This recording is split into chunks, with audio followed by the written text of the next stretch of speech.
You look like a good choice. Interlink. What's it like to hold the hand of someone you love? Interlink. Interlink. Did they teach you how to feel finger to finger? Interlink. Interlink. Do you long for having your heart? Everything's a copy. Stop trying to control everything and just let go. Cells. Cells. Do they keep you in the cell? Cells. Cells. Want to know what you think? Fuck what you know. You need to forget about what you know. That's your problem. Forget about what you think you know about life, about friendship. Interlinked. If you were to die right now, how would you feel about your life? I don't know. I wouldn't feel anything good about my life. Look at you! You're fucking pathetic!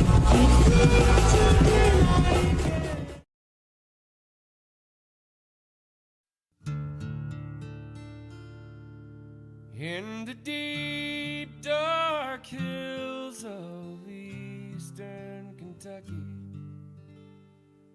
that's the place where I trace my bloodline. And it's there I read on a hillside gravestone, you will never leave the Harlan alive.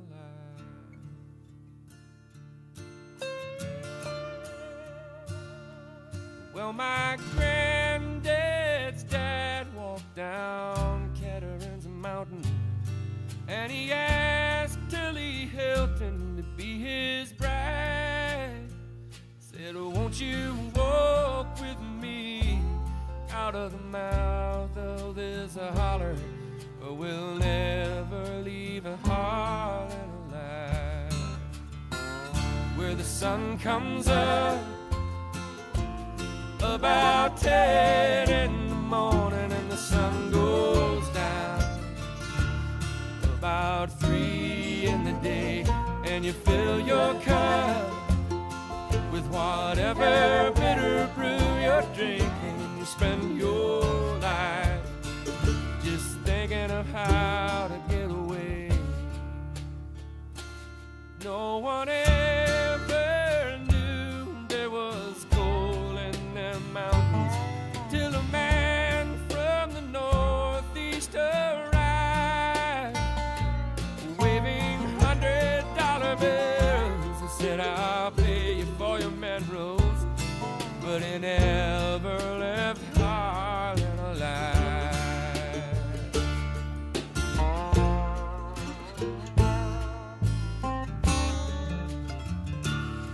Well, Granny, she sold out cheap, and they moved out west of Pineville to a farm where bigger Richland River winds. And I bet they danced them a jig, and they laughed and sang a new song. Who said we'd never leave Harlan alive?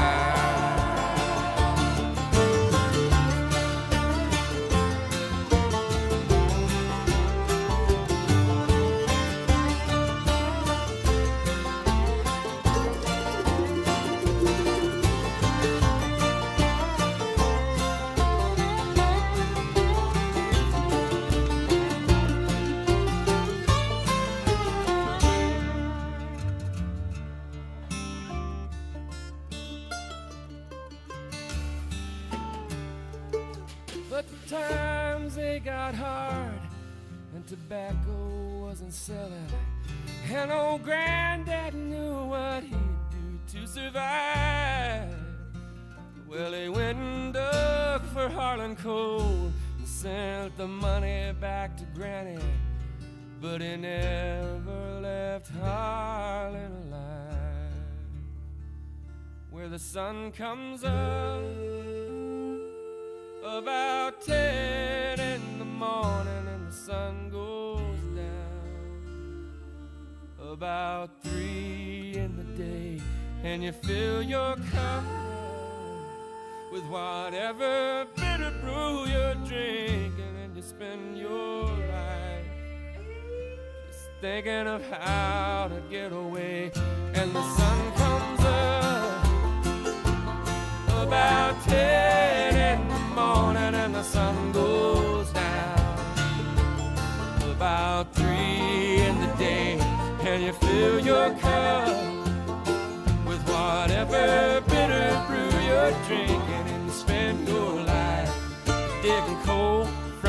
the bottom of your grave. In the deep dark hills of eastern Kentucky, that's the place where I trace my bloodline. And it's there I read on a hillside gravestone, you will never leave Harlan alive.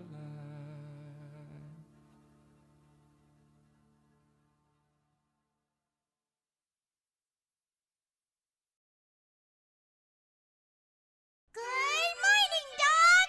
You doing good? Wow, nice! You're doing good! Wow! I have something important to announce! Wow! I'm... also doing good! Wow!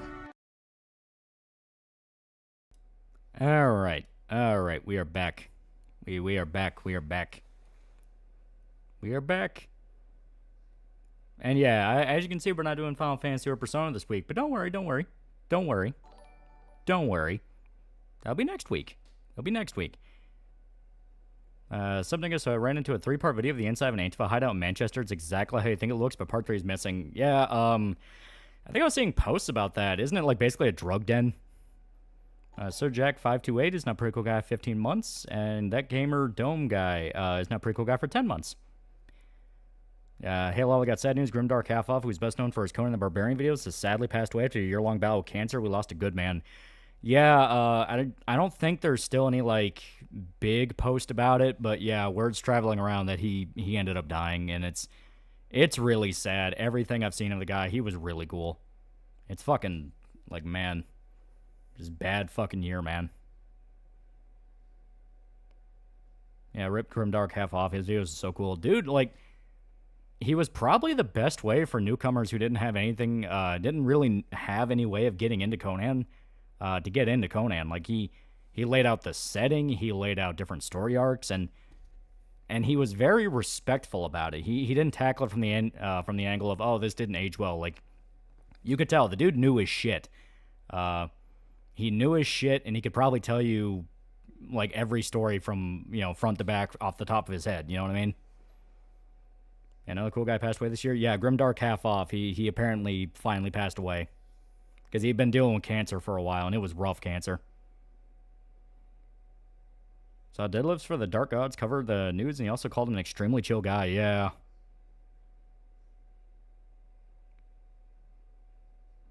In my restless dreams, I see that town, Smiling Hill. Yeah, the new Smiling Friends episode.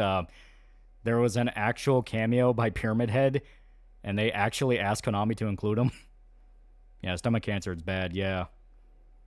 Thoughts on the movie The Gangster, the Cop, and the Devil? I liked it. When I saw it, I thought it was fun. New York City, it's about to vote in actual Muslim communists. It's never been so over as it is now. Let it happen. Trivium released a couple more songs, which will be the last. They're now former drummer Alex Bent plays with them. Shit. So is he leaving to, like, retire, or is he starting his own thing? Like, I wonder why, because he's been with them for a while. It's basically a drug den crossed in a homeless encampment with a bunch of Tumblr kids sitting around smoking dope and doing typical leftist shit. Yeah. Any predictions for Godzilla Minus Zero? A lot of people are pointing out that the poster for it, the G that, you know, was Godzilla, kind of looks like a woman praying, so it probably is going to involve Noriko in the Godzilla cells. Probably hinting towards Biollante, I would say. Yeah, newest Smiling Friends episode was pretty good. Lee Hardcastle cameo was crazy as Pyramid Head. Is it for sure Lee Hardcastle? I didn't know if it was actually him or they're just trying to recreate his style. Yeah, I saw the monkey today. It was fun. I like the monkey a lot. I think it is fun. It is a very fun movie. Yeah, Mommy Kaiju, yeah. Yeah, Kaiju girls are confirmed for Godzilla Minus Zero. Hello, I'm playing Spider-Man 2018 again for the 50th time. Still love this game. Spider-Man 2018 is like, God, that's like probably one of the best Spider-Man games. Good in towards Mothra. Mothra is tied to Shrine Maidens. That's also true. People also notice that the 0.0 on the poster kind of look like Hedora's eyes. So we may get Hedora? See, Twitter people are still trying to get Shonda to kill herself. Yeah, that exact thing that... If anyone remembers, the exact thing I said about the Bao shit is it's going to go too far, it's going to piss everyone off, and only when it goes way too far is everyone going to start stepping back and going, yeah, we shouldn't be doing any of this. And what the fuck happened?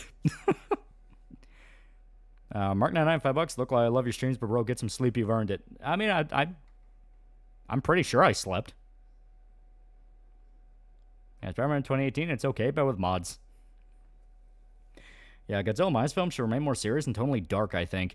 Well, I mean, that usually is the JP Godzilla movies. It was only after they were going on for a while they start getting really goofy. No, it is him. He's done a bunch of bumpers for Adult Swim. Oh, that's actually really cool. Yeah, he does great stop motion. Concept for Shin Godzilla was even crazier. That version was supposed to grow so powerful, create a new universe. Yeah, you could tell Anna was involved. How was your Halloween? I talked about it during the Look Outside stream. I was working because I was doing the long walk video, and I didn't even have time to hand out candy to trick-or-treaters. Should the Minus films tackle Ghidorah or give him a break for a while? I love Ghidorah, so I would love to see Ghidorah show up at some point. He's probably my favorite enemy kaiju. But it's community institutionalized herself to avoid accountability. That's what I mean. It's like the whole thing is fucking retarded. Lolly, how about you come along and be my little flashlight bitch? I love the boss. He's so good. Losing hours of the day doesn't count as sleep. I mean, I feel like I'm alive. I had 2 different kids come to my house dressed as Napoleon Dynamite. That's a blast from the past. I lost no nostalgia in November when I saw Smiling Friends cameo again on Twitter yesterday.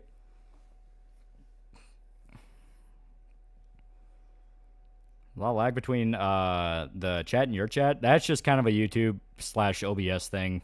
It's I've seen it. Welcome to Derry. Dick, the black guy from The Shining, appears. I'm hearing that it's including a lot of different references to Stephen King stuff, which makes sense because Stephen King has openly said he views a lot of his stories taking place in the same universe. Wasn't it Dreamcatcher that the characters are walking through a blizzard and they actually go to... I don't know if it was directly Derry or if it was just a town close by Derry, but they go by a bridge, and on the bridge there's writing on it that says Pennywise lives.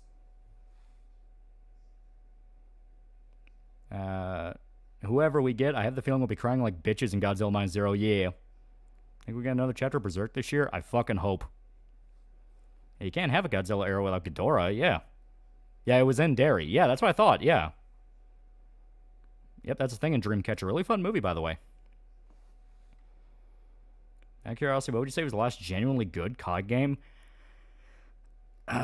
Genuinely agreed upon good was probably Black Ops 2. Everything else, it basically amounted to personal preference.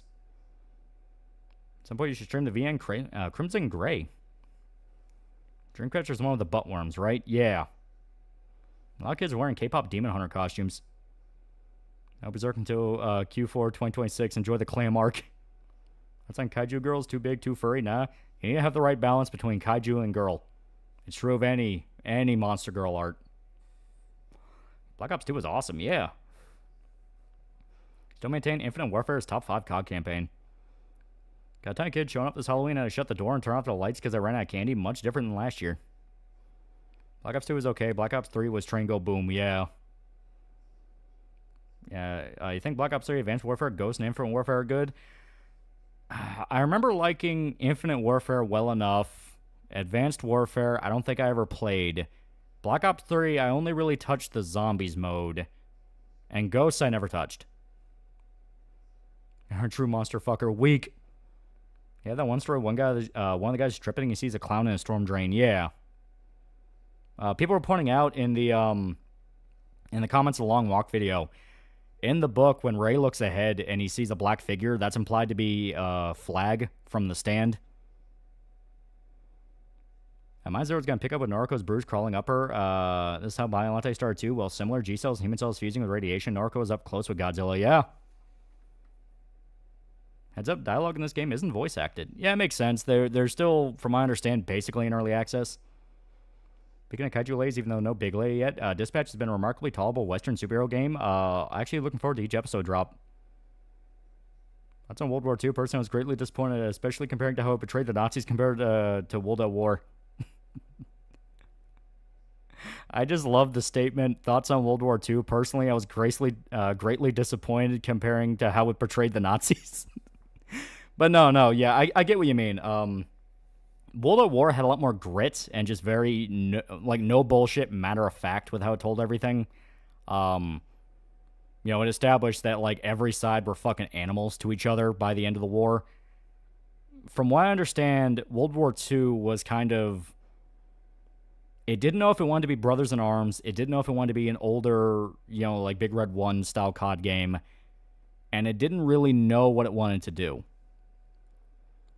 Yeah, Ghost's biggest issue was not giving the player character a voice, since it was supposed to be a story about brothers, so the fact he doesn't talk with his brothers is very bad for what they intended. Yeah, Ghost ends a cliffhanger. Black Ops 3 is a mindfuck, the newest one doubling down on digital shit that one started.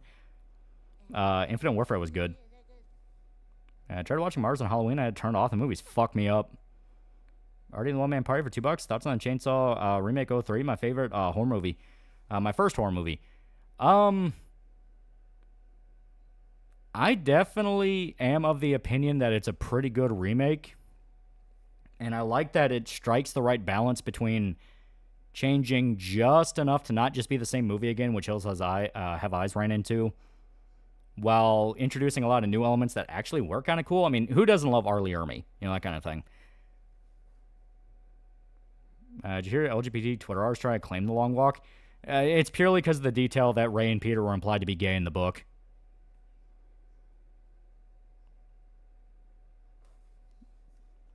Last thing I remember was Black Ops 2. The future's black, yeah. When are you playing Dispatch and you choose between a tomboy or a big woman? Last episode drops the 14th, right? Because I was thinking around then when all the episodes are out. Because from my understanding, it's not very long.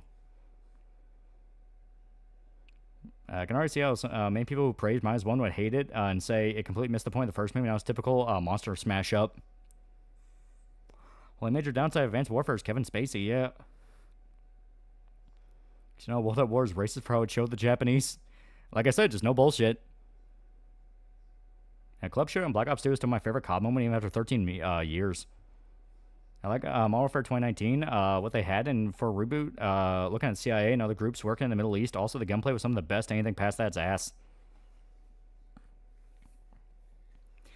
And King's Book 11/22/63, there's a reference to Pennywise. When the MC briefly stops in Derry, if you've never read or watched it, you wouldn't get it, but even a passing familiarity, you would know, yeah.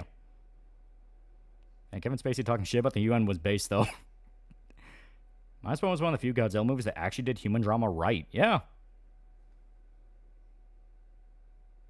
I'll be getting the Baby Metal RE collab merch. If I can, I guarantee it's probably already snatched up. Seen the RE9 behind the scenes in Leon underwear? Yeah, it's great. I think Loli's going to fall in love with Invisigal on sight. Got to mention your Long Walk video, 1942 Baton Death March. That is close as we have to the Long Walk IRL. Not going to lie, I just completely forgot about it. Yeah, I probably really should have brought that up. Shame I can't watch House of Cards without shuddering in fear, yeah. Not going to lie, I do like the more futuristic COD games. Love expanding to friends that Godzilla Minus One's about a kaiju beefing with one Japanese dude, yeah. Yeah, Baby Metal feels like it's been everywhere lately. They kind of have been. They've been touring all over the place. It's to the point that people are legitimately worried that the lead singer's kind of on the verge of collapsing of exhaustion. Yeah, they knew what they were doing with Laura Bailey as Invisigal. Yeah, they made good character design. That's the thing. Shit like Invisigal and the other chick that kind of looks like Common America to me in Dispatch, it just amounts to you want a recognizable character people immediately look at and go, I like that.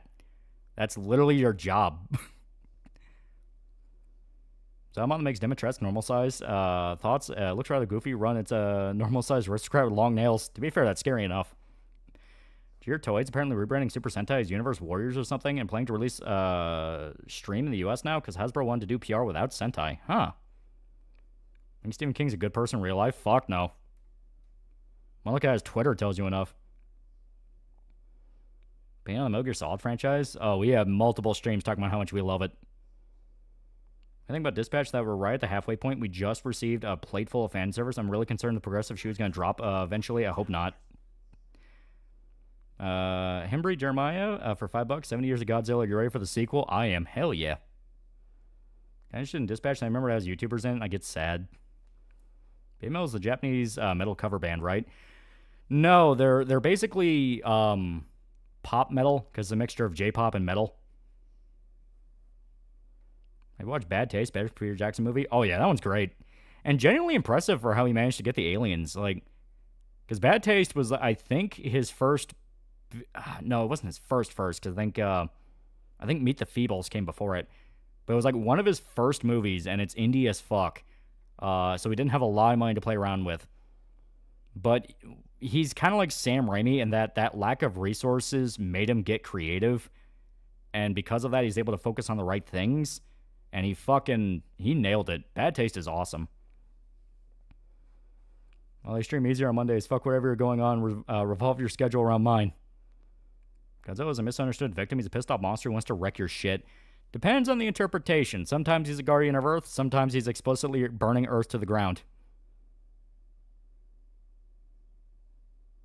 Bad Taste was first. Oh, okay. Bad Taste is his first movie. Regular music calls baby metal and other similar bands kawaii metal. It sounds gay as fuck. Prefer the term idol metal. Your favorite horror movie? Never just one. I have multiple. You do a 50-foot woman. She became really tiny, like only 3 inches tall. You give her a little cup to live in. If you used to forgive Godzilla for what he did to poor Taiko in -1. I went to Japan and got to ask Koji Mori when the next Berserk issue drops. He just kept asking how he got into his house.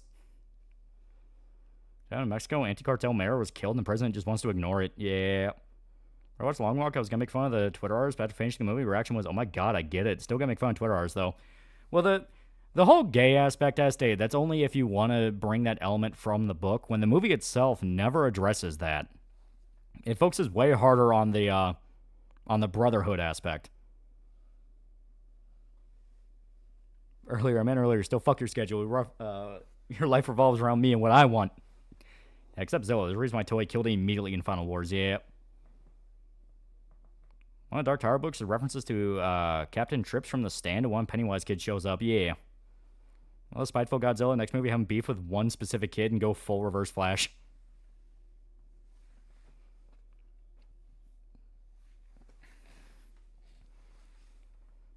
Yeah, I hate to all working now, but I hope you and Chad had a good day. Yeah.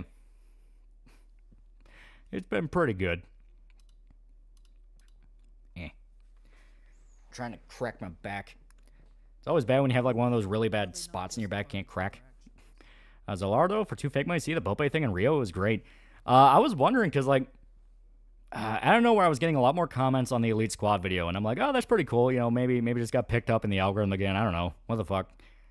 But then yeah, like after that, I found out that's because Bope just had a massive operation in Rio, where they pacified one of the favelas again. And it was like fucking... It like, there's no way to describe it other than it became a battle. Like an actual military battle where... the numbers were what? Like fucking 150 suspects killed? And there were stories coming out of them like... fucking leading them all into an ambush in the woods and like executing everybody. It's like, god damn, man, this is fucking nasty.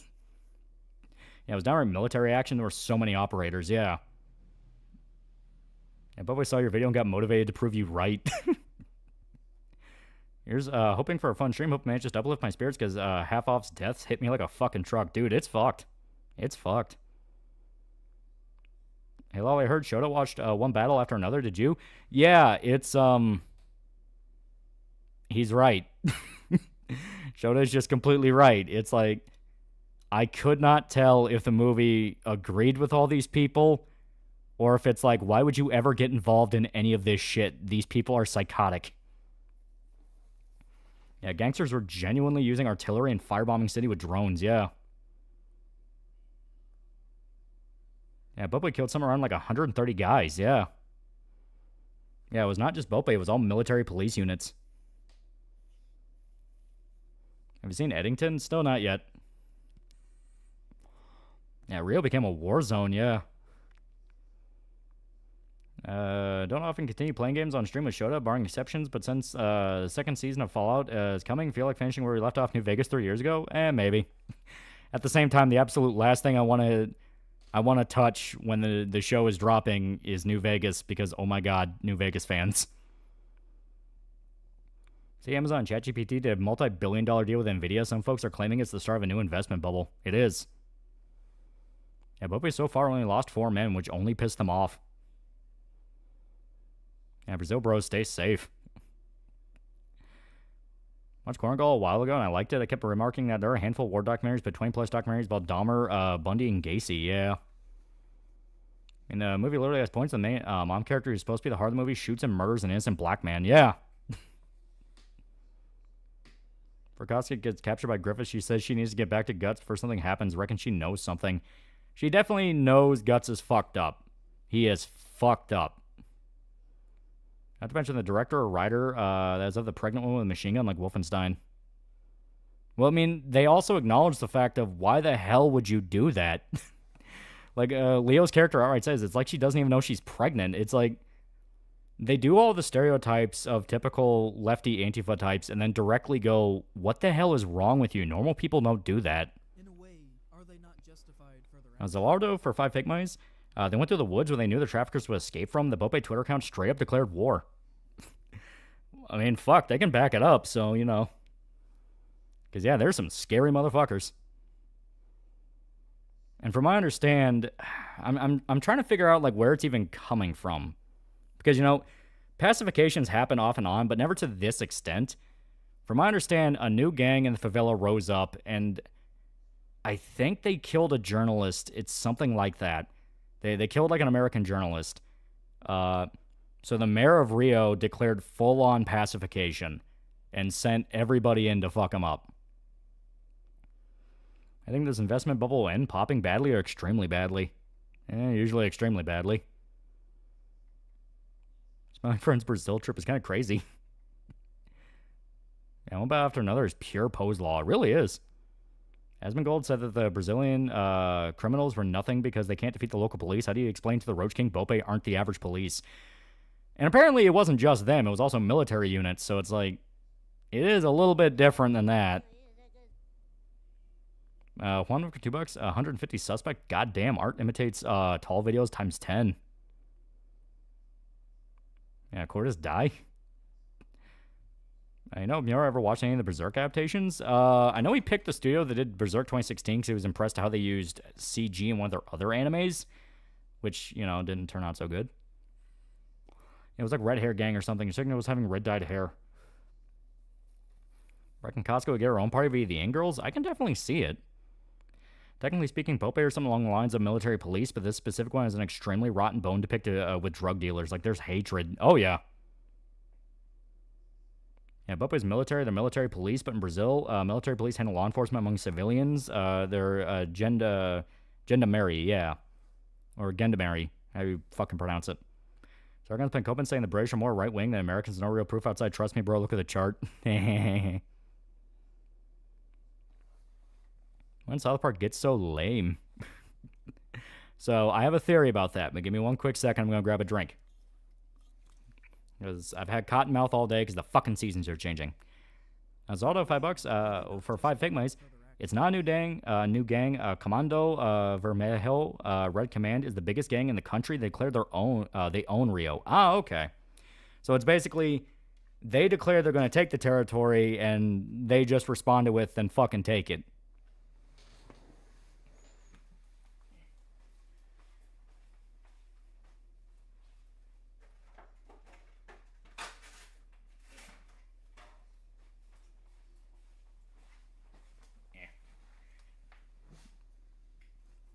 I had to get my delicious Ale 8.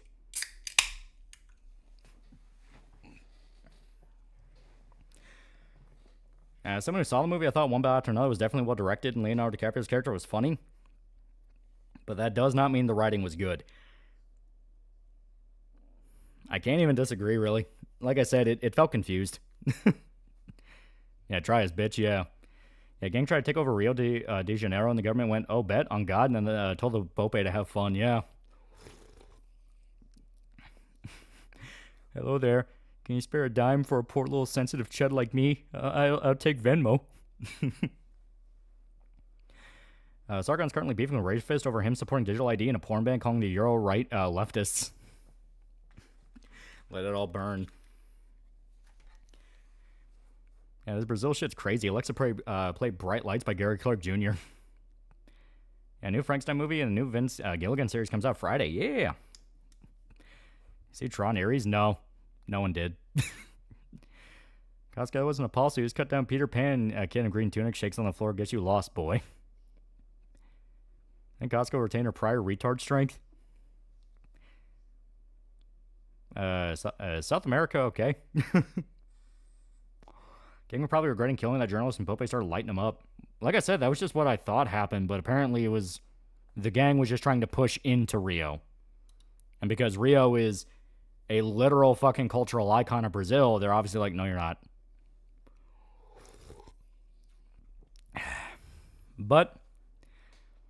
to kind of explain the South Park thing, because, you know, someone brought it up and asked. I've had a theory for a while. Basically, South Park, for a while, has kind of run into the issue where they keep trying to follow current events, and they want to have large, overarching stories. That is paradoxical. You can't do that. Because just by the very nature of current events, by the time you finish your overarching story, which will happen over a period of months, it won't be current anymore. It'll be replaced by other things. The refractory period for the news ejaculation is very short, you know what I mean? So, by the time you talk about one topic, it's going to be time to move on to another topic. So things get more confused, more weird, all this. And South Park in particular... with how hard they focused on Trump, I really feel like... My personal conspiracy theory is Paramount paid them $1.5 billion, and they were given a stack of notes on what they're supposed to talk about. Because in the new episode, yeah, they're definitely seething about people saying they suck, but they even have rants and quotes where they're directly going, it's gonna go back to normal eventually. It's going to go back to normal eventually. So I feel like even they're aware of the fact this is going very badly. Yeah, South Park fell into the trap Norman Gall warns about, and that's you have to admire the people you're mocking. And not to mention, Season 20 show it's not the best to focus on current events, especially during elections. Yeah. And in other words, you're better off keeping it episodic, like when they talked about Obama and McCain. Or if you want to do a large overarching story, it can't be about something current, you know? It has to be a universal story that'll age no matter... That won't age no matter what time you look at it in, you know? You can go back and watch Imagination Land, and you don't need to worry about catching a lot of what it's talking about, because it's just talking about stupid shit. It's fun. Yeah. Apparently Savory Ranch ice cream is good. I'm not going to taste it, though. Yeah. I'm contractually obligated to do Orange Man bad, yeah. You can make fun of Trump and still make it funny. It just feels like they're fucking seething. Yeah, right? 5 straight minutes of, is Trump fucking Satan? Like, oh, ha. You know, I'm just pissed they never made any jokes and jabs at Biden's administration. Worse than that, not even a reference. I remember what the newest episode was them playing If I Didn't Care during the credits, yeah. News cycle isn't the same as it was in 2010s. News comes and goes so quickly. It takes them months to put on an episode. Have you watched Zero Day? Let me check what that is.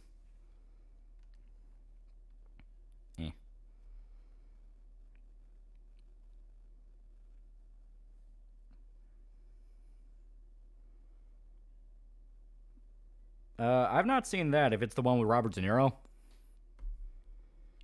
Was 6-7 even funny? Yeah. Apparently, PB&J and steak sandwiches are a good thing. Are a thing. Is it good? I've never heard of it. That one's a gold mine of jokes, yeah. For some reason, some YouTubers calling One Piece political. It's happening for weeks. Oh, it's been doing it ever since fucking Hassan mentioned it. How about that? They stopped making fun of Hillary. They dropped the whole boys versus girls subplot they had mine during 2016 season, and the member bears and J.J. Abrams on ISIS plots, yeah. Yeah, was the 6-7 episode even funny? Yeah, right? But yet, making like Smiling Friends, where one president candidate's open about making everything worse, and the other literally shits his pants. Yeah. Been hearing about an anime called Gachi Akuda. What are your thoughts on it, and what's it about without spoilers? It's actually really cool. It's basically one big trash dystopia, and people fight with trash. It's great.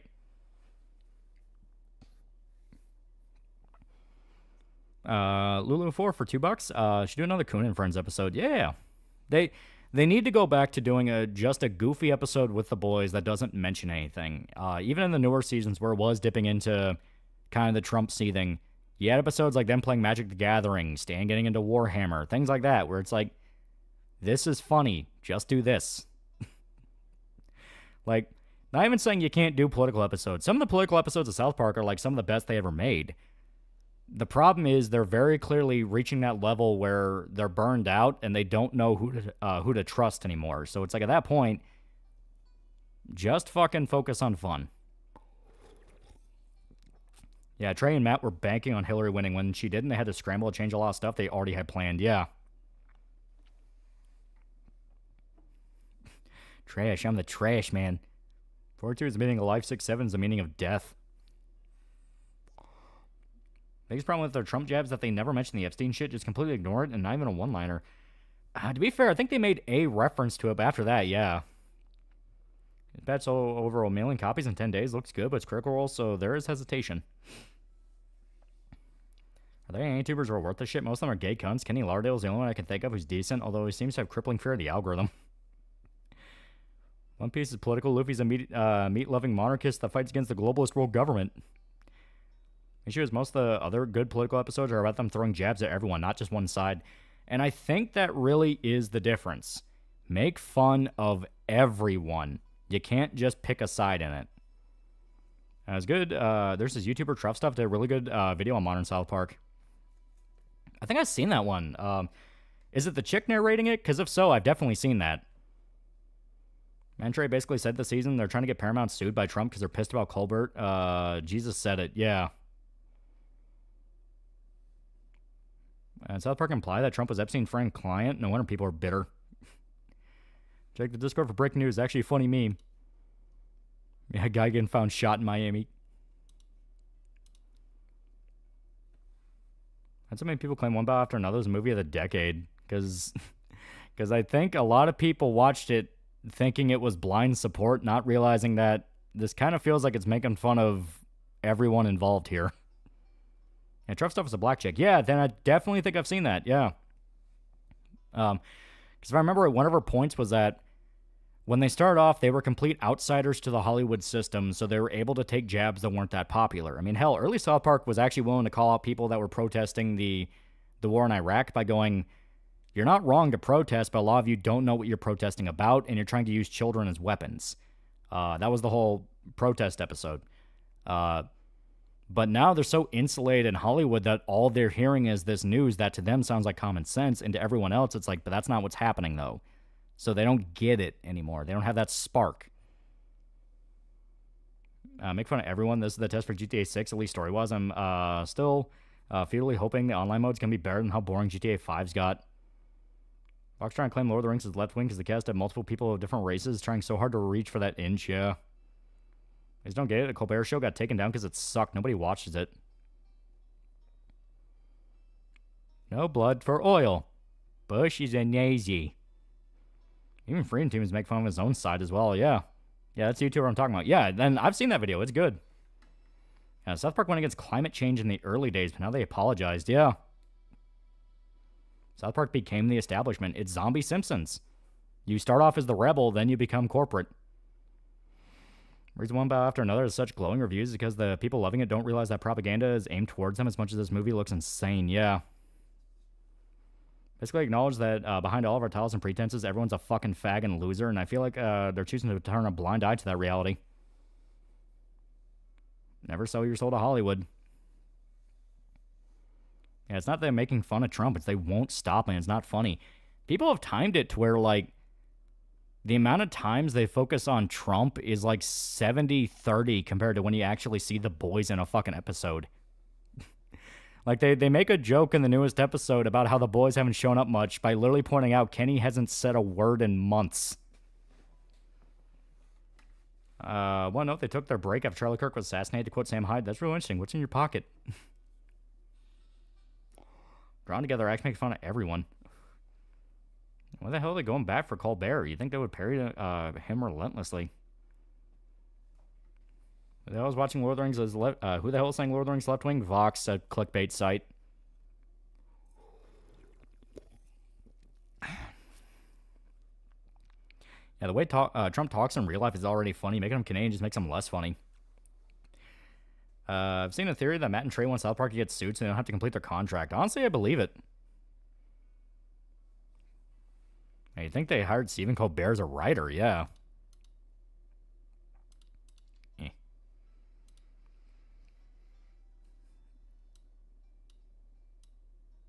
I'm clicking on a few things on my side. There we go. Yeah, to be fair, the Kenny, you haven't said a thing in months. It's the third time they said that, yeah. Batman Bear Pig got less powerful now that Bill Gates said climate change is an apocalyptic disaster. Yeah, right? Once again, if you stay on the cutting edge like that, you're going to get fucked. Left my Shade Durex video to be here. Better be good. Hi, Lolly. Yeah. Matt and Tracy Colbert's a coworker because they've been on the same network forever. Yeah. And that's the problem. They see him as a coworker. In the old days, they got high on LSD and showed up to the fucking Oscars in a dress because they didn't take it seriously. Mr. Mackey joining ICE was funny. That was funny. Like the one chick running into different dog pounds and just shooting every dog. That's funny. I heard about Matt and Trey taking back their climate jokes from a Ding Dong stream. Used it as a point that they were wrong to question climate change. Man, it used to be cool. Keeping Up with My Hero, isn't it over? I think if they just went back to not giving a fuck, they had a better chance of getting canceled instead of whatever they're doing right now. Yeah. And they lost to Phil Collins. Yeah, Christy Nome, yeah. I'm glad many people agree with me that No Hank Left Behind is not a good episode. That's the Manosphere one, right? With Good Hank? Because, yeah, that one is like...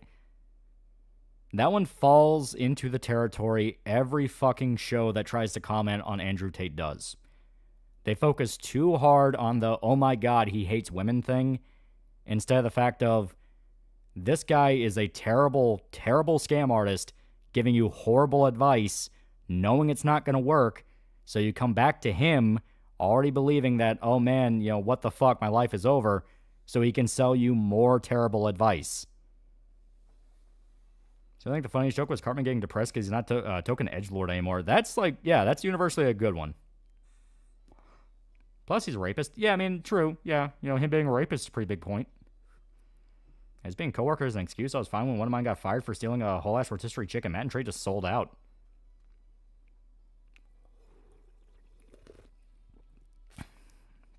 I think what happened with Venezuela? I don't know. In South America, magical realism, anything can happen. Five Friends Halloween might be the best one so far. Had some really good animation. I will say that. And I actually now understand why they delayed it. Because, like, man, they actually kind of put their all into this. That's kind of cool. I wouldn't say it's the funniest, but definitely is like, this is creative. Even South Park tried it, but it was funny because Randy, yeah. We have to talk about Tate is he's a sex trafficker who's a pedophile, yeah. Also, Gabe Newell's birthday's today, yeah. Yeah, Phil Collins is unironically edgier in current year than South Park. Kira and CoffeeZilla both showed what his actual course is, and it's just him teaching you how to do arbitrage on Amazon. Yeah. Jeff, you have to get advice from someone like the Tates, basically be told to start working out and talk to women who deserve to lose your money. And the ending made me laugh hard. If an episode like Hank is exposing him to be a fraud instead of don't blame women, you're the problem. Yeah, it's like... The whole thing of you guys have your problems that you're projecting onto the world is not wrong. The problem is, and if I remember right, because a lot of people, I'm assuming people are quoting the Shady video because he said the exact same things. The problem is, yeah, it's shutting it down as like, no, you are the problem and only you, instead of acknowledging the fact of people are people. You got to communicate, you know. If you feel like there's a part of your life that's not working and you feel like you might mess up a relationship with a woman, just fucking tell her that. You know, just be like, I don't know if this can keep going on because I feel like I'm not doing enough and I feel like this is going to go bad and I'm afraid that you're not going to be there for me in case something goes horrible. You know, that kind of thing. Open communication. Nobody communicates but vague posts. Yeah. That King though Manosphere episode was also was unbiased, like how actual real young men who are hurt by women fall into these scams. It was at least willing to address that, yeah. Problem is that also just kind of hand waves it. What are your thoughts on Dispatch? I've not played it yet, but I want to. I was wondering why everyone except Pim fell out of character in the episode and the ending happened. Yeah, it was good. Did that once, got dumped. Well, there you go. You have your answer. Sometimes that's the answer you need. And blaming one side's wrong. If also if anything in your life goes wrong, it's all your fault. Yeah, that's basically what it amounted to. Like the issue that social media is gaslit a lot of dudes and thinking women are viciously judging them at every turn. It's just kind of true of people in general. That shit's proof a lot of people are too far gone to be deprogrammed from establishment politics. And the problem is establishment politics don't just mean like, oh my God, you are man, therefore you are problem. It's everyone is wound up way too tight into just hating each other and throwing everything against each other at full fucking force. I'm 30. I've literally never been in a relationship with a woman. I haven't even been rejected because I never tried asking one out. I know I'm not what they're looking for. I won't lie to myself. Dispatched another expedition situation. Real creatives broke away from their old company, do their own thing, and made a breakout hit. Good to know. It's like how Hank was basically like, we don't deserve women if we don't act better, when a couple of the guys did have legit complaints. And that's what I mean. Like, it's a thing where it's a complicated issue that basically amounts to people are people, and you just have to acknowledge that shit's messy. You know, it's never going to be easy. Like the whole thing with like the guy going like, oh, well, to be fair, my jokes are pretty misogynistic. It's like, well, I mean, you're a straw man. I don't give a fuck what you think because you're just a retard. But Good Hank's situation in that episode was explicitly, he really liked a girl and he wanted to ask her out, but then she kind of friend zoned him. And it was one of those where it's like, you know, the only advice you can give him is just talk to her, dude. Well, what's the quote? I think it's from We Bought a Zoo, funny enough. This fucking stupid-ass drama I haven't thought about in like 10 years. But you have that quote where he's like, all it takes is 30 seconds of courage. Just 30 seconds of the dumbest fucking thing you could possibly do. And if it works, it works. If it doesn't, it doesn't. Like a lot of the problems we have in society is because of how most of the shit that comes out is from Hollywood. You're not wrong. No scuttle? My opinion, Dispatch seems like normie media, like Invincible, where you put in a few well enough established celebrities that people really like and a decent enough story with boring animation.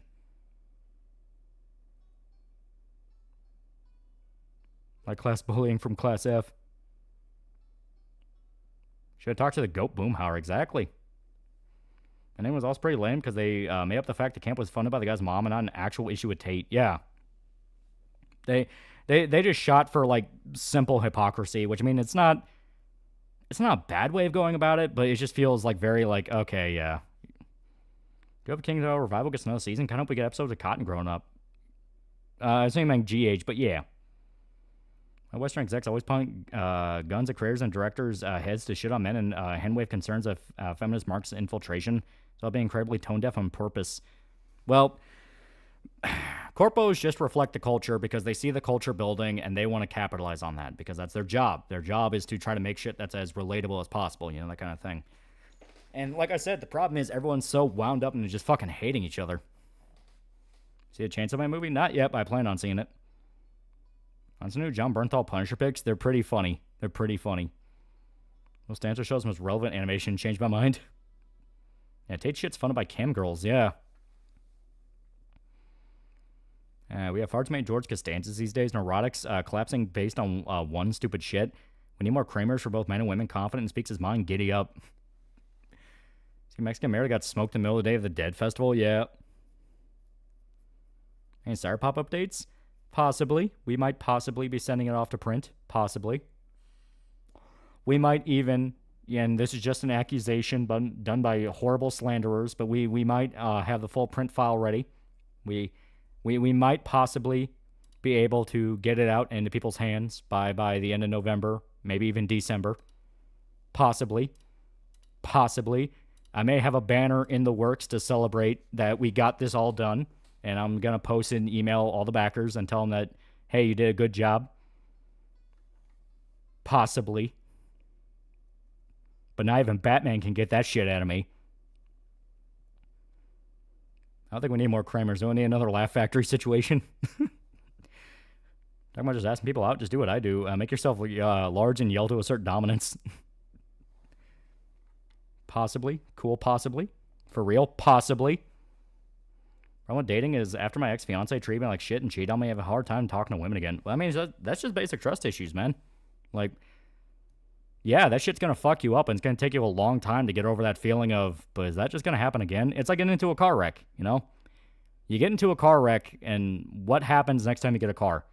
You're looking at everyone around you going like, all right, are you actually going to stop? Are you actually doing this? Like, you feel paranoid. Fuck yeah, I'm hyped for Sour Pop. Just don't abbreviate it. How does Rachel celebrate Christmas? Drinking. A lot of drinking. Watch No King of the Hill yet? From what I've seen and heard, sounds like the older characters are kind of weak, but Bobby's a clear highlight. Bobby's awesome, yeah. I think Ultimate Spider-Man, where Peter's married and has a family, is allowed to be happy for a bit. It was pretty damn good.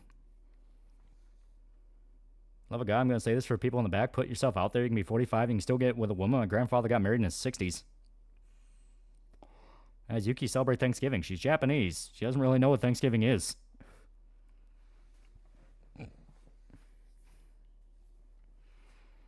You can say just talk to her, but if she gets into I had it with this creep attitude, what then? Where do you draw the line? Well, then why are you trying to get with a chick that obviously does not want to be with you?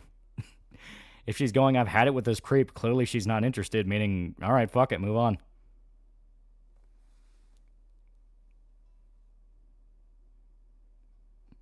Hank, whatever you do, make sure good Hank doesn't turn out like you, and that he doesn't turn out like me as well. Make him more like Bobby. References that Cotton thinks Hank is a good dad. Yeah. It starts with one conversation, just take that one leap. Yeah. Does it involve KFC? And she'd buy a chicken or something from KFC. Rachel and you can have KFC together and have a gay old time, wink wink. Any Sour Pop related art you could possibly share with us in the current drought? Fuck, there actually is, but I can't show it yet. Fuck, okay. The most I'll say is Magneto has already started to work on some of the pages for the second issue, and that motherfucker has jumped up his style significantly. Significantly. It was something where I saw it and I was like, shit, dude, okay. Has to be a Sour Pop Christmas special. Yuki tries to talk Rachel into getting KFC for Christmas dinner. Well, Rachel knows better. Also, Yuki tries to keep Rachel's head out of the oven. I do too hung up on obsessing over fucking up or failing being the thing that destroys her whole life, and all I can think is, bro, it's not that big a deal. Also, someone did point out, yep, Donna Jean Godchuk, Grateful Dead singer, is dead at 78. So, hippies are fucking in shambles right now.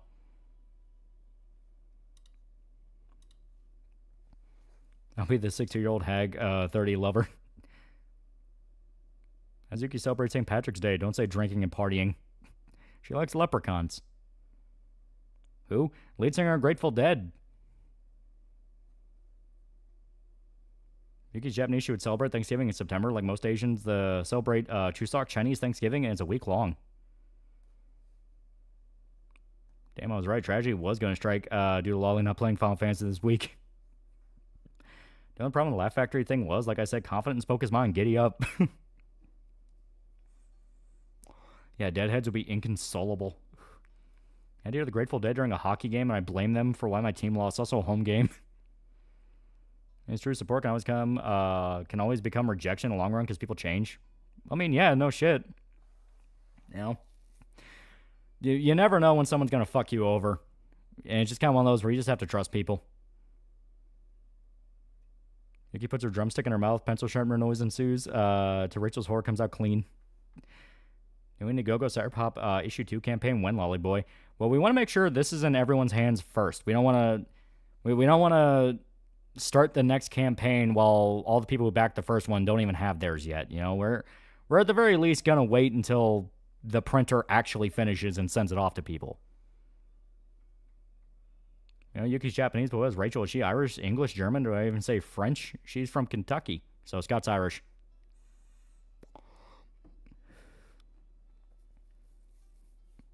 I don't want to be EVS. Yeah. Also, it's hilarious watching people freak out over your username. Yeah, just get kind of like, eh.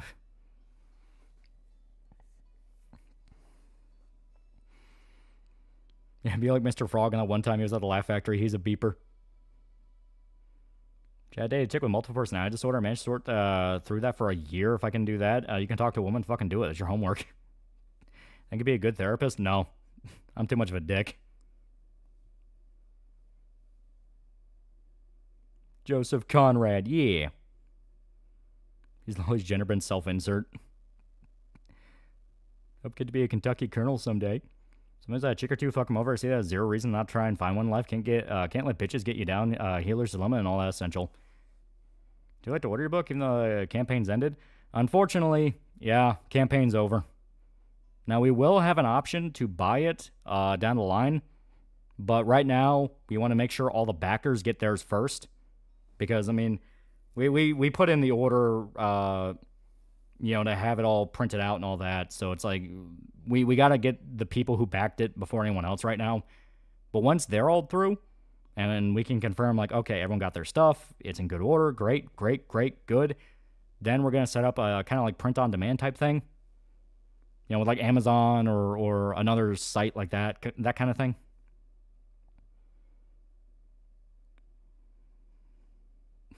Username's been an excellent filter. Me and therapists think Dr. Victor Blaine fits you. Before I'm crushing some of the Japanese foreign exchange students, I'm sad they're only here for a semester. It's so kind and cool. My whole thing is just trying to be comfortable and at peace with myself. That and it's the risk-reward factor. Don't want to get my shit rocked.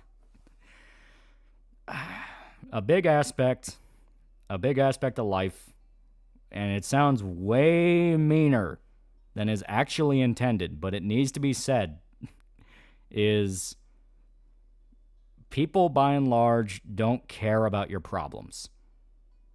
You know, like you can have people that care, but people at large don't really care.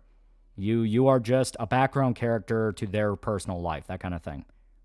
So it's not wrong to want someone that can help you out with an issue or help you cope with something going on. But you don't front load that when you're talking to somebody. You know, if you're going to a girl and immediately venting about all your problems to her, she's just gonna see you as a wuss.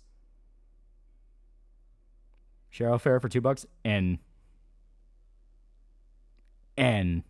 Oh my God, Ethel Caterham killed herself. Who's that? I tell my friends about your channel. I always freak out about the username. It's great. Reason Stoicism is the most popular mindset for millennials. Tried dating a few people before. Found the one conversations don't feel forced. And we generally like speaking to one another long into a relationship. Yeah. $2. I. That's a mighty N right there. I live by the statement, I can complain, but who's going to listen? Yeah. Pride myself for striking up a conversation with a cute Korean lady in the seat next to me at an orchestra performance I went to this year. I wish I asked for a number, but hey. If you have an agoraphobic, insane, paranoid mess like me can ask people to do a movie, you got no issues. Yeah. Can I go and fall into the polar bear in Cyberpunk universe like Alaska? Read anything by Peter Bagg? I have not. No one gives a fuck about you. No one's going to save you, especially if you're a man. Share nothing personal with women because you'll be seen as gay and lame to their puny minds. No. That's not even a thing of share nothing personal with women. Don't share anything personal with anyone you don't personally know. It doesn't matter if it's man, woman, what have you. It's just kind of a thing of people underestimate how sociopathic a stranger can be. You know what I mean? Like, because you can vent all your problems to like a random guy on the street, and they can be exactly as vicious and dismissive as any other chick. You know, it's just people. You know, it's just kind of the thing. It's not just you're talking about like social archetypes. You're not talking about like any specific trait. Oh, my close homies get to know my Umo and Sumo addiction. Yeah. Does Santa exist in Cyberpunk? I consider him supernatural. Yeah, keep your social security number to yourself until you meet that special someone. Yeah. Difference between being sensitive and being a loser. Yeah. Like a Redder attitude applies to you since you insistently respond to everyone you can and look for validation from being right. Fucking everyone does, dude. Everyone seeks validation.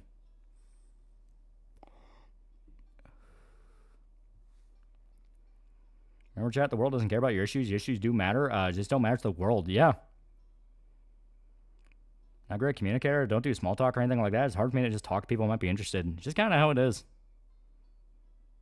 Yeah, brother, I'm trying to buy chips and guacamole, not listen to your life story. Yeah. And if you can't do a proper stoic group, make a vent piece, story, game, art, whatever, and just not share it. Shit helps. Yeah. I think validation my submission. Tell my manager at GameStop about my Hololive autograph collection. Did I lose Riz points? Eh. Alright. Now I'm swapping over. Here we go. Tim Duncan mindset. Yeah. Yeah, sir, this is a Wendy's is a meme for a reason. Yeah. Just find someone in a similar circle to you so you have something to talk about. Yeah. So as a young man or in GMI in 21st century become like a stone trying to kill yourself because of the sheer weight of being. Yeah, gigs. I don't like dispatch. Woe is me. Splatterhouse NES RPG that got leaked on 4chan. Ooh. Oh, another Rempy game. Yeah. This is actually done by the same people that did Slay the Princess. Now, those that did not watch it, we streamed Slay the Princess as part of the Kentucky Grindhouse. I really like Slay the Princess. I specifically held off on talking about it or doing anything about it because I wanted people to go in blind, because it's one of those games you really want to go in blind. And during the stream, people told me about how the developers were doing a second game called Scarlet Hollow. And I'm like, oh shit, okay, what's that about? And this is a lot more of like an actual RPG compared to Slay the Princess, where Slay the Princess is more of just straight up visual novel. This has a little bit more, valves and buttons on it to differentiate it enough.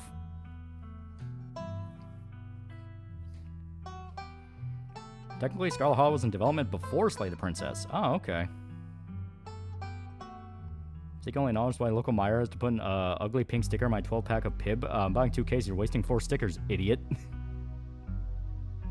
Yeah, chat, we did that. Root, if you know, you know. Yeah. Yeah, life's gonna fucking kick you in the dick over and over again. You're gonna have problems. Thing is, that shouldn't matter when talking to a woman. Just chill and take it easy. You rely on validation, feel better about yourself? Do you not give a fuck what anyone thinks? My whole thing is a lot of validation is very performative, and people only tell you it because they're just trying to be nice, Like, actual sincere validation, like what people want, is very rare, A lot of the time, people will just kind of puff up what they say and pretend they're making a point just because they know you, they're your friend, or they're a fan, something like that.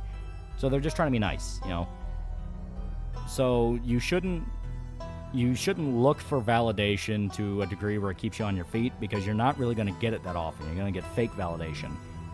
And fake validation is what gets you manipulated very quickly. Encounter a woman in the mansion, remember the basics of CQC. Yeah, you only get that from direct family or your girlfriend and wife. Why would you want to seek validation from a world that killed its messiah? You celebrate St. Patrick's Day by car bombing the British. If you're having problems with women, I guess it's your fault and you can't change. Pick it up. Or pack it up. My validation is important from your parents and grandparents. I mean, even then, like I said, they're usually saying it because they know you. Like, actual, real validation is very rare. Okay, so our name... I didn't realize you could actually name your name. Donation and donate thousands to VTubers. And then you give legit sympathy or such, and it gets called love bombing. Take the RPG Maker community. There's a lot of fake validation done. Sabotage. People will lie to your face and use anything you say against you. Be his ideas, venting, etc. It's weapon, yeah. My name is Manly Badass Hero. And we're going to be playing a horror game. Yeah, that's why there's no voice acting. Well, I mean, to be fair, it's not hard to... It's not hard to get around naming your own character in a voice-acted thing. They just won't refer to as your name. Dale Cooper. You know what? Considering they outright say Twin Peaks is one of the inspirations behind this, yes. Live in the city of... So you can outright name the city as well. Well, I mean, fuck it, we did. We already named him fucking Dale Cooper. Okay, so you can be guy, mutant, girl. Okay. Yeah.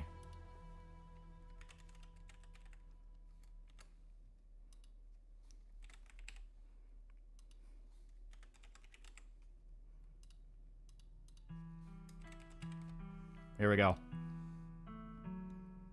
I'm making this a poll. Is that a plumbus? Yeah, his name is Dale. What's that thing in the middle? Mutant, like I said.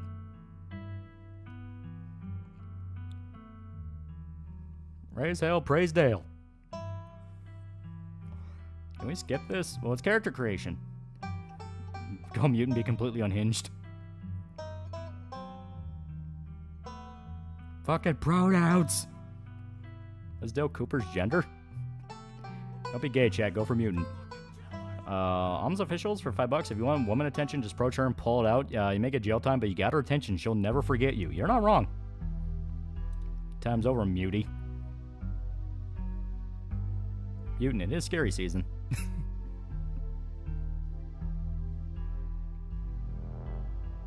Fucking current day California shit. At least not by type 1 or 2. Go name the town, Mianis.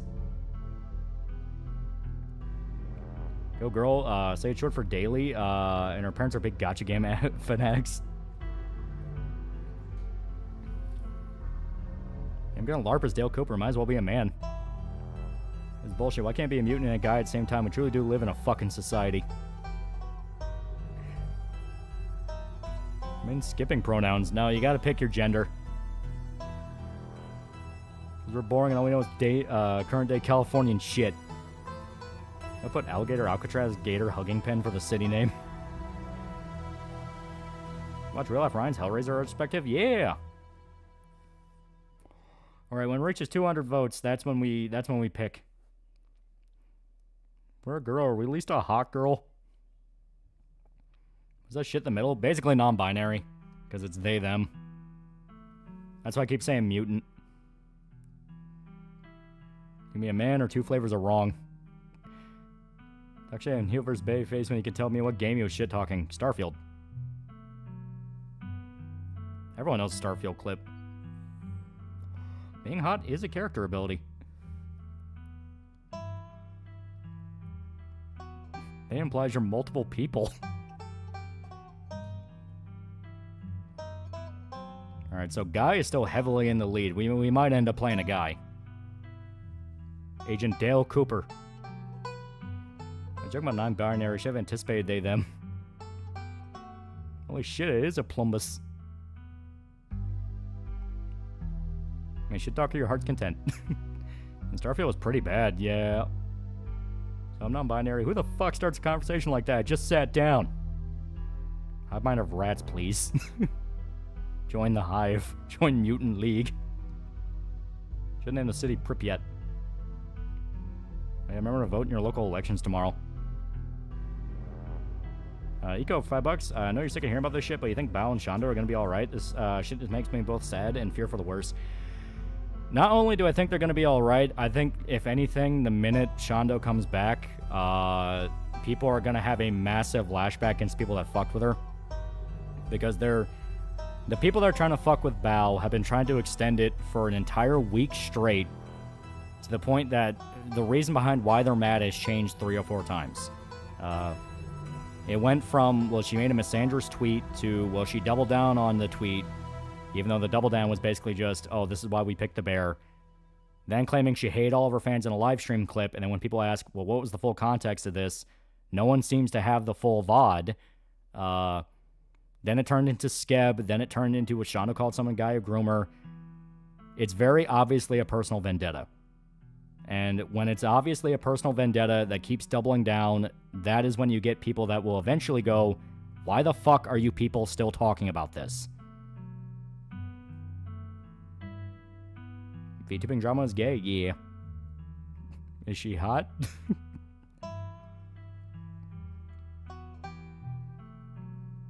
About now, full day minute was a retarded thing to say. She's talking about the Skeb thing. Like, yeah, the Skeb one is probably the most infuriating on her part.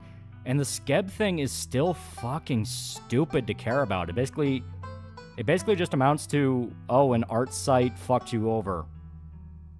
Okay? It happens a lot. Who cares?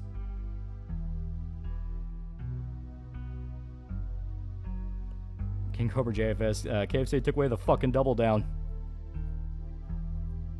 It's lame and gay shit. Even Nux Taco, of all people, agrees with Lolly. Dude, I saw a clip where Pippa flat out said it all felt very manufactured, and she doesn't trust a lot of the people that got involved in it. I know Starfield sucks, but there's a Star Wars Total conversion mod being made for it, and it looks amazing. That could actually be cool. Yeah, Skip thing was stupid on her part. I don't think we needed that much drama. That's one where, if it happened in a vacuum, it would be funny. Where it's like, I mean, the site does list its TOS. Granted, Skeb is one of those where it's already wonky as fuck to use, you know, that kind of thing. And it is one of those of like, well, you kind of know going in you can get fucked over. It doesn't make getting fucked over okay, but still. But the fact it's happening off the heels of this already way too milked drama, it's like, yeah. Asma himself called it out. Ironically enough, I was thinking about putting in Twin Peaks when I bought this game. I didn't have enough space, so I ended up choosing Tales from the Gas Station and Disco Elysium. Not only a bunch of catty women getting into drama, mentally unstable women getting into drama was not going to be pretty, yeah. God, please, remember prayer, have the Starfield mods make 40k conversion mods. Yearly New Vegas celebration, Goodsprings, New Vegas. Someone found dynamite. That's pretty great. Are those two man $5? That's why Tomoe Mari's the best. She stays out of drama and just streams. Why can't others learn from this? Love calling if it's Cloud Chase, something to get publicity, or if it's a bunch of A-logs and Discord teaming up. Probably both. Don't get what was wrong about our first tweet. Personal should niggas be trying to groom their Oshi all the time. Like, you named your character Dale. As for episodes of Hazbin Hotel, I'm surprised at least. So far they have not gone heaven or hypocrites. One sinner and hell being redeemed. Give it time. I think the vote petered out. Yep, and it looks like Guy won. Social media is toxic. Why can't it be like good old Xbox Live days where we somehow become friends at the end of the day? Easy Pete never dies. Well, there's enough shit to put up with IRL. She's still in the army. Maybe when the game's fully done, we'll play as Dale Gribble. Around Bound's bow is definitely a gay op to distract from Twitch's underbelly. Is Dr. Sleep good? I'm not super keen on the idea of giving The Shining a sequel, but for what Dr. Sleep is, it's not bad.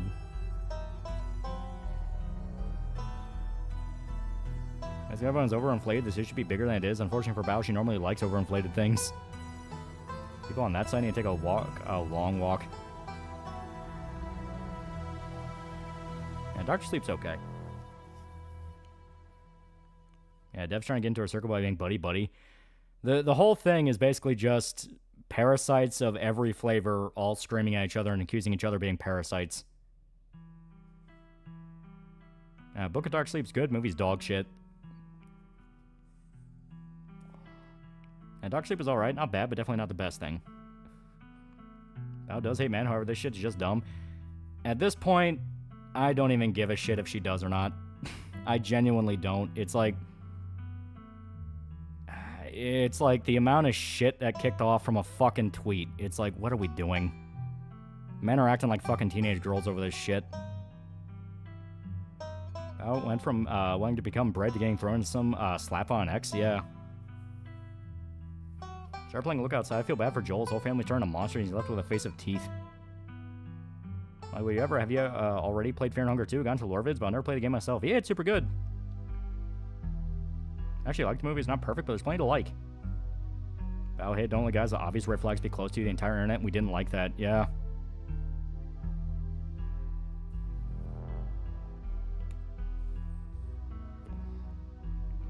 Don't act like a teenage girl. Even Satan isn't that bad.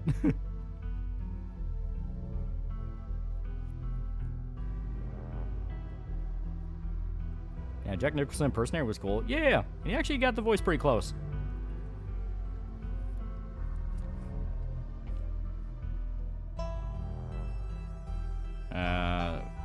And that was what it was. I don't imagine it needed to be said at all. Now, I don't see a reason why you shouldn't say it. You know, something like, hey, be very careful if a much larger male streamer tries to buddy up to a very smaller female one. It's like, we know Twitch culture. We know. Keep myself issues that Twitch have been issues for 13 years when the KC-tron showed up that people ate Bow were children when it was a problem. If you don't feel like touching New Vegas again, celebrate Season 2 of Fall coming out about 1 and 2 instead. So on the screen, pick some already. Well, I'm letting the vote get to 200. There we go. So Guy won by an overwhelming majority.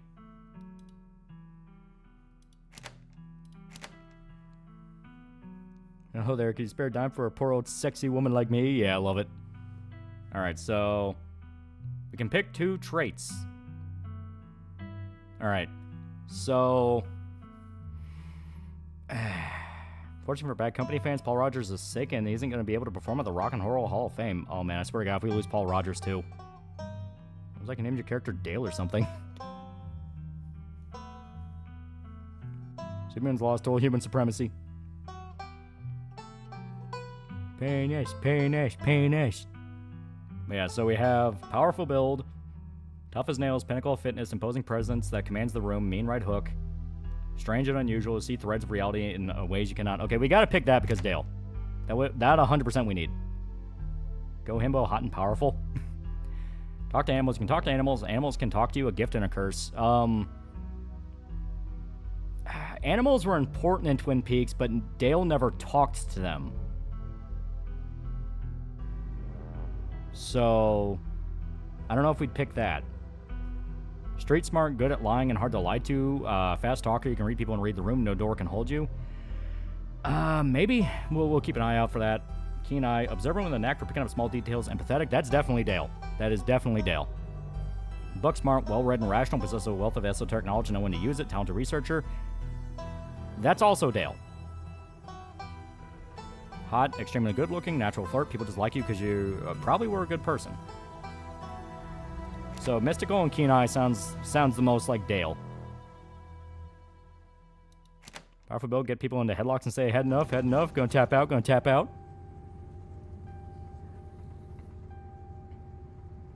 Himbo wizard, do a little hood rat, detective, nerd, and sexy. That's what you're doing. Dale Cooper run, not against it, but a lot of people would pick him as a roleplay character. They already name dropped Twin Peaks as one of the inspirations behind this game, and I love Twin Peaks. Are those two, man? $5? Oh yeah, one more thing. Anyone this is Tomoe, I'm gonna get you. Look outside. Something about air is clear of enemies just comes off across as eerie to me. Second thought you're playing as Dale Gribble. It's a damn good coffee. Damn fine. Oh, cool. I love Twin Peaks.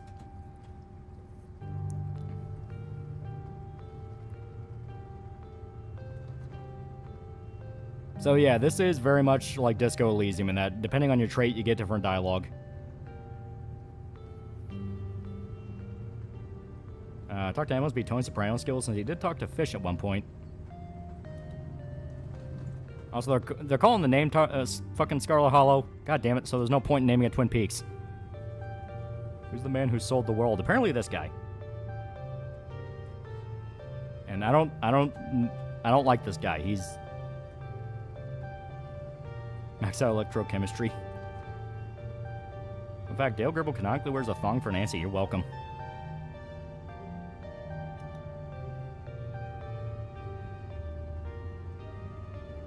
Oh no, not him. He never lost control. Oh, God's a theater kid.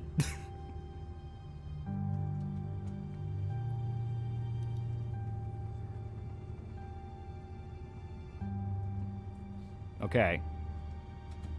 So, me and my buddies doing usual prank stuff, you know, pushing joggers into the harbor, that sort of thing. So... Oh, God's early 2010s YouTuber. I think the town's called Scarlet Hollow. The character's just from Twin Peaks. Hey man, want to hear how I sold the world? Ooh, they set me next to a crypto bro. So I feel like the most Dale thing he would do is just remain silent. He's just gonna let the guy talk. Quick explanation of Metal Gear, no more than a minute long. Nuclear war is bad. I want to hack a Disco Elysium save file so I can do a Schizo Simulator playthrough. How much can I mess everything up? It's actually pretty fun. It's a legitimate route. It's not just, oh, you made the broken character.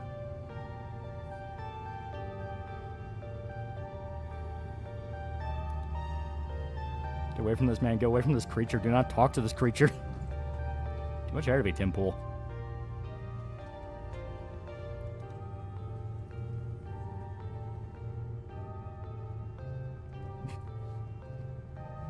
I think making a point that her phone got wet so she couldn't call the cops is not exactly helping.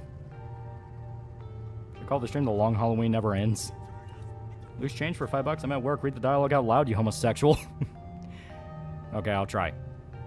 She kind of became my girlfriend. After that, we've been off and on for about a year, so it's pretty serious. Though about 5 months ago, she tried to break up with me, like for real. And geez, you ever get so mad you just want to kill somebody?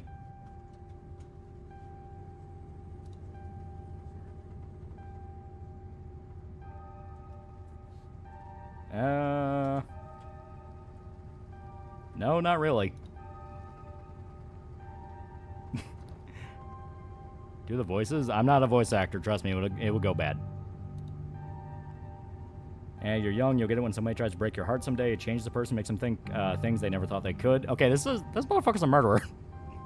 I'm really getting some Strangers on a Train vibes right now. Hey, I watched Long Halloween, good stuff. Thanks for making that review. Yeah. Honestly, could have killed that woman. Anyway, she's giving birth to our son right now, so I'm trying to get up to Virginia to be there for it.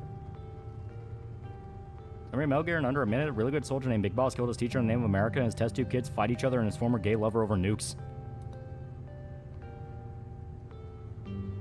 Okay, but I don't know if I'm like into that stuff, so I might just wind up on a bus to New York or something instead. I've always wanted to go there. You gonna run out on your fucking girl giving birth to your kid? The fuck's wrong with you? I'm so worked up by the thought of losing her. You threatened to kill her, but now she's giving birth to a child you created together. You plan on running off?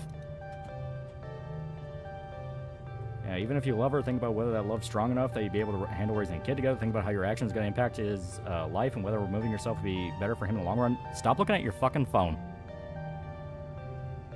Put your fucking phone down or I'm going to hurt you. Oh yeah, good stuff to think about. I will kick your fucking ass. I was raising a movie. I still have not seen it. And show has proven himself to be superior when doing voices in his stream. Take it. How's the coffee where we're going? Anyways, where'd you say you were headed? Yeah, home I think I've never been, but I felt like a call at the back of my mind for as long as I can remember. Some things can be put off for so long.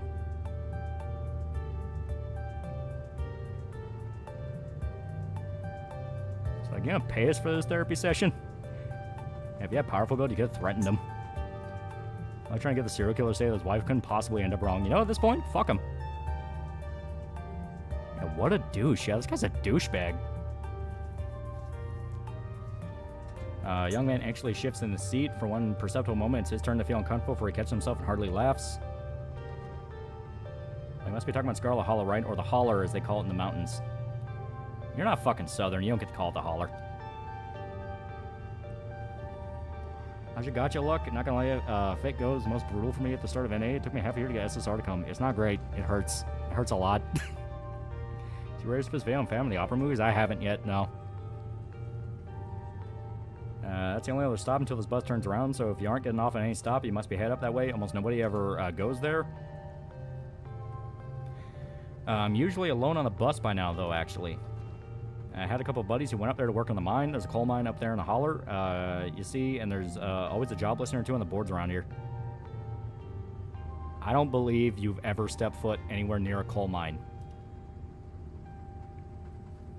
It could be from Memphis. Anyone who cares? XCOM 1 and 2 are $7 on Steam. Hell yeah.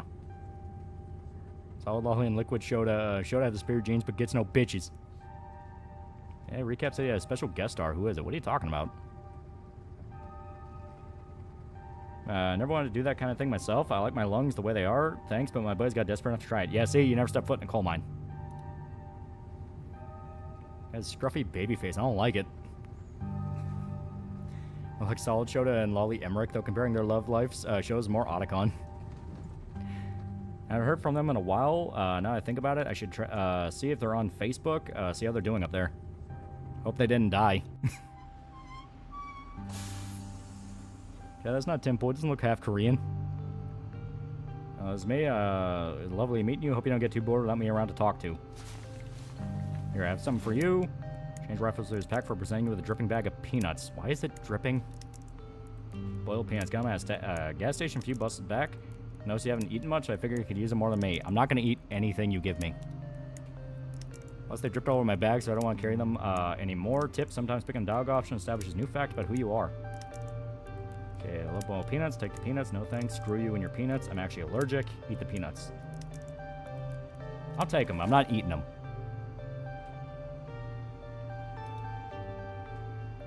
Yeah, thanks. You're welcome. And with that, I leave you. Safe travels, friends. Why are boiled peanuts dripping? That's what I want to know. This guy's trying to rape you in the most strange way possible. Just like that, stranger's gone. And we can finally get some sleep. Next stop, Scarlet Hollow, end of the line. Yeah, don't do that. Soggy peanuts are fucking gross. And don't eat those peanuts. They're supposed to be dry. Bus finally comes to a stop. Its brakes squealing as it deposits you in front of Scarlet Hollow bus station. The sign at least reads, bus station. But calling it feels disingenuous at best as a kiosk, though for a small town like this, you're amazed there's so much as a road, let alone a bus that drives on it every week. Peanuts and Coke are alright. Driver quickly shuts door behind you and starts the engine, kicking up dust clouds as he pulls away, eager to leave you and this place behind. Hey, Dale Cooper. You instantly recognize the worn young woman from the few public photos on her Facebook page. She's your cousin, Tabitha, and she looks annoyed to be here. Offer her your boiled peanuts as condolence. Want some peanuts? I got them from the bus. Those pants are covered in Fent, be careful. That's why I'm giving them to my cousin. Well, the dripping bag, offering it to your cousin. What? Put those away. Why do I want your wet peanuts? Now, come on, let's go. I don't want to spend any more time down here than I have to. My cousin turns and motions to an old BMW parked near the bus kiosk. Cousin, how far south are we again? A follower clambering into the dusty relic. Only nuts be soggy are the ones between your legs. It doesn't take much driving for the only sign of civilization on the car you're in and the road you're on. Tabitha maintains an icy silence. She focuses on the road. Just do a little peanut jig, you see? Just a little peanut jig. He seems a little displeased to be here. Dialogue options live with Explore can usually be taken without advancing the story. They can impact relationships and unlock additional story paths, however.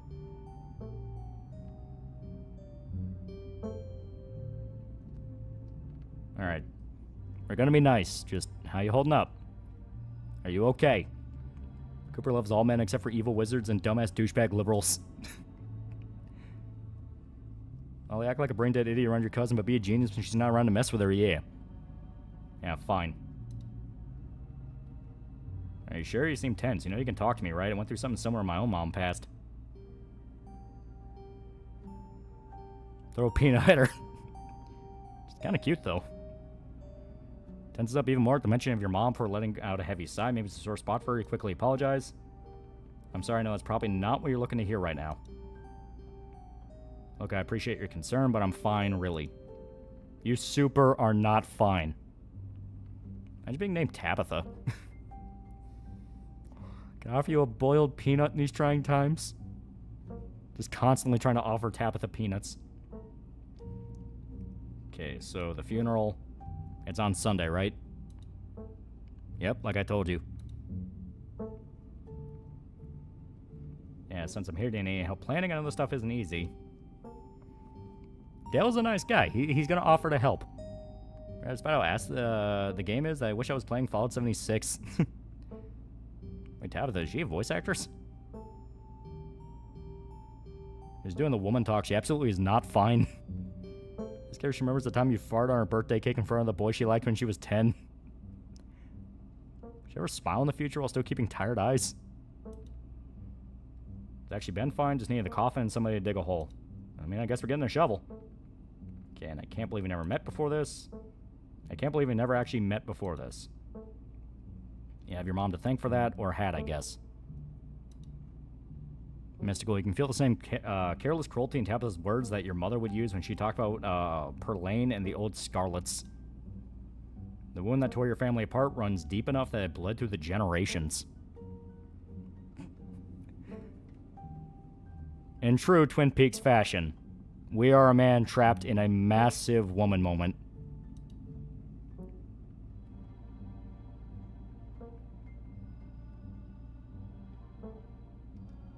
Also, we're not doing Dead Moms Club. That sounds like a really bad idea.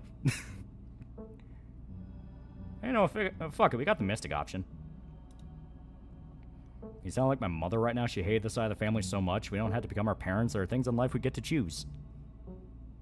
She looks attractive. Maybe a thing for angry woman. Well, good for you. I think we pissed her off. And she chose to leave. Alright, I'm just gonna let that sit. Yeah, Dead Moms Club is too based for a response. We save that for the bros. What does that mean? Man trapped in a woman moment. It makes sense if you watch the show. She will kill both of you. Stop. Peanut? So they sit in silence with their cousin, and the car eases up on the steep mountain road. What's your favorite World at War level? Some of the Japanese levels are really fun. Like, actually invading, I think it was Okinawa. Like, that shit's fucking awesome. It was either Pelelu or Okinawa. It was one of the two. Here it is. Scarlet Estate, though it seems better days, the crumbling elegance is not lost on you. Someone used to cramp apartments in gray cities. Know where someone can watch Twin Peaks? It's up on streaming, like, the entire show. Shame this one didn't have voice acting. Well, it's not finished yet. I think it still needs 2 or 3 more episodes, because I think episode 5, they're just announcing the release date for it. I'm pretty sure when it's done, just like Slay the Princess, they'll add voice acting and a big update. It's Coop before joining the FBI. Coop's teen years. Your mother told you about this place many times before she passed, always with an anger burning beneath her words. The fey majesty you once imagined doesn't quite compare with what's in front of you, a jarring blend of opulence and ruin. As you stare at it perched on the crumbling cliffside, you can't help but feel like it's something that should have been left to rot a long, long time ago. Imagine the entire beef stems from, I think the mansion's gonna fall off the cliff. It's getting worse every year. Why are we not fixing it? Yeah, Pelelu was an early battle where you get stuck on the reef of the landing. What's Twin Peaks about? There is a murder in a small town, and it leads to an existential journey. This is an OSHA violation. Man trapped in one moment. It sounds like the mundane Matt Boulder fiasco. I made some errors, Boulder King, McFarty Pants. Yeah, Flying Fortress, that whole level is pure cinema. That one is a good one, yeah. Why would you build a building right next to a cliff? And once again, imploring you to read The Last Halloween, if you can. It's very similar to the feeling, and look at this. With a blast of dusty air as you step across the threshold and into the foyer. Everything in this room has been here for much longer than you've been alive, each object cemented in place with layers of dust and cobwebs. You can hear doors creak on their hinges and the aches and moans of ancient floorboards as the house itself sways in the wind. Welcome to our family's humble estate. Twin Peaks is a vibe. It's a chunk of heaven in suburbia.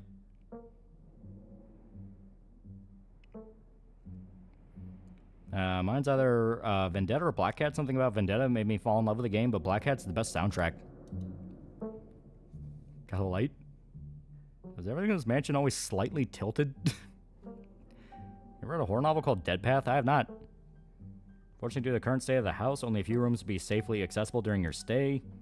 You wouldn't go wandering anywhere else if you value your limbs. The floor's been known to give out.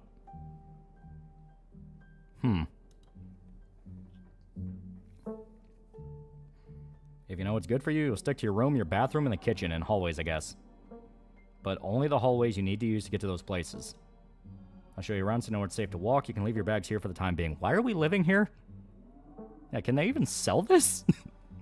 It was obvious Twin Peaks was meant to end after Leland died, and the guys were ruminating the evil of Bob, but David Lynch was forced to extend it. Yeah. So you live here.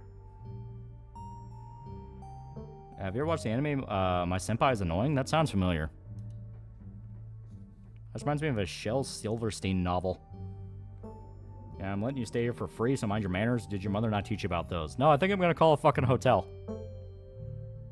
Explore Lolly, explore dangerous parts. You can lose an arm. Or two. Fat Taco Lulu took a video from the account End Wokeness of Spanish Immigrants. From the account End Wokeness of Spanish Immigrants stealing Halloween candy. Mute the audio and use this video of evil Whitey's doing it. He literally lies. Yeah. Dad, but you know what's good for you? My dinner will be ready by 5 o'clock. Bob was a generational pedophile wizard. I would say Blood and Iron World at War was good. I just died from grenade spam. Find the ghost hooker room. Have you ever read Tales from the Gas Station? Art Bro really likes that book. I should read it because that's apparently another big inspiration on this game. Thoughts on Harlan Ellison as a person and novelist? He wrote some really good shit. As a person, he was an asshole. It was a manga with the 4 couples, one of them being more a pairing than a couple proper. It was an One-san Shota with a tanned One-san. Oh yeah, that's one about the super short office lady, right? Yeah, midget office lady and giant senpai, yeah. I need to play World of War again. One of the first games I beat on hardest difficulty. It was a pain in the ass to do, but worth it. Did you know JP fans held a mock funeral for Lorna Palmer? Yeah. Alright, let's just get this tour over with. Follow me. Yeah, Tales from the Gas Station, no bullshit. It's legitimately good. As stated, Art Bro likes that book a lot. I've been kind of curious. Because anytime Shota would bring up House of Leaves, he would go, oh, have you read Tales from the Gas Station? It's like, if you're using the two in the same conversation, I'm kind of curious. House of Leaves is good. What exactly is Tales from the Gas Station about? I don't know. That's why I'm kind of curious. You put your bags down and follow Tabitha through a long, dusty hallway. She delicately steps over holes and tears on the floor. You do your best to trace her steps.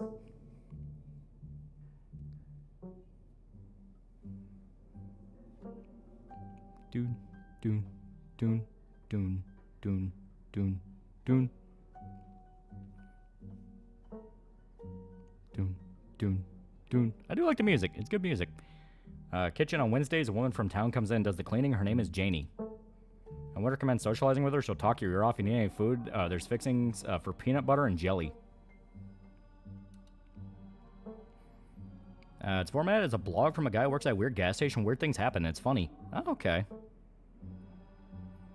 Don't touch my mac and cheese or my ice cream. Those are off limits. You know what? I can respect that. I can also access the garden through here, but it's pretty wild, so I wouldn't, if I were you, tip. Some explore options prevent you from taking others. Choose carefully.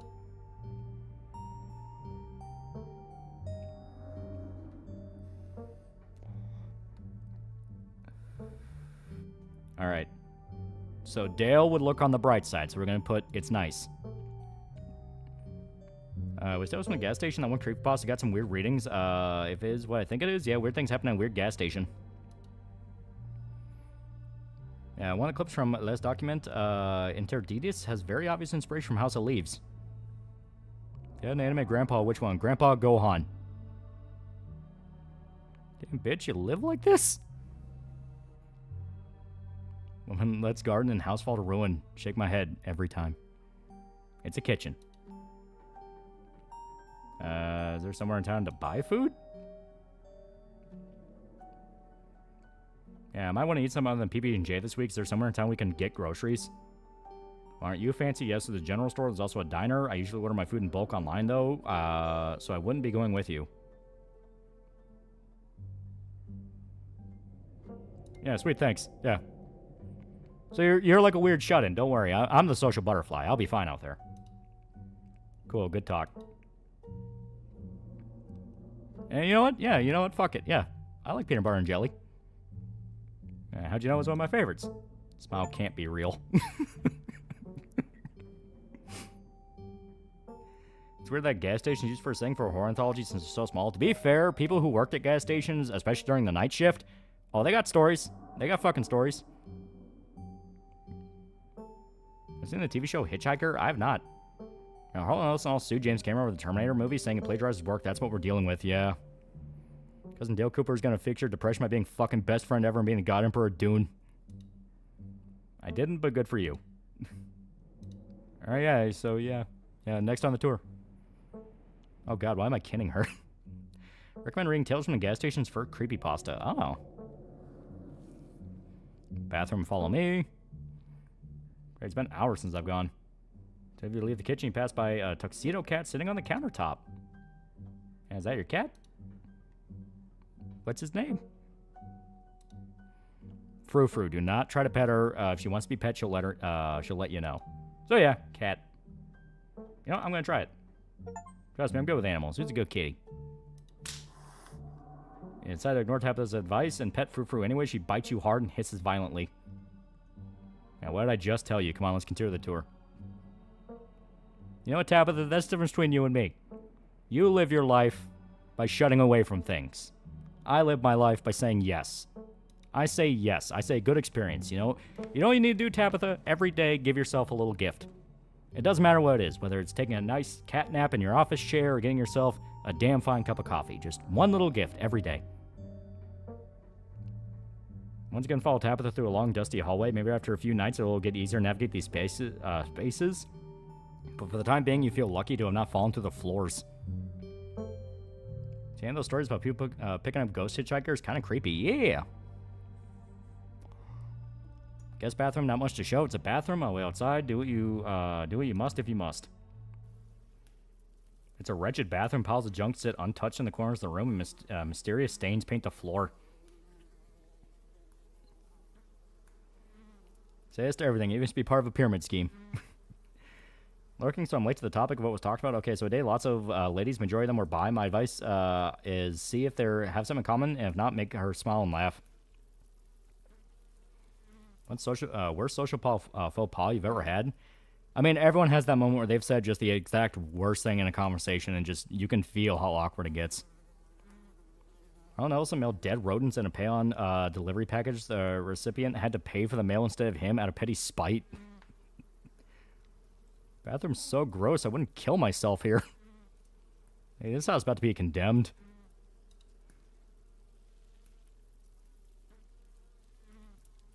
Yeah, who exactly uses this bathroom? Guests. Are you sure the toilet works? Yes, why wouldn't it? The water bill gets paid, therefore the toilet works. Now do your business so we can move on. That's not what that means, but okay.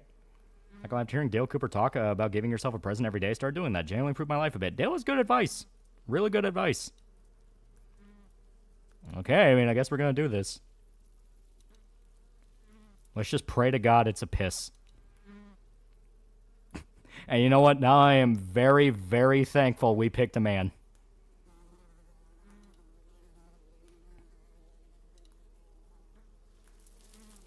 Bugs, get her from the bowl as you lift the seat.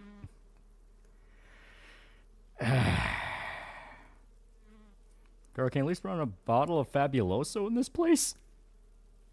So your cousin this game a complete shut-in? It appears so. Oh dear God, she's gonna watch. Thank you to everybody that made us pick a man. Toilet's a toilet sure can be cleaner, but your business needs doing. This is a good place as any. You do what you must and rejoin your cousin out in the hall. Do we even have TP? How does this scene affect the mutant? Can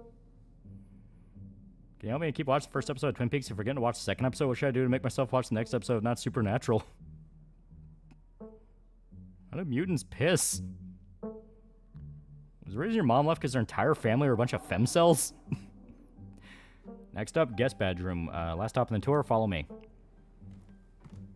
Complete shut-in who doesn't know how to do basic maintenance. This chick just Rachel with working legs and less cake. The fucked up part is she kind of is. It's kind of uncanny right now. It's like just complete depressive, like, oh, what's even the point? It's like, bitch, I live here too. Why you throw away the paper rolls? What's wrong? That's where you'd be staying. Linens are fresh. I had Janie watch them last week. I had to endure a half-hour rant about her kid to get her to do it, so you better be grateful. That's going unmistakable. Stain coats his room. Someone died here. No people have died here. Closet's full of old family stuff, so you can't hang your clothes up, but you can use the dresser. It should be empty. Wait, she said guest bathroom? Guest bathroom? In all femme cells, they still get sex. Is the cardboard as extra toilet paper? Just throw it out the window. Come the county sheriff's office doesn't come through to condemn this house. Also, yeah, people died here, haven't they? When this house is almost 150 years old. You know what? Good. Yeah, good point. Yeah, obviously people have died here. Okay, what's with the boxes? Old family stuff. You want me to, like, do you need me to move them? Even in my depressed Lingo myself era, I'd never let my place get this bad. Is Tabby a further gone Rachel, or is she as bad? Right now, she seems further gone. Tabitha eyes you up and down for a moment. No.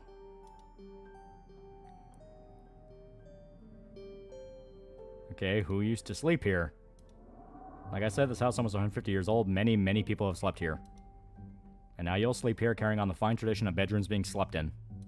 You don't have to be an ass, Tabitha. You don't have to be an ass. Like devs are spying on me personally and create Tabitha. I don't know how to feel about it. Rachel would think this bitch is nasty. Problem isn't me and girl, it's keeping them. They like me, ask me out, but then ghost me when they figure I'm not outgoing. I have an asthma goal to move here.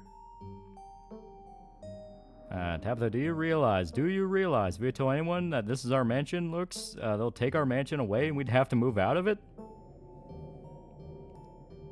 Alright, I guess I'll get settled. Follow me, I'll take you back to the foyer so you can collect your belongings. Almost exactly how I imagine Rachel acting. Is it wrong to want to fuck Tabitha? As far as we've heard, Lolly has never mentioned Rachel having a cat, so yeah, she's further gone. Tabitha, we are so fucked. Did you play World of War again? One of the first games to be on a hardest difficulty? Yeah, it's super good. This concludes our tour. I'm afraid I must return to my duties, so you have to entertain yourself for the rest of the day. Don't expect to see much of me. Tips, some dialogue options open additional conversation paths, some right away, others down the line.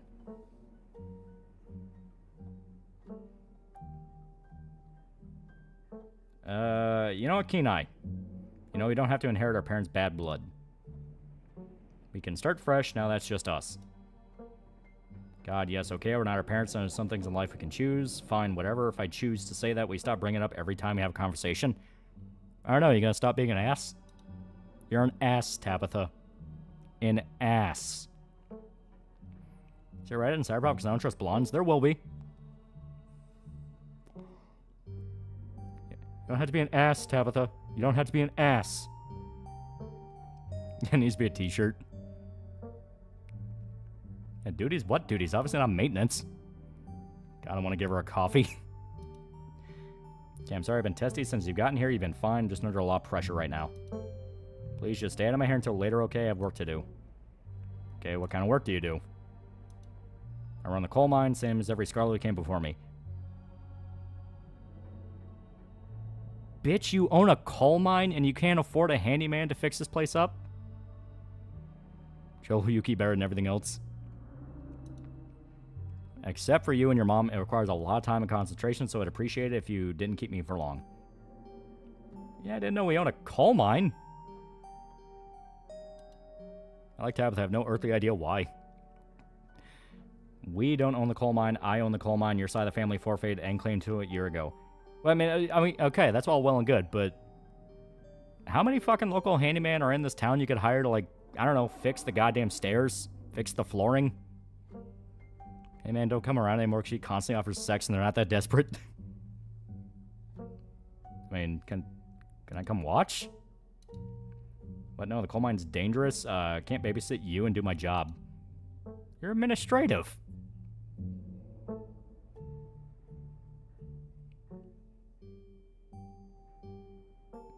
Hashtag girl boss.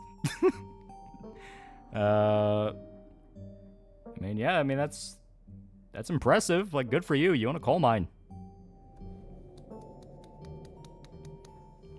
Tabitha seems like the woman whose pussy's cold but clamps down on it.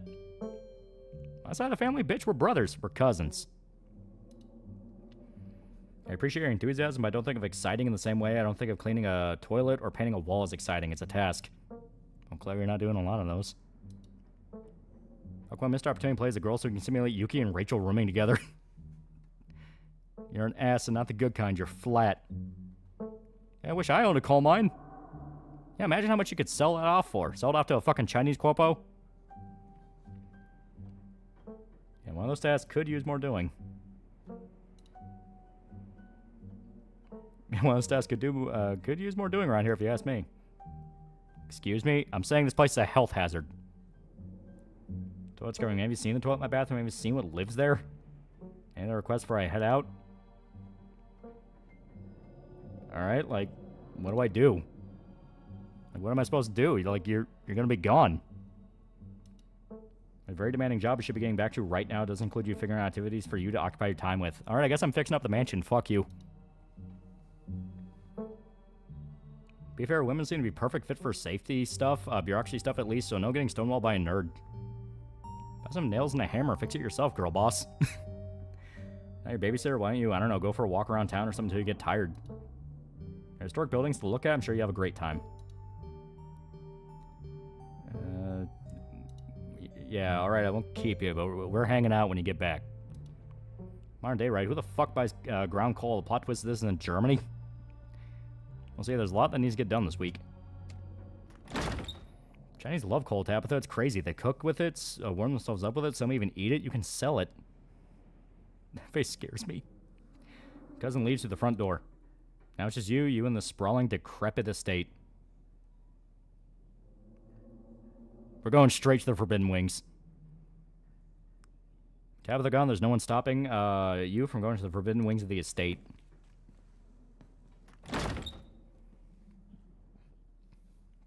Except for the locked and chain, sealing them shut. Guess right into town.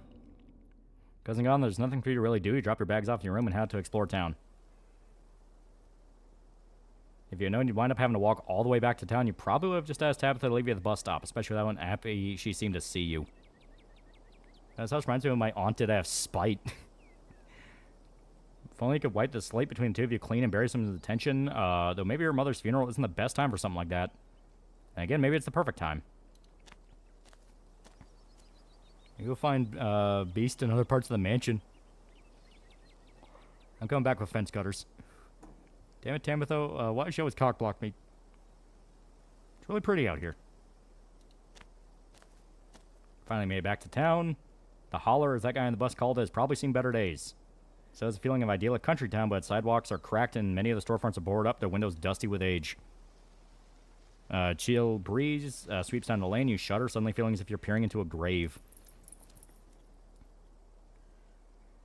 Gretchen, come back, quit bothering strangers.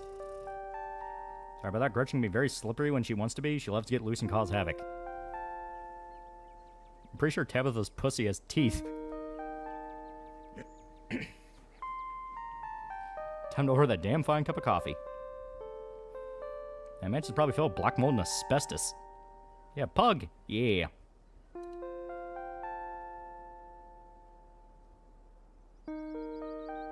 Yeah, pug. That's cute. Yeah, I love pugs. I think she is cute. Sure, most of her teeth are falling out. She's got a couple of weird growths, but for a 17-year-old pug, that's pretty good. Fucking 17-year-old pug? Holy shit. Thing's fucking immortal. Wob for 50 bucks. Up, nigga. Love the movie reviews, man. I really hope you get more success online. Can't believe I've been watching you for 5 years. Thanks for Mr. In-Between. Recommend, by the way. I do think you're wrong about Alien Earth. A lot of it's fluff, in my opinion. I still really like Alien Earth. I think it's like one of the better alien things we've gotten in a while. The ancient pug. Don't care what anyone says. Sound pugs make her cute. Good home besides the black mold. Damaged retaining wall, frayed electrical wires, lead paint, water, and fire damage. The rats, the bats, the spiders, hobos, but no termites. Wife. Yeah, she's 17? Probably really old for a dog. Sure, she's about 84 in dog years. Hope she beats the current record holder and makes it to 19. Or better yet, 20. The more time we get together, the better. Isn't that right, Gretch? That pug's a Highlander. Things don't live past 7 typically. What is that dog made of? It's fucking tough. Are my manners talking to you for this long without introducing myself? I'm Stella. Often I see a strange face up here in the holler.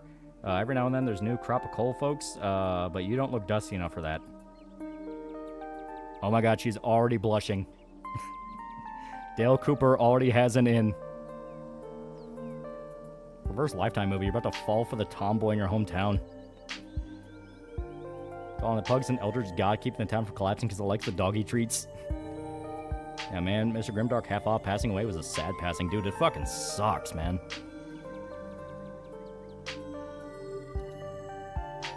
You're in town for the funeral. Are you at a Scarlet funeral?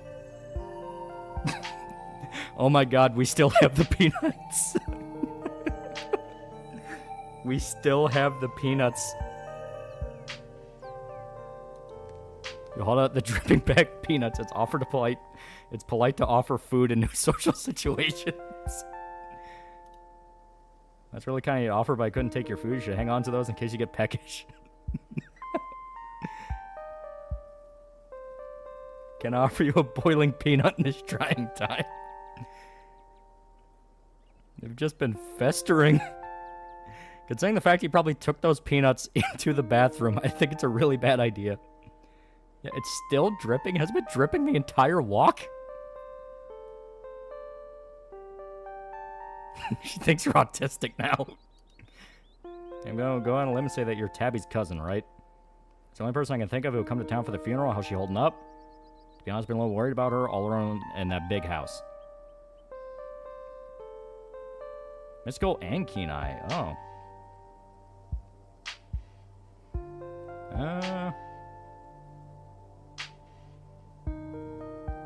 You know what? Yeah, we're going to do the combo. Mystical and Keen Eye.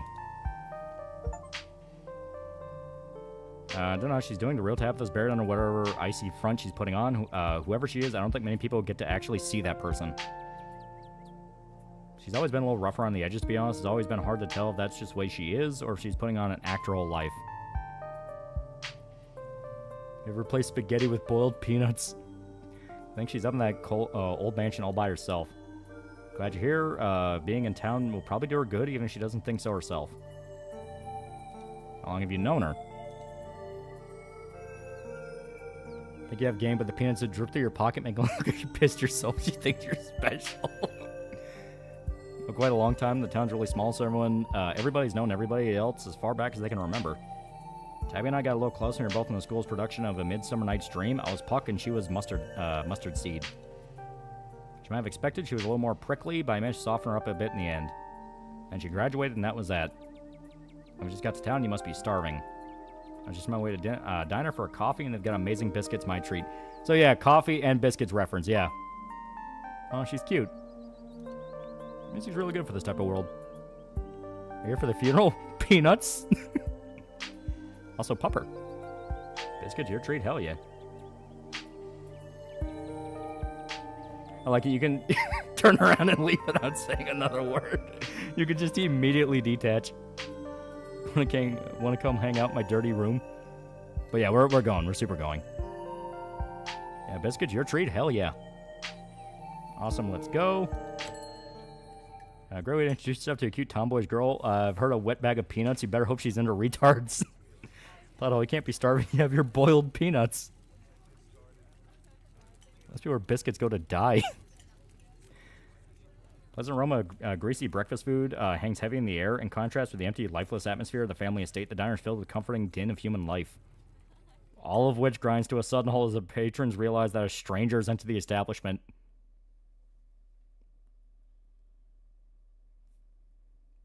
Well, you now have a challenge. Never get rid of the peanuts for the entire playthrough. I spent the entire game trying to give someone the dripping peanuts. Hi. You guys like jazz? Dale immediately turns around because he decides he's on the Tabitha route. And immediately turn around and walk away. Hey everyone, I'm Dale Cooper. Just in town for the funeral. Where anyone can respond to you instead of casually slide into a booth, pretending the whole town and just gawk at you like a sideshow attraction. Peanuts, just offer everyone peanuts. A lot of black people in this white town. And they didn't seem like they liked me, so I'm worried there might be a little bit of Jim Crow going on. Looks like your entrance is a little more dramatic than you were expecting, huh? Folks around here don't meet many strangers as is, and with who you're related to, well, let's just say you'll be the talk of the town for a while. Keen eyes, you settle into a booth, you can't help but pick some of the murmurs of the conversation around you. Stella turns to Gretchen while you take a quick look around the diner. At the counter, 2 policemen and a woman you assume to be the owner shoot sidelong glances in your direction while whispering to each other. Oh shit, it's a sundown town.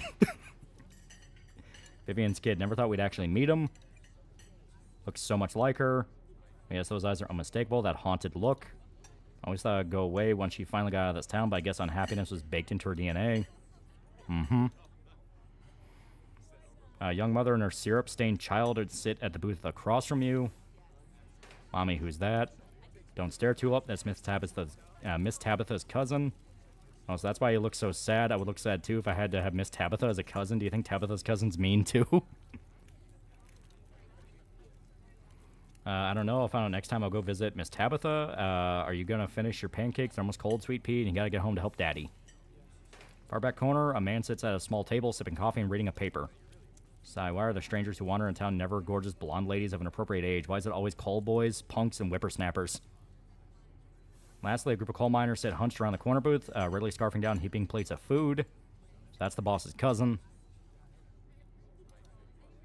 There's that funeral this week, if I'm remembering right, for old Miss Pearlane.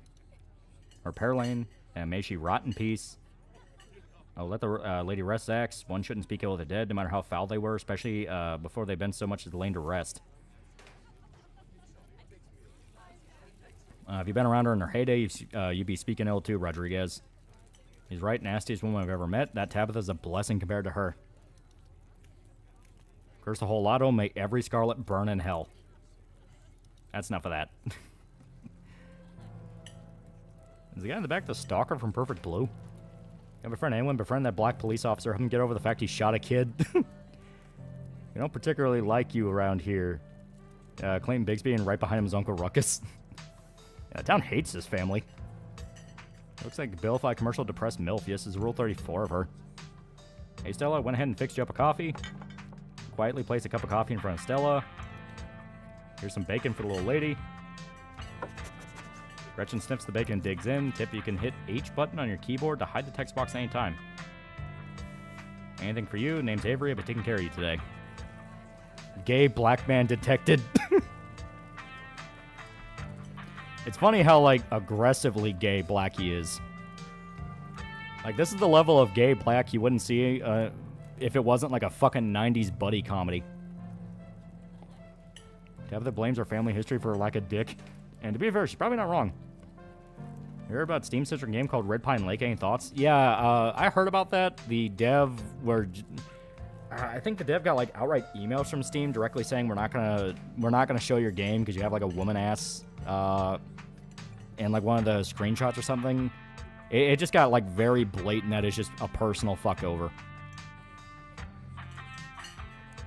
Activate defense protocol. The gay black bestie.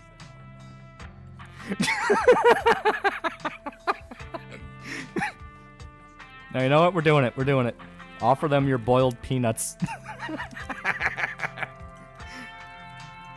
You hold out the still dripping bag of boiled peanuts. Gretchen sniffs at the spatter of brine on the table and licks her lips expectantly. No thanks, I shouldn't take gifts while on my shift.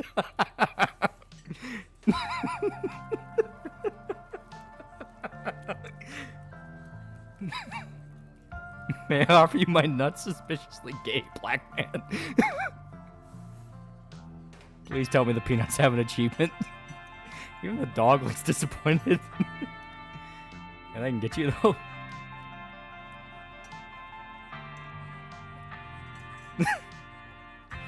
It's like Harry forcing the stolen sandwich to Kim. Won't anyone take my peanuts? His Uncle Ruckus is friends with Clayton Bigsby because he assumes they have the same disease as he does. Also, Steam, hey, look at that nude boob and ass. Whether you want or not. We heard you like psychological horror. Do Gooner games count? No, have some more. Such hypocrisy. Yeah. He just left with nuts. All right, yeah. Well, how much is the coffee? You know what? Yeah, biscuit and coffee. Can I have a biscuit and coffee, please? Heard they're really good. Best in the county. Avery pours the fragrant brew into the empty mug in front of you. They linger after pouring your coffee, turning to you nervously. Oh, and I'm sorry for your loss. Segment 162, $5. Maybe nobody's taking your peanuts because it's No Nut November. You know what? That's a really good point. Just a quick nut, man. It's not bad. If I have a chance to respond, they're gone. If I took my advice with a biscuit, you won't regret it. You know, if you ever want to get rid of those peanuts, there's a trash can right by the door. No. It's a matter of principle right now. Fujoshi hands drew that black man. I believe Steam would screw over the devs just because screenshot a woman's butt. At the end of the game, your character's bleeding, holding a submachine gun. He'll still be holding the bag of dripping peanuts. Anyway, the funeral's not till Sunday, right? Gives you quite a bit of time to slum around town, trying to think if there are any cool events going on this week. There's always the reading adventure at the library. It's supposed to be for little kids, but I do it every month anyway. And I'm pretty sure Avery's throwing a party Saturday night, so that's a fun thing to look forward to. And there's a weekly Sunday potluck. I should be right after the funeral, too, so it'll be a special occasion. Is the potluck like a church thing? And it would be weird for me to come, you know, because I'm not a member. And she just realized she's with a retard. Never get rid of the peanuts. Still Austin, Tabitha's celibacy is because of a curse. Everybody knows banging Tabitha will revive the town. They refuse to. Throw the peanuts into the coffin. Can somebody take these fucking wet nuts away from me? They're ruining my love life.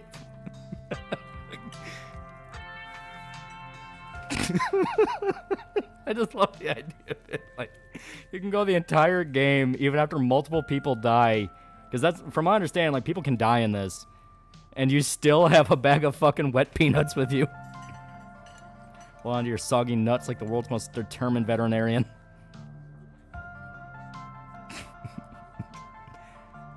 Must be really pent up. She's lusting after Peanut Man. Oh no, Sunday thing is coincidental. It's actually hosted by the library. Not too many people go to church around here, if I'm being honest.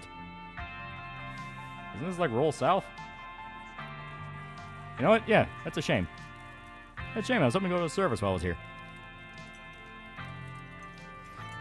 Avery, hey there, you new? I'm a little new here myself, too. I live with my uncle. You get used to it, Dale. What's her name? Ruckus. Oh, he must hate you. That reminds me a bit too much of pink-haired activism. It's the Slay the Princess studio, so they probably just have like a circle of artists they go through. Because there's like a little bit of anime twinge in the style, but nowhere near to the extent Slay the Princess had. The only game is allergic to peanuts. It's all coming together. I can't say I pegged you as the God-fearing type. It's not that folks around here won't like that. They're just not fans of the local pastor. There's something a little off about the guy, a little creepy. You'll get what I mean if you ever meet him. And unfortunately, you probably will. Anyway, those are all the big events I can think of. As for the day-to-day, any idea how you want to kill time for the rest of the week? Alright, yeah, there's a loaded question. What are you offering? Peanut juice is like bleach, beach sand. It never truly goes away. Yeah, very Tumblr art-like, yeah. Is that being that obvious? My job means I spend a lot of time in the woods with a camera, and it's always better when someone else is there, too. First all I can finish, Avery returns biscuit and tow. Here's your biscuit. When he says it's on the house, she sends her condolences. Yeah, thanks, it looks great. Offer the pastor peanuts. Pick up the biscuits, delicate and fluffy, nearly crumbles at your touch. A warmth emanates from its surface. You don't even need to taste to know that it's good, a divinity given buttery form. You take a bite, it melts in your mouth as if it was nothing but butter suspended in a thin matrix of dough. Truly, this is a perfect biscuit. This school was a good pick. Those wet nuts gonna come in clutch at the end. I can feel it. Just the artist and writer is totally in her style, yeah. So far, there's not anything that's making me go like, oh god, this is fucking obnoxious. Beyond like, there's obviously some dialogue options that are meant to be the meme one. Like you have, hashtag girlboss, stuff like that. You have like the non-binary thing, but it's like, fuck it, that's fine. So far, this is actually kind of fun. That's the pastor's normal, just traumatized from that time Tabitha tried to ambush him in the confessional. Pastor's only unfriendly because he's peckish. He craves boiled peanuts. This is, excuse me, a damn fine biscuit.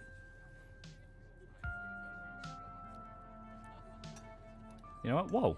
This is a really good biscuit. Wow. Feed that stupid cat the nuts. Wet nuts are how you kill the killer. They're allergic. I'm glad you like it. Everybody lingers at the table for a moment. Yeah, fuck off, dude. Fuck off. You're not getting a tip. Get the fuck out of here. So Estella mentioned she's famous.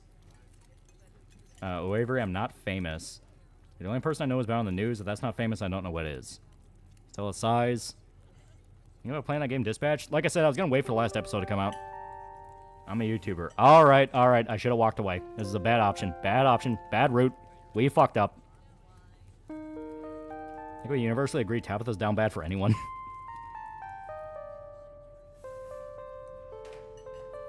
What kind of videos do you do?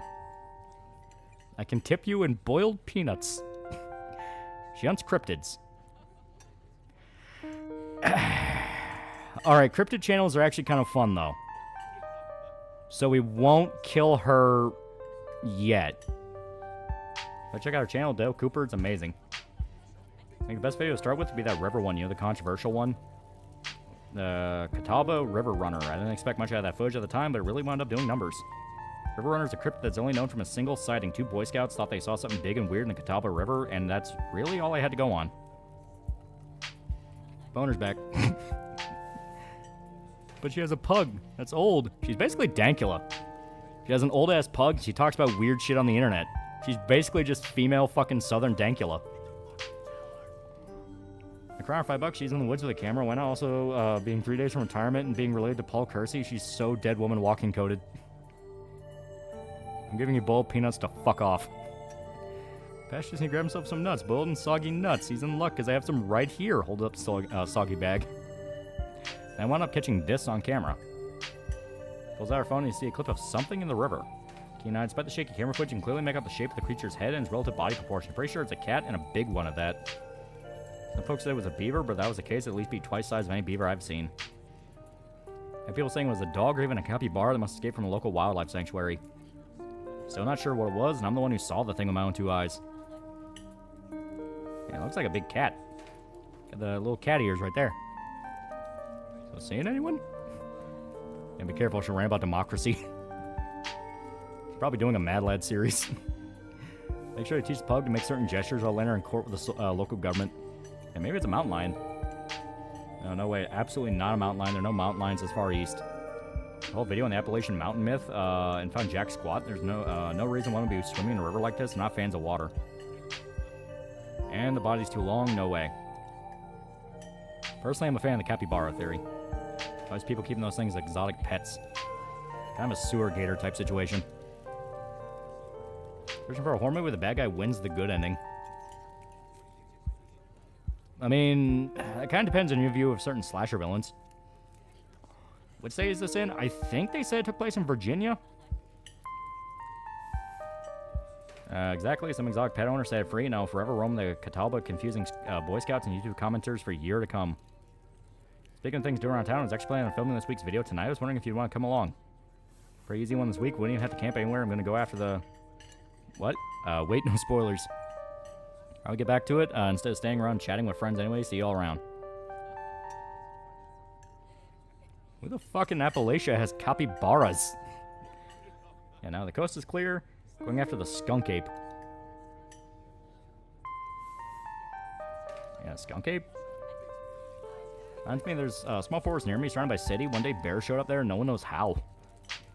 That's my friend's episode that premiered last night. Having Pyramid Head show up was awesome.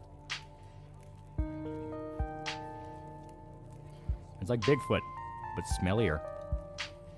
Most skunk ape sightings are from Florida, but while I was doing research for last week's video, I came across a report where a lady from a town over claimed to have seen one on her deck playing tug-of-war with her dog. As I leave no stone unturned, decided it was worth investigating. So I say, want to tag along? Hold the camera for me while I narrate against the darkening sky, that sort of thing. So, we can spend the night with a tomboy obsessed with cryptids, or we can go back to a fucking shitty-ass mansion. with some autistic woman that hates us.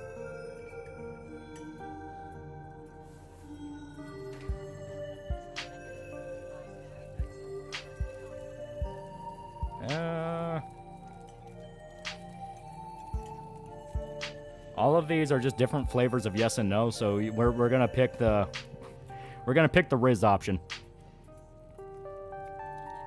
It depends. Will Gretchen be there? Of course, it's been a while since I've had anyone but Gretchen out there with me. Say no more, I'm in. With a pretty autistic woman that hates you. Gonna be a lot of fun. I actually started the channel with a couple of buddies of mine back in middle school, so it kind of be like a blast from the past. Most of those two, our videos were terrible. It gets me thinking, I wonder if they'd be down to come along with us, get the old gang back together, though I guess Kanika had to close out the general store tonight, so pretty sure she's a no-go. But Reese thinks there's a decent chance we could get him to come out of his cave if he's up for it. Mind if I make a quick call? Stella pulls out her phone and dials it, waiting while it rings. And she's looking at us as she calls. I'm telling you, boys, we're in. We're in. No mountain lions this far east. Fake cryptid fan Virginia has had tons of sightings. Oh, Lolly, she's gonna steal your nuts and not the sacred soggy peanuts. Reese, dude, what's up? Feels like it's been forever. I mean, I'm sorry to hear that. Do you want me to come by, or... Okay, if you're really sure, but if you change your mind... I was just calling to ask if you want to come out to the woods tonight. I met somebody cool in town today. He's Tabitha's cousin. I know, yeah, just here for the week. And I'm going to go out and look for the skunk ape. Take the easier trails if that would help. Dang, man, it sounds awful. Hope you take it easy now. Swing by sometime this week when we got more low-key hang. How's that? So what, does fucking dad kill himself? Like, what's going on there? Yeah, I'll bring him. Talk to you soon. Bye, bud. Look, it's just you and me, pal. She couldn't resist the peanut game. Yeah, did he ask you to bring me to his house? He's excited to meet you, of course. I think you'll find most folks in town are. Is he okay? Yeah, they said no fucking way. Good question. Didn't get to see your stream, but what was your favorite route in Slay the Princess? Mine was when you fight the Apotheosis with the Broken. I really like the Damsel route. Just because I really like that scene where you're eating dinner. It's such a very pretty route. Reese is like 800 pounds, calling it now. I'm getting to think Stella's autistic as well, because she still thinks we're cool, despite giving her wet nuts. He's not feeling well, that's all. He had a lot going on in the past. Gosh, 10 years ago, 10 years or so, but I feel like it's gotten a lot worse recently. Can't remember the last time I saw him leave his house. He got cancer, doesn't he?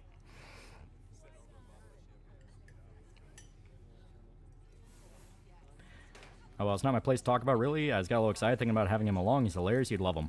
Swing by his place sometime this week. Yeah, sure, yeah. Yeah, I'm cool with that. Just you and the tomboy. Oh, yeah, it's all coming together. Implying she doesn't like a wet nut. Awesome, I'll make it happen. Definitely a trickier one to meet. Kanika's much easier to track down since she's at the general store basically every day. But friendship can wait. We got a skunk ape to hunt. Should probably head out if we want to make it up to the mountain before it's too dark. Come on, let's blow this popsicle stand. I was forgetting up. Maybe it's time to make a good first impression.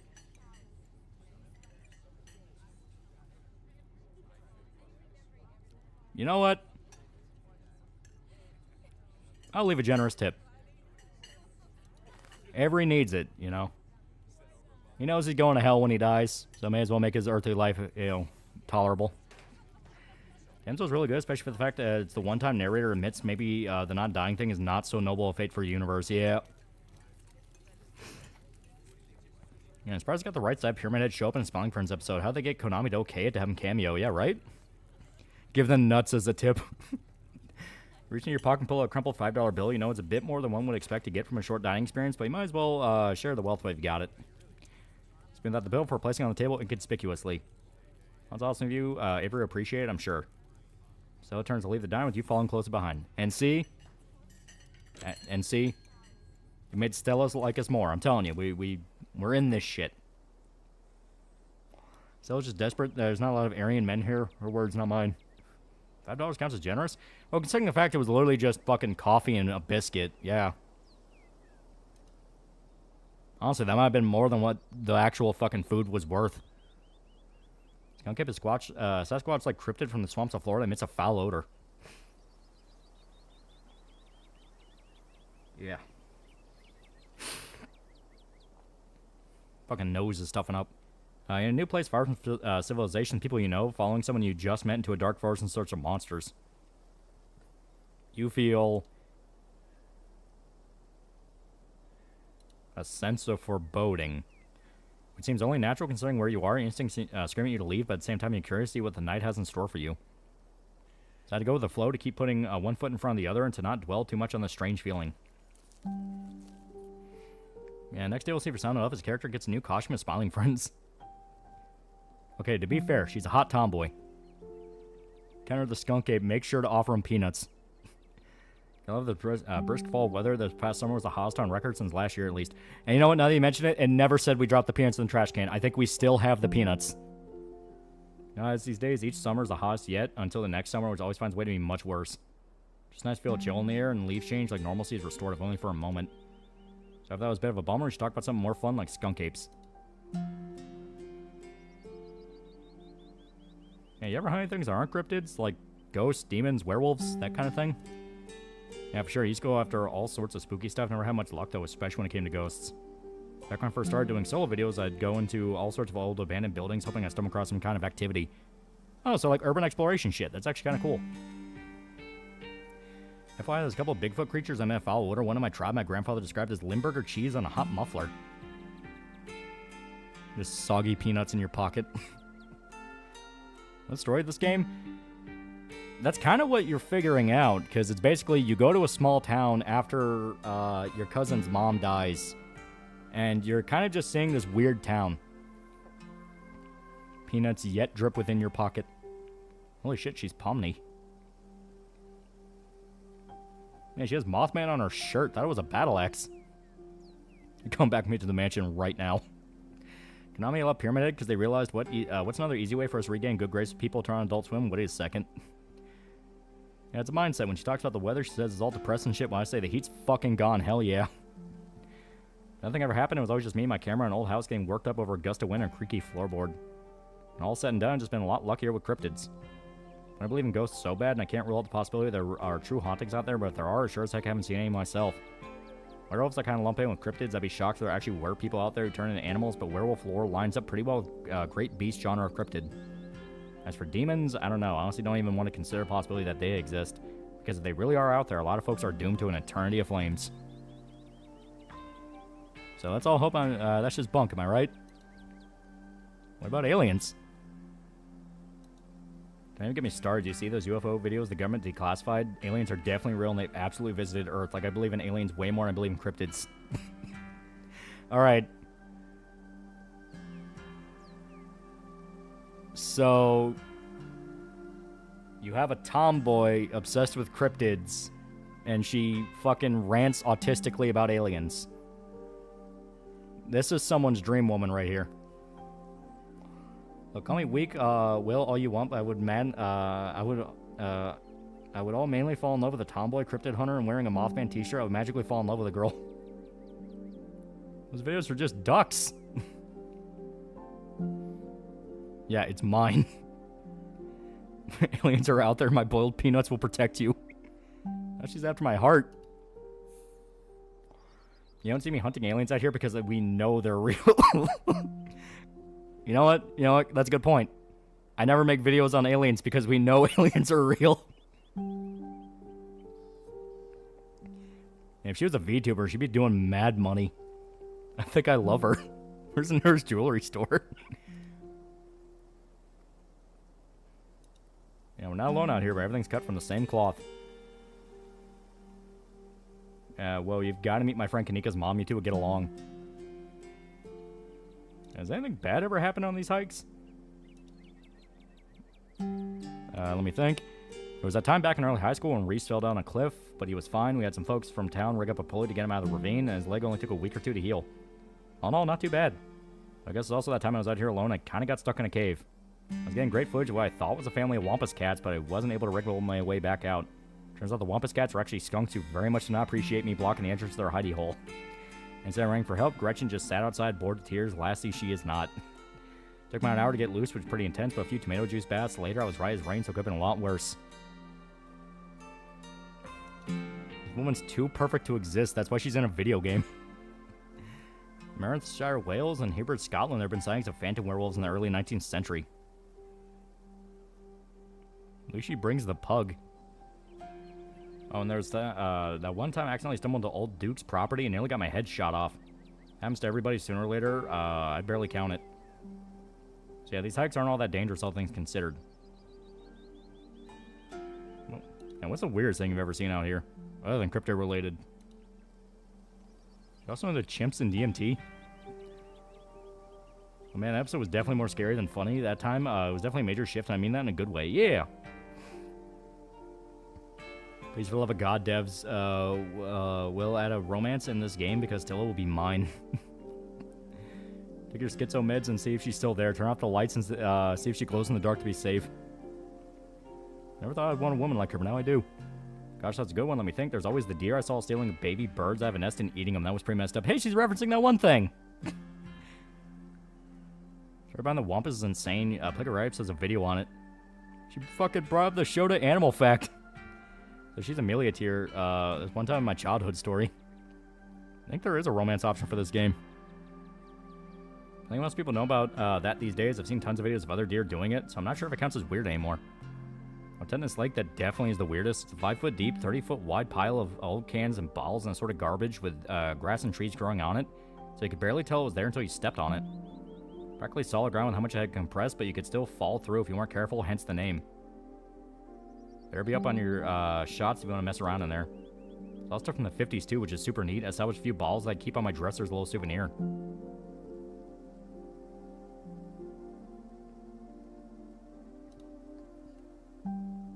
She's absolutely perfect. Holy Jesus, she's perfect. The romance option in this game, but there's one character who's your type. You'll know when you see her.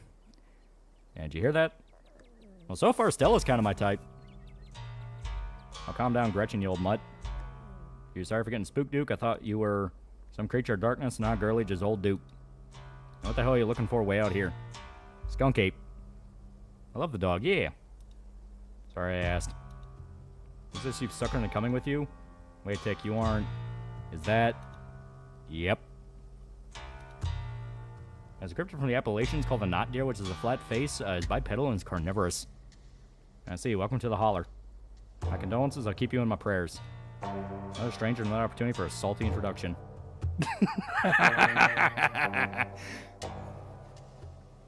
Offer him the peanuts. Duke is the true hero, calling it now. Well, out the slippery bag in front of Duke. It's grown quite fragrant since you first put it in your rucksack, like the scent of old beer, but you're pretty sure that's what it's supposed to smell like. Bowl peanuts from your backpack? No, I'm all set, thank you. Now, both of you will hum back to town, you hear? It's best you steer clear, well clear of this area tonight. I'm doing my own critter, won't be too appreciative of you. A couple fools with a camera scare away the more sensitive wildlife. What are you hunting tonight? Something tall and hairy? Something musky? You see anything like that recently? Wouldn't you like to know? You never could stay in your business, Stella Richmond. Put that damn camera down. Offer him the peanuts. I like how she's not surprised anymore. It's dangerous to go alone. Take these. As the college that studies body composition would donate bodies, and they discovered that deer will eat dead bodies too. Watch this Tabitha Malds. You've been here a day and already got game. She's been living here for years and nothing. Someone will eat my nuts eventually. I'm going to bed. Good night, everyone. Remember not to fuck the root. Come on, Duke. Maybe I could help out. I'm pretty good at tracking. You know, I learned from the best. That you did, but I did. But I've yet to see a shred of proof that you listened to any of it. The way you tromp around the woods at night yelling about chunk of bungas or what have you. Something's been getting at my chickens. I've lost 3 this week, and I can't afford to lose any more than that. I wonder if Skunk Ape has a taste for chicken. Now, see, this is why I didn't want to come to you about these things. Ain't no Skunk Ape, whatever the hell that is. I know exactly what this is, but I know you won't believe me if I tell you. Oh, Duke, you don't think it's... I do, actually. It's those damn mountain lions. They're out here, Stella. I don't care what your little investigation turned up. You haven't been out in these woods as long as I have. Those sons of bitches are sneaky. Of course, you wouldn't find any in one night of tracking. And I know for a fact that's what's been getting at my chickens. It couldn't be anything else. I'm telling you, man, mountain lions are extinct in these parts. There hasn't been an actual sighting since the 1990s. Even those were iffy. Can't believe you go out here on your YouTube saying some river monster spotted by a couple of schoolboy scouts has been 100% confirmed, yet Appalachian cougars are some kind of far-fetched fantasy made up by geezers like me. Maybe you look like a fool. I read those comments people were posting on your video. Sorry, Duke. I didn't mean to sick anybody on you. I just didn't think it's plausible. You'll eat those words when I come carrying a mountain lion corpse out of the woods at dawn. Mountain lion is a reasonable suspicion. We are literally in mountains. If you two don't want to face a full, don't want a face full of buckshot, I suggest you run home and stay out of these woods tonight. Mystical as Duke. Words leave his mouth and existential dread begins to pull at your chest. Something is waiting for you deeper in the woods. Whatever it is, the three of you are bound to meet it and will change you forever. There's something waiting for us deeper in the woods. Yeah, I know, I'm hunting it. Would you like my nuts? They're soft and wet. They're so tasty you can suck on them.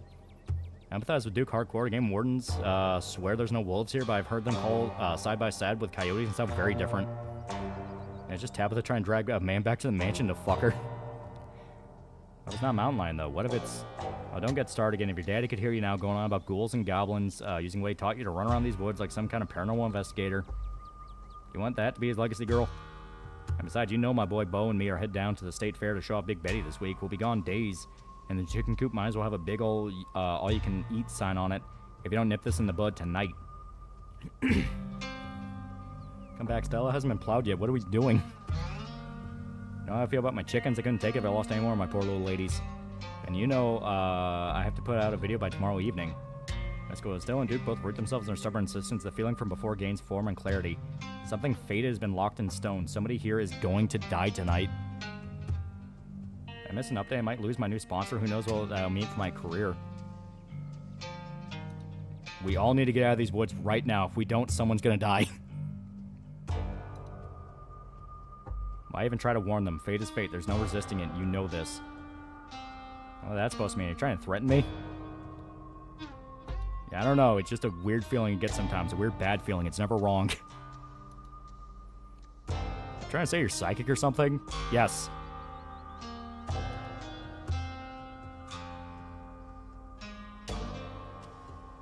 Signs point to yes. Oh, what am I thinking right now? Oh, you ain't psychic. You ain't even try to unsettle me, so I'll go off in the woods and film your little video. Dale, I think you freaked Duke out enough for one evening. Maybe we should leave the poor man to his wild goose chase. Not freaked out by your friend's theatrics, but if it gets you out of my hair, sure, I'm greatly disturbed. I'm along at home and stay out of trouble. Ask what the pug wants. Look at the silly baby. Major Berserk Series recaps. Brother, thank you for doing that. Yeah. Yes, I'm a psychic. Come back to the mansion with me. As you and Stella return to the trail, she carefully looks back the way you came. Okay, the coast's clear. There's no way we're letting Duke edge us out that easy. Come on, no little trail to get us around him.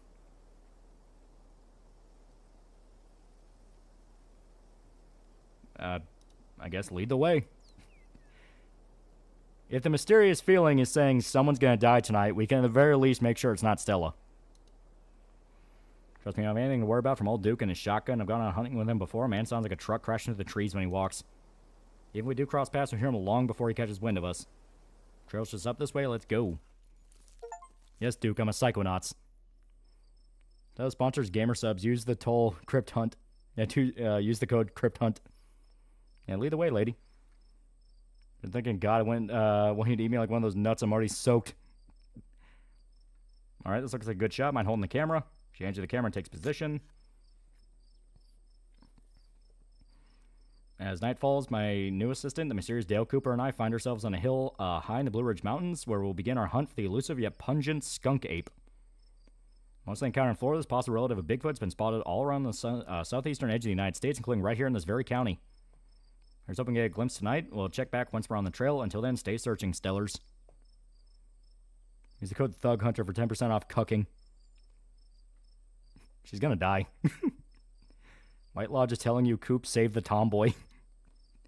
Not really a good idea to be trespassing up here without reflectors, bright jackets, man. Sorry to say, that's a very easy mistake to get shot. Yeah. Take that camera off your hands for now. We'll be able to start tracking scenes once the sun sets all the way. Skunk ape's just another word for stoner. In the meantime, we gotta take in all this gorgeous scenery. Let's go, Duke. May be gone, but that feeling in your gut still lingers. Something terrible awaits you, something unavoidable. Oh, what exactly is wrong with these woods still elude you? As wrong as that's quieter than it should be. The air's a little too still. The creatures of the night are a little too absent. The hills are stale.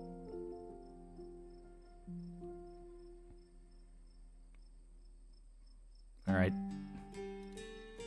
quietly look into Stella's eyes. Gazes meet and the two of you enjoy a brief moment of comfortable silence. Only for it to be pierced by a loud, percussive snort.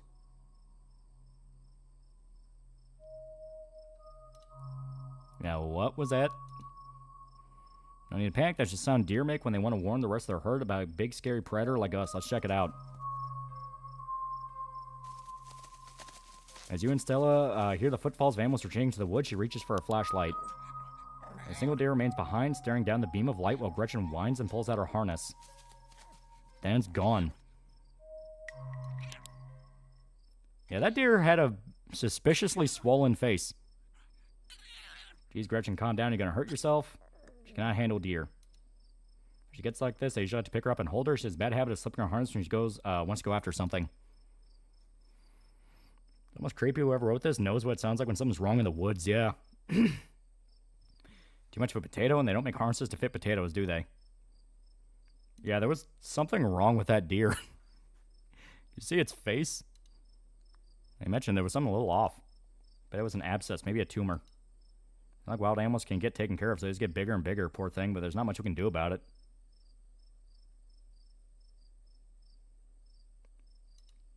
I got my heart rate up. I'm so ready for the hunt.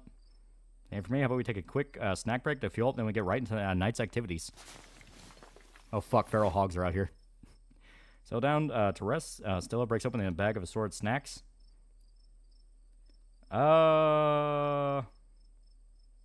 Sesame sticks are pretty good. I like those.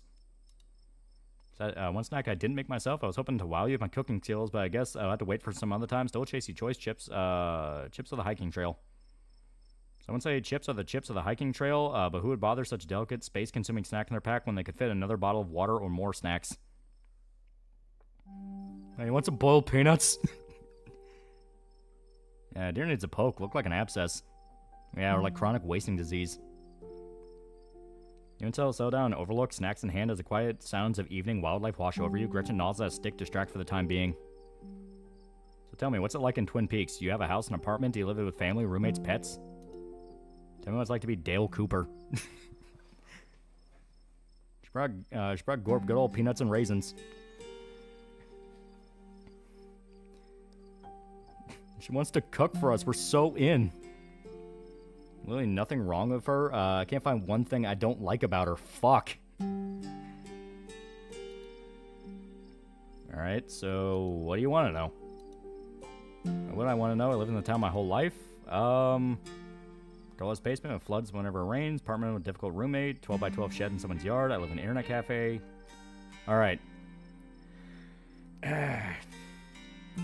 So she's a local small town girl that's easily impressed with city life. So apparently Twin Peaks is a crappy place to live in this universe. Makes it so much better, the choices you made. Before chat does, I call dibs first hand on marriage. Maybe naming her hometown Twin Peaks is a mistake. Alright. I live in an apartment with a difficult roommate. I didn't find this guy an old roommate of mine. I moved in and then then they left and just stuck me with them. It's not the worst roommate I've ever had, so I can't complain too much. The biggest issue is complete lack of respect for any boundaries.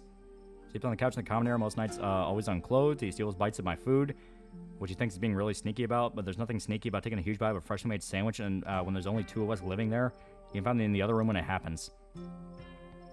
And he infringes on my privacy all the time, too. If I close my door to my room, he'll just start screaming and sometimes even attack the door until I open it and then just walk away. It's like he has a complex about closed doors. Which, of course, also means he doesn't close the door when he's doing his business, almost like he wants me to watch him.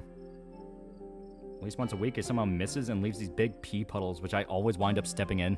Do you live with a fucking dog? Gotten to the point he's causing lasting damage to the house, and no matter what I say or do, it just doesn't get through to him. Anyway, sorry for the rant. I can go on for hours about this guy. I mean, he's a cat, yeah, but he's a particularly horrible cat. It's not like I can just give him away or something. That would be cruel. Okay, you know what? That was slick. That was fucking slick.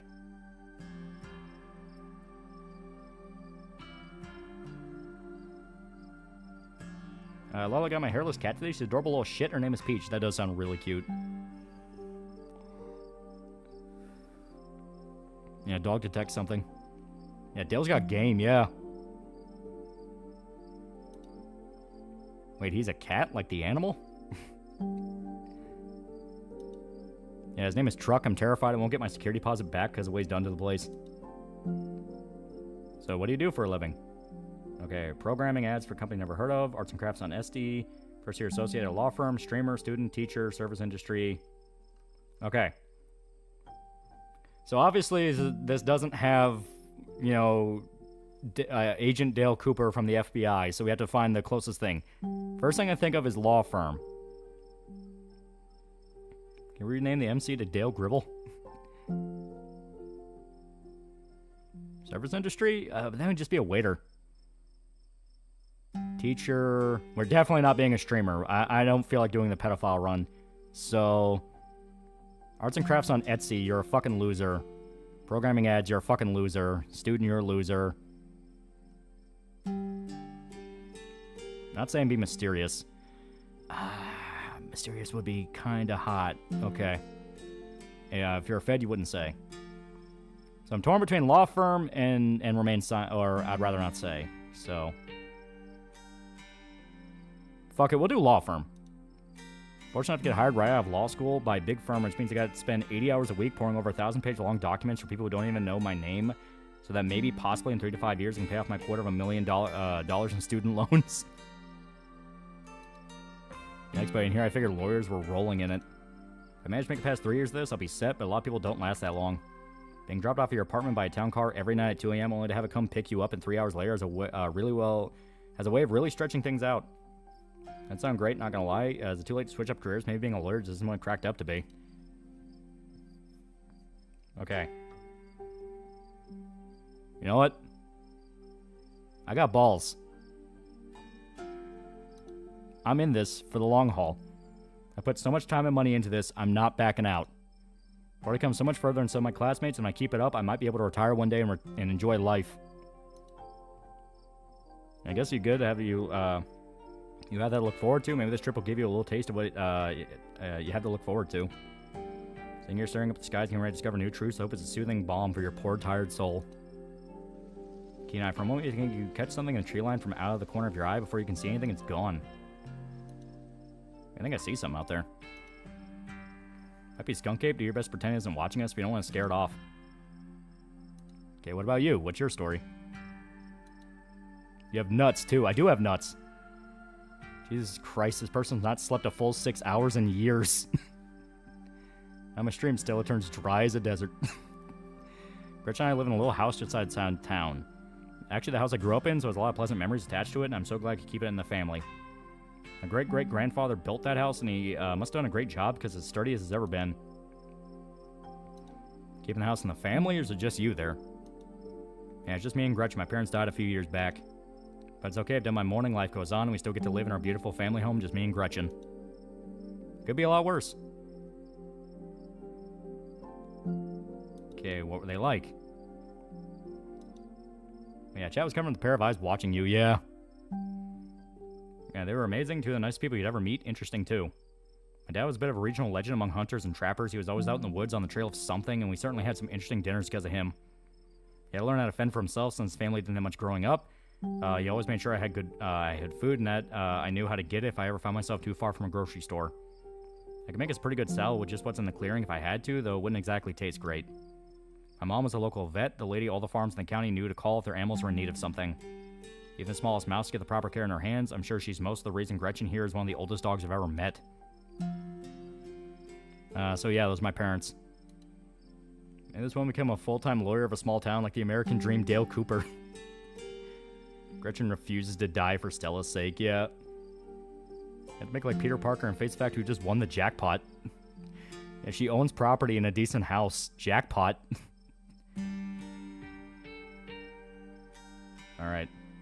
So since this is a lot more casual, I think we can drop the Dead Moms Club joke. I guess we're both members of the Dead Moms Club. I guess we are. See, joke fucking worked. Joke worked. Game's kind of cool that we can roleplay who we are. Setting us up for something bad with this Glamazon. How are you holding up?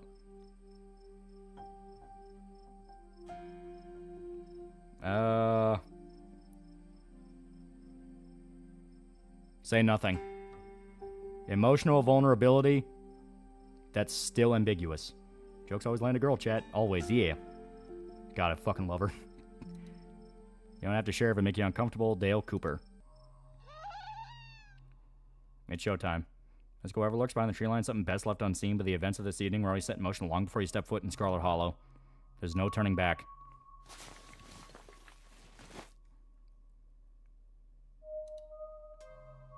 I hear all sorts of wildlife just a second ago. Now it's quiet. You're right, whoever made that sounds close. Watch Gretchen for a moment while I check this out. She let you hit because you goofy. You and Stella inch towards the tree line. She shines her flashlight into the woods. As you approach, a series of weak clucks call from a nearby bush. Maybe Duke's birds weren't eaten after all.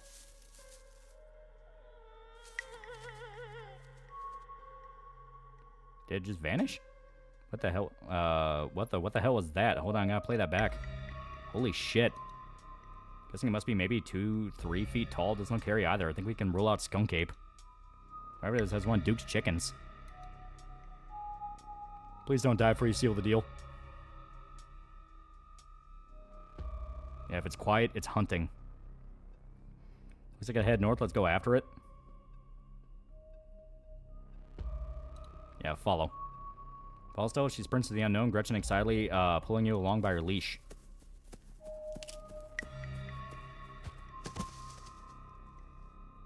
Ow.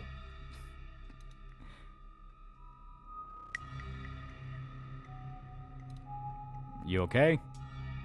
Yeah, I'm alright. Just tripped on something weird. That poor thing must have been one of Duke's. She's still alive. Guess we have to roll the camera. Seems we found one of Duke's chickens, folks, and she's not looking good. I'm hesitant to speculate, but she definitely seems to have some more growth under her skin. Could be a tumor. Could be something else. Either way, I don't think there's much that can be done for her at this point. God, I hope I don't get demonetized for this.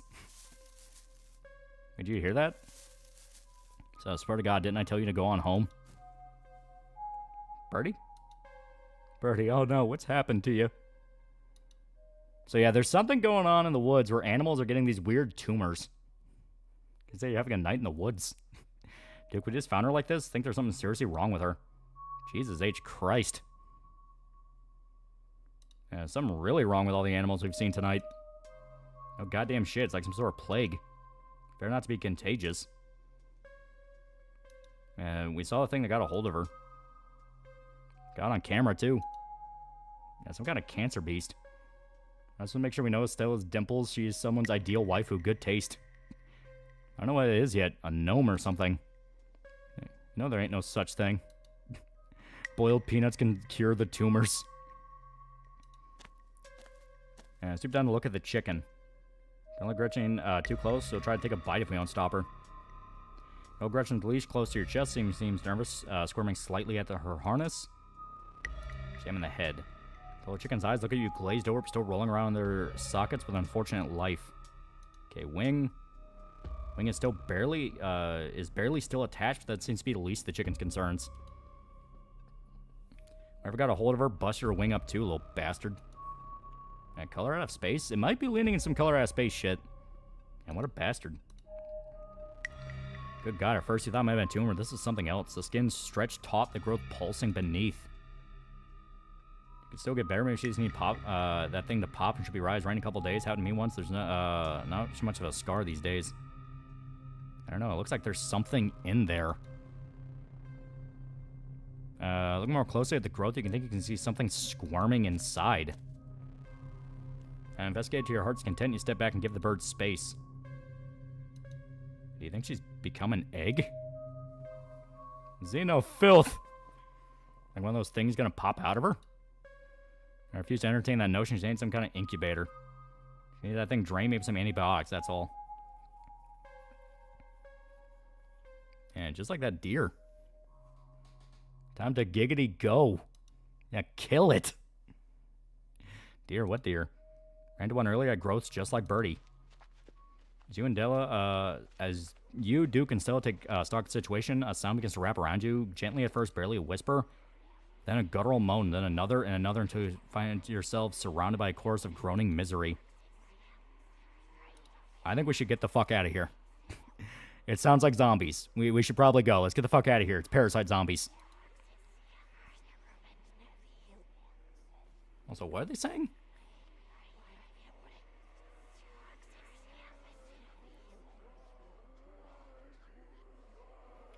I'm thinking I'm hearing vengeance. All right, we've had enough excitement. Come on, Brady, let's get you home. Yeah, Duke's dead. Duke's gonna die. Are you guys hearing this? Starts filming again. As Duke scoops up the injured Brady, the voices in the trees intensify. It's like you're all of a sudden surrounded. Strange sounds coming closer, growing bolder. What in the hell is that? Yo, tightening in the leash, pulling at you from behind. I step another foot closer or I'll shoot. Don't think I won't. Man hesitates and then steps forward, fixing what seems to be its eyes on Birdie, tucked under Duke's arm. Leash is drawn fully and taut in the sudden looseness. Gretchen starts making an ungodly noise, screaming and howling along with the din around you. Stella turn just in time to see another creature slithering out from the bush. Gretchen whines and barks, reaching a fever pitch as another creature malformed hands grasp at her. Oh my god. Offer it your nuts! What's going on over there? Duke glanced back, everything seems to happen at once. A patter of unnatural feet and then chaos. Duke grapples with the thing as it grabs his shotgun, pulling the barrel out of the way. It grabs for Birdie with oddly jointed limbs, while Stella stares in shocked silence as it paused, watching as the other creature attempts to wrestle Gretchen into the darkness, her desperate cries going unheeded. Shit, get your grubby little hands off my bird. Old man, you got the gun, you're fine. Dive for Gretchen, attempting to snatch her away from the thing's misshapen hands. And grab her, the creature isn't deterred. It rears back on its hind legs, its mouth opening, whispered tones sliding out alongside something sharp and unnatural. There's a deafening blast of Duke's shotgun, and suddenly it's gone. Duke? Oh. Oh, fuck. Oh, fuck.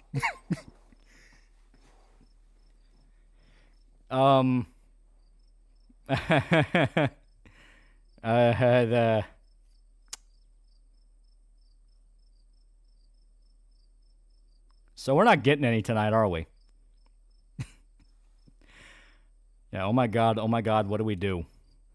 Okay, first things first, I'll grab Gretchen. Step 1's done, Gretchen's safe, great. Okay, step 2, what's step 2? Okay.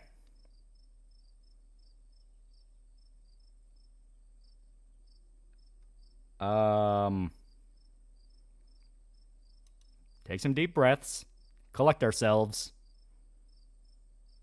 We take his pants off, put his hand around his cock, and write the fastest suicide note anyone's ever heard of. Maybe I'm totally acting calm and rational. Now, step 2 is that we chase after the things that get as much footage as we can. It's the only way anyone will believe us about what happened. We owe it to Duke.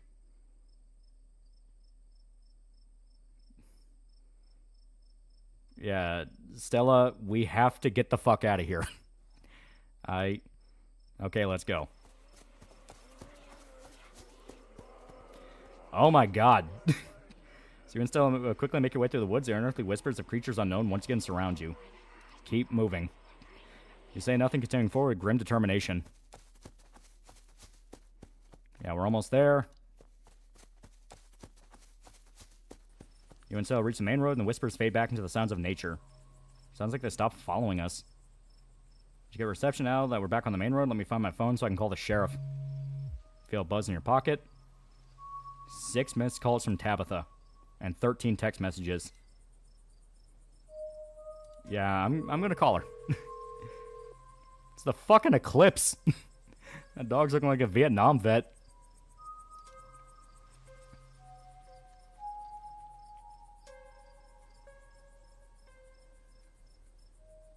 Yeah, text her you're okay.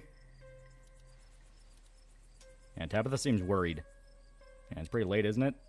Stella pulls out her phone and dials. Hello, Earl. It's Stella Richmond. I'm up on the mountain as Gina Trail. Duke is dead. Yeah, it's being $5. Broken arrow. Drop everything you got. Yeah, it's literally berserk demons. Shotgun happened right in front of us. There's something in the woods. Okay, yeah. I think we're okay, but hurry. Jesus, Earl. Who's gonna tell Bo? Guess now we wait. Turns out the god hand's allergic to peanuts. Takes a while, but eventually a patrol car arrives at the scene. Out of it walks 2 officers, Sheriff Hugsby, a friendly older man, and Deputy Franklin, a serious man wearing sunglasses, despite being in the middle of the night. See right there, a thing jumps out of the woods and the shotgun goes off. What in the Sam hell? What is that? Some kind of Pillsbury Doughboy? Could be a naked maniac. No, there was more than one. They chased through the woods. Wherever they aren't human. Is this the coal mine goblin cryptid Wendigoon covered? And they killed Duke. And now we're going to have to confiscate this camera, Miss Richmond, if you don't mind. This is evidence. But yeah, you know what? Fuck it, okay. Let me just turn it off to save the battery. Okay, I know Stella popped something out of the camera and slide it up her sleeve. There you go, Deputy Franklin. Appreciate your compliance with the law.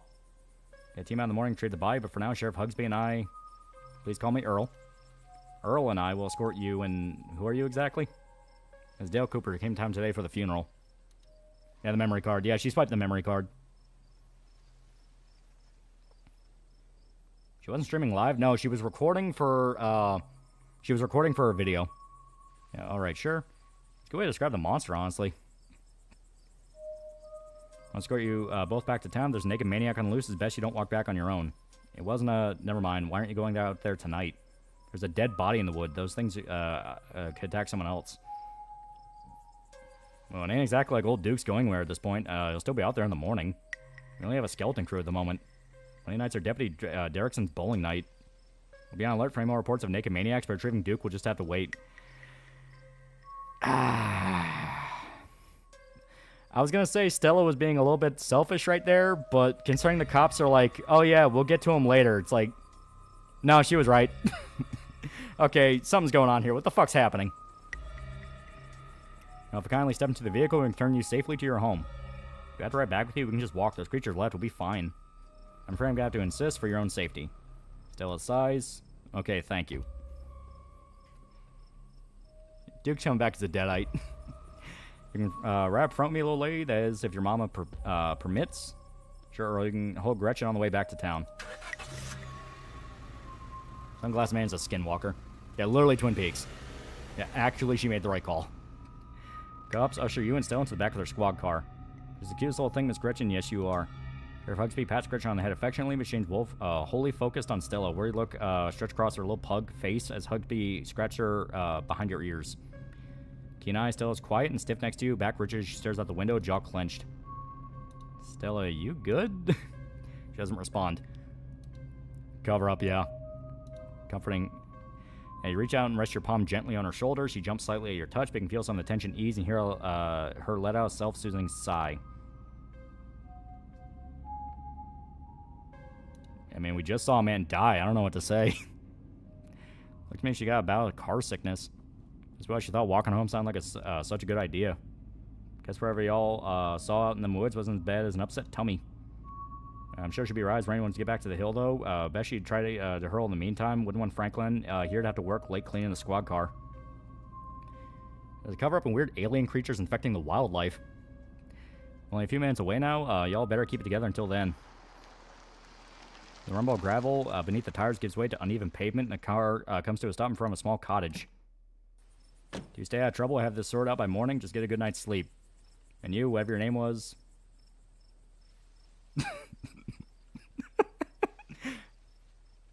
Man, fuck you. You can just say Fox Mulder.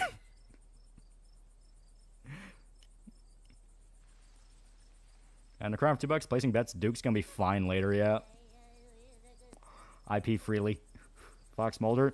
They put X-Files in front of us. We gotta do X-Files. Yeah, Fox Mulder. Sure, you're in town for the funeral. Good. Don't you go leaving before then. I can imagine we need to ask you a few questions about everything you've seen tonight. What, no icy wiener?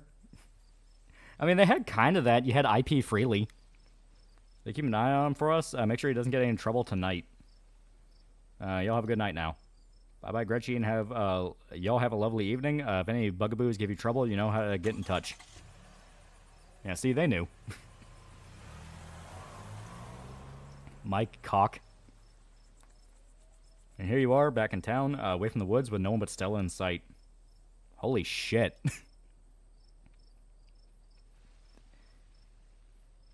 Hope you don't mind me asking, but why on earth did you want to walk home? I got Gotta go, but the guy with 260 hours in this game, I love that there are others experiencing it. Welcome to the holler. Dude, this is actually really cool so far. Like, it starts off it kind of does the same thing as like Slay the Princess does, where it starts you off with almost this sort of Tumblr-esque little visual novel thing, and then we saw a dude's fucking head split open from a shotgun. It's like, okay, this is pretty good. I like this. But without me asking, why on earth do you want to walk home? It's a fair question. I've just had some bad experience with cars. I don't know how to drive them, and I don't like getting into them. It's literally a question of life or death.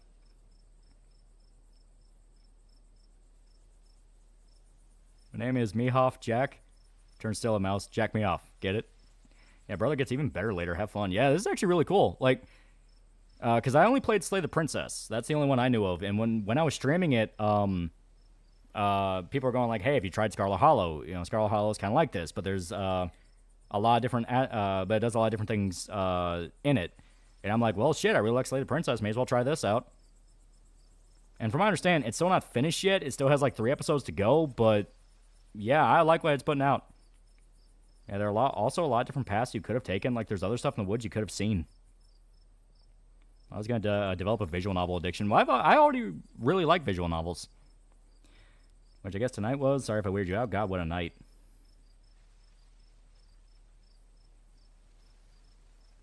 Yeah, how you holding up? Even its unfinished state has quite a bit of replay value. That's what I kept seeing. When I checked the Steam page, it was when it only had, like, you know, it's only when it had, like, 3 episodes. And one of the reviews I saw was, yeah, I got done with 3 episodes, and I was immediately like, man, that's kind of short, but I want to go back and play this and do different things.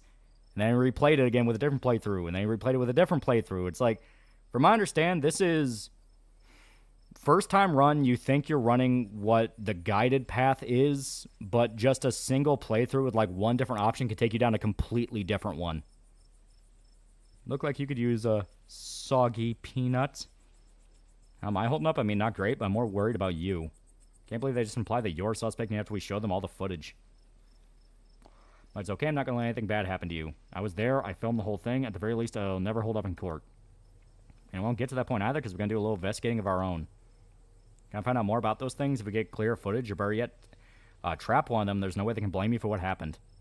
Library doesn't open for a while, but I've read every book on cryptids they have and never came across anything like this. Is there someone in town who might have used some information? My friend's mom. Their place isn't far. We should head over now before it gets any later.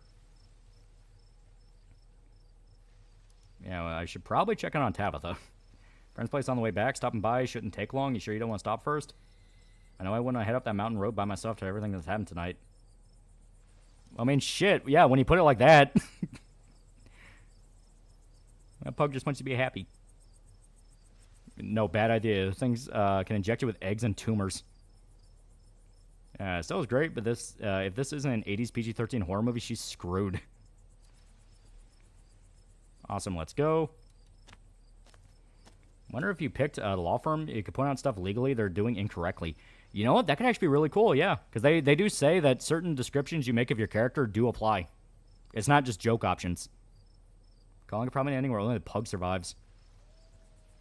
Hope she's still awake. Still knocks on the door. Keen eye out of the corner of your eye, you spot a shadowy figure staring at you from across the road. You didn't hear it approach. Stella, I think someone's watching us. Turns to look. Dale Cooper. Jesus. Welcome home. You're finally where you're meant to be. Figure and spawn, the door behind you swings open. Older woman stands in the entryway. Go home, Wayne. I can't help you tonight. Look back and the figure's gone. Disappeared into the shadows of the night. Sorry about that, Stella. Some people just can't be helped. What brings you out here so late? No, but... what the fuck was that? No, lady, what the fuck was that? Welcome home. Want some peanuts? And who's this? Miss Forsyth, this is Dale Cooper. Is it okay if we come in?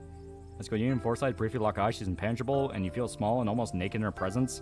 Something about her that's far beyond you, but you feel no threat, no malice. In the moment passing, you see only the woman before you. Yeah, it's just Wayne. Yeah, no, hold up, Graham. We gotta talk about the zombie in the front yard. Official Dilly McBar for 20 bucks. Love the vids, man. I get it's probably not easy, but I definitely missed the cool intros, the songs, put on some bangers. Oh yeah, no, I still am gonna do the intro stuff. It's just the long walk one was just meant to be a quick one. I didn't really plan out, so just didn't have time for that one. Yeah, of course, your luck has put on water for hibiscus tea. For goodness sake, you can call me Sybil. You're an adult now, after all. Yeah, you're finally where you belong. Go away, I baitin'. What do you mean the crypto was aura farming? You're finally where you're meant to be, at a Denny's. You've ended up here like so many roadies and divorced dads. Welcome to my little nook. It's nice to finally meet you, Dale Cooper. I'm so sorry to hear about your mother. Vivian's such a lovely soul, and she's been sorely missed in the holler, and now poor Perline is gone as well. Do let me know if there's anything you need while you're in town. Offer Sybil your boiled peanuts. Hold out your bag of peanuts to gift to Sybil. She offered you and Stella tea. After all, it's only polite to offer something in return. Oh my, thank you for the kind offer, dear, but I'm afraid it's far too late for me to have anything so salty.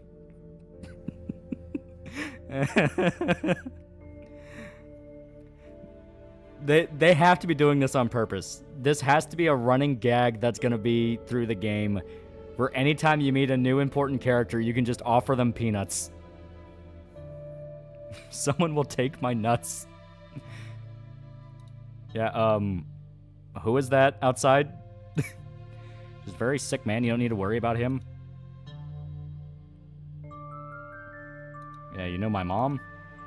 Of course, dear, she was a good friend of mine for many years. She was also a lovely woman. She goodbye sometime. I can delight you with unsavory tales of her youth. Yeah, how'd you know she died? Well, Perline was such a chatty woman. Not much went on that I wouldn't get an earful of. Bless her heart. Yeah, we need your help. Become the nut merchant. There was some two NPCs you couldn't offer nuts to were the cops and the baby alien demons. Coincidence? I don't think so. Gonna be a secret joke ending if you offer everyone boiled peanuts. For the boiled peanuts, the Deus Ex Machina that saves the day. What is that on the outside? A very sick man. His insides were on his outsides. Yes, that's how I know he's very sick. Tired now, but I also very much want to play this. I'm gonna head to bed. Night, y'all. Yeah! Oh, yes, I suppose some pleasantries can wait for another time. What's got you here so late? You seem troubled. You know about weird stuff, right? Unexplainable stuff? Go on. Duke was killed tonight by something in the woods. Oh my lord, have you contacted the police?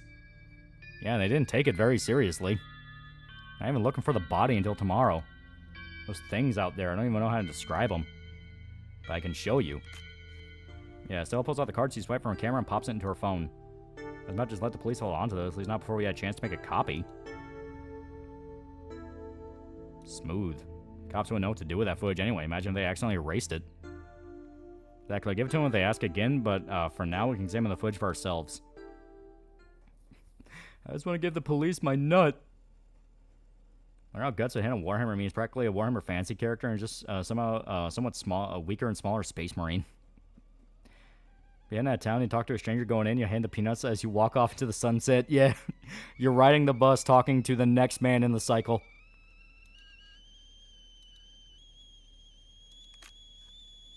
Where was this? Up the mountain to the northwest. Within the town limits? Yep. I see. Is there a way to make the video bigger and louder if you can? I can plug the memory card into a computer. I could go back and get mine.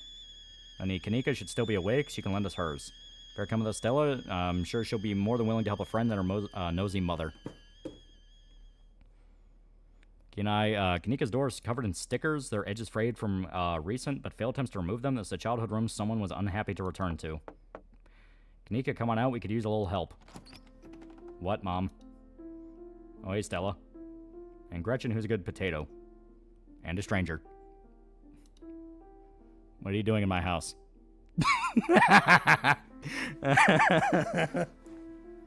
Is that teapot? Yeah, Sybil outright said she was making everyone tea. You hold out your boiled peanuts. Generosity is the best way to make new friends.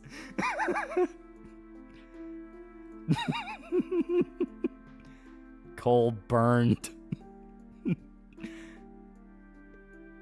Offer her the boiled peanuts. What am I doing? Offering you boiled peanuts, of course. I love it. I love it. A crown for $10 to meet the great old one, and comprehension fails you to even understand the thing reality cannot contain. You do the only rational thing. Want some peanuts? They all look so done. They're both tired of your shit. Someone's gonna want those fucking peanuts.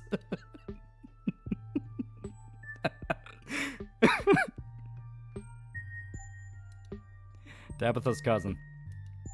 Oh, great. Sweetie, if we were wondering if you could borrow your laptop, Stella and her friend have a video to show us. Really important, Kanika. Okay. My room's a mess, so I'll just bring it out there. Even the dog looks concerned. Dale, a man is dead. What better time than peanuts? This weirdo keeps offering soggy nuts. Become inner squirrel. Someone eat these fucking peanuts and it will not be me. Is that a Sailor Moon shirt? Probably. Heads up, Kanika. This is graphic. Duke got killed out in the woods tonight. It's on the recording. Are you serious? Duke's dead? Silence washed over the room as the video plays. Stella, what the hell is this?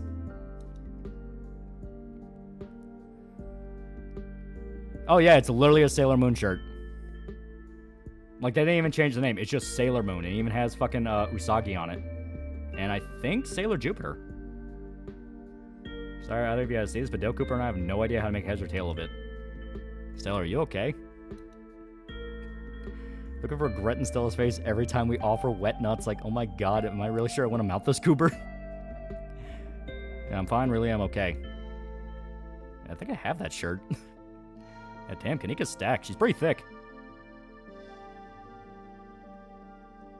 Yeah, remain silent. Don't make it about you.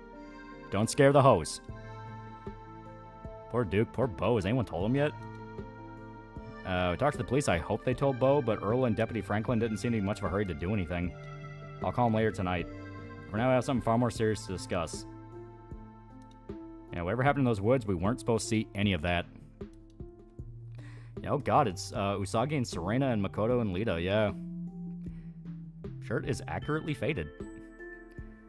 We barged into room and show her snuff footage. Hell no, she's not okay. You're not wrong.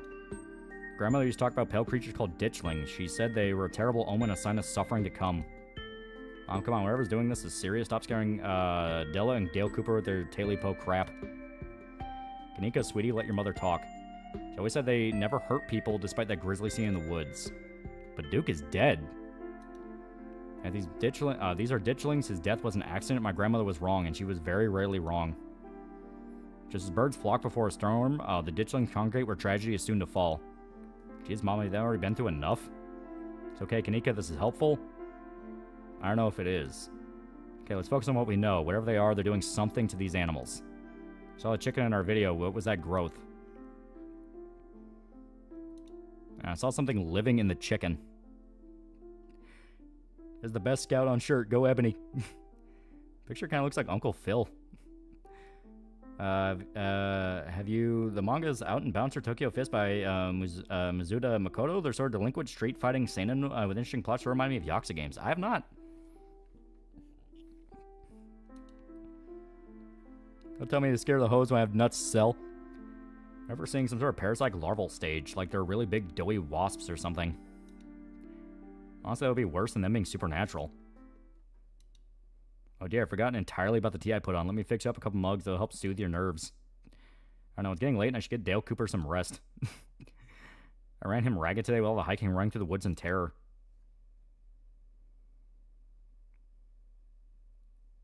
Yeah, I can stay up. This is kind of important. Maybe as I'm eager to get home and start doing some research. Ask around my usual forum, see if anyone has information on ditchlings. Is that what you called them? That's right, you can go on home. I'll try to get some rest. Don't stay up all night online. Let me get some in the house-made peppermint tea to go. Really does wonders to soothe the soul. Bye, Stella. See you tomorrow, okay? Call me if you need to talk. Thanks, Kanika. I'll see you. And bye, Dale Cooper. It's excellent. Iced or warm, though with the nights getting chillier, warm will probably be best. Hopes wake up the bones. Be careful out there, both of you. Libbo turns and closes the door behind her. Alright, let's call it a night. Mind walking me home. So I didn't want to say it in front of Sybil and Kanika, but I noticed there's no dad in the picture. No, I'm not gonna be that guy, but just saying.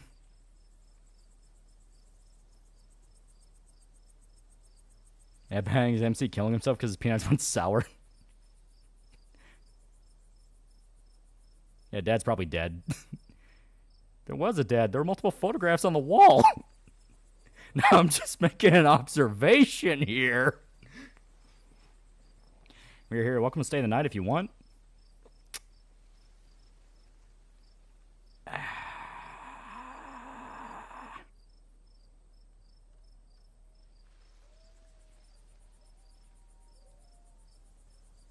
You know what?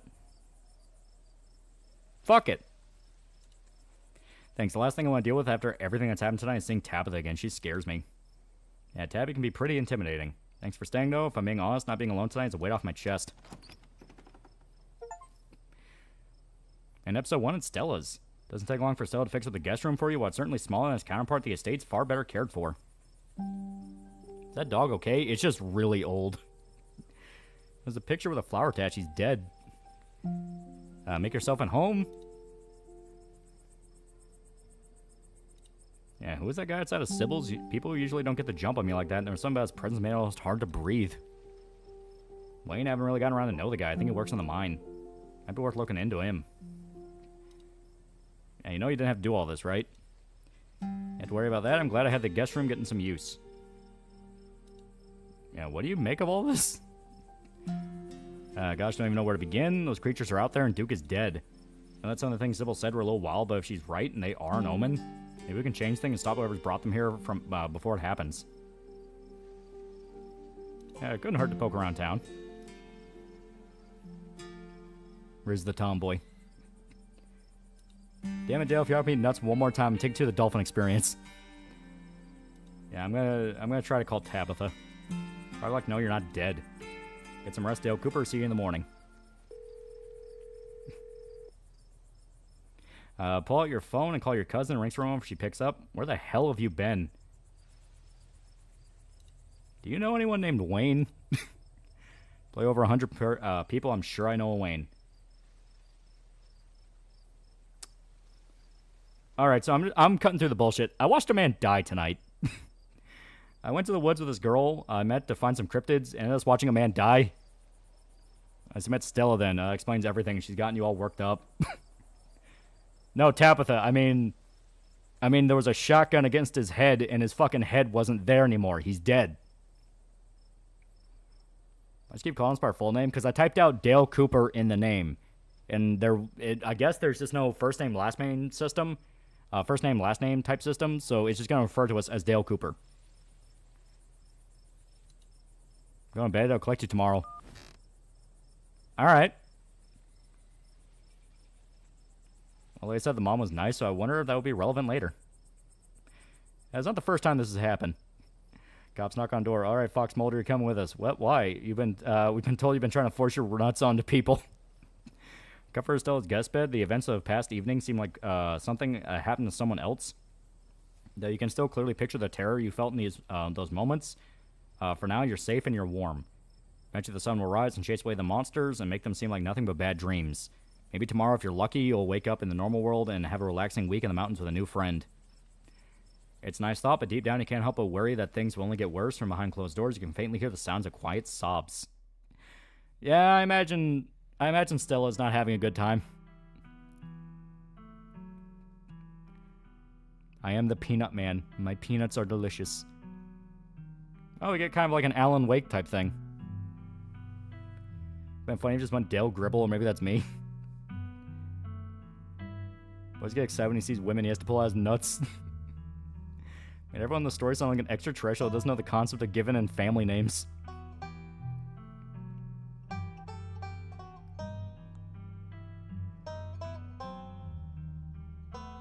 I'll force my nuts onto you too, Cooper. Yeah, Vienna's been pretty cool so far, yeah. And this is just one route of it, apparently.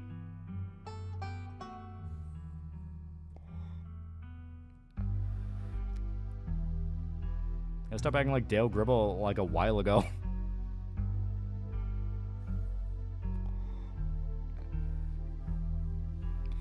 Duke was a family friend of Stella's based off the fact that he knew her dad. Poor girl lost her uncle to parasitic cryptids. Over the garden wall ass scene. Yeah, you're on full name basis, not friendly yet.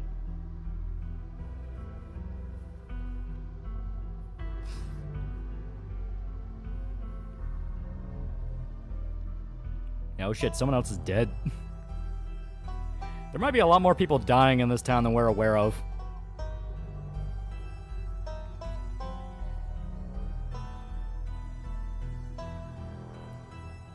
Appalachia?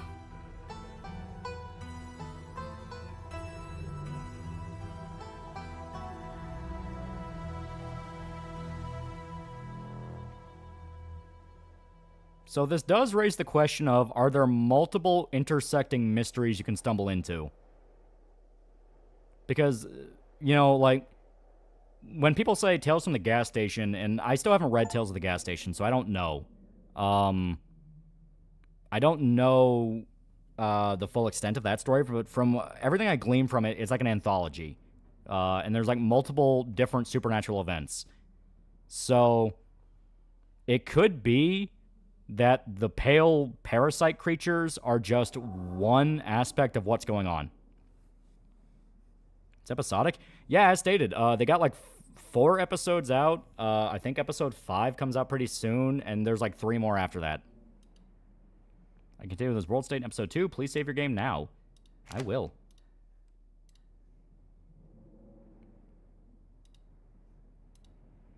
Like I say, recap episode 1 before you start episode 2. Yeah, I have a creeping feeling those tumors contain a fetus, whoever they're attached to, yeah. We were just playing the intro. We were playing episode 1. Yeah, pseudo-anthology, and yeah, Tales from the Gas Station had a lot of shit going on. Officer looks sick, probably seeing multiple murder scenes. Would you like some peanuts? And I will say, so... like I said, I kept hearing this is a very replayable game. Like, we had the one guy who popped in and said he fucking did like 260 hours on this. And it's not even finished.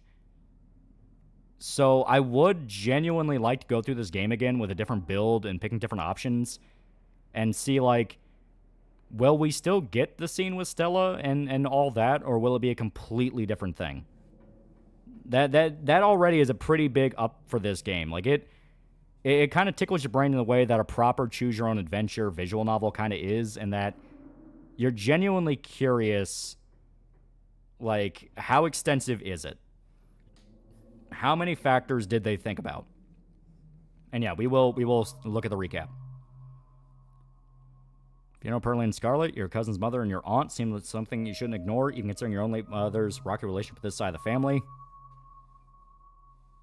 Time for some coffee. Maybe it'll give us clues. Welcome to the family's humble estate. Unfortunately, due to the current state of the house, only a few rooms will safely accessible during your stay. Don't go wondering if you value your limbs. The floor have been known to give out. Don't count the creature in the wood in the first episode, just kind of roundabout, and you more so affect people's impression. Oh, okay. So what do you say? Want to tag along? Hold the camera for me while I narrate against darkening sky, that sort of thing. Play with a hot option romance, all women in the game. You eat those words and come carrying a mountain lion corpse out of the woods at dawn. Single deer remains behind, staring down the beam of Stella's flashlight, while Gretchen winds and pulls at our harness. Zach, we will sell them our nuts. Duke grapples with the thing as it grasps at a shotgun, pushing the barrel out of the way as it grasps for Birdie with oddly jointed limbs. While Stella stares back in shocked silence as it paused, watching the other creature attempt to wrestle Gretchen into the darkness, her desperate cries going unheeded. You die for Gretchen attempting to snatch her away from the thing's misshapen hands. And grab her, but the creature isn't deterred, rears back on hind legs, its mouth opening, whispered tones sliding out alongside something sharp and unnatural. And then there's the deafening blast of Duke's shotgun. Suddenly it's gone. Oh my god, what do we do? We can take the path where we ignore Stella, not befriend her, and hang out with Duke. So keep an eye on him for us, make sure he doesn't get into any more trouble. Yeah, welcome home. I'm playing replaying the PS5 version of Spider-Man, and I've been enjoying it. Still can't remember. I still can't believe the story was good as I remember it, and how the fuck 2 fell off a bit. So got the dog. No, Gretchen's okay. Duke's dead. Grandma used to talk about pale creatures called ditchlings. She always said they were a terrible omen, a sign of suffering to come. Think they made Duke shoot himself or grab the gun that shot him and still has the gun? Good question. Cover still his guest room. The events of the past evening seem like something that happened to someone else. Though you can still clearly picture the terror you felt in those moments. For now, you feel you're safe and you're warm. I gotta say, creature designs are disturbingly well done. I can definitely see these things in a Berserk novel. Yeah. Tuesday morning awaits. And I'm going to take a shot in the dark, because like I said, this is the first time I'm touching this game. I assume the episodes are each day. So you have like Monday, Tuesday, you know, that kind of thing. Earlier build of the game, you see how Duke dies, but you don't see it in this version. Cryptos know how to use our tools. We are fucked. Sun's risen, the birds are singing, you're still alive, and for now you're safe. Gaze wanders across the unfamiliar room to the window in the woods beyond, and you wonder if the monsters are lurking just beyond the trees, ready to pounce as soon as you leave the comfort of your new friend's family home. Yeah, correct. Okay, that's what I thought. So yeah, it's each day. Can't help but remember Duke slept against a tree, pieces of him scattered across the clearing. You can refresh stuff on the events of the previous day by using the journal icon in the quick menu. Knock at the front door. Remember thoughts interrupted by a distinctly unhappy voice filtering through the house and past the closed door of your bedroom. Where the hell is Dale Cooper? I'm shocked Dispatch are releasing episode 5 and 6. Didn't they say they're doing it like each week? Yeah, creatures remind me of some Trevor Henderson monsters. Oh, hey, Tabby, there's fresh pot coffee on the table if you want to come in. No, I'm just here checking in on my cousins. Make this quick. I have a lot on my plate today. Barely decent might be mildly scandalous if people saw you like this. Yeah, calmly collect yourself with Tabitha fumes outside your door. Sure you don't want to visit for a bit? You don't have to run around being the big boss this week of all weeks. You should let yourself. I'm fine, thanks. Yeah, I gotta say, creature designs are disturbingly well done. Yeah. Either Duke shot himself by mistake in the struggle or let off a round for the ditchling punched a hole in his head. Either or. Dale Cooper, I know you're here. Where the hell are you hiding? Now, as sufficiently prepared to greet other civilized humans, you open the door and join them in the living area. Gretchen excitedly looks at you and wags her tail. Morning, how'd you sleep? Yeah, walk out naked, assert your dominance. Exactly did the two of you get up to last night? Up to the woods to film a video. No, not that part. The cops called this morning and told me all about that. They did? What'd they say? Did they find Duke? Flying Battles for $10. Recommend Tales from the Gas Station. Creepypasta, since there are many different story beats in the books. Also, the spin-off story, Finding Vanessa in Bedside Manor. I still need to get into it. I keep hearing it's really good. Do we still have the peanuts? Didn't find a body if that's what you're asking, but apparently he never went home last night. Yeah, quite a few questions about you, Dale Cooper. Don't worry, I told him you were an upstanding citizen. You should remember that kindness next time you think about blowing me off to spend the night with a stranger. Can't be so hard on Dale. I asked him to crash here. Look, I don't care what the cops think, Tabby. There's something horrible out in those woods. I don't think anyone in this room wanted Dale walking up that mountain alone last night. So you might give me a moment alone with my cousin while you're at it. Please stop calling me Tabby. We're not in high school anymore. Yeah, all right.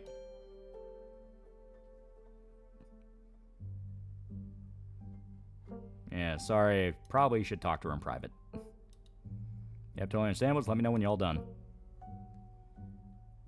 Thanks. Hag versus Tomboy. Been time for less than a day and my stress is already through the roof. I mean, I get it. Still got you all worked up and you're too scared to walk home. Sure, whatever, that checks out. But I don't care if those woods are chock full of ghouls and ghosties. Have me worried sick. From now on, you're back at the estate by bedtime. No more impromptu sleepovers. I watched a man die last night. There's that before I went to bed. I have no idea what happened in the woods, but if that's true, it's all the more reason to head back to the estate before it gets dark. I'm leaving or I'll have to go check out my workday coming down here.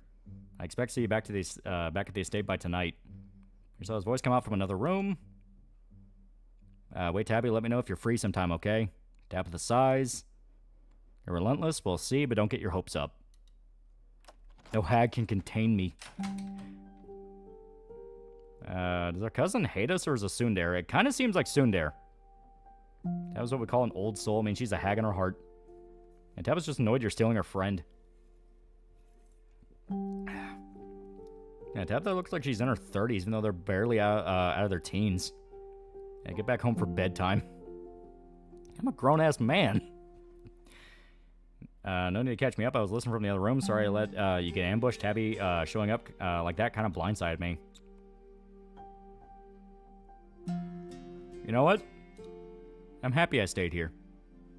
Or is the cousin like Alabama? Yeah, she knows and fears the town. Honestly, probably. She's been here for a while. Yeah, me too.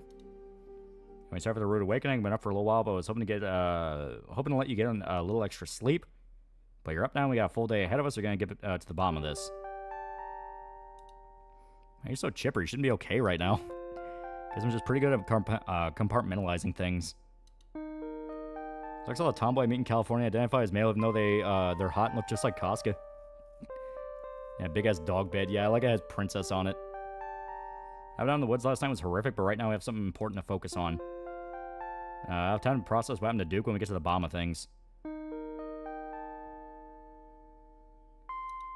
I want to check out the mines at some point today. Maybe some of the miners there can tell us about Wayne. He scared the Jesus out of me last night. Definitely. Kanika's waiting for us at the library, so we should head over there first, but unless we can find something solid on ditchlings there, the mines seem to be the strongest lead we've got. Guaranteed, they're still having sex with their vaginas. Let me set up a group chat. What's your number? You and Stella exchange numbers. We're already in, boys. And she really wants you at the estate. She's either suspicious or no longer wants to be alone. And I mean, I'm fine with that. I'm fine. Text from Stella to you and Kanika. Reads group chat. Anyway, daylight's burning, so let's roll out. Yeah, can I eat first? I packed all sorts of snacks for the day, and Oscar totally won't mind if we eat at the library. Alright, yeah, let's go. Yeah, let's roll. We're so in. Still her zaps her if she leaves the bed. A little update on Hassan. Seems he's now trying to sound relatable by telling his life story about how he went from broke to rich, and community notes called bullshit. Any thoughts? Yeah, he's a liar. He's like a pathological liar.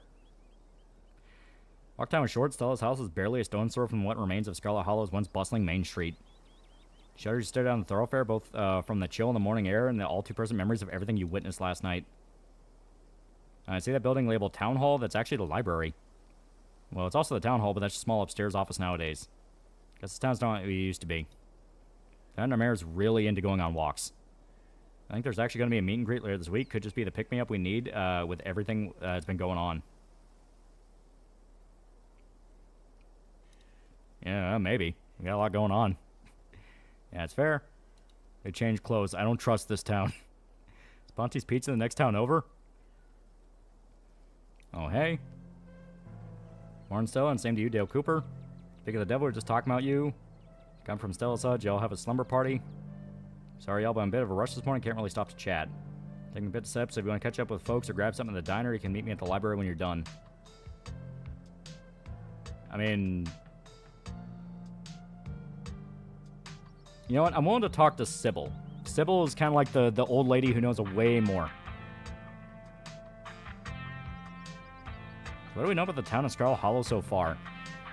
In regards to what we know about the town, it's an old mining town in what I guess is Virginia.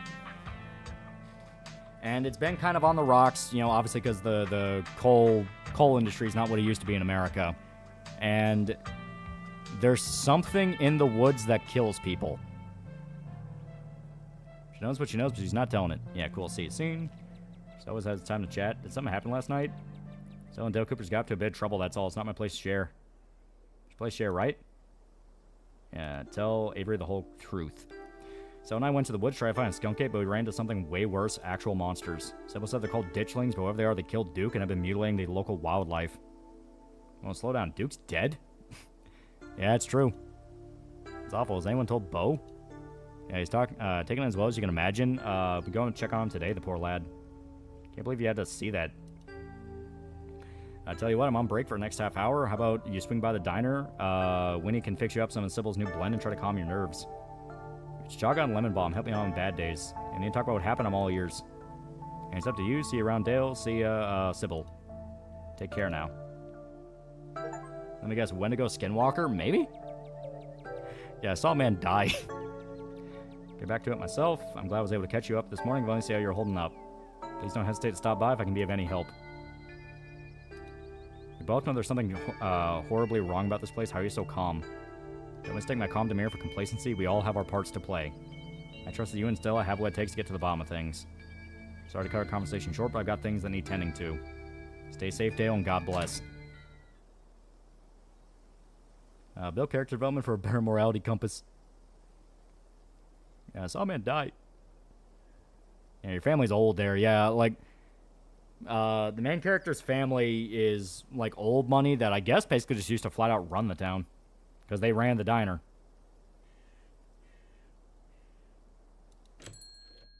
Let's go to the general store. We haven't been there yet. First time seeing the general store in the light of day. Young man sits at the table by the register, too preoccupied with his phone to care that you stepped in. Offer him your boiled peanuts. Young man looks up at your now pungent bag of peanuts, curls his lip in disgust, and returns to his phone.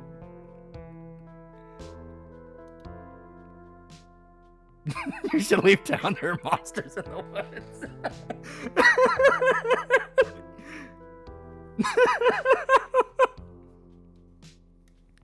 I just love the idea of this guy randomly walking up to this dude, offering him a fucking sour bag of peanuts and telling him, leave town, there's monsters.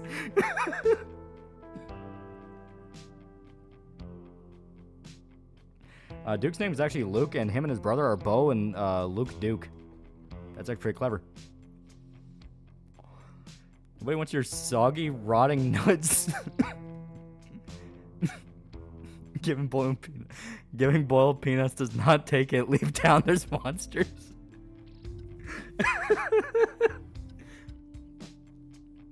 Dale Cooper's a very special guy. It's like a more tolerable Disco Elysium at this point. Hey, you've been talking to my mom too much. Yeah, hi, I'm Dale Cooper. Just got to town yesterday. Yeah, no, Mom told me. What's your name? Miles. What you doing on your phone? Games. Probably haven't heard of them. Do you know how to get to the mines? Apps are free.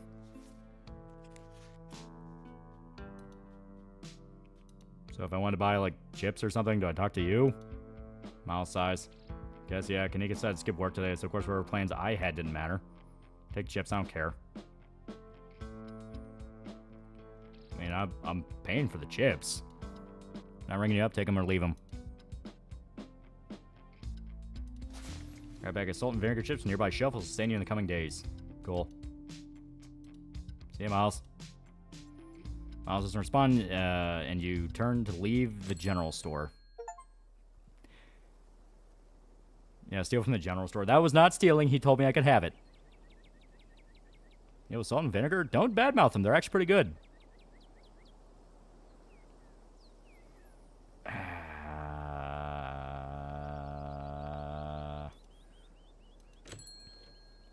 Not even ketchup chips? Yeah, brother forced to work today, yeah. Warn patrons of the danger.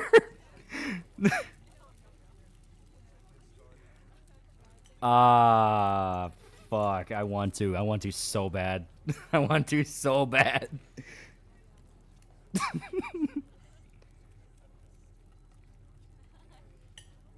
Yeah, going to the mines will make you not hang out with Stella.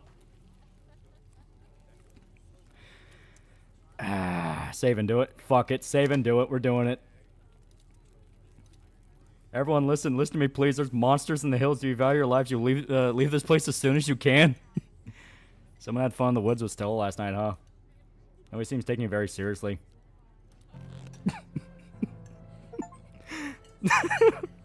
So we have two running gags now.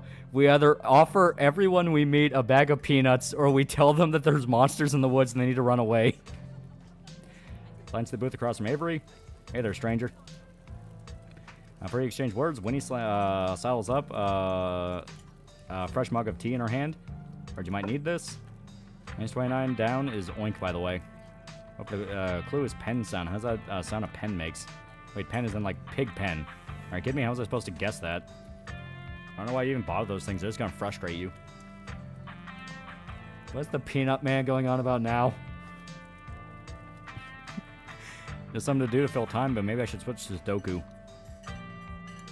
Hey, what's this white boy screaming about? I don't know, but he got a bag of peanuts and chips. When's Dale gonna do that smile in the mirror? Just be a weirdo around everyone. And they think we're having sex with a resident cryptid fixated autist. I like how it's just, oh, this guy hung out with Stella.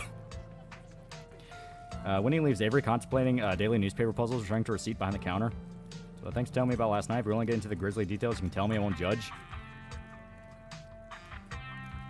Okay, try the tea. Take a gentle sip of your tea. Sybil is right. You can already feel it begin to ease some of the strain and tension from last night's events. Tell me impressed, not a lot of folks take the chaga so quickly. Yeah, tell them everything. Share everything. Glad to have someone to talk to about the horrors you've witnessed. You aren't having sex with her yet.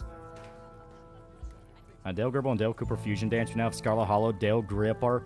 Do you want soggy peanuts? And you need to leave their town. There's monsters here. That's some heavy stuff. No wonder Stella seemed distant. Monsters in the woods. Now I lived here long, but I've never heard of anything like that happening around these parts. How exciting. I think about it, when the cops came in for their morning coffee, they mentioned something about going out to the woods to look for someone. Must have been Duke. They seemed so disconnected from it. I figured it couldn't be serious, but wow.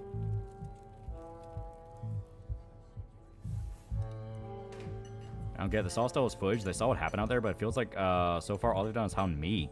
I don't know if it'd help your anxiety, but even if they think you did something, I'm pretty sure they wouldn't bother going after you. Cops come in here every day, and I feel like I know them pretty well by now. Let me tell you, they have no follow-through.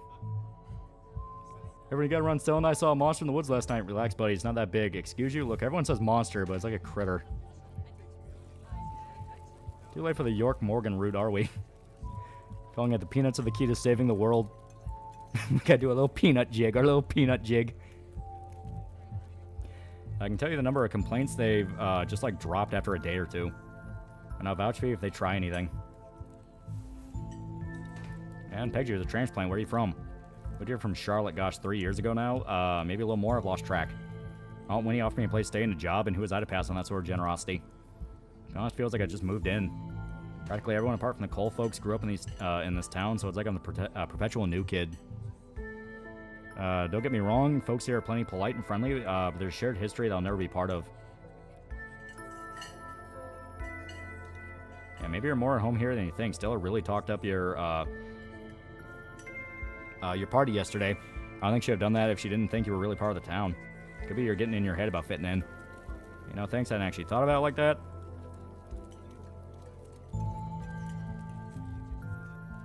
Just get here if things get worse and take me with you. I love it. Just walking up to this random guy you've known for a day. It's like, bro, we gotta get the fuck out of here. You and me, man. You and me. Get the fuck out of town. We'll get the fuck out of town. You and me. Do you regret moving here? I don't think I've had the choice. I have second thoughts. Not going anywhere without Aunt Winnie, and there's no way she's leaving this place. Well, why'd you leave Charlotte? If you don't mind me asking. He's from Atlanta. He's the big gay. Bring a bag of bullet peanuts to Show's house tomorrow and put it in his hand, still steaming and wet. Charlotte boy, send back to Charlotte. Needs help, and leaving does not help. I was having some issues with my folks about my education, which wasn't great, especially since I was still stuck under their roof. My aunt heard about it. She offered me a job and place to stay, and the rest is history. Yeah, let me know if you... we're on the case, but I hardly know where to start. Let me know if you hear anything. Definitely. That looks like my shift starting. Hopefully the Chagas have a chance to start working his magic. Diners where everyone comes to gossip, so you hear a lot about what goes on around here. Let me know if anyone hears mentions those monsters or anything else strange or unusual. Also have an uncle, but I don't talk to him that often. Let's just say he's a big ruckus in our family. Peanuts are somehow still warm. About the recent South Park information, their attempt at being self-aware. Any thoughts? Yeah. I think they're fully aware. It's not that great either. Alright, leave the diner ready to continue your day. Shouldn't those peanuts be dry by now? I've been spritzing them. Alright, going to the library. We're doubling down on Stella. The former town hall. What once must have been a stately foyer has since been covered into rows of shelves. Meeting rooms and offices long ago gave way to assorted reference collections and reading areas. Oh, hey, you made it. Head over to Stella's table and shuttle in. Glad you found the place. Hey, Dale, you look tired. Keeps dunking him in boiling water every morning. Don't get why anyone leave Charlotte. It's a great place. Totally not biased in having family there. Solving mystery means nothing if you can't impregnate the tomboy along the way. Watched No Country for Old Men yesterday. Favorite Anton scene? Probably when he's like scouting out the motel room. Just because you understand perfectly what he's doing and he's able to do it in a genuinely clever way. And stories about my great-grandmother. She liked my mom more than my aunt because she was light-skinned. Pug's adorable. Yeah. Snitch on Miles.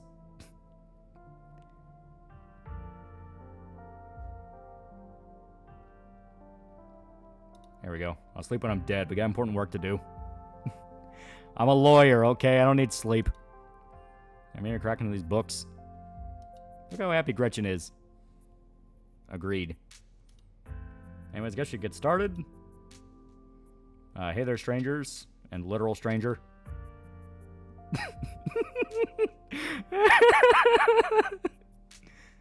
I'm doing it.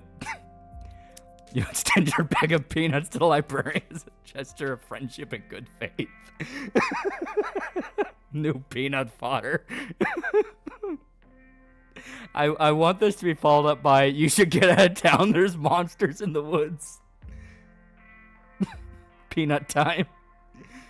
The man can be offered peanut, he's one of the good ones.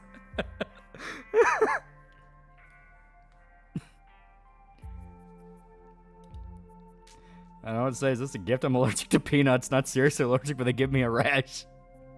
Dale Cooper does it again. Would you like to join my peanut cult? I give you this peanut if you can keep a secret. Gretchen looks disappointed at your wet peanutism. Judgmental stares.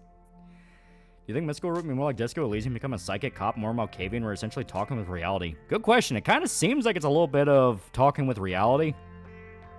Ponty's peanuts. Hey, Oscar, this is Dale Cooper, you know, Tabby's cousin. Should have known you were Scarlet. You look so much like Vivian. Not that I knew her very well. I was still a little kid when she left. Let's call it resemblance. It's strong. I'm on to Oscar Gutierrez, chief librarian and only librarian. Oscar's amazing. He practically built his library from scratch. I'm a little jealous what the kids around here get to grow up with. They don't know how good they have it. Dude, are you nuts? They're looking at you, even the dog. Stella's autistic about cryptids. Dale's autistic about peanuts. But seriously, how in the world are we expected to act if someone actually accepts the peanuts at this point? That'd be cause for suspicion. Back when I was in elementary school, all the library had was a couple of shelves of boring books donated by old people. This is my husband Dale. He's special. If he offers you peanuts, just say thank you. I can visualize this, the callback to the bit in RE4R streams with Ashley eating the old cold mashed potatoes, but it's a bag of rancid peanuts and talking about cryptids instead of Christian. Someone has to accept the nuts. You ruined Gretchen's day. Look at that face. You know what goes with peanuts? Gamer subs. Go to all checkout. Do it to do it. No warm peanuts. Y'all too kind. But speaking of kids, have either of you seen Rosalina around town? I want to be a helicopter dad, but she hasn't been answering my text, and I want to make sure she doesn't get in trouble out there. No crowd she hangs around with. The good kids at heart, I'm sure they're just up at the old Maxwell place doing teen stuff. I have there plenty of times in my day, but I make sure to keep my eyes peeled. What's the old Maxwell place? It's a great old abandoned spot, practically a magnet for young people. Even honor students aren't free from its call. Can't believe it used to be so reckless. The floors there were like Swiss cheese. I should have a talk with Rosaline when she gets home. I'm sure she's fine. Imagine Dale Cooper as Jack Reacher with peanuts in his hands. I not want to let her run off like that anymore, though. It's not safe as it usually is around here. Is that so? Kanika's right. There's some weird stuff going on out in the woods. It's actually why we came here today. Have you ever heard of creatures called ditchlings? They apparently show up around places that brink of disaster. They kind of look like if the Pillsbury Doughboy was a creepypasta. But Gretchen was having a good day until he pulled out the nuts. Kanika's mom told us about them last night after seeing some footage we got in the woods. Ditchlings doesn't ring a bell. Dang, worth a shot. Okay, if you're, say, trying to predict a horrible disaster might befall our town, where would you start looking? Let's say history repeats itself, so I'd probably try to figure out what sort of disasters the region typically falls prey to. Should I be worried about something? I don't know yet, but I'll be right back. Gonna grab some more books. I know, he's pulling his nuts out. Stella's still number 1, but Kanika's number 2. Please for the fact that she's thick. Yeah, I won't lie, Kanika. Yeah, I would. Fuck it. Behave while I'm gone, Gretchen. I don't have to worry about her, Stella. Hey, you're such a good dog, aren't you, Gretchen? Have a biscuit, old gal. Gretchen hails a soft biscuit. Joel, leaking from her toothless mouth, she swallows it whole. Pretty sure Stella's barking up the wrong tree, Oscar. I don't think you have to worry about any horrible calamity befalling the town. But she's right about weird stuff. Definitely something unusual going on in the woods. I don't care if you're allergic. Eat my nuts! Kanika rocking them Harry Potter glasses. She has Sailor Moon shirt. You know she's a thick cosplayer.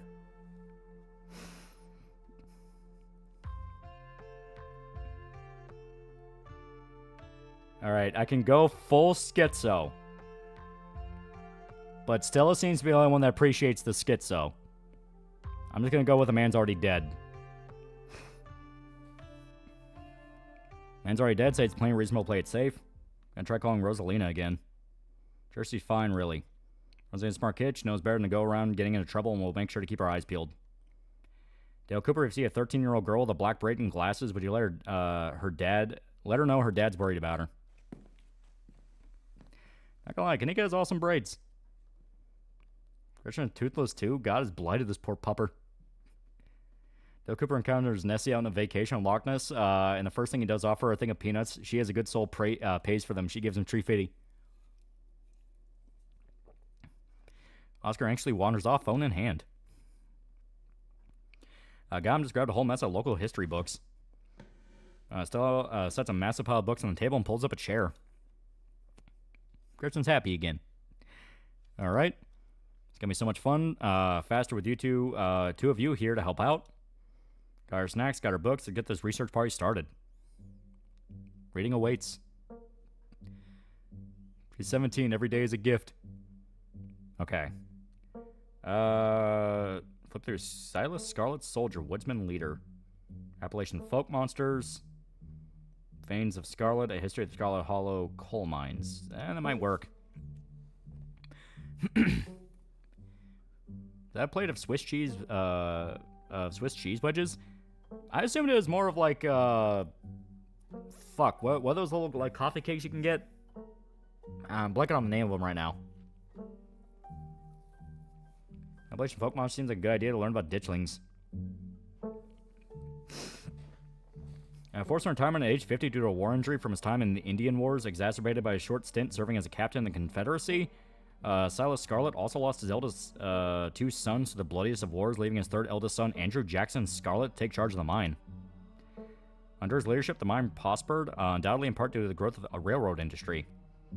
Managed to evade the coal union for decades, making them one of the most profitable mines in the country. Andrew Scarlet built the surrounding town with what it is into what it is today, with expensive stone buildings, a bustling main street, and overseeing it all the elegant Scarlet estate that was, until 1895, largest and finest feat of architecture in the region. Yeah, scones. Yeah, scones. That's what I was thinking of. Culminating in the tragic collapse of 1918, it was found that Charles Shaw, the co-manager of the mine, had loosened security measures to increase production during World War I, resulting in a fatal collapse and the deaths of over 160 men and boys, some as young as 10. Casualties included Andrew Jackson Scarlet's son, Theodore, his brother Enoch V. Scarlet, who had taken over for their aging father during the bustle of the war, managed to pull the mine from the brink of ruin, thereby saving the town. So this is how your family made its fortune. So there was a massive mine collapse that killed over 150 people.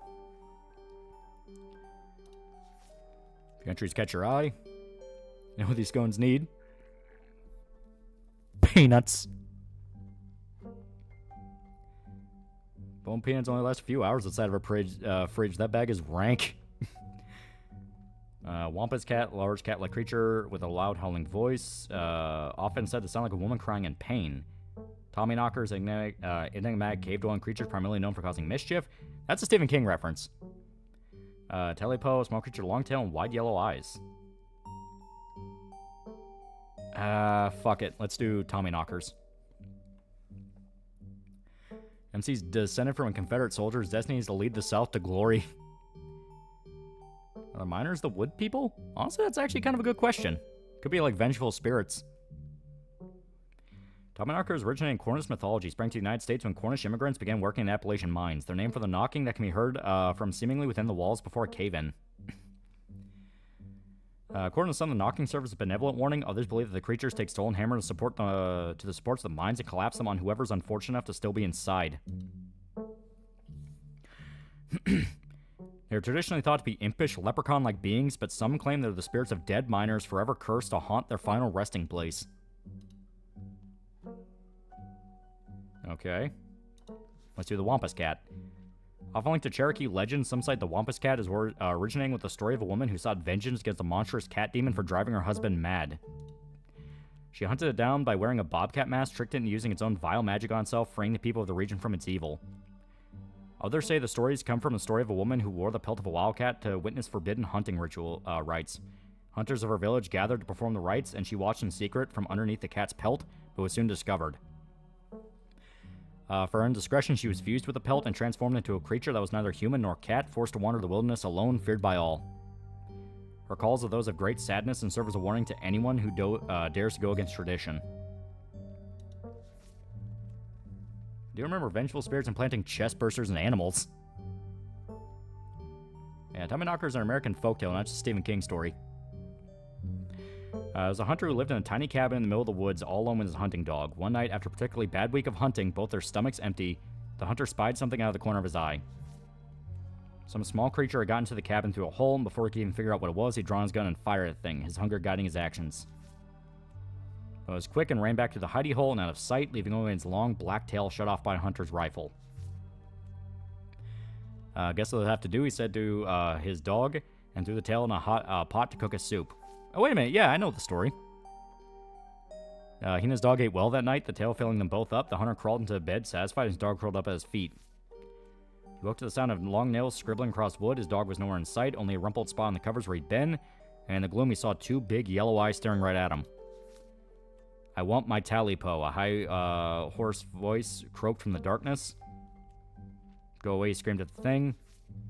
But stepped closer to him, still shrouded in darkness, the sound of long claws digging across hardwood, accompanying its movements. I think some depictions of the Wampus Cat have the woman walking on all fours but upside down. "I want my Talipo," the creature growled again. "I'll get my dog after you," the hunter squeaked, his voice catching in his throat with fear, but there was no dog to be seen. "I want my Talipo." Before the hunter could do so much as scream, the creature leapt from the darkness, long claws stretched out towards the hunter. No one sure what the creature did to him that night, but the next morning all that remained of the hunter, his dog, in the cabin was a chimney, staying alone in the woods. Yeah, bad Talipo for hurting the dog. I'm pretty sure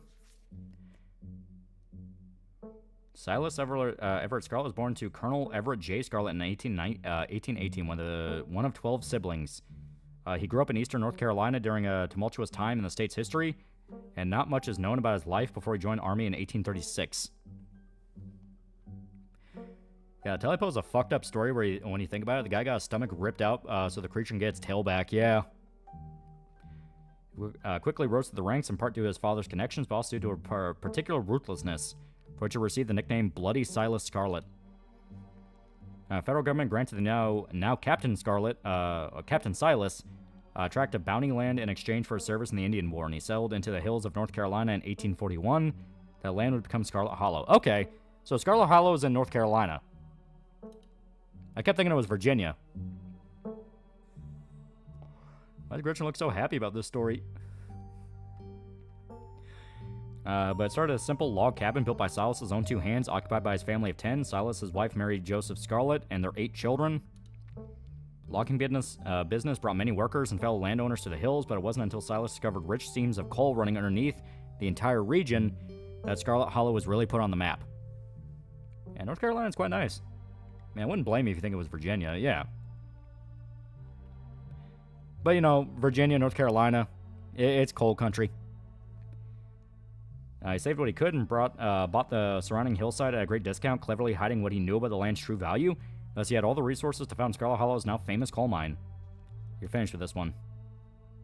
Okay. So, NC has hollers? Yeah, more towards the north. Haha, funny enough, in North Carolina. That's basically holler country because you're getting into the Appalachians. Like, if you're actually in Appalachia territory, that's basically a holler because it's mountain towns.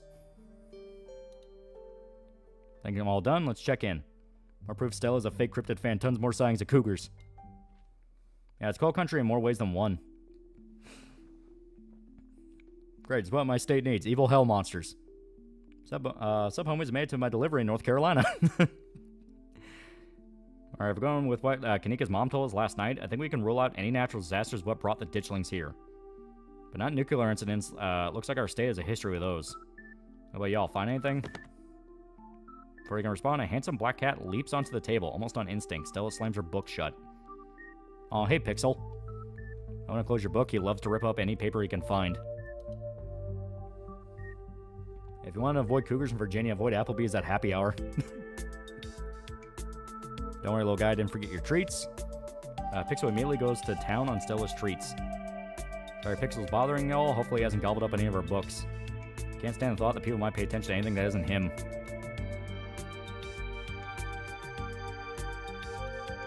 That'll leave Pixel be.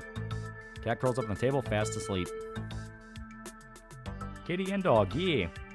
Careful, Buddha. There's some weird autistic man offering soggy peanuts. I think in the movie Sinners, it's not bad. It's basically just art house from dusk till dawn. So in some elements, it's pretty good. Other elements, I feel like it doesn't really understand the fun of what makes Assault on Precinct with vampires work. All right, better get back to shelving. Let me know if y'all need anything. Okay. So we have a lot of options. Any luck with Rosalina? Not yet. I knew a team would be a handful, but I didn't think it'd happen overnight. Probably head out once you're all done, check on our usual haunts. Rosalina's dead. I'm getting the distinct feeling Rosalina's dead. Okay. Yeah, what were you saying about nuclear incidents? Talking about Goldsboro thing, right? Yeah, apparently in the 60s, a B-52 carrying a live warhead broke up midair and dropped a couple bombs. Yeah, Broken Arrow. See that Twitch fired a guy who made their fraud program that just so happened to ban VTubers? Oh yeah, it was like blatant too. Fascinating bit of history there. The first of the two bombs landed upright after its parachute got caught in a tree. Thankfully, it didn't go off. At the time, the government claimed the bomb was unarmed, but it later came out the only thing preventing a detonation was a single electrical switch which failed to trigger on the descent. 60 years later, the second bomb still hasn't been recovered. Alright, its conventional explosive disintegrated mid-air, but most of the nuclear material was made unrecoverable by flooding. If I remember correctly, it just buried it and sealed it up.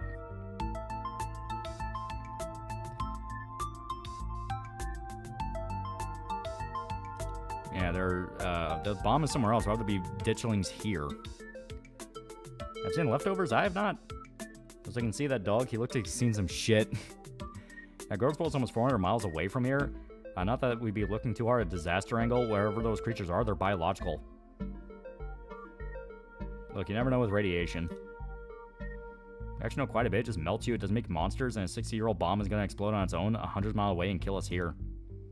You never know. There could always be a whole underground society of bomb-worshipping mutants just waiting to blow it up. Tell me there's an undetonated nuclear bomb missing somewhere in the U.S.? Oh, you don't know about the Broken Arrow problem, do you? There are multiple. There's actually quite a few. Yeah, I told us in high school that a nuclear bomb was lost off the coast and that our town was in the radius of being fucked up if it went off. I see a Twitch fired a guy made their fraud program. Yeah. Godzilla appears next chapter. So second bomb that hasn't been found. Maybe the wood people could be Hills Have Eyes mutants.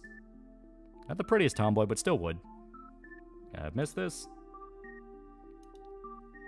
And quietly to whisper to Stella and Kanika. Do you guys think there's like a cult here? There's like 10 of them. Please, dude, fucking explain the broken arrow to me. Okay. Broken arrow is a slang term for firing on your own position. So if you have artillery on your position or there's a bomb that drops on your position, that's called a broken arrow.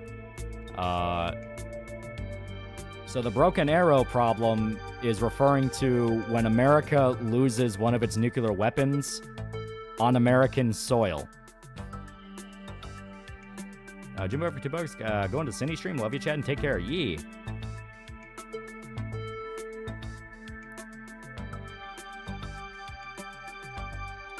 Yeah, those cops were awfully suspicious last night. Really weird combination, being dismissive and trying to pin things on me. I don't know. It feels like a cover-up. Yeah, it was pretty bad, but I'm not sure they really have it in them to be part of a cult.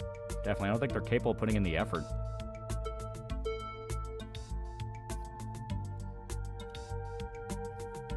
Do you think Wayne factors into any of this? That creep who comes coming around my mom's tea room. He snuck up on us last night and called out Dale Cooper by name. There's definitely something wrong with him. Maybe he's sick. Maybe that has something to do with what you saw in the woods. I don't know. I'd buy it. How the fuck do you lose a nuke? It happens a lot. Yeah, We Were Soldiers comes to mind when I hear that phrase. Most missing nukes are just misplaced. Only a few are really missing. Yeah, like...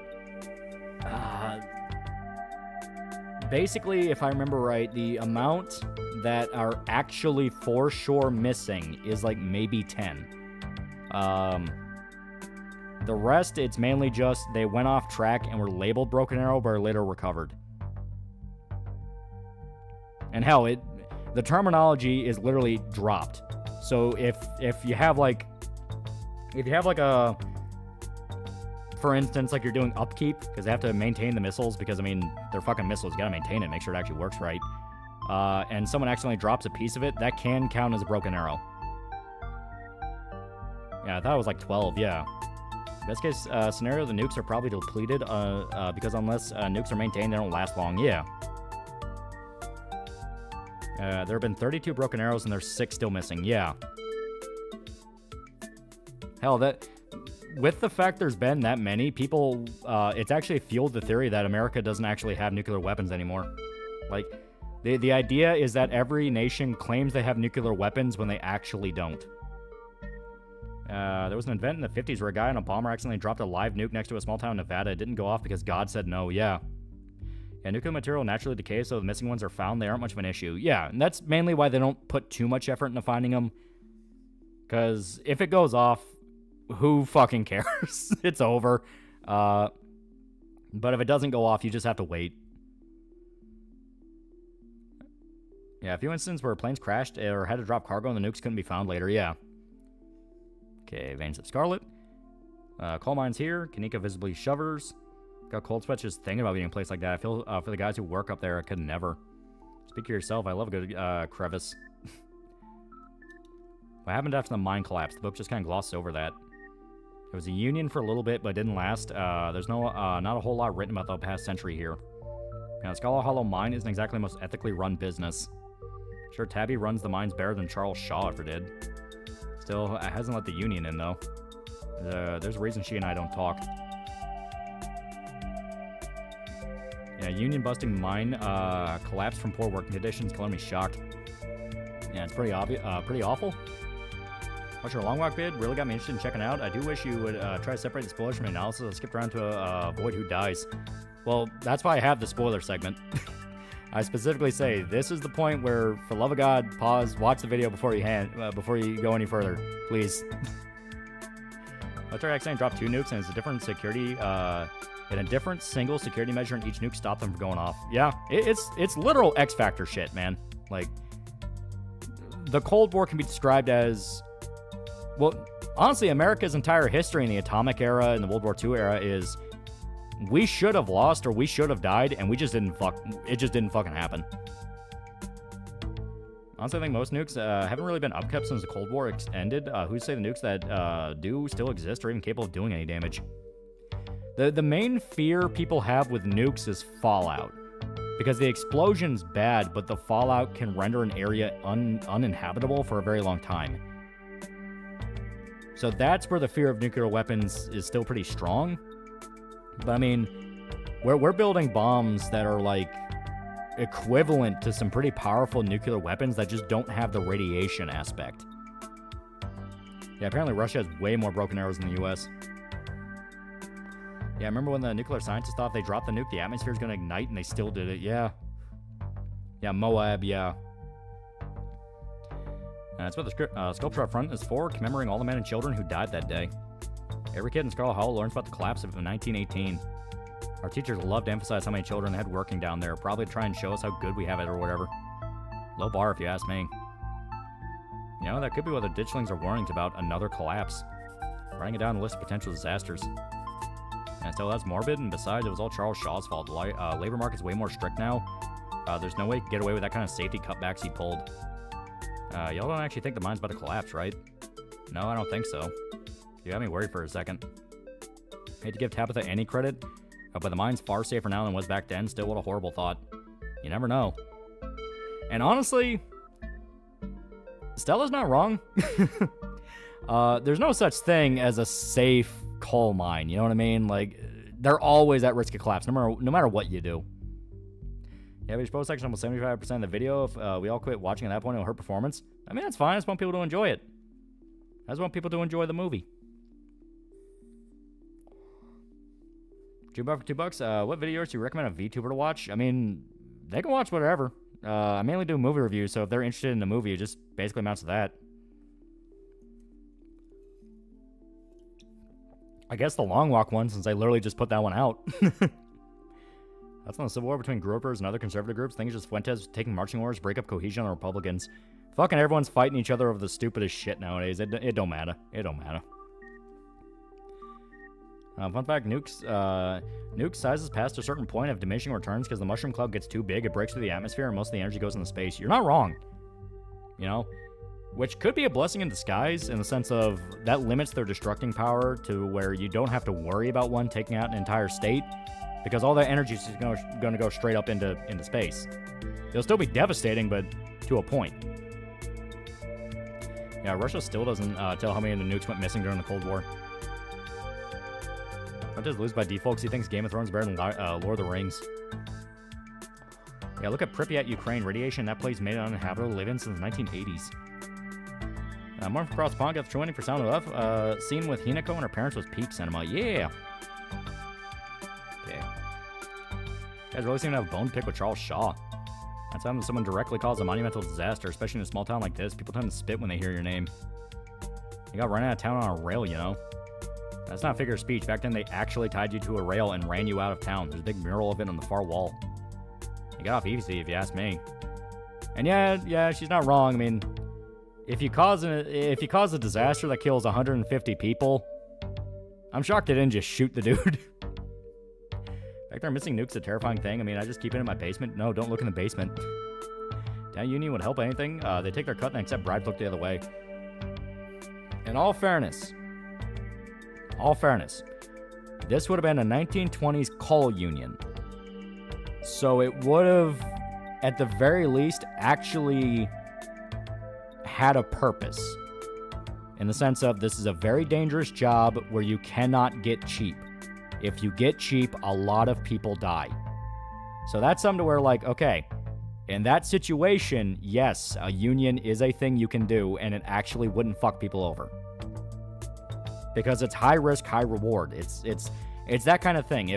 If a job can literally involve you dying, that's something to where a union probably should, at the very least, be maintaining standards with people. You know, it's like, if you're going to be working down there for like 13, 15, maybe even 16 hours a day, you absolutely need everything safe. Because one fuck up, a lot of people die. I didn't realize until I saw the show Carnival, sometimes tarring and feathering was fatal. Oh yeah, it's boiling tar.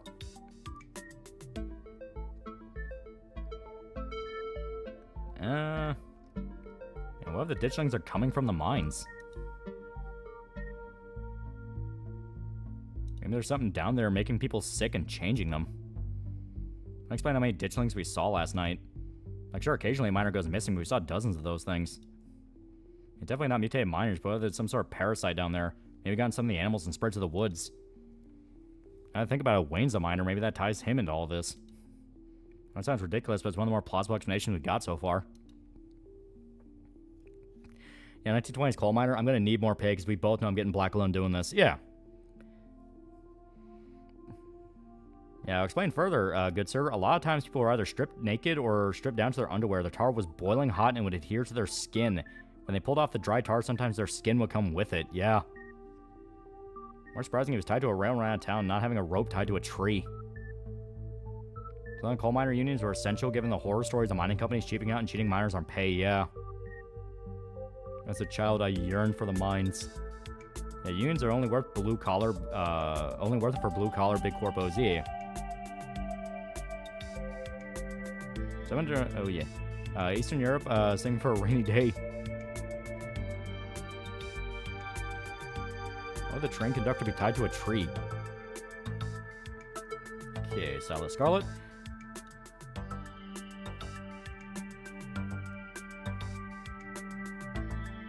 Okay.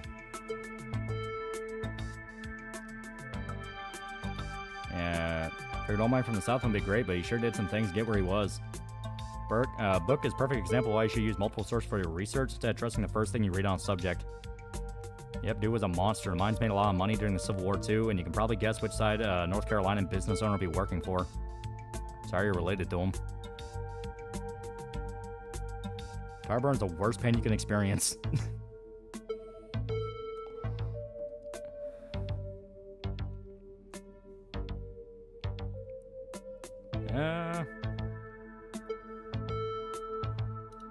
Do you think ditchlings are here for retribution?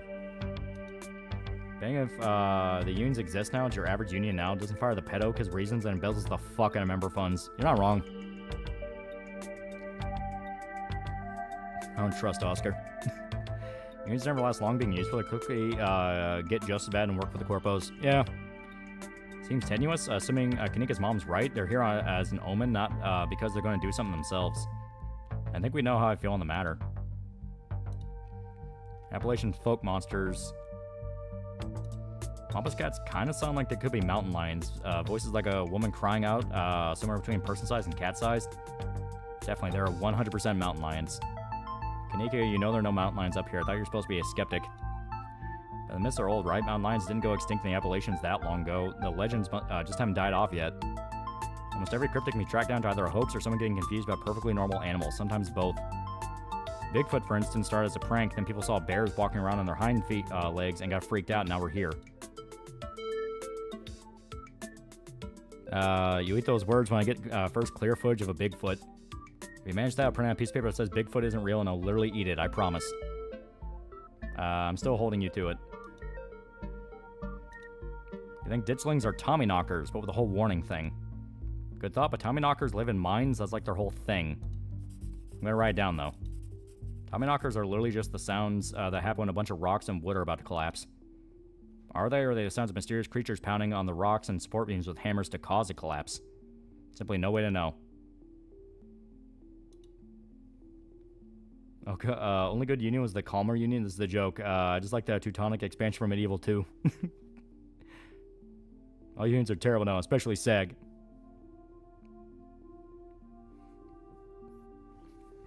Bigfoot was West Coast, I thought. If I remember right, the story started in the Pacific Northwest and up in Canada, and recently there's been talk of the Appalachians as well. And I mean recently, maybe in the last like 30, 40 years. That's where you get skunk apes, because that's basically a swamp Bigfoot. My mom used to tell me that Telepo story back when I was little. I can't believe I forgot that one. It scared me so bad, didn't eat soup for years. I thought a monster might try and dig it out of my stomach if I did. I love that one. There's this old chimney in the woods I used to think was the chimney from Talipo, the one that was left after the thing did whatever it did. I think it's just because chimneys don't burn down the wooden houses do.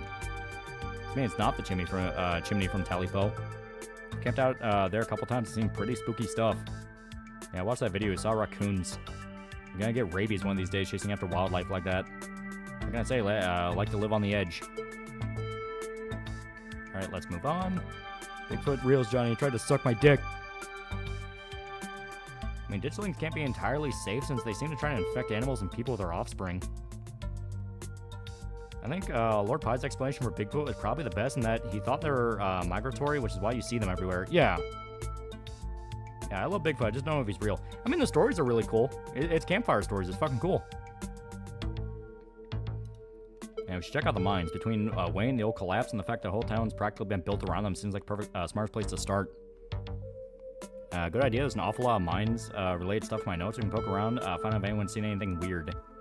Just clarify, you two are suggesting we go to some of the miners, right? We're not poking around unprepared in the actual mines, right? Right?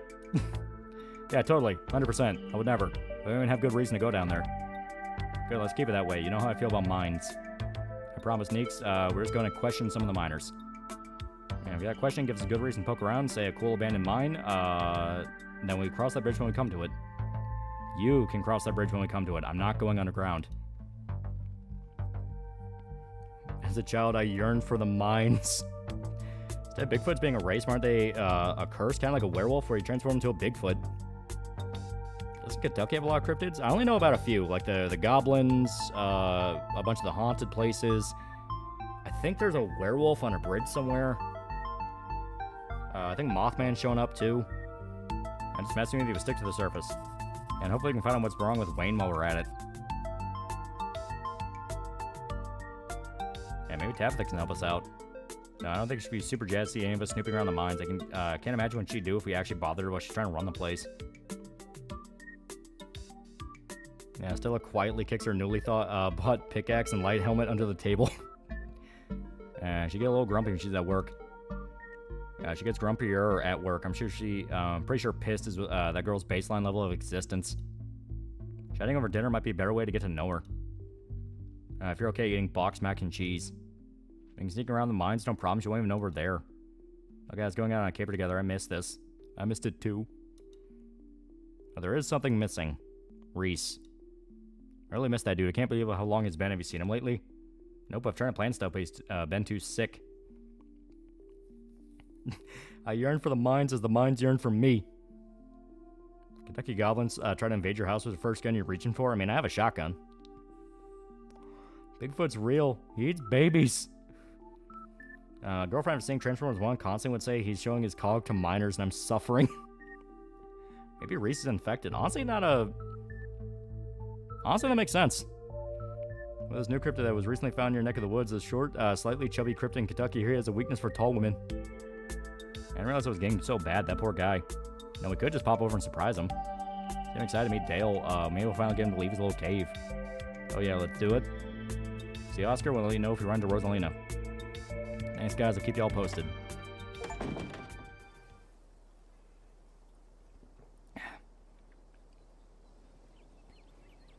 Reese is playing something that's attracting all the despair. Maybe he's planning on killing a lot of people. Hereby, mangaka of Hinako Note ended the series because she's too horny and wanted to draw a lewd manga instead of wholesome romance series. That's hilarious. Reese's home stand at the edge of the forest wall, an isolated buffer cushioning the rest of the town from unending wilderness.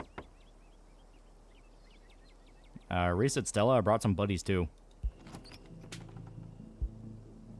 Shh, not so loud, he's still sleeping. Can I help you with something? When the doorway stands directly into your eyes, you can perfectly feel her simmering irritation washing over you. Hi, Dr. Kelly, we were wondering if it'd be okay if Reese could come hang out. Nothing strenuous, we promise. Not gonna wake him up if he's sleeping, he probably needs it. Or if we do have plans, probably beyond what he can manage right now anyways. Oh no, poor Reese. So you sure you want to go after, go for Stella? I would say so. We can try. Hag. Been so long since either of us have gotten the chance to hang out with him. I'm sure he and Dale will get along super well too.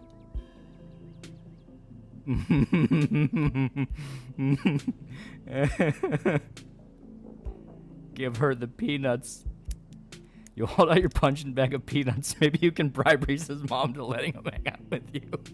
I like how each explanation gets more desperate and weird. Nice to meet you. Would you like some peanuts?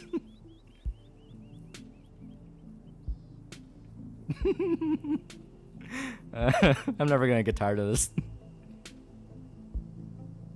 New victim, new peanut to offer. The mom looks offended. They look so disappointed in you at this point. There's a reason Dale never inherited the coal mine.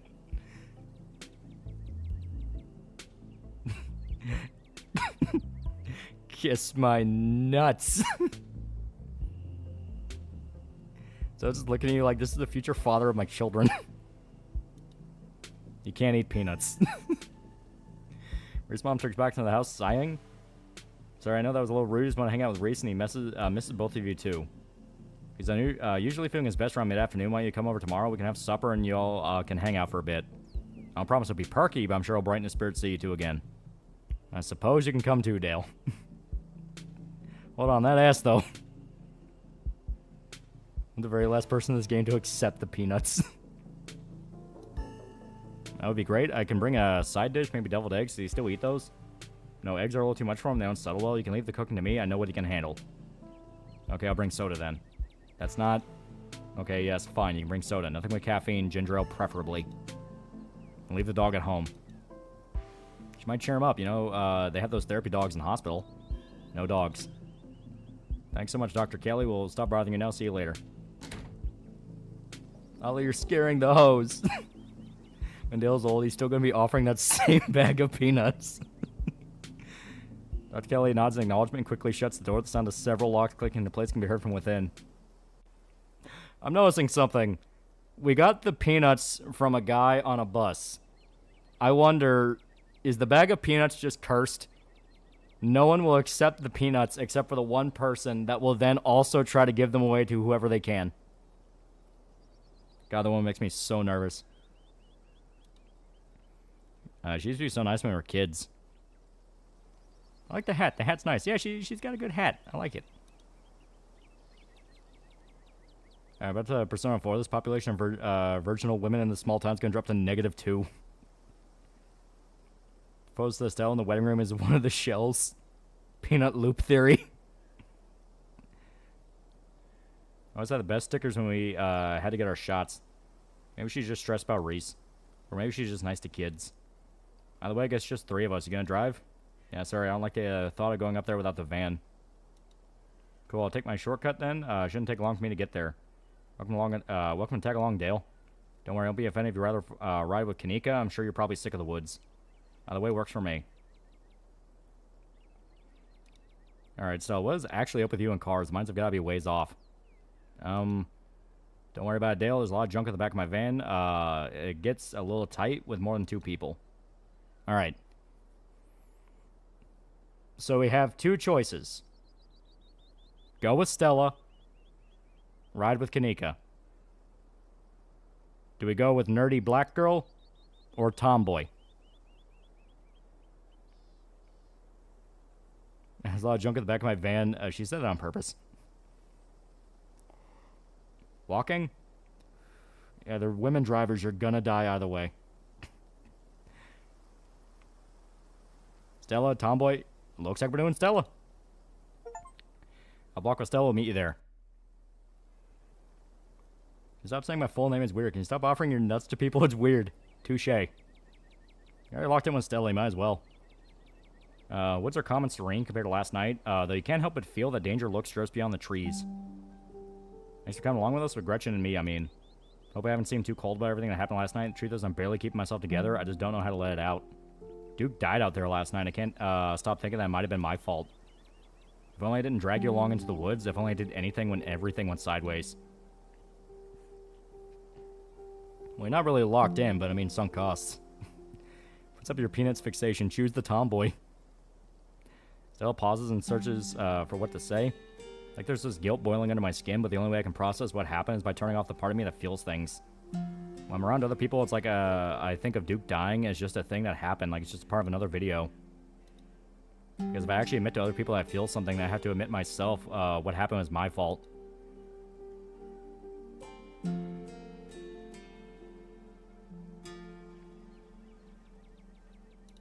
Yeah, I mean, of course not your fault.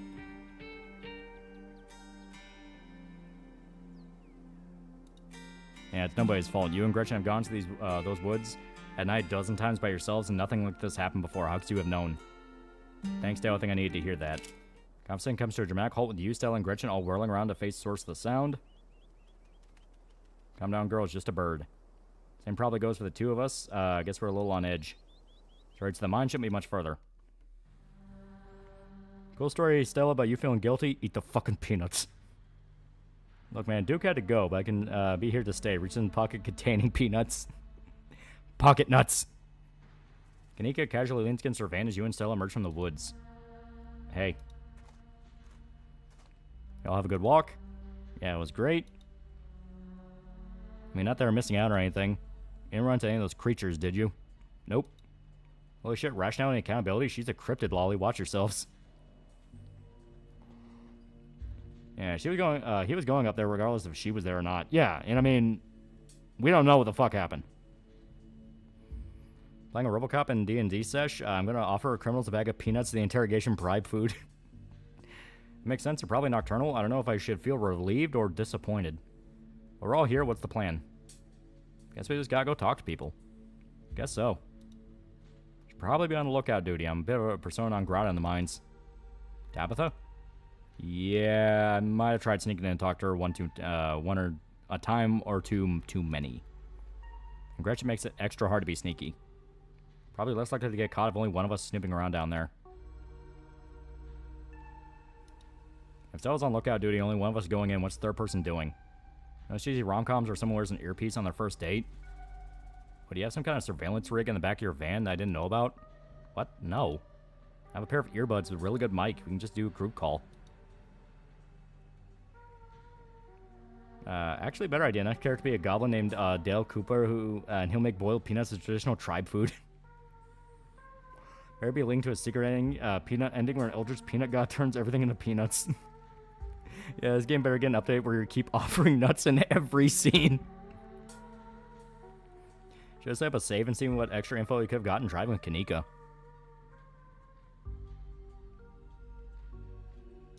Yeah, take it. I'm the one of us you're talking about. Tabitha and I aren't exactly friends, and pretty much all the miners shop at the general store. I don't want to make folks uncomfortable, you know? Probably for the best.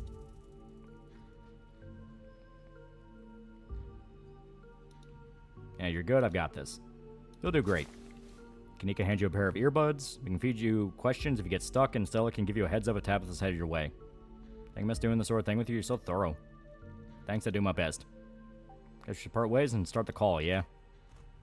Find Duke's dead body and offer him peanuts still. Nobody wants your soggy, rotting, boiled nuts.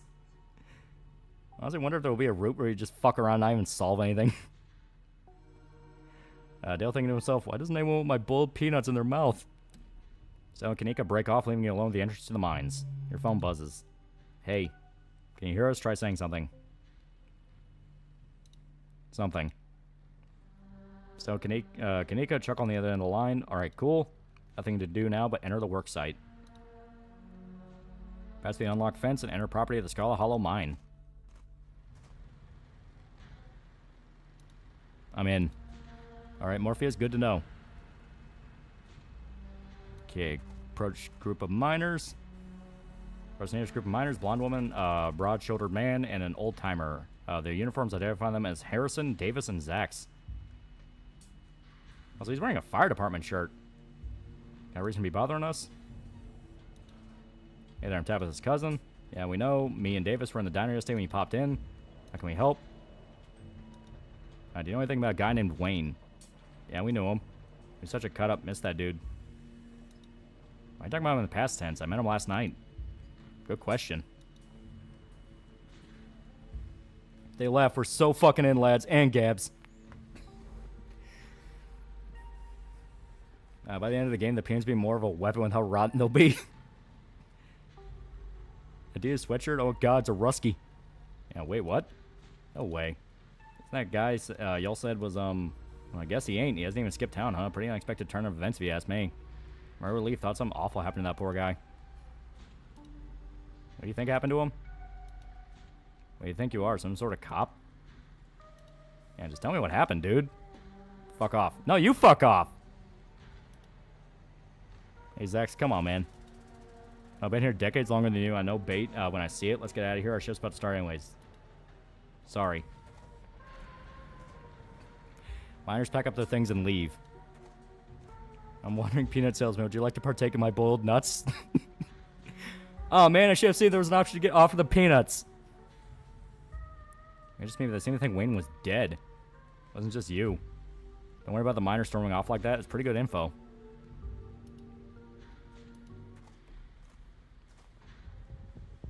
It used to be believable. Before you can reach the miners, you're struck by an intense feeling. You recognize the hollow terror as the same thing you felt last night when you set eyes on that awful man in the miner's jacket.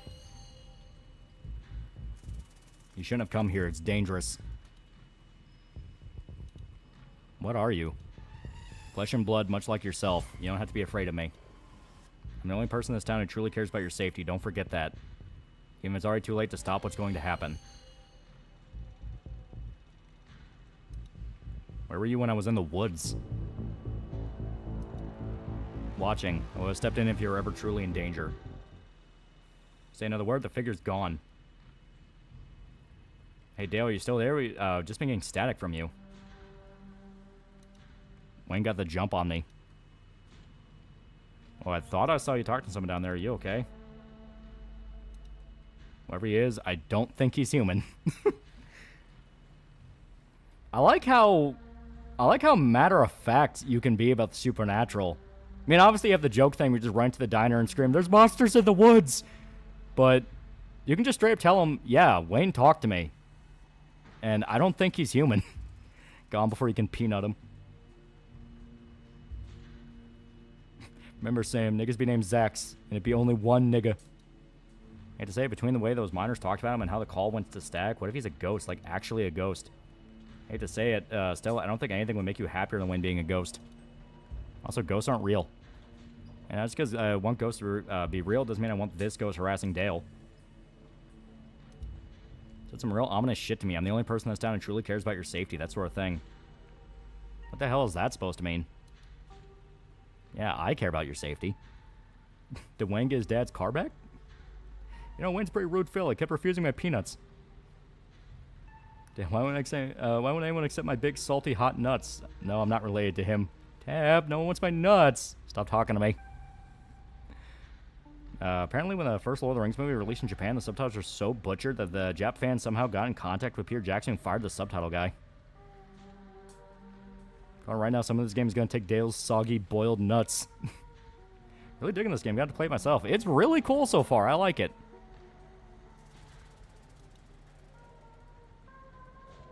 Wayne trying to make me leave just means that we're on the right track. I'm not about to back down. So brave. Heck yeah, Dale. We got your back.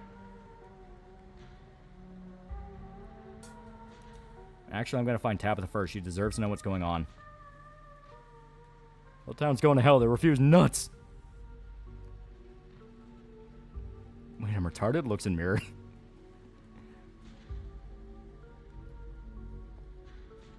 Yeah, whole town's going to hell. Make your way to the trailer in the middle of camp. I must be thinking you're talking about the Peanuts comic strip and they don't like it? Yeah, this town's going to hell. And tap at this trailer and find her sitting at a desk, her head buried in her hands. Okay, now you're immediately drawn to the gun hanging above Tabitha's desk, but then the drift to the bulletin board on the side wall. Splashed with wanted posters for Stella, as well as a number of suspiciously ordinary photos of her and Gretchen. What are you doing here? What are those ridiculous things doing in your ears? Oh crap, good luck. Sorry, Dale. Does that sound Kaneka? Are you spying on me? Tabitha snatches the buds out of ears and throws them to the ground.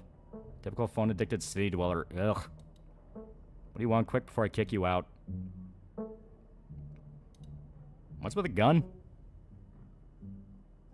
And Tabitha's tried eating the gun, hasn't she? What the ghost harassing me? Dang it, Kaneka, this isn't one of your romantasy books. I know, not a crazy fact. Phillips, the company founders, were cousins to Karl Marx. Marx kept sending letters to mooch off their money, and they kept telling them to fuck off. As per Lean, she kept it up, put it up there to intimidate people. Always thought it was a little old-fashioned, but if it works, it works.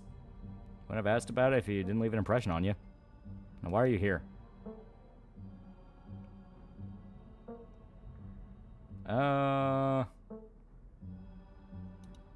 Yeah, who's Wayne? He keeps following me. I don't know what to tell you. Yeah, Tabitha's used that gun in horrible ways to satisfy a lust. Look, I'm sure if you ask around about him, you hear some rumors, especially from my employees. They like to gossip. There's a man named Sam Wayne, who worked here for a spell, then he disappeared. Happens all the time in this line of work. People show up for a job out of town, then disappear one day after getting paid. I don't know what happened to the man. I didn't even know if he was still alive. But of course, my workers blame me for running him off. Whatever, it's easy to say the mean boss for that sort of thing. See him around, that's news to me. None of my business. He's no longer my employees or anything else I can help you with.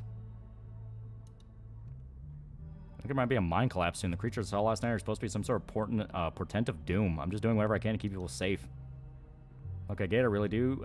Stella's an act for spinning people into hysterics over shadows. But the only credible threat to the mines right now is me not being able to do my job. Leave it at that. Like, I'm kind of swamped right now. I was actually getting ready for a big meeting when you walked in, but if you want, you can just wait here for an hour or so, and I can swing back when I'm done and pick you up. It's going bothering my men. Don't move a muscle, and don't so much as make eye contact with them. It's supposed to be working. I'll see you then. Tabitha, can I borrow your car? And 20 bucks. Holy fuck, Tabby, you suck at lying, yeah. Tabitha looking out here looking like a Fear and Hunger character. Also forgot to mention, no, not the Phillips company and the screwdrivers, the other company who makes the electronic equipment. So when she's gone, you place Kanika's earbuds back in your ears. Is everything good? Yeah, I think she's hiding something. Someone's hiding a lot of things, but those things are related to what's happening in town. Oh, come on, Neeks, cut Dale some slack. Tabby's not that bad. She totally is, though. Now you sticking around here. Actually, I get that $20 in quarters. Heard there's an arcade around here. Well, I have to remind you, No Nut November's going on. That's why they don't like your wet nuts. Leave Tabitha's office. Take a moment to get your bearings. Don't be interrupted by sudden movement out of the corner of your eye. Girl carrying a bundle of snacks pops through a hole in the fence, disappears over the crest of a hill. I think I just saw Rosalina. What's she doing here? I'm going after her. Good idea, we'll try to catch up. Nothing big until nuts are involved. Rush over the hill and get your bearings. Sound of active mining fading into the distance. Rosaline is nowhere to be found, but dusty footprints point to a nearby mine. Something about this mine feels wrong, as though a cold anger lies burning inside, sucking the life from the surrounding hills. This is the site of a mass grave. She didn't. I guess the old Maxwell place doesn't cut as a secret hangout spot these days. But the Shaw mine? This place was shut down like 100 years ago. After a collapse that killed over 100 people. And here I thought Stella was going to be the one dragging me to an abandoned coal mine. Are all those bad feelings I got last night? This place feels straight up cursed. You ready to give the kid your nuts? Tabitha, you're my cousin. Eat my nuts. And like Kanika said, a lot of people died down there. There's a lot of people, a lot of spooky history to this place. For all we know, maybe all that death left some kind of mark down there. Okay, just because a bunch of people died in there doesn't mean it's cursed. Come on, I'm not going to let Rosalina get hurt in there. Maybe that means I have to go underground. Sure, Neeks, Dale and I can handle this on our own. Yeah, I'm sure. As much as I hate confined space, I hate the thought of other people getting trapped down there even more. Stella, Kanika disappeared into the mines for you follow. You briefly wonder if you should let Tabitha know about this. Pull out your phone, dial your cousin. What is it? You know I'm in a meeting? A kid just snuck into the Shaw mine. Figure you should know. What, are you serious? Why do these things keep happening to me?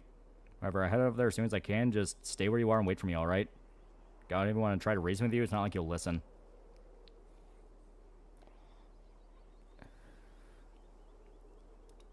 I called you as a courtesy, but I'm not going to wait around. I swear to God. Sorry, mine's made up. Hang up the call.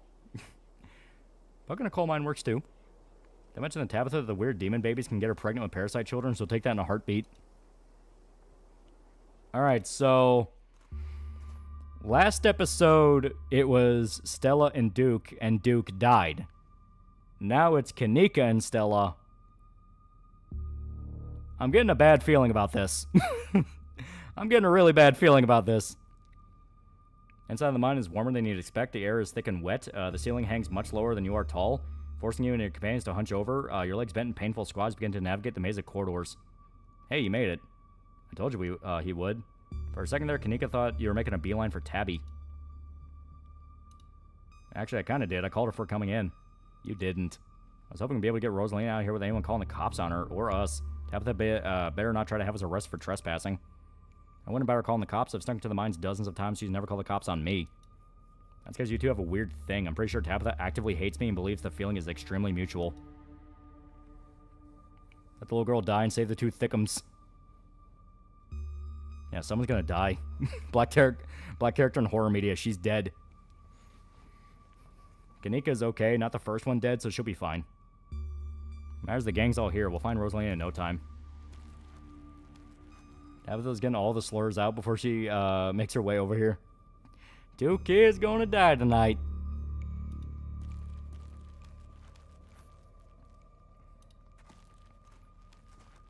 Is Tabitha racist? No, she's just kind of genuinely mean. The deeper you progress into the mine, the heavier the air becomes. Coal dust hangs in thick clouds around you, even though the place has been abandoned over a century ago.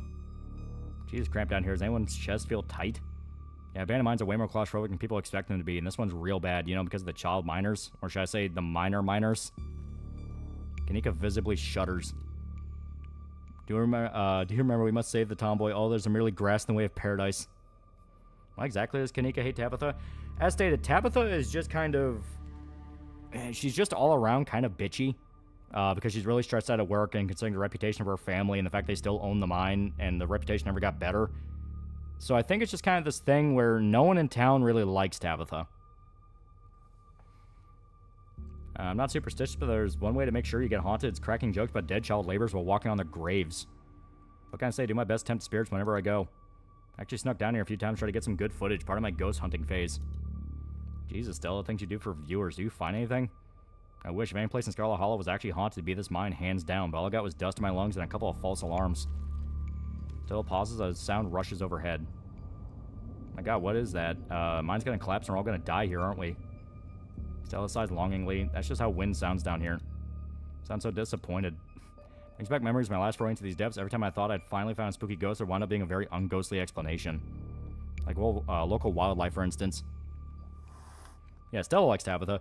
Yeah, Stella likes Tabitha because they went to high school together. Stella turns her flashlight towards an alcove overhead. Those guys got me real good last time I was here alone. My god, there are bats down here. I'm going to get rabies, aren't I? I'm going to get rabies and die in a mine collapse. Holding up okay, Neeks? I'm sorry, I'm just a little on edge. Kanika stopped mid-sentence by a thunderous knock echoing from deeper in the mine. Okay, what was that? That was... I have no idea what that was. That knock... sound like knocking to you guys? Hateful and broken presence stirs in this deep. It doesn't want you here. That was a warning. We had to move fast before something terrible happens. You didn't think it's Tommy knockers, do you? Okay, no, Tommy knockers are not real. They're not allowed to be real. Are you trying to give me a panic attack? I'd love to spend some extra time poking around down here, but it's got something to do, maybe it's got something to do with the mystery. If you're interrupted by a second, much less distant sound of a can being popped open. Okay, now that wasn't Tommy knockers. Came from this way, follow me. These kids are in so much trouble. And Kanika follows Stella further into the mine. Pull on pants, oh man, it must be my giant nuts clanging together. Sorry about that, girls. Not allowed to be real. Careful, I'm in danger of liking you, mean black girl. Breathe a sigh of relief as the tight passageway gives way to a small cavern. A group of teens turn and stare at you with annoyance. What the hell are you doing here? What the hell are you doing here, you creeps? Are you stalking us? Yeah, creeps. Just said that, Alexis. If I went to an echo, I'd yell into the Grand Canyon. There's something terrible in this place that wants to be left alone. Get out of here before it leaves its mark on you. Also, new major characters. You know what that means. Tell your creepy friend to leave us alone, General Store Lady. There's your dad's worried sick about you. And if you ask me, he was right to worry. How the hell would you think hanging out in an old mine would be a good idea? Is the Maxwell place not dangerous enough? Because no one usually comes in here, duh. Everyone knows we hang out in the Maxwell place now, so we had to find a new hideout. Which you instantly found, so I guess to find an even more secluded place where we can just be ourselves. Can't believe your dad sent people to follow you, Rosalina. That's messed up. I think that qualifies as harassment. Right, Becca, it is messed up. I don't need him telling me where I can be. At least check in so he knows you're not dead. He loves you and worries about you. He's really not asking for much. Rosalina looks like she feels awkward about her growing body, so she wears baggy clothes. I mean, probably. New victims to kiss your soggy peanut. I say Mike Ponce something like Keanu play Johnny Silverhand again. Keanu really wants to do it too. Fuck yeah. Don't you kids have school tomorrow anyways? It's fall break. And we're not kids. Yeah, we're teens. Are those canned strawberry margaritas? Where'd you even get those? Teens boy eye contact. Miles tries to melt into the cavern wall. Oh no, that isn't, I know that isn't you, Miles. It better not be you. Yeah, whatever, it's me. What are you doing here? Becca's right. Sounds to me like you're stalking, harassing, and all that. You're supposed to be minding the store. It's not like anyone even comes in on Tuesdays. Mom's there, so it's fine. I start uncomfortably around the cavern as Kanika tears into her brother. It's not fine. It's extremely not fine. We're not receiving the sewer scenes from the first publications of It Kids. Get the fuck out. Do you not see the monster in the trees? Have Cyberpunk sequel show Johnny didn't learn jack shit even after taking V's body? Yeah, what's this kid doing on his phone? There's no way he's getting cell reception here. Why do I always have to be the responsible one? Do you know what I would give to be as carefree as you? Left school so you would have a chance to live your life, and this is what you're doing with it? What would Dad think if he could see you like this, stealing booze from the family store to dick around in an abandoned mine? Dad's dead, Kanika, but if he were here, he'd be disappointed you wound up being such a bossy jerk. Who cares if we're having canned margaritas somewhere no one's supposed to bother us?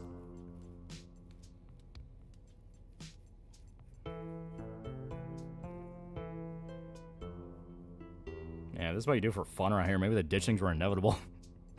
Black Kid blew off work. I'm shocked. I'm shocked. Okay, not that shocked. I'll have to help you all sort this out, but we cannot. Maybe we cannot do it in an abandoned coal mine. And where are you, an expert on mine safety? Only abandoned this place because there wasn't enough coal left to bother digging anymore. Dad told me he's an actual foreman of the continuous mining facility, so he knows what he's talking about. I thought your dad was a charge hand. No, Alexis got promoted last month, and he says this place is totally safe. We can hang out here whenever we want.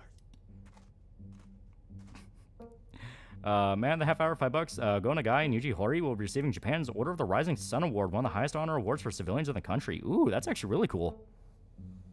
King turns around, offers you a nut, but she refuses. She dies on the spot. Correction, your father was a foreman at the continuous mining facility. We'll see if he even has a job tomorrow morning. What? Oh, shit. Oh, hey, Tabby. Kanika sighs. Probably for the best that she's here. Do none of you understand what a boarded up mine entrance is supposed to mean? It means it's closed, condemned, not fit for human use. Come on, this place is sturdy. Check it out. Team with Beanie jumps up and slaps a straw on the ceiling. You fucking retard. Oh, was that knocking we were hearing earlier? Oh my god, Zane, cut out. You're embarrassing us. Sorry for Zane's behavior. I don't think you realize how extremely 8th grade it is to jump up and hit things. No offense, Rosalina. None taken. The other 8th graders are totally immature. Not like you, Rosalina. You're chill and smart, too. Enough. Yeah, why the fuck would you do that? Don't fucking do that. Damage's already done. Now leave. I'm tired of the people in this town dragging my cousin headlong into danger. Can't believe I'm actually agreeing with Tabitha about anything. This is the worst place I've ever been in my entire life, and I'd like to see the sun again before I die. Come on, you guys. Maybe it's not a big deal. We used to do dangerous things all the time, and I still do dangerous things now. Who are we telling where they can hang out? I know who you think you are in the situation, Stella, but I own this mine. It's entirely within my rights to tell him to leave, much like it's entirely within my rights to tell you to leave. Was your lifetime ban for my mind's not a clear enough message for you? Oh yeah, Tabitha, tear the sad 20-something to shreds. I'm defending you, and I'm not sad. Where'd you get that idea? Running a clickbait YouTube channel where you run around the woods chasing nothing is extremely sad. Okay, you know what? Fuck these kids. Let them die. So she's sad. So what? Give it a few years and be sad too. The passage of time is inescapable. I just want to give Rosalina a good time. Her home life sucks right now. And tell them about where you have to sleep, Rosalina. Been living in the library for the past couple of weeks. Dad says we can't stay at our house. They got a hot plate and a couple of cots in the back room. It's actually pretty sick setup. No, it isn't, Zane. Rosalina deserves better. I don't care about your home life. If you're gonna do your underage drinking, go do it in the woods. Just get off my property. Tabitha. Look, Rosalina, I'm sure Oscar has a good reason for all that. He's a good guy and he cares about you. He thinks our house is haunted. Oh. Wait, what? I should care because it's such a bullshit excuse. But he couldn't afford it anymore and he's lying to save face. What a coward. Becca, I don't think you can, like, say that about other people's family. Isn't that, like, bullying or something? Shut up, Zane. Holy fucking shit, this is depressing. No one's happy in this fucking town. So let's go do dangerous things together somewhere more intimate, not the goon cave filled with teenagers. Imagine being able to say you're part of something called the Order of the Rising Sun. Personally, I'd be rock hard 24/7. Back up, he says it's haunted. I can't believe he didn't mention it to me. I could investigate. There's no ghost, Stella. It'd be cool if there was, but Becca's right. I just wish he would be more honest to me and tell me what's really going on. It's like he doesn't think I can handle it, like I'm still a little kid. That was a great conversation. Do you know where we can have it? Outside of a cave. Can we offer some boiling peanuts in this trying time?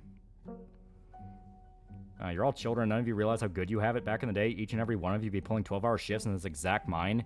If it weren't for child labor laws, the 5 of you might even might have some actual character. Exactly. Rosalina's not that mature anyway. She still sleeps with stuffed animals. That doesn't mean she's not mature. I still have pork chop, you know. Rest my case. Hey, what'd you say about child labor?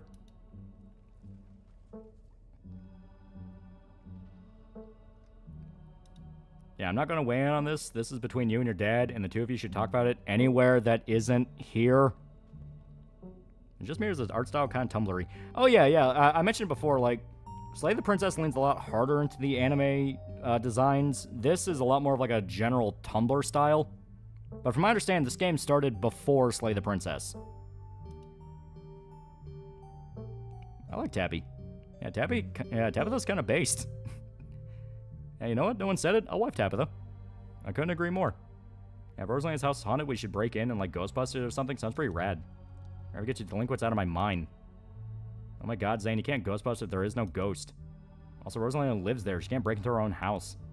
There's no ghost that you know of. I bet we could figure out how to bust it if it's actually real. And if it isn't real, well, problem solved. And Rosalina could always stay over my house until Stella Ghost busts your place. Ghost busts your place. We have a finished basement with a pull-out couch. Are we talking about this like it's a thing? It's not a thing. There is no ghost. I don't care, and I can't believe I wasted this much time trying to argue with children. I'm washing my hands of this and calling the cops. Feel free to leave before they show up. Hear that, Miles? We're leaving. I suggest the rest of you kids leave this empty mine before someone gets black lung or gets crushed by rocks or meets any of the terrible fates people tend to meet in abandoned mines. Kanika's interrupted by a pair of thunderous knocks. That wasn't me, I swear. What was that? Come on, Stella. Didn't have a whole list of perfectly natural explanation for scary mine noises. It's Tommy knockers for sure. I know this isn't why we came down here, but we gotta check it out. Stella. I know, but this weird stuff's happening around here the past few days. But if this is our chance to get an actual solid lead, the stakes couldn't be higher. You have no sense of self-preservation. Seriously, get out. I want you out of here, Stella. Oh, come on, Tabby, you can come along too.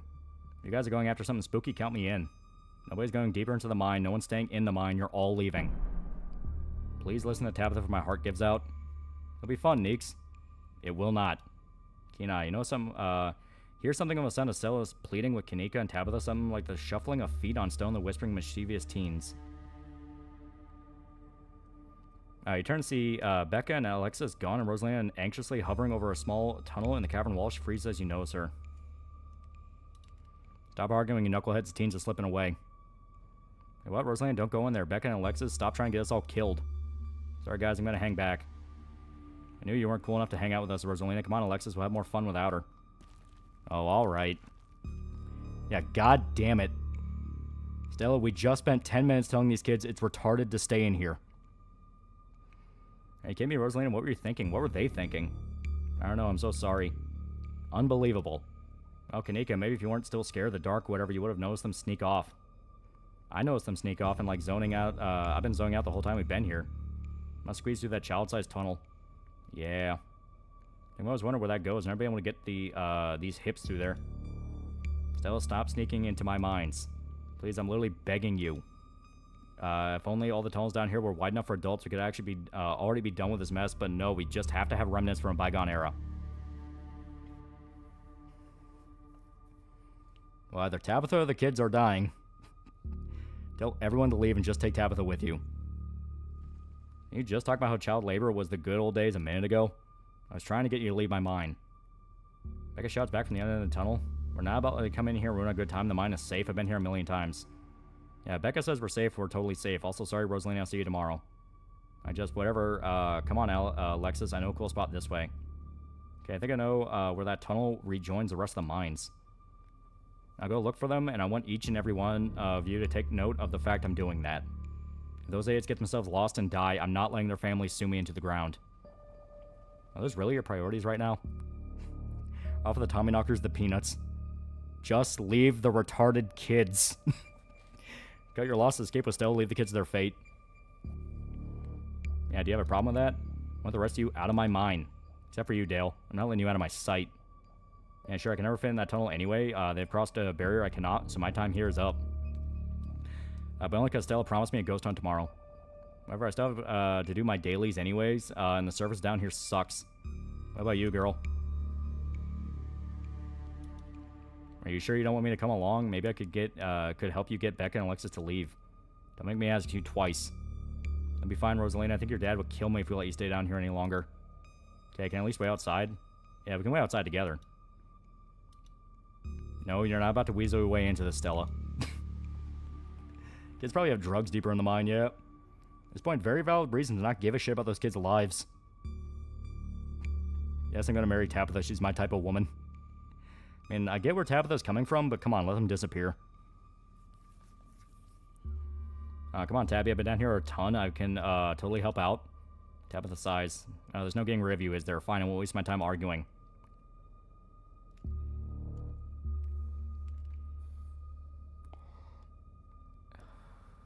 Alright. There's no way around it. It isn't just those kids. Something is calling to us from down below. Noted. Let's not linger any longer than we have to, shall we? I mean, take Gretchen with me. I don't know if it'll be easier to cover more ground without her. Yeah, it's probably for the best. I don't want to repeat it last night, and who knows if we'll have to do any climbing. See you on the other side, hopefully soon. For sure, we won't be long. Cool, can't wait to bust some ghosts tomorrow. Tell Alexis I'm sorry. These kids are more than retards. They're Randy Red levels of retard. Who cares? She's our cousin. We must breed Tabitha. These are the kind of people that bring Ouija board to an Auschwitz trip.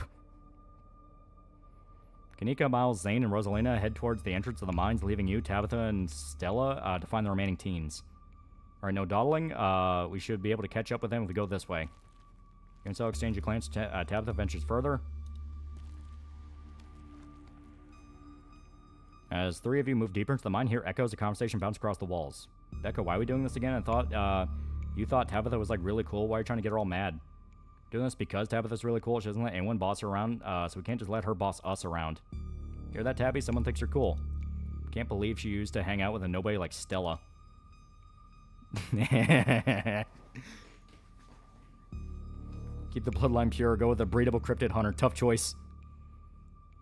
Stella's way too happy making dumb decisions. Don't do this. Don't make us choose who to save. Our cousin or the cute tomboy. So it's Tabitha and Stella as the choices.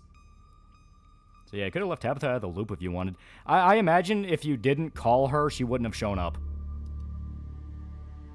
I don't know. I think Stella's kind of cool. I like that River Runner video. Oh, come on. She doesn't even have a sponsor. What kind of YouTube doesn't have a sponsor? I mean, not yet, but I'm in talks with Meat Rice, and I make plenty from ads and donations. How does it feel to have a teen girl think you're cool, Tabitha? Oh, this is going to end badly. Yeah. Like I said, I'm getting the distinct feeling it's going to be, kind of a repeat of the Duke situation. I feel nothing about it. The opinions of children don't interest me. I know, I kind of hesitated there. You're reading into things that aren't there, Stella. Just because your livelihood revolves around what people think of you doesn't mean I care what people think of me. Congratulations on your sponsor, though. Dang, Stella, Meat Rice? That's a big deal. They're on, like, every big podcast. Thank you, thank you. Feels like a really big step up for the channel. I just wish Becca hadn't said all the things she said tonight.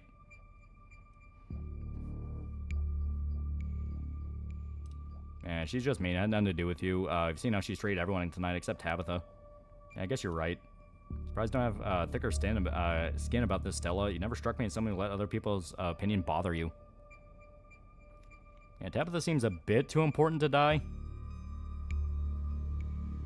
If Tabitha dies, we can inherit the mine and fortune. If you did, I wouldn't have to try so hard to keep you off my property. But I know you don't mean it. Agree to disagree. She's gonna get fungered, oh no.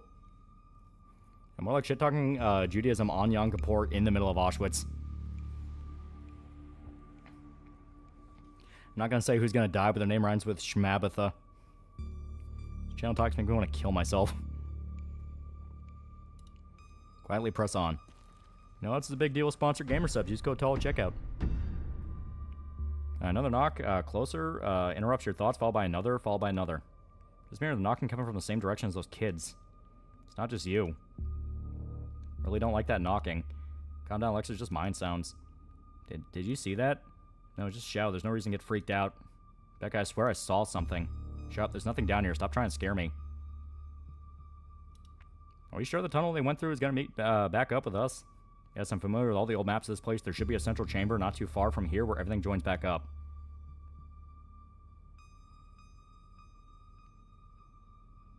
And Tommy knockers. Tommy knockers. Well, calm down, both of you. Yeah, evil tunnels. Fuck, why do I have to go deeper into this mine? Well, if I'm dying, Tabitha, you're sexy. I don't care if you're my cousin. Say yourself, Stella. As soon as they get deeper into the mine, the bravado in the face of authority would vanish into a puff of smoke. Probably just rocks falling somewhere deeper in the mine, which is also bad for obvious reasons. Those poor kids. With no sympathies for their terror, they brought this upon themselves for trespassing in my mine and make me come down here. So they're just as upset that you came down here as you are. Getting closer, let's keep moving.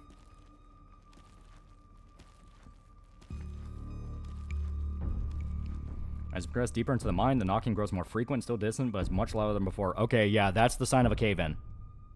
So, the important thing about Tommy knockers is whether or not they're real. It's that they're always a sign of a cave-in. Because in reality, it's rocks moving around and the wood groaning. Because it's about to fucking collapse. Tunnel ends abruptly in front of you. A century-old ladder is the only way forward. In the darkness beyond, you can still hear the echoes of terrified teens, their panic arguing, bouncing down the pitch-black corridors. Mystical. The pit radiates rage, a hot white anger. It hates you. But at the heart of it, you can sense something else, the quiet hum of a darker presence. The heart calls to you, desperate to be witnessed. Becca, we need to leave. This isn't fun anymore. This is plenty funny. I bet you're only saying that because you want to hang out with that dorky crush of yours. She's just an 8th grader. Becca, this isn't about Rosalina. I know you can hear that knocking. Here we are. The tunnel they crawled through, passes through the chamber below, and it sounds like they're still down there. I've never been this far in. Congratulations, Stella. You got what you wanted. It's all Beanie Kid's fault. Yeah. Tabitha crawls up to the ladder and disappears over its edge. Alright, let's do this. So many dumb ways to die. Yeah, get out of the mine right fucking now.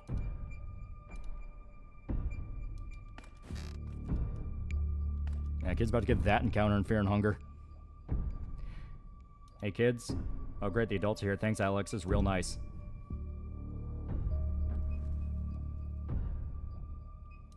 Do you have an actual death wish? I can see this place starting to collapse. Do you want to die? Because we can take Alexis with us and leave you here. That's fine by me. Holy shit, Dale. Leave now. Whatever, this isn't fun anymore. Fine, we'll leave. Thanks, Dale. As Becca and Alexis move towards the ladder, black chamber before you draws your focus. Voices around you, the voices of the teens of your companions, so odd, distant. Because one wants to impress their gay crush, really? Something in the darkness before you that's much louder, though. You don't hear it. You don't hear it, but can feel it in your chest. A desperate need to perceive and be perceived. Hey, are you alright, Dale? Bear witness. What do you think you're doing? Get away from there. Doesn't dive towards you, but not before all light from your, the light from your phone illuminates the chamber.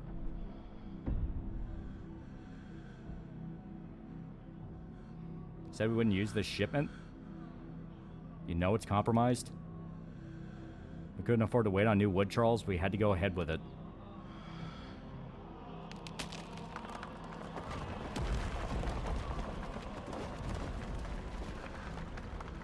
You go into a dark tunnel and you hear a British voice whisper, "You're on a path in the woods." And still sturdy enough, he'll get the job done. Dale, Tabby, are you alright? Oh, thank God you're alive. Look like you had a seizure, then you and Tabby conked out. I'm fine. You can barely open your eyes. You're not fine. I have you move them also. I don't want you straining yourselves. Are you still recovering from whatever that was? I'm getting the kids out of here. Then I'm going to get you you both some help. I'll be back soon, I promise. Don't die on me, alright? Did we just activate a program beacon? Same thing with Wampus Cat. And then being a cursed woman, you see Mountain Lion, don't roar. They make the sounds that sound similar to a woman screaming. Fade back out of consciousness as your companion clambers out of the pit, intent on your rescue. And you raise up on your elbows, head swimming from the visions. Your surroundings come back into focus. Your head throbs as knocking continues. Now magnitude's more intense than before. Kenai can't notice timber struts around you, trembling as if you're being struck by invisible blows with each knock. They're all that stand between you and the many tons of rock over your head, and they suddenly seem terribly fragile. God, the knocking is not helping my headache. What the hell just happened?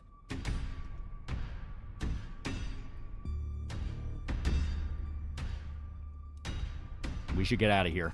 I couldn't agree more. Shit, this is different, probably because of mystical. I think we basically entered the other world. Entire cavern shakes with the sound of rockfall. I know what the hell is up with that knocking. That's not. That is the sign of a mine collapse. Quick, up the ladder. Yeah, climb like hell. This way, come on. Cousin is the kind of witness you'd expect from someone who spent her entire life, working life in and around coal mines. Push your body more quickly as it can. They're slowed down by the cramped corridors and winding past to the mine. When it comes down to splintering wood, you pick up the pace. The entrance is so close. Yeah, psionic link, yeah. Freedom. You can tap that man to squeeze through the entrance as the walls of the mine come crashing down. Holy shit, you're okay, thank God. Everyone's accounted for. That was a surprisingly close call.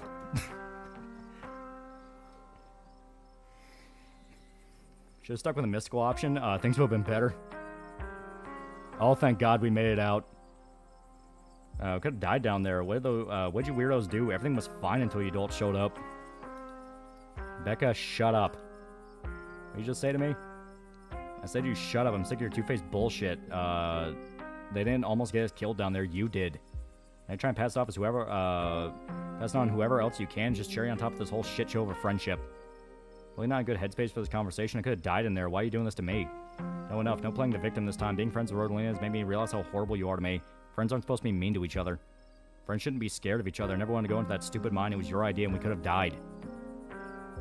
These grown-ups hadn't shown up. We could have been buried alive in that stupid tunnel, drinking stupid strawberry margaritas in a can. Screw all of you.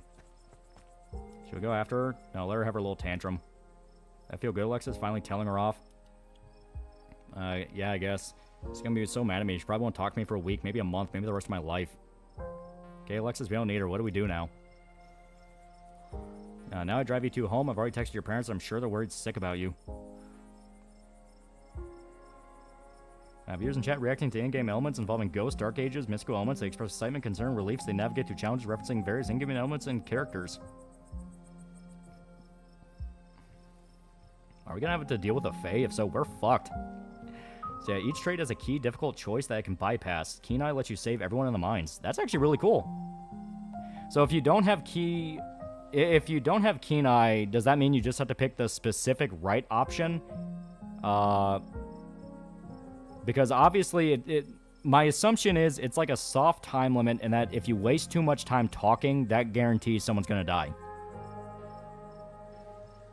Sounds like God did all the work. Roseanne and Alexis duck off to the sides and exhausted Tabitha approaches your group. I'm going to get my car and then we're going home. Tabby. Tabitha leaves towards the active mine without another word, and you're afforded a moment to catch up with Stella and Kanika. You sure dodged a bullet tonight. Either you or Tabitha is this town's Tard Wrangler. Now, if you don't have Keen Eye, there will be consequences. Oh, shit. Okay. So, yeah, like, you just have to live with it. Okay. Or if you give a schizo where you could have all the traits. That guy, you notice him sneaking off. You're incredible down in the pit, too.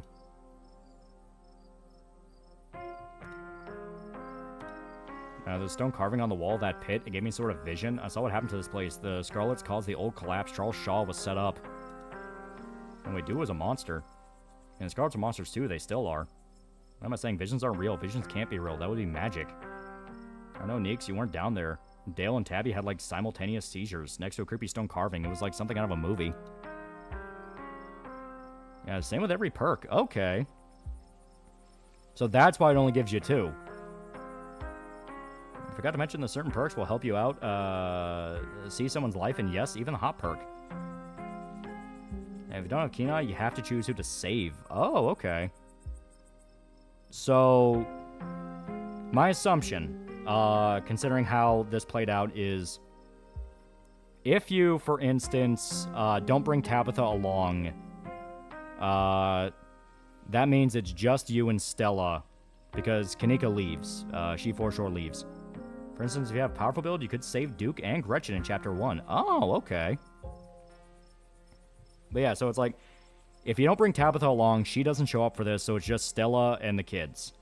And my assumption is, if you don't have Kenai, then the choice is between Stella and the kids. Because now I'm genuinely curious. Someone's telling me this is only the beginning of our ditchling problem. I want to say we averted whatever disaster they're here for, but I think I have to agree. Nobody even got hurt tonight. I can't imagine how bad things might actually get. I don't want to spoil the choice. Okay. Calling it Indian magic. Still a little too magic for me. Just because two bad things happen doesn't mean there's a pattern. Right?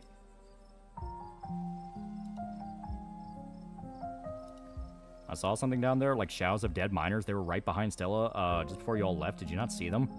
I didn't see anything other than you and that carving. That's super weird. I don't want to doubt what you experienced, but you were in a deep in a dark abandoned coal mine. You might have just been primed to see things.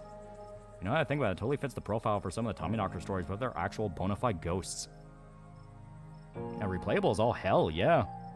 Dang, actual permutations? Wow, concept. I'm really enjoying Dispatch, but let's be honest, if it's using classic Telltale Games formula, could definitely take notes and give actual branching choices. Yeah, honestly, those kids had a death wish. Yeah, it sucks for those kids. We're all in on Stella. Dude, like, we stumbled into a perfect end for a route, but that actually is what makes that kind of really cool. Like, certain perks can give you the perfect ending to certain chapters, but you're guaranteed bad consequences in other chapters. That's actually really fucking cool. That's a really cool way to kind of slip past the perfect end syndrome that a lot of, like, choice-based games do, where, you know, you play something like Mass Effect and you always shoot for, like, the perfect outcome. Because the perfect outcome gives you everything you need. And the game really rubs it in your face that you fucked up a quest if you screw it up. So this, going with the idea of you can only make the best you can in certain situations with certain context, that's actually really fucking cool. Also, a new game plus called Hardcore Mode, where you get 3 perks but can't bypass any difficult choices. Oh shit, okay.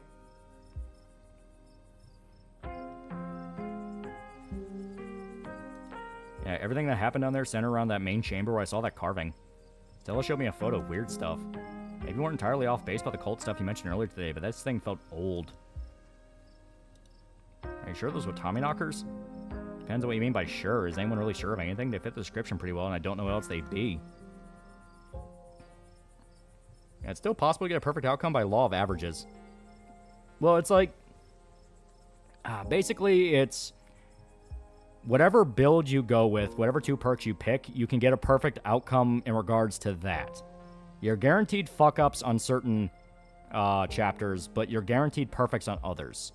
So you can have an optimal playthrough in regards to a build, minus just the optimal path in the game itself. Same for minor hat lamps, so nothing was on fire at all, yeah. I have no idea what happened in there. I need to do some rating on mine collapse, I guess. What happens now? Looks like Tabitha's back. I better drive these kids home. Come on, let's get back to the estate. It's been a long day. I need to be over. See you tomorrow, okay, Dale? Please stop trying to get my cousin killed. Come on, let's go. Tabitha starts walking to her car, pulling you by your arm. I text you when we're back. Yeah, interesting. Yeah, you can't really have an optimal build in this game. Well, when I say optimal build, I just mean in the sense of the 2 perks you pick. Because, yeah, this isn't doing, like, a stat-based thing. You know, it's not like a Disco Elysium where you min-max all the rolls. It's more of just the fact of, yeah, you can still choose to not use your trait and fuck up on purpose. Exactly, you know. So this is going to be an interesting conversation. Because she saw the same thing, yeah. That doesn't say where his car cuts along the darkened road. Try to keep on the eye. Try to keep an eye on the surrounding wilderness as she drives away, wary of what might lurk beneath the tree line. You know, Kanika, they really don't seem to get along. She pushes my buttons. Some kind of history there? No, now quit talking. I need to focus on the road. At least everyone's okay. There are a lot of parents who should have kept tighter reins on their kids. Never got into trouble like this when I was a teen, and I have Perlane to thank for that. Hated it at the time, but that strictness paid off. What am I telling you this for? You can tell me stuff I'd like to know more about you, and about Perlane for that matter. Tabitha, I saw spirits. Also appreciate they're using old American folktale monsters. Yeah!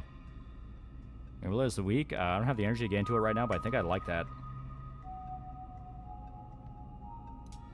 And remain silent. Yeah, I guess Tabitha doesn't like you enough. She's being kind of tight-lipped. Yeah. Well, we didn't hang out with her in Chapter 1. We chose to hang out with Stella pretty much the whole time. So we're still pretty in the icy phase with Tabitha. Sorry about today. It's fine. How you holding up? I've been better. Why you treat Stella like that? Didn't you two used to be friends? It was a different time in my life. I just wish she'd get that we're not in high school anymore. I'm a different person than whoever she thinks she knows. Tabitha, a man died and I saw spirits.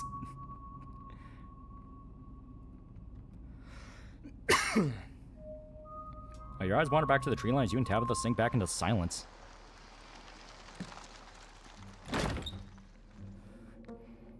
You once again cross threshold into the estate, the musty stench of the decaying mansion greeting you with its undertones of mildew and wood rot. Well, this day was a lot more stressful than it needed to be, but at least nobody got hurt. I'm going to bed. Suggest you do the same. Thanks for calling me about those kids, by the way. It was unexpected. You could have, no, you should have waited for me. I'm too tired to argue. I'll see you in the morning. Turn on the radio? No. Tabitha turns and runs, makes her way up the stairs. Up to your room to turn in.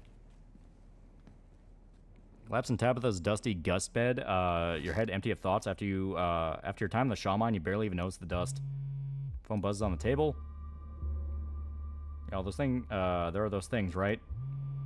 Kanika sends a picture of a pair of ditchlings by the side of the road. I saw them again, too. Another picture, this time staring from a tree. What the fuck? These things are definitely not hairless monkeys or raccoons or whatever. I don't know what the hell they are. Guess it's more than being here than the mine collapse. Oh yeah, I'm sleeping tonight.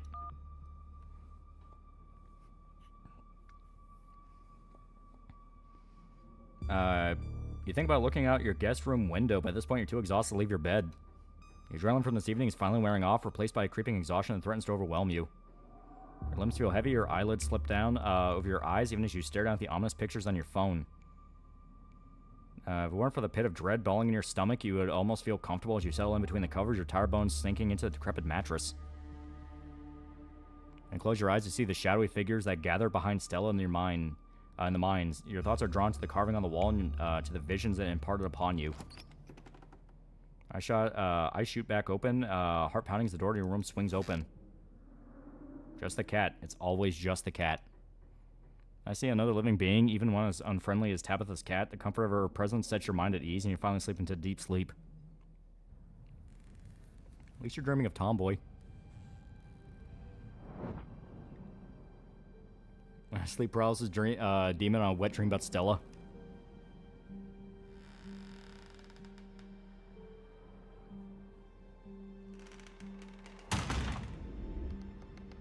Okay.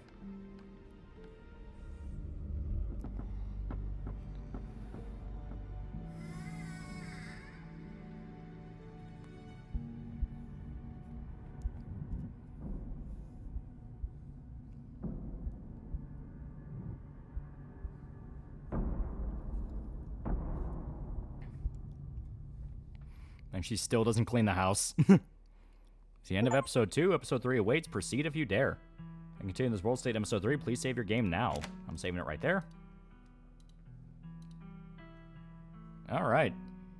So, that's 2 episodes. The most I will say is... Like I said, I think there's like 5 episodes that are out currently, or episode 5 is about to be released. This game is actually really cool. I actually like this quite a lot. This is really fun. Like, I like it. Like I said, it's, yeah, I'm gonna play this game. It looks amazing, yeah. But, like, it scratches that itch that I really like in games like this, where you wonder about the, kind of like the openness of it all, of, like, how different can this situation play out if I pick something else, you know? If I pick something else, how different can this all be? Because I know people say you're still going to end up in the woods, and I assume the end, like, I assume each episode has its branches, but it all ends the same in that you go to the same situation. Episode 1 will end in the woods. Episode 2, it's going to end in the mines. Episode 3 is going to end where it is. Only 4 episodes out. Episode 5 is going to be early 2026. Oh, okay. Listen to the Tumblr audience trappings with its aesthetic, but zero preaching, a pleasant surprise. Yeah, it's like, I'm actually shocked how restrained it is. Like, it mentions your ancestor is a fucking Civil War colonel, or some shit like that. Really hyping episode 5 up to be the point where all your choices are reflected, and keep saying it's really ambitious. Oh. One more. Maybe. Because it takes about what, like, it took us a few hours to get here. I don't know.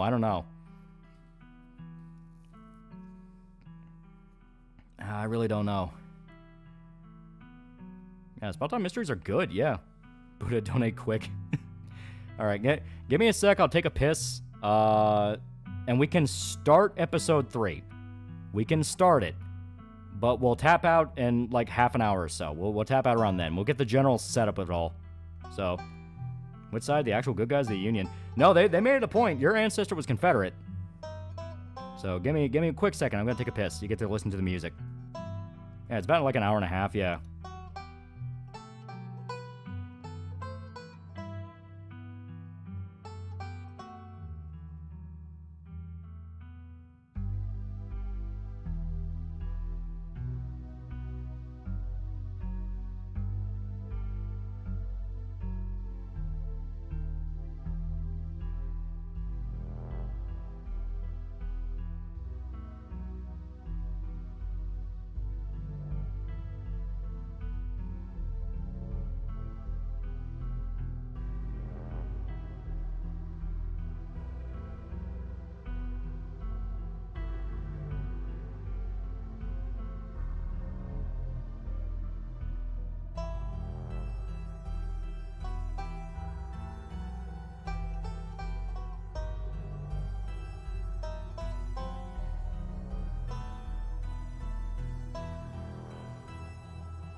All right, I'm back. All right. The thing is I'm worried about is, like, with Slay the Princess, the ending stuff got way too up its own ass. I'm sure plenty of people enjoy that, but some of them just drag the fuck on. With Slay the Princess, because it was dealing with such out there and not literal concepts, yeah, there's not really a way it could have really broken it down in a way that didn't sound fucking crazy and weird. This is a lot more grounded, at least how it is right now. From then where they're welcome with how they decided to conclude this one. Yeah. And you know what? Yeah, we'll start episode 3. We'll start episode 3 and now we'll do a recap of just episode 2. Yeah, very high concept shit. Yeah, compared to this, yeah. Now on your back to the estate by bedtime, no more impromptu sleepovers. It's more abstract game. This is more literal, yeah. Some heavy stuff. No wonder Stella seemed distant. I'm going to keep my ears open for you. Diners where everyone comes to gossip. You hear a lot about what's going on here. I'll let you know if anyone mentions those monsters or anything strange or unusual. Have any of you seen Rosalina around town? I don't want to be a helicopter dad, but she hasn't been answering my text, and I want to make sure she isn't getting in trouble out there. Yeah, previously on Alan Wake. Yeah, right? Big Buddha 8894 for $100. Bribery to finish episode 3. It's like an hour and a half, right? Yeah, okay, fuck it. Dr. Keller was wondering if it'd be okay if Reese could come hang out. Nothing strenuous, we promise. Wherever you two have plans, probably beyond what he can manage right now, anyways. Good writing captivates an audience. Who knew? Yeah. I suppose Twin Peaks would be more appropriate. I'm the only person in this town who truly cares about your safety. Don't forget that. Even it's already too late to stop what's going to happen. As leave Tabitha's office, take a moment to get your bearings, only to be interrupted by sudden movement at the corner of your eye. A girl carrying a bundle of snacks pops through a hole in the fence, disappears over the crest of a hill. How much does Buddha have to sacrifice for our entertainment? She didn't. Is it a purely visual novel or are there other gameplay elements? There's gameplay elements in the sense of you can pick perks that can affect dialogue. And you can lightly customize your character. I guess the old Maxwell place doesn't have a secret hangout spot these days. But the Shaw mine, that place was shut down like 100 years ago. After a collapse that killed over 100 people. Is Wayne something like a guardian angel kind of character? That's kind of what they're implying with him. Pull your phone and dial your cousin. Why is it you know I'm in a meeting? Kid just snuck into the Shaw mine, figured you should know. What? Are you serious? Why do things keep happening to me? Whatever I head there as soon as I can, just stay where you are and wait for me, alright? God, I don't even know why I'm trying to reason with you. It's not like you'll listen. To be fair, I'm liquidating my business right now, so I'm broke, but it'll change soon. Yeah, it's all good. Do what you gotta do, my homie.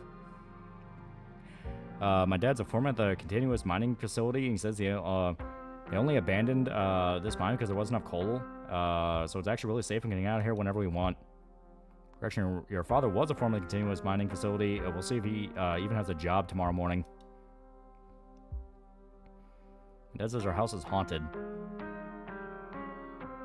Kanika is interrupted by a pair of thunderous knocks. Trying to see Becca and Alexis gone, and Rosalina anxiously hovering in front of a small tunnel in the cavern wall. She freezes as you notice her. There's something in the darkness before you that's much louder, though you don't hear it, but you can feel it in your chest like the deep growl of a predator.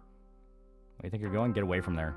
Cousin dives towards you, but not before the light from your phone illuminates the chamber. Dale, are you alright? I also like how they reference old American folktales. Yeah. I want a night shift, my guy. Not really minor spoilers, but you can say it's wrong to take responsibility for ancestors' actions. Oh. You and Tabitha managed to squeeze through the entrance, just the walls of the mine come crashing down. Holy shit, you're okay, thank God. Everyone's accounted for. Surprisingly close call. Could have all died in there. What'd you weirdos do? Everything was fine till you adults showed up. Becca, shut up. And that's the crash out. Tabitha doesn't say where as the car cuts along the darkened road. Collapse in Tabitha's dusty bed. You're heading to your thoughts after your time in the Shaw mine. You barely even notice it. And close your eyes, see the shadowy figures that gather behind Stella in the mines. Thoughts are drawn to the carving on the wall and to the visions that impart upon you. Wake up. Sunshine filters through the dusty windows of the estate as the dull aches of last night's activities throb in and out of focus. And survive a second night in the town of Scarlet Hollow. Tabitha's clothes are weird. Fuck, I wasn't supposed to read that. Well, I mean, I could already guess with the fact they do make a lot of reference to the fact your ancestors were dickbags, and I mean, the figures that were behind Stella were very obviously ghostly miners. Pull yourself out of bed, you can feel the soot and grime of the Shaw mine still stuck to your skin. Step into the guest bathroom and into the shower. Water's hot and surprisingly enough clean. As steam fills your lungs and soot wash down, drain you. Every minute feels like another thread holding this town together starts to unravel. Thoughts of doom consume you. Alright, done here. Turn off the faucet and dry yourself. Yeah, notice Tabitha's kind of weird. Our Archaic vintage clothes. She's HP Lovecraft maxing without being a goth. Yeah, time to start your day. How long were you going to have slept in this room without realizing you shared space with that doll? Hopefully it doesn't get up and move while you're not around. Pick him and examine more closely. Its foot reads, Property of Alexandra. Put it back and close the closet behind you. Well, imagine how beautiful the garden must have been in its heyday. A different you might have been taken away by this view, drifting into fantasies about how you might have tidied it up and enjoyed tea by the fountain. A lot has happened since you first arrived in town. Water's clean. Tabitha does pay the water bill.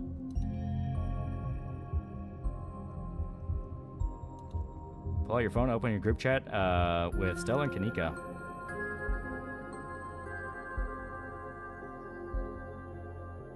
Picture of a pained old man. Morning, how you guys holding up? That'll be a bit before you get a response. Put your phone, text Stella. There we go, I missed your guest bed. There we go. There we go. Fucked up, Lolly. Why'd you pick that up? Don't worry about it. It'll save us later. Probably fit before we get a response. Kanika. Send her a photo of an exhausted Ben Affleck. How are things with Miles? I can just send hide the pain Harold yet.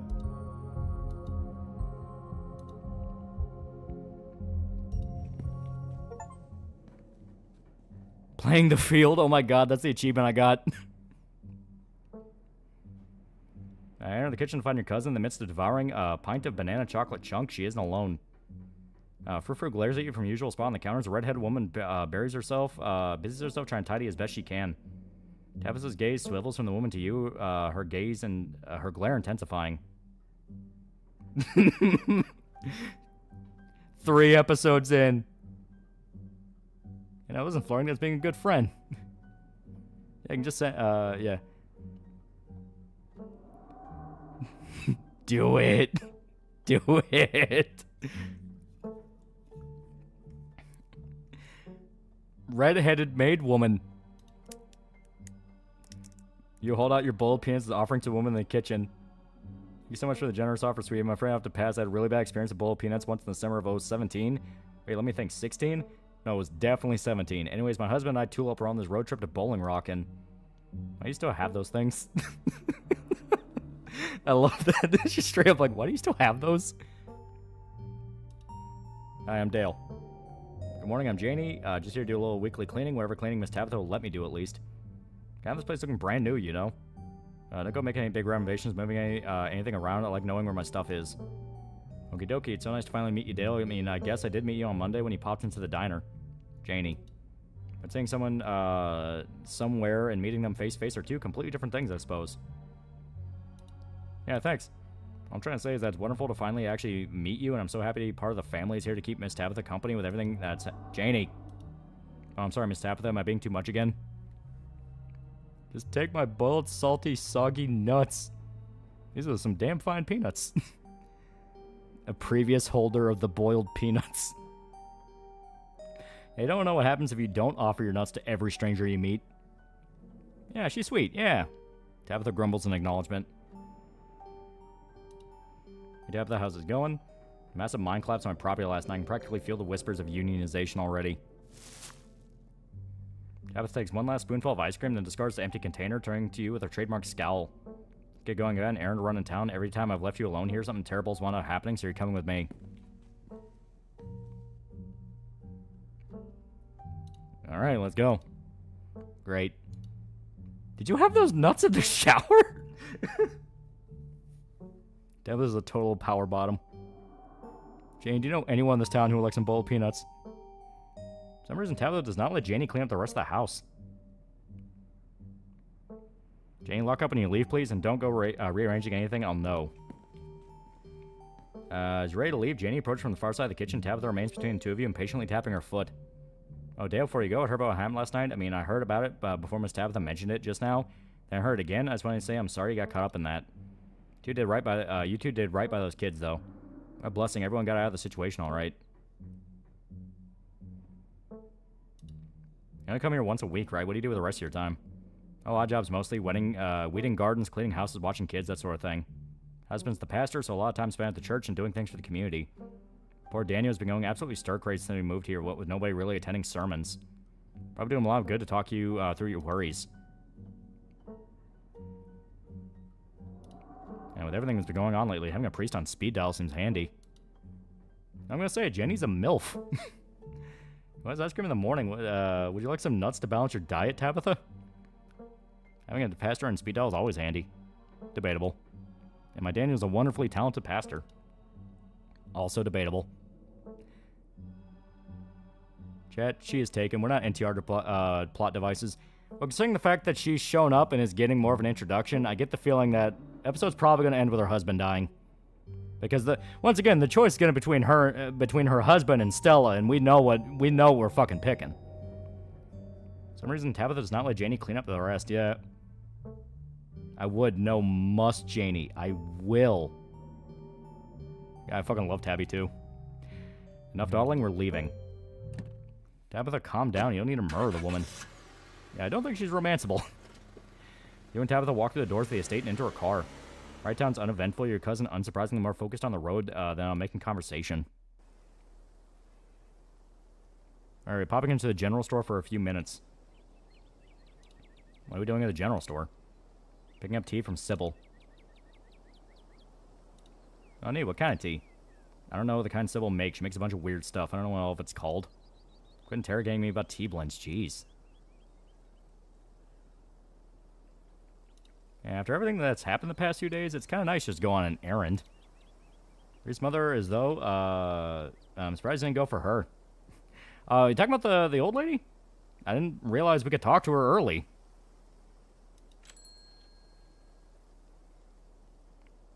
Why are MILF not romanceable in video games? Pastor married this woman. He won. You and Tabitha turn as the door of the general store burst open and frustrated Kanika exits, shouting behind her. Fine, okay, keep calling, keep letting him get away with stuff you never would have let me so much as think about.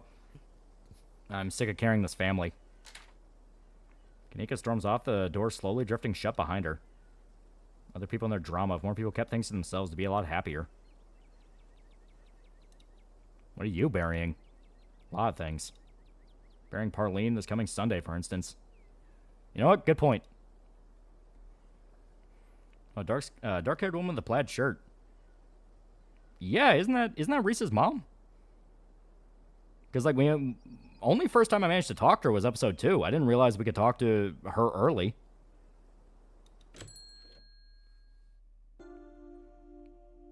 Remember you stay at Stella's instead of going back to Tabitha? Yeah. Bells of the general store chime as you cross the threshold. Smell of old wood and steamy herbal tea flood your senses, making you feel instantly at home. Good morning, you two. Hope you're doing well after last night's activities. Morning, is new blend ready? Of course. Dale, if you'd like to keep Miles company, Tabitha and I will go be just a minute. Is Kanika okay? Of course, she just needs time to cool down. Emotions are a little high considering everything that happened yesterday. Slow down soon enough. I'm glad both my little ones made it out okay. I understand Jenny's taken and a happily married woman, but I would still call her a MILF. Civil motions for Tabitha to follow, and they both disappear into the tea room, closing the door behind them with a tinkling of bells. Walk up to the door of the tea room to listen in. Subtle. I know it took a little longer than you'd hope, but this was fairly short notice. Civil pauses, and a moment later, your footsteps move to the far end of the tea room. She and Tabitha resume their discussion. Voices hushed. You can only make out bits and pieces of what they're saying. Is there? Yes, make sure this is all. Not inside. Outside then, don't assume you know. I know what I'm... Listening sessions halted by the tinkling of bells, announcing another patron. Oh, excuse me. Wait, you're Dale Cooper, aren't you? My name's Bo. I'm Duke's boy. Pleasure to meet you. Policeman told me you saw what happened to my daddy.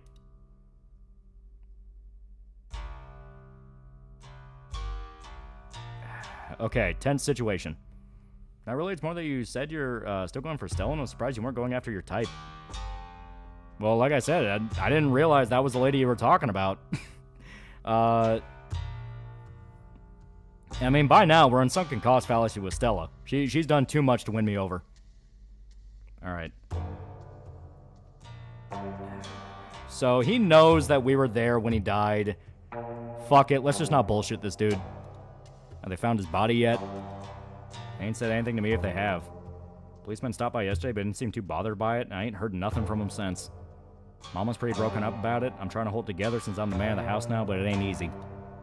Me and him was supposed to bring Big Betty to the state fair this week, but now he's gone, and as of this morning, so is she. I suppose I'm going to the fair. Might as well make myself useful and get out in the woods to look for what's left of my daddy. You was there, right? Could you tell me where to look so I can try to find him? Is Big Betty one of the chickens? Nah, she ain't a chicken. Big Betty's our prize pumpkin. She was a big lady, too. Expect she at least 2,000 pounds. Not too easy to move something like that. Could be she rolled off down a hill, but I can't be looking for her just yet with what's going on.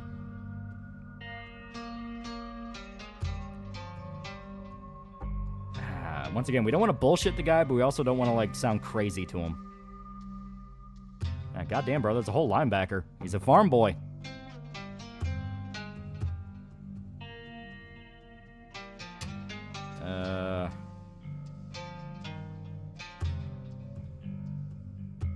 Ah, fuck. Okay, this is tense. Okay.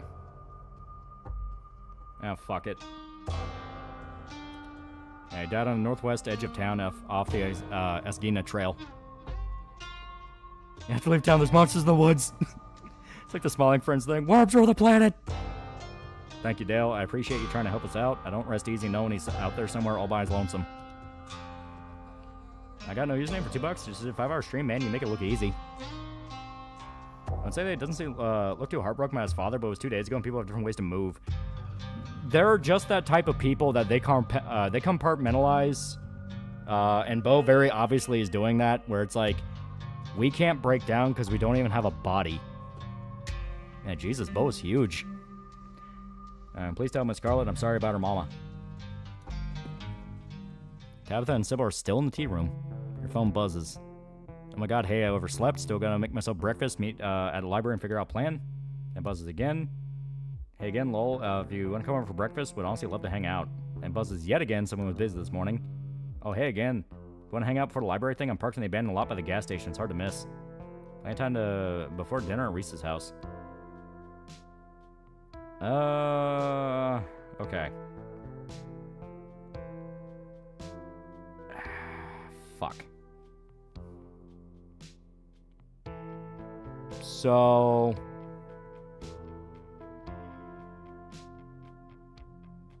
yeah, big branch here, yeah. It would be a massive dick move just to leave Tabitha. You can choose who you want to hang out with. You can only pick one, yeah. Yeah, we promised Tabitha we'd hang, yeah. I say Tabitha. Where we'd be a douchebag if we did. Like, it's one thing to where we just don't come home last night because it's our first day. Second day, she specifically said, I gotta go to work, so, you know. So, fuck it. We'll wait for Tabitha. Yeah, your cousin probably back any seconds. Best just stay put. Good Miles share an uncomfortably long moment of silence as Bo continues to shop. You know, Kaneka don't seem to get along, huh? Miles looks up from his phone, rolling his eyes. So, just because she's family doesn't mean we have to be best friends. I just wish she'd go back to school already. Miles turns to his phone. You doing okay? Miles glanced up at you, eyes narrowed. I do like seeing her hang out with Tabitha. She's already tightened the leash twice now, too, yeah. To be fair, if you actually tell them in text that you really need to stick with Tabitha for now, given everything that happened, they both seem like to be understanding. Oh, yeah. They're just offering. Don't talk to me like we know each other. Just Kaneka's weird friend. I don't even remember your name. It's Dale. Okay, cool. I'm just going to go ahead and forget it again. Up. I'm going to whoop your fucking ass. 2 variants of it depending on your relationship with her. But it looks like he carries 4 baby cows on his shoulders. Miles turns to his phone. Tabitha bursts out of the tea room, tucking a pouch of herbs into her coat. She walks by. She looks at you in surprise. Wow, you actually stayed. I kind of expected you to go running off the instant I left you alone. Yeah, I've seen what happens when I go off on my and do things on my own. Bad things happen.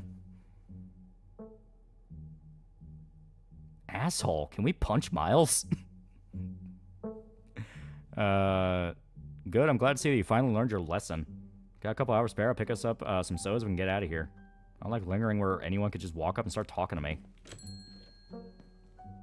See, this feels like the natural progression of this kind of story. You know, it's like, first day, you're more interested in not hanging out with a bitchy cousin. So you go hang out with, you go to, like, the small town and just hanging out with people and bullshitting with them there. Getting dragged into something there. Second day, you kind of get that crossing of paths where the next incident, you have to talk to her again. And because, you know, you go through something pretty fucked up, next incident, you're like, you know what, fuck it. Let's hang out. Let's get your side of the story. You know what I mean? Tabitha starts stopped in front of a small house on the quiet hill just off Main Street. Scarlet's on most of the houses out here. We rent them out to employees. Just more convenient, you know?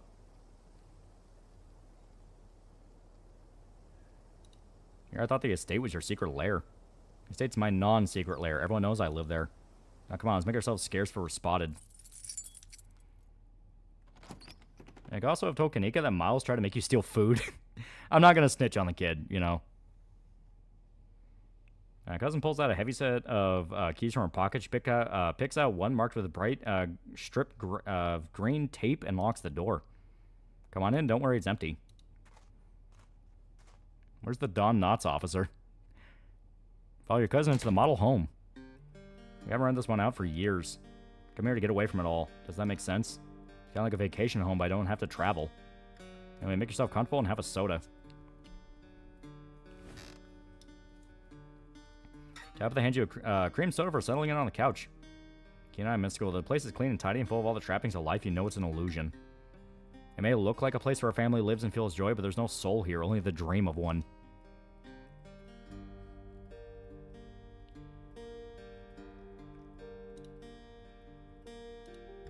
Is the estate stifling to you? Is that why you come here? Tabitha sips her soda, expression suddenly heavy. Guess the estate has a lot of history. Place is so new by comparison. It's like the estate's full of ghosts pressing down on me all the time, pressuring me to do what they want. When I'm here, I can imagine a life where I don't have to think about the 200 years of history resting on my shoulders. I can imagine just living as a bank teller or something, having a simple life. Wait, why am I telling you this? Stop asking all these deep questions, not like you care.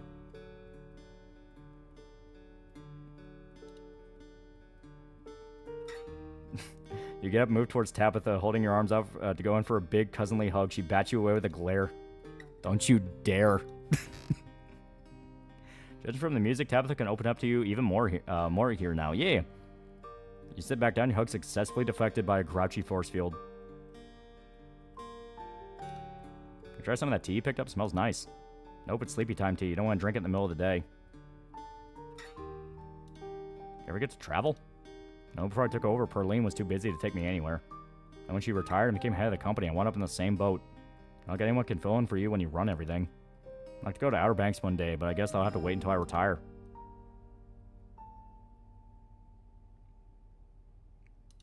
Maybe when this week's over, we can go to the beach together. Maybe. My work never really ends, though. Do you like living here? My secret, Tabby, I always care. I'll shoot you with my gun. Tabitha's very relatable. It's depressing. I have kind of an inkling on what her whole deal is, considering a few different elements that picked up. Stella is basically her total opposite, where you have a lady who is supposed to be an adult, yet she acts very childish. You know, she's hunting after cryptids, she's hunting after spooky stories, and not only is doing that, is making money off that. She's a YouTuber, and she got like a big sponsor and all that. And she's very open about being eccentric and all that. And Tabitha is kind of the opposite. She's very bitter. She's very worn down. Like, she's already burnt out. Like, she's the same age as Stella, because they were in high school together. But she's way more, like, tired and angry already. She seems like a woman, like, in her 40s. Yeah, she became CEO at 20, yeah. So my guess is there's still kind of like the inklings in Tabitha that kind of want to go back to being a kid again and having like these childish traits. And that's kind of what sparks some of her grouchiness, where she feels like she has to overcompensate for that. Because, I mean, what are her favorite foods? You know, ice cream and mac and cheese. You know, shit a kid would eat. What did she say at the store when she wanted to go to the house? Oh, I'll pick up some soda. Not beer, soda. You know, that kind of thing. Yeah, Tabitha had to grow up faster and take on more than the world was readying her for, yeah. Of course I care. Tabitha, let's continue the Scarlet bloodline. Try it and I'll bury you in the mine. That's the only thing I know. You don't have to live somewhere else to know if you like it here. Respectfully disagree. Everything in life requires context to properly understand. I don't have context here. Yeah, you don't need context to know if you like living somewhere. Are you happy? Tabitha can 100% be a VTuber. Generally, no, I'm not. Do you actually like running the mines? No, but it has to get done. I've had years of Perlane drilling that into my head. Can't trust anyone else to do my job. If I don't do it, the entire town falls to ruin.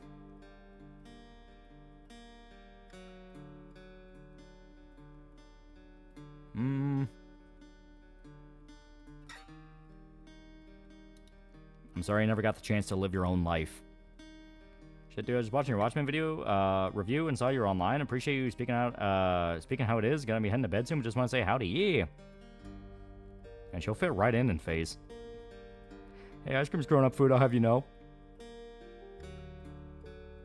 Tabitha, instead of eating mac and cheese, how about boiling some, eating some of Ponty's pizza with some boiled peanuts? It just means the mining business and the job provides with something in the mines that they need to reach. This is one of those kind of stories. Yeah, basically, if I don't, who will? And do you truly live your own life, or do you live a life chained by obligations to other people who in turn live their lives, which are bound by yet another set of chains? And on it goes. Nobody is free. She's been working since she was a child in the mines, according to a conversation in Chapter 2. She was CEO right out of high school. She's been doing all this since 10. She didn't have a childhood.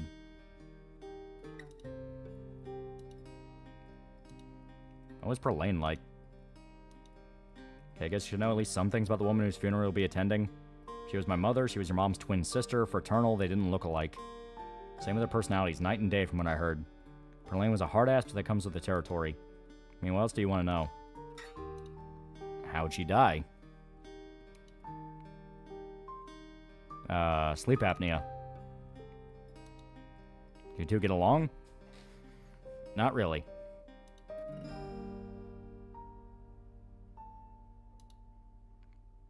What was your dad like? Don't know, he just up and left one day. Didn't want anything to do with us anymore, I guess. Never got divorced, just separated. Probably couldn't bother to fill out any paperwork, especially considering how he would lose any and all claim to the Scarlet fortune if they divorced. Yeah, not only does she run the mine, she essentially is responsible if the town even remains alive, yeah. And someone with sleep apnea? That scares me. Okay, Tabitha now has zero excuse not cleaning up the family estate. Damn, dying from sleep apnea? It can happen. It closes off your breathing passage. That's why you snore. He'd have to pay child support for a kid he couldn't even be bothered to call on her birthday. Does no one in this town have two parents? Jane's kid does. For now. This town will take a toll on her eventually. Please offer some, show us some peanuts tomorrow without any context.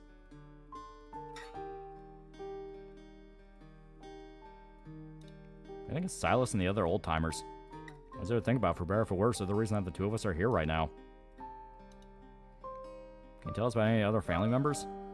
Did Vivian really tell you nothing about us or our upbringing? Fine, I'll give you the brief history since she never bothered. Perlane and Vivian were raised by their grandmother because our grandmother died in childbirth. Our great-great-grandmother, Grandma Eddie, ran the mine before Perlane, then Perlane took over. And now here I am, following in their footsteps. What was Grandma Eddie like? Did you know her? Tabitha was quiet for a moment, her eyes distant. Kind of scary. Her voice is quiet, she takes another sip of her cream soda. Matriarchal mining company seems unusual. The town's cursed, must be Silent Hill. Geez, One Piece has more two-parent households. Yeah, Bo had two parents. Keyword had. Past couple generations were all women, that's just how the cards fell. We never let some stranger jeopardize the company. It stays in the bloodline. I'm to the rest of the family. Silas had a lot of kids. I read about him in the library yesterday. Oh, encyclopedia? We have documents on this stuff in some kind of fancy family tree somewhere on the estate, but I don't have any of it memorized. I can remember our grandmother had a kid sister that died of some childhood illness, Then she died having our moms.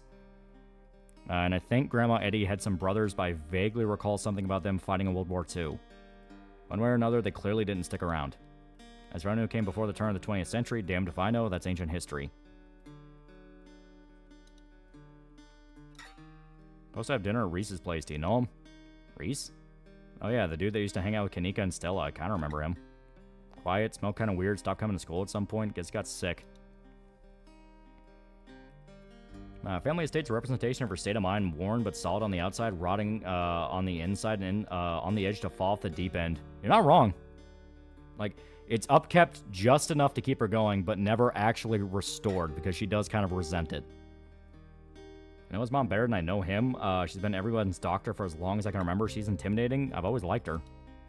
Guess that's not hereditary, though. Reese always seemed like a bit of a wet blanket to me. I know I've already asked, but can you tell me what the deal is with you and Stella now that we're hanging out? Alright, fine. We were close in high school. Really, really close. We'd have sleepovers a few nights a week, spend all night watching monster movies, eating chips, and... Anyway, Perlane didn't like her. I'd always have to lie and say I was going over to her place to study. When I graduated, it was impossible to see her anymore. There were no more excuses to go study, and I was too busy learning the ropes at the mine. Perlane made sure my every waking minute was occupied. I didn't have time for friends. I never needed friends for meeting Stella, so it was easy enough to slip back into that mindset and try to move on.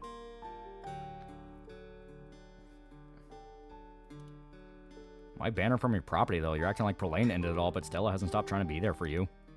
Probably better for both of us that way. Oh, lesbian divorce. Know who accept the peanuts? Anya from Spy Family.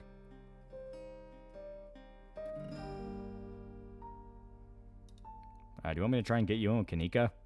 Please, if she's anything like me, that would only make her hate me more. I have dignity. Okay, what do you think of Oscar? Think he's doing a bad job raising his kid. Take last night, for instance. She has way too much freedom. It's getting very depressing. I expect from someone who has a surprise baby at 19. Plus, I have my own library. Not that I have time to read anymore. What do you think of Avery? Who? Guy who works at a diner? Wears plant shirts? I have no idea who you're talking about. Are you sure you don't want to talk about Wayne? Yeah, sorry, it's a sore spot for me. Tabitha, the man's stalking me. It's fine, I'm not gonna let anything happen to you. I need to dig up painful memories to make sure of that. Thanks for the non-answer. So were Tabitha and Stella possibly an item back then? The implication is kind of there. Do you know Sybil well? Everyone in town knows her. But I don't know if anyone actually knows her well. Why'd you hire Janie? Perlane hired Janie. She was my babysitter before she started cleaning the estate. By the way, the police are really on my ass. Very, very, very gay. I wouldn't really worry about them. Our family's on the law, is the law around these parts. So you do your best to stay on my good side. Our family right now is you and me. I'm fucked.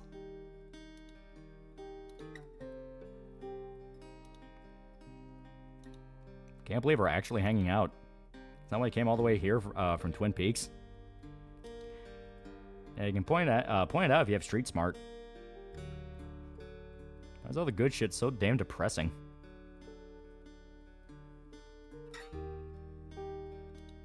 What kind of things Perlane tell you about me and my mom? I don't think you want to know. Perlane was a gossip and she was always at her worst talking about family. Well, what do you really think of me? You're better than asking me for validation, I'll say that much. You're a better person than you let on. I mean, not to be one of those, but legitimately, they could have just been close friends, not really close. Relationship is romantic. Yeah. I think it's open enough to where if you want the option, it's there, but if you want to ignore it, they're just friends. Alternate reality, Twin Peaks became a city, then a town. I still just went to explore caves, if you know what I mean. Thanks for the vote of confidence. Alright, coming ghost hunting with us tonight? Is that actually happening? Stella will be there. So will Kanika. God should be thrilled to see me again, but there's no point arguing with you. Can I get up to any paranormal stuff? I better be there to save your skin if it gets hairy. Count me in. Thanks for taking me out here. Phone buzz for Tabitha has a chance to respond. Almost forgot. It's Mayor Jimmy Day. Good excuse to head over to the library. We should check in with Oscar and Rosalina. Be there in half an hour. I blanked on that. Been having weird, foggy morning. Well, they're still doing the Mayor Jimmy thing even after last night. Do you think news is spread yet? Yeah, we should see Oscar. See y'all soon. Somebody's popular. It's vague enough. I say lesbian divorce is a joke, yeah. She got a completely different bit of dialogue from her. She just kind of hesitated and looked with a sad expression and said, I'm not a good person. Well, it sounds like you were more close with her than I am, so...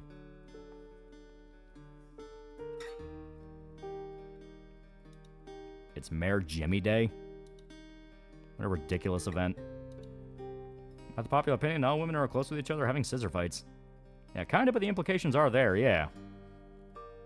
No, he's a dog, right? Did they fill you in on that little detail? We haven't had a human mayor in Scholar Hollow since at least the early 1900s. We've been a dog mayor town since then. I read the newest Uzaki chapter talk about Steven Seagal. Sounds great. And granted, maybe it was changed in an update. Also, with the presence of animals in every chapter, I am genuinely curious what the talking to animals perk actually changes. Because on paper, there is a lot of animals we could have been talking to. Like, hell, the infected chicken and the infected deer, we could have tried to talk to them. What's a dog town? A dog town is a town that doesn't actually have a formal mayor. They give a symbolic mayor position to a dog. Yeah, that adds a bunch of new characters to talk to. Everyone knows it's our family that holds the power in this town. So it sounds like it could be fun. Even I can admit it's funny watching everyone fawning over the little guy in his mayor getup. And Stella's going to be there. Yeah, count me in. We finished our sodas and head over there. Oh my god. Do you want to know what the achievement name is for befriending Stella? Well, not Stella, Tabitha. Like, do you want to know what the achievement name is for befriending Tabitha? It's fucking I can fix her. Oh my god. Yeah, perk to talking to animals just makes them say slurs. Yeah, no, I'm not talking to animals. Those are fake and we don't mess with that shit. They know. How do I look? It's been a while since I've been out in public like this. Kind of nervous. Can I, according to privacy, if yours, when we making a beeline for you and Tabitha, Becca's slinking behind her. It must be her mother. Quietly tap Tabitha's shoulders. What? Excuse me, Miss Scarlet. Can I help you? Becca stares at you from a distance. The fierce woman tears into Tabitha. What the hell do you think you're doing down here, grinning like a buffoon after everything that happened last night? Mind collapse almost killed my poor, sweet, innocent child, and you thought it was a good idea to retaliate by demoting my husband? We've gotten used to a new lifestyle. We can't just take that away from us for something that was your fault. I don't think I won't be pressing charges. Mom, please, you're embarrassing me. Shut up, Becca. Mama's advocating for you.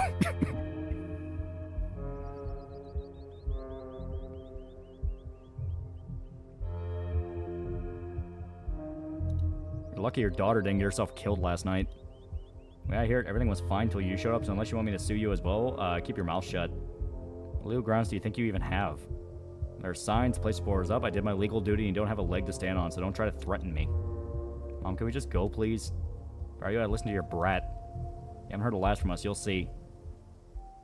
Woman storms off just as quickly as she stormed in, Becca following at a distance. God damn it, she's right. Can't just hang out around town the day after something like that. It doesn't look right. Should be up there even if it's just to oversee what's going on. Supposed to run this place, gotta keep get my head in the game. I can't slip up like this again. That's why games like Class of 09, that dumbass ace lesbian dating sim, suck ass as a VM and have people that actually care about the media. Tap the size, straightening up, her scowl returns. Stay out of trouble, I'll see you at the library tonight. Cousin turns and heads back to her car, leaving her alone on Main Street. This game wants to fuck our cousin. It's one of the perks and I choose the other one. I've picked his full powers. My build is Steve Irwin. You're in the library alone. It's busier than usual, and a small crowd's formed in a corner of the main foyer. Yes, you're here. Thank God we have something to do this morning. My family's been driving me nuts.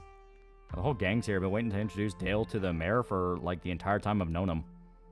I've never gotten to introduce someone to the mayor before. Be worth it. Trust us. Alright, shall we? So obviously they were gonna build it up as like a big surprise, and they wanted to do that, but you know, I'm pushing the fuck our cousin root chat. Will you follow me into Damnation and Taboo? Will Holly join with Stella? Yeah, everything was fine until your daughter goes missing for decades with you not knowing where her carcass is. Yeah. Yeah, Gretchen and Frou-Frou speak to you in the climax of Chapter 1. Gretchen asks you to look out for Stella if something happens to her. Yep, he's a dog. And judging from the series of portraits lining the walls, Tabitha wasn't pulling your leg. Every mayor of Scarlet Hollow in living memory has also been a dog. Tell this dog's in the mayor from his little sash and his fancy top hat. There's a regal air about him, almost as if he knows the position of authority he's been elected to. God damn it, I should have picked the fucking speak to animals one. I want to talk to the mayor dog.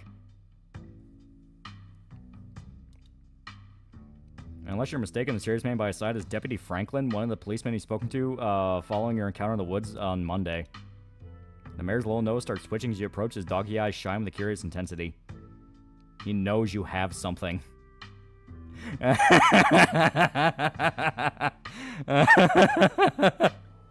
Oh my god. Guys, the thrilling conclusion to the Peanuts storyline. Offer him a campaign contribution. Hold out your slightly rancid bag of boiled peanuts. The mayor's nose twitches eagerly. There's a strong odor, and then he's on them in a flash, ripping through the plastic and devouring the soft-shelled legumes. We did it! We did it! We did it! My time has come. We found our purpose. We found our purpose. Drop it, sir. Drop it.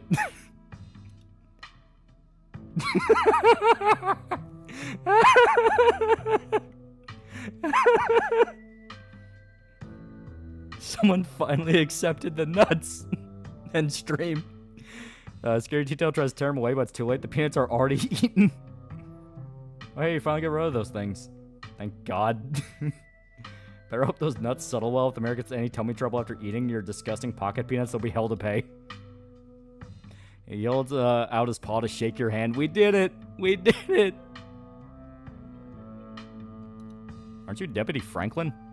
Not when I'm off duty. It's lovely to meet you, Mr. Mayor.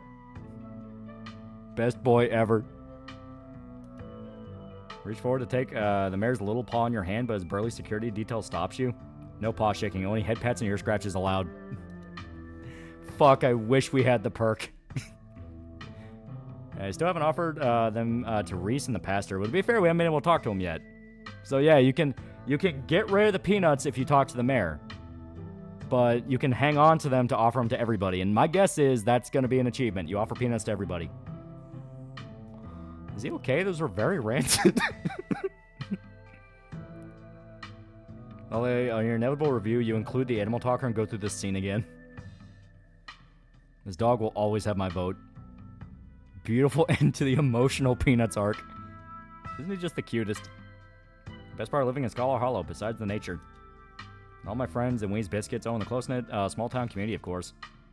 Having a dog mare is a close fifth. No contest. Gretchen squirms and still his arms trying to get at Mayor Jimmy. Why with a Gretchen old girl, you're going to pull a muscle.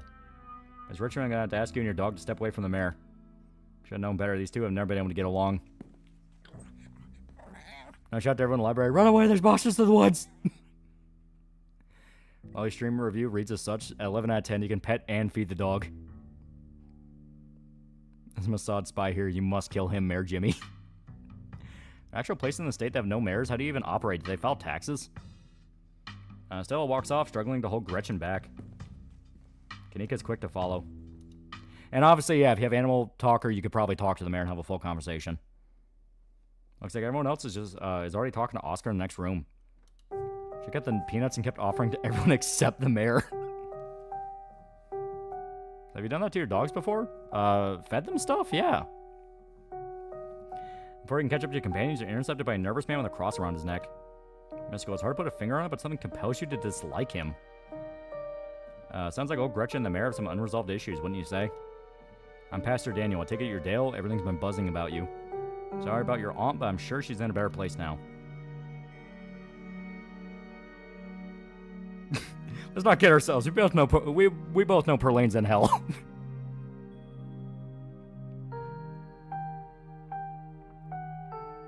know, yeah, sure. Oh, thank God, been hoping I'll find a priest. Like a gump, she can't remember the last time someone around these parts actually wanted to find me.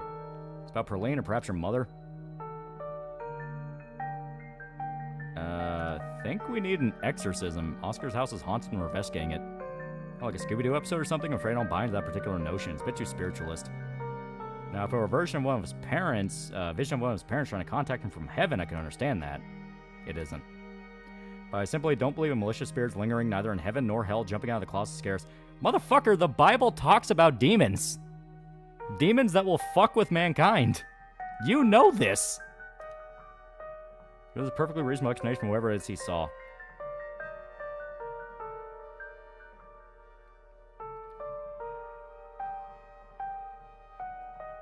Should come ghost hunting with us tonight then. Prove it's not haunting. Blood drains from his face, he gulps nervously. Oh, I promised my daughter we'd watch VeggieTales tonight, so I'm afraid of our plans. Oh, he's just scared of ghosts. That's it. He's just scared of ghosts. The reason why Gretchen does not like the mayor is because he's corrupt and ignores the horrors that's outside the hollow. Yeah, I can definitely believe it. Didn't Jesus exorcise the demon legion out of a man? Ars Gotia, yeah. Where's Father Garcia when you need him? Look closely, I bet this motherfucker has a rainbow tattoo. Let me know if you see anything strange. I'd love to hear what your account of the supposed haunting. In fact, here's my card. Hand you a business card. Call me if you need me.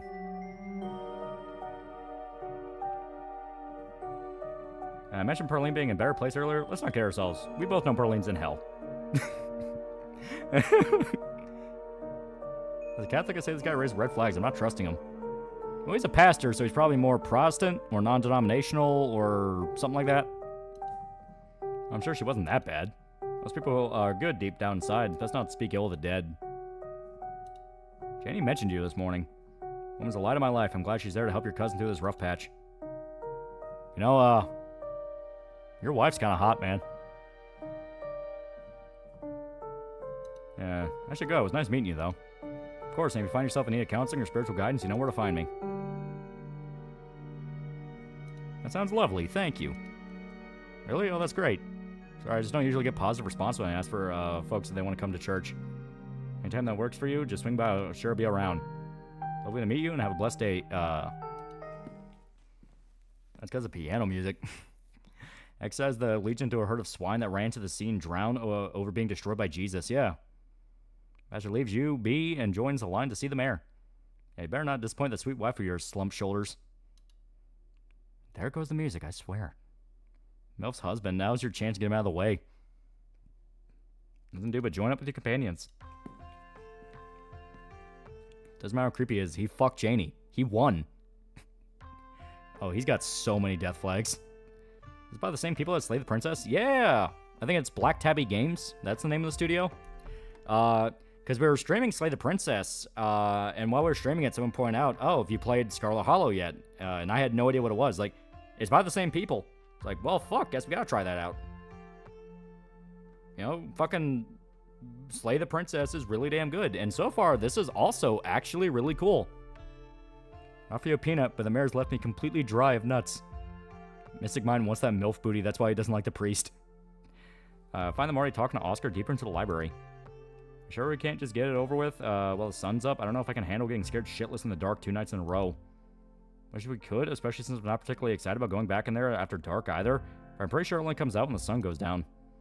There's no way I'm going into that until that spirit's at full power. I want to be sure we get best evidence possible. This could be a one shot to get real proof of ghosts. I'm not going to waste it just because I'm impatient. It's all going to be the death of me. So if it's possible to get rid of this thing.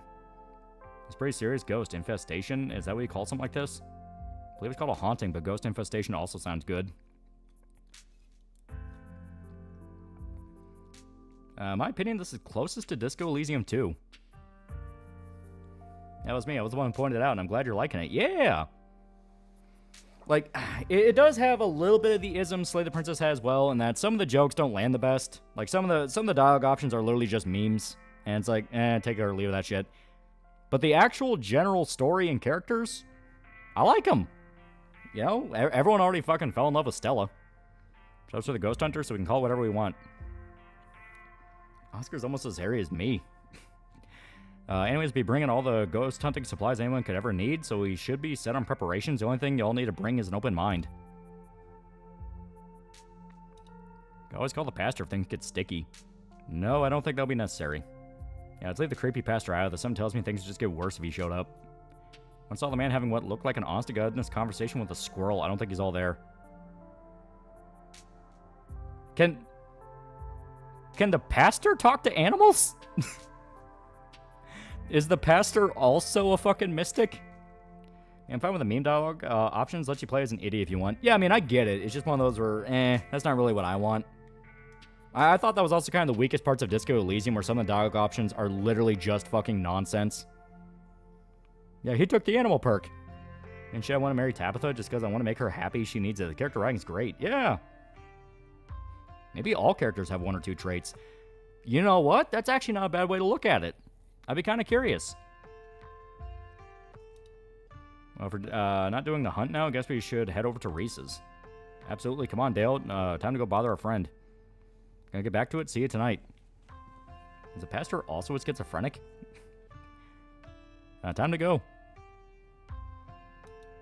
So I finally met Pastor Daniel. Figure as much after you suggested calling him for the ghost hunt. It's only a matter of time until he tried to pull you aside about grief counseling. When my dad died, I had to ban him from the general store for a week.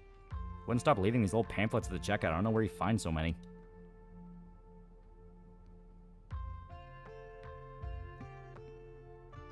Hey, you know what? No.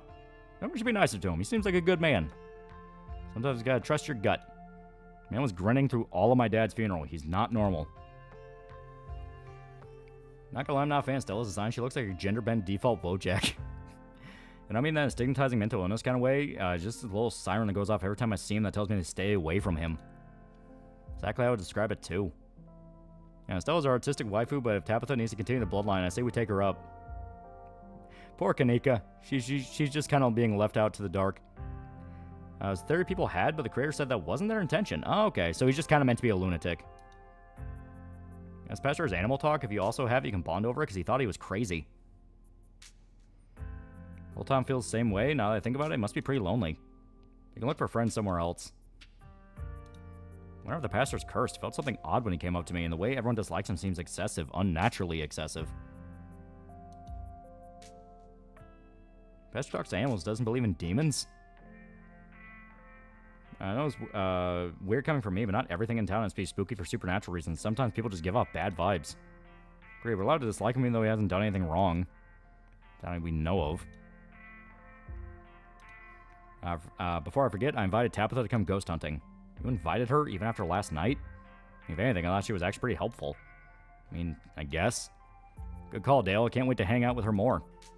Kanika sighs. I like Kanika. She's pretty. Like Stella in her other clothes, Kane's winning here with dark chocolate goth vibe. Alright, it happened. Let's not get into it. Again. If we're lucky, she'll be too busy at the mines to even show. Don't say that, Nix. If we're lucky, she will show, and the two of you will finally get along. What about inviting Avery? Oh, sure, I guess. More the merrier, right? We'll find an extra voice of reason. Won't be much help to Oscar if we start jumping in our own shadows. Cool, I'll text him on the way over to Reese's. That's how we head out. I like Stella in her other clothes. Also hat. A strong stat modifier. Three of you leave the library for early dinner at Reese's. Yeah, now I'm convinced the pastor's cursed. Imagine your curse is just nobody likes you.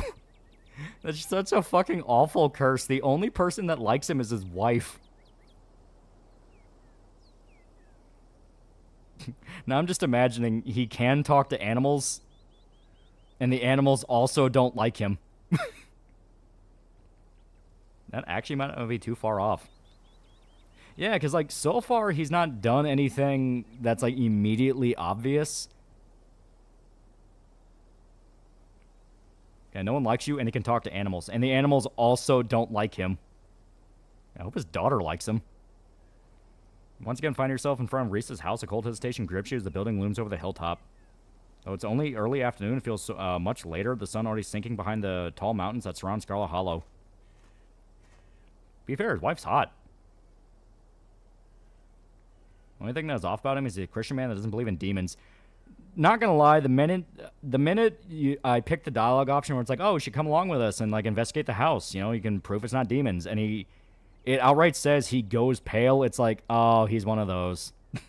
He's one of those. It's like, No. That shit's not real because he's fucking terrified of him. None of the animals like him. Even the mayor tells him to kill himself on a regular basis. Not cursed, but nerfed because he would legit solve the game. We're a little early. What if Dr. Kelly yells at us? There's no such thing as early when you're hanging out with friends. That's just extra time you get to spend together. Okay, what if she yells at us? Too late. Door swings open. Hey. Reese. My god, dude. It's been ages. Must be Dale Cooper, right? I've heard a lot about you. Stella's been relentless about making sure I got all the Dale Cooper updates. Gretchen starts yelping at Reese, straining against Stella's grip as she tries to get between them. Are they here already?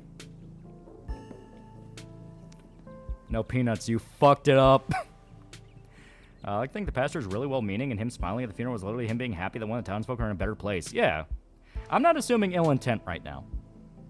You show up early, Stella, and you brought that dog. Great. Yeah, I thought she might cheer Reese up. I don't know what's going on. Gotten into her all of a sudden. Dog stays outside.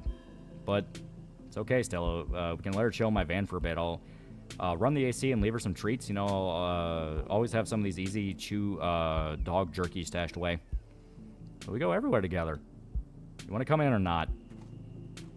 Kanika nervously tugs Stella towards, away towards the van. What about you? Are you coming in?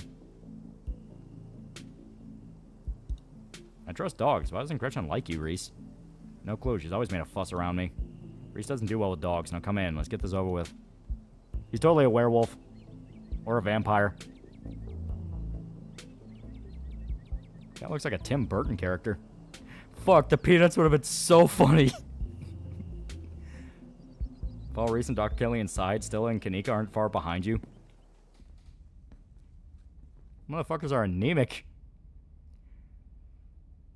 Ever have another visual novel called I Wanna Hug the Gator? Yeah, that's the one that was made as a joke against Goodbye Volcano High, and is actually like leagues better. House feels cold. Not only is there an odd chill in the air, but the building itself feels too sterile, uncomfortably tight to the point where you're nervous to touch anything. More for the aroma of store-bought dinner rolls baking in the oven and the unsettling artwork hanging on the walls, be half convinced to be wandering to a real estate showing. How can I lend a hand? By sitting down at the table and not puttering around in my kitchen. Make sure everything was done well in advance, so the only thing left are the rolls, which shouldn't be long. I'm gonna have a quick dinner, and you can leave my house and go about your business. Thought that was Snoop Game. Pretty sure it was... Yeah, I'm pretty sure it was both. The Snoop Game? I Wanna Hug the Gator? That was more just wanting to Snoop Game, but with our own characters. Ah, okay. Yeah, Gator Game was a sequel. I was kind of hoping to see Reese's new art. You still have time now, right? You aren't seriously considering subjecting your friends to your disaster of a room, are you? It's not that bad. You can still see the floor. Dr. Kelly raises a single questioning eyebrow. I don't mind a little mess. Yeah, I doubt it could be any worse than the way I keep my room. Yeah, okay, fine. As long as you stay out of the kitchen, I don't care what you get up to. Cool, we'll be just downstairs. Won't even know we're here. No arm marks, so not a recovering junkie, yeah. Make your way towards the basement stairs. Okay, yeah, it's a studio. What the? Okay, that's interesting. Is it just me, or does that look a little bit like a ditchling? What's Goodbye Volcano High? Exactly.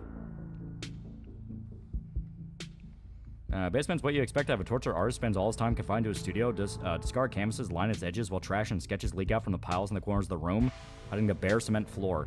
Ghoulish faces coat the walls in paint, sneering out at the creator. Mom's so scary. Me a little intense, kind of overprotective, which I guess makes sense. Anyway, make yourself comfortable. I have to forgive the mess. I've been distracted lately. Haven't been cleaning much. Are the supernatural? He's a mystic. Yeah.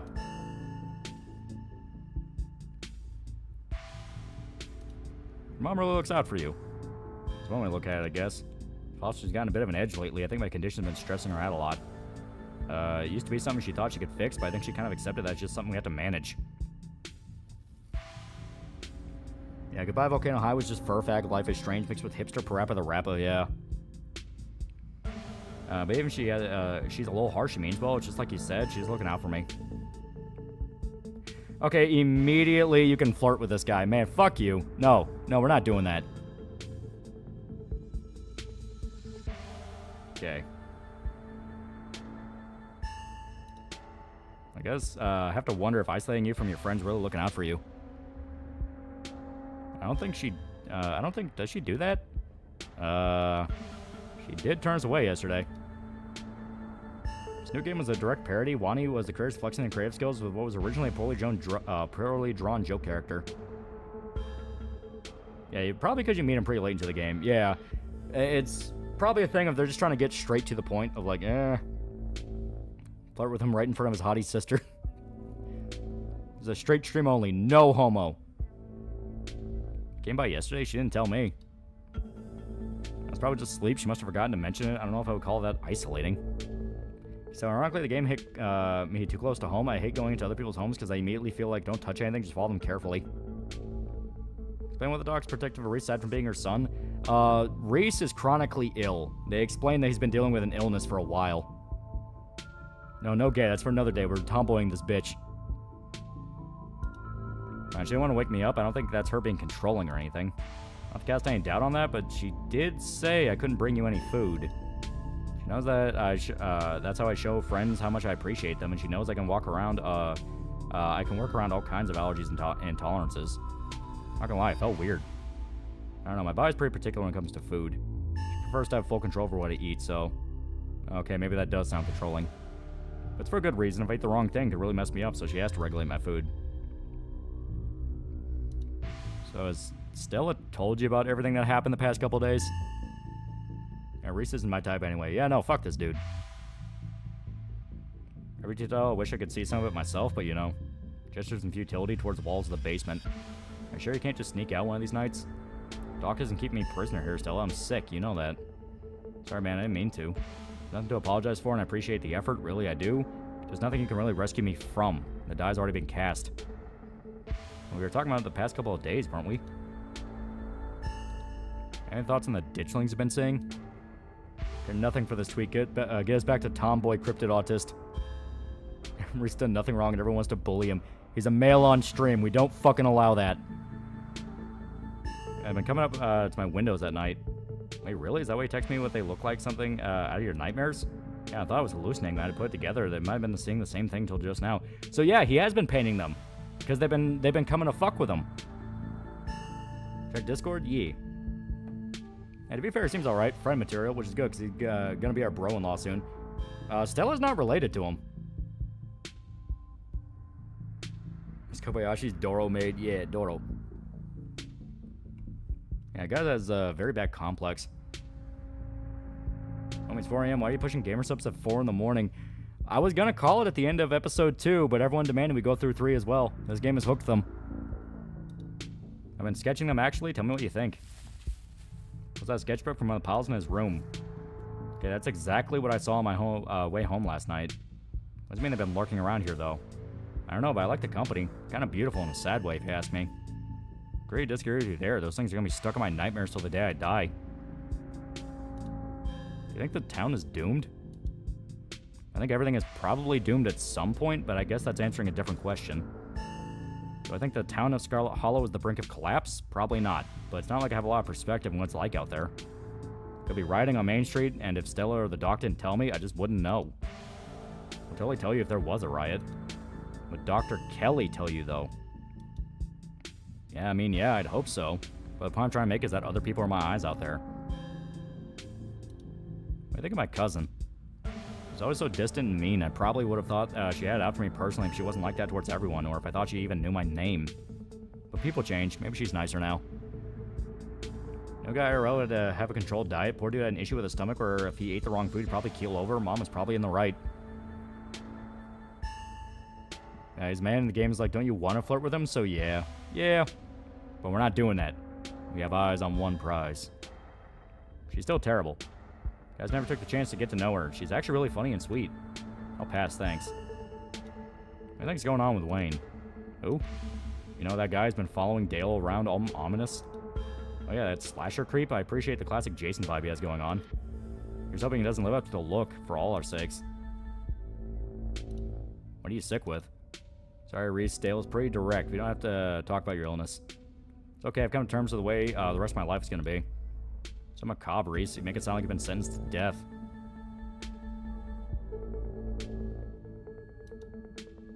You haven't, right?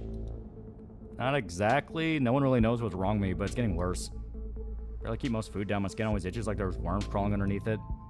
To live here for a long time or in a short time, no one knows. But definitely not going to get better. Every time I have left is going to be miserable. So I've done my mourning. My best years are behind me. My future's unknowable. But one day I'll wind up in a pine box just like everyone else, and I'm okay with it. Damn reason. Maybe a goth, but that's some real nihilistic shit.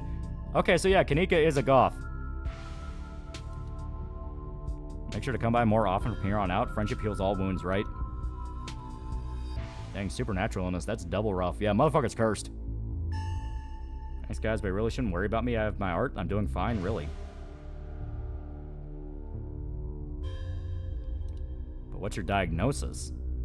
He's really persistent, too. Hey, the answer isn't very illuminating because it's not really one particular thing.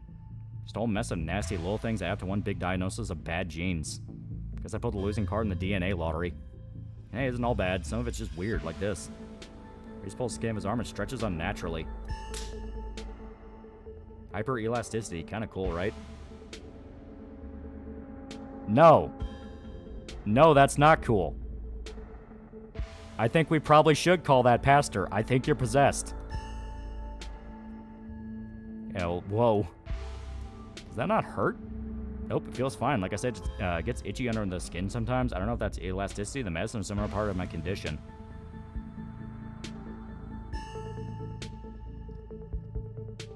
Yeah, your art.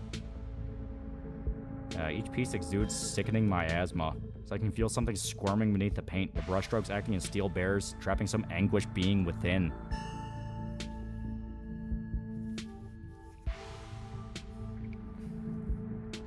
Brother, that is not healthy. He's either a monster or cursed. I feel the emotions you put into these. They're writhing just behind the paint, radiating pain and anguish. What do you mean? I feel it too. I'm working on them. It's like I'm channeling whatever's plaguing me into the paint, and when they're done, I feel like I've emptied it out, and all the vile things inside me have been sealed away in the canvas. So I make so many of them. Sometimes I return to a piece. It's almost like I'm offering an invitation for those feelings to slither back into my skin. There's some paintings I can't even look at. I hide them until I forget they exist. I'd rather not let these particular feelings back in. It's kind of like therapy. Seems healthy, probably. Look, I really appreciate him having fun with this condition. Got one of the same perks we do. Art therapy. Sounds like it does you good. Being empty must be better than being full of bad thoughts, right? I think so. It works for me, at least. Alright, movie collection. Any recs? Let me think. Have you heard of Shino-Chi, Deathblood? I saw that for the first time recently and it blew me away. That's an example of both Japanese horror and found footage done right. We can even put on after dinner if you guys are interested. Damn, I'll usually be down for that, but we've got to head over to Oscars after this. Promise you, Ghostbusters Place is apparently dealing with a bad haunting. And I feel like I should really be there for him tonight, considering everything that's happened. He and Rosalina both need our support. Take a rain check on that movie, though. Yeah, I'll definitely come by for a movie night this week. I'm free tomorrow night. Same goes for Dale. Probably work tomorrow, but I can close up early. Being empty is better than being filled with bad thoughts, but main reason sex is great for depression. Yeah, these guys possessed me and Father Garcia and John here now. The three of you go way back, huh? Almost to the womb. School here is tiny K-12. Is it tiny K-12? Not exactly one-room schoolhouse, but not far from it. We're lucky we all got along as much as we did. Some kids weren't able to make any friends their own age. They just happened to be born around the same time. Some real jerks, and we're stuck with them through the whole school year. Poor kids. You can stretch your skin to membrane-like wings and be the first human glider. He's light enough to float. Now that we're free from dealing with jerks like a certain SCARLET I can name. She was a little rough around the edges, but she was pretty friendly when we got past that. Maybe to you, the way she used to look at me, you'd think I'd rolled in something foul every morning before school. Same here, though. To be fair, the feeling was more mutual between us. She deserved it, though.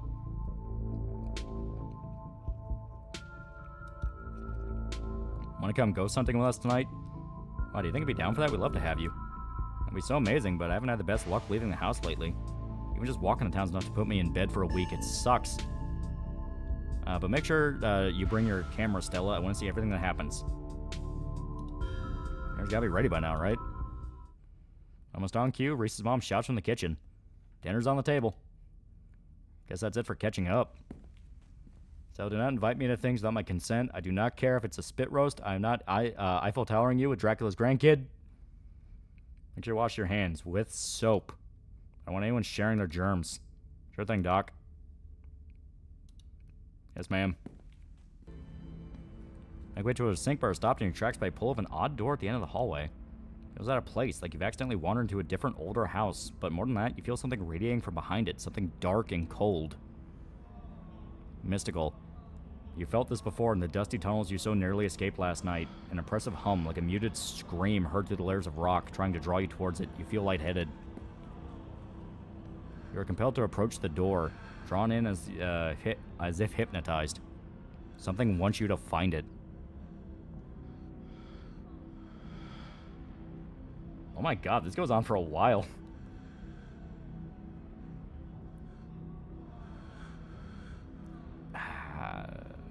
So I'm assuming this is the mystical. So I'm gonna make a save. Snap yourself out of it. Do your best. Snap yourself out of it. Turning into the bathroom, dutifully washing your hands for joining your companions at the table. Dinner's already laid out. Dinner roll, spaghetti, and a light salad. Kanika actually picks out her food. Stella is nervously talkative, and Reese is suddenly quiet and tense. His shoulders tight as his mother perches on the chair next to his. Dr. Kelly eyes all of you with a sharp, fierce gaze. Yeah, this guy's possessing Father Garcia and John.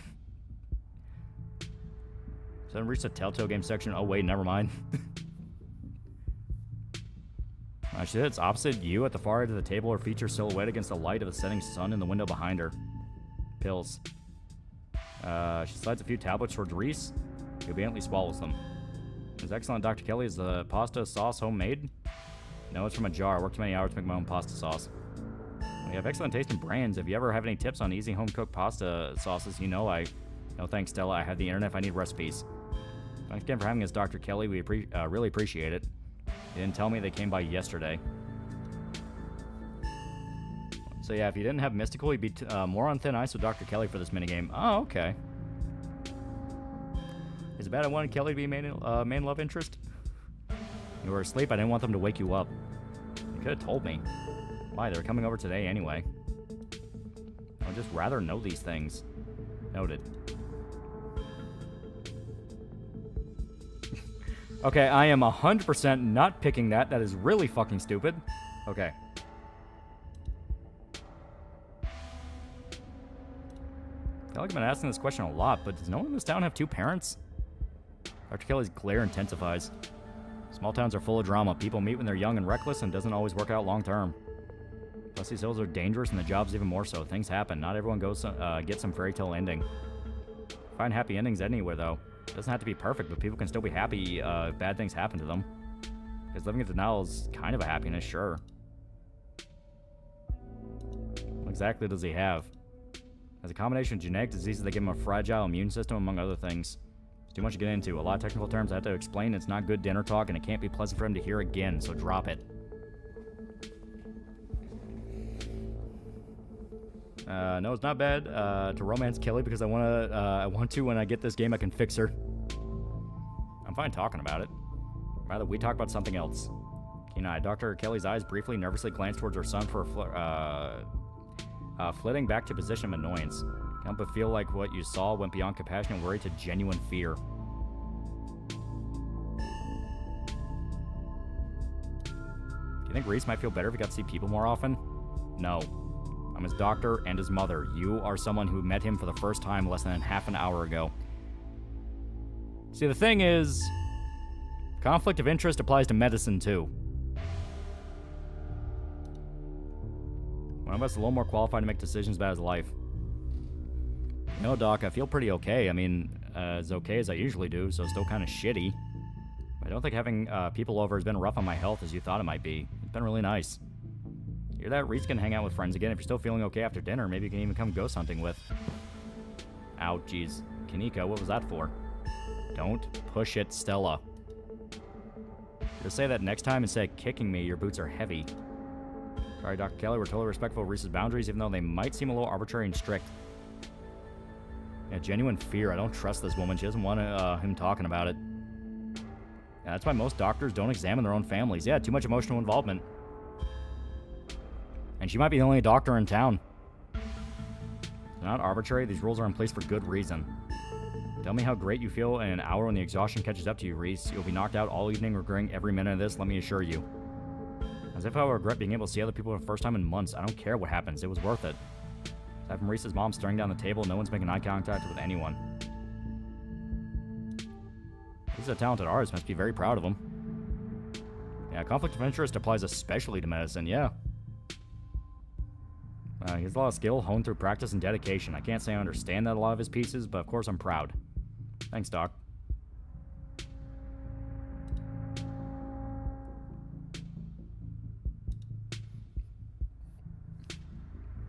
What were Stella and Kanika like as kids? Noisy and messy, like all kids. Kina, there's awful wistful look in her eye, like she's glimpsing back to some brighter time in her life.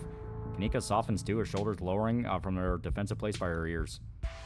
And they always had those little projects, videos of crafts or animal rescues, whatever it was, that captured their imaginations that week. Glimmer of joy, the corner of her eye fades, her flower returns in its place. So like I said, noisy and messy. Yeah, don't exhaust all your small talk options. Okay. Didn't we bring a dead squirrel to the house once? Oh god, not the squirrel. Remember that squirrel? Didn't you think the doc could Frankenstein it back to life or something? I was like 12. I was very successful I saw in media and very sad about that squirrel. That's one of the things that keeps me up at night. I still feel guilty about bringing that thing into your house, Dr. Kelly. I'm glad I didn't make it a habit.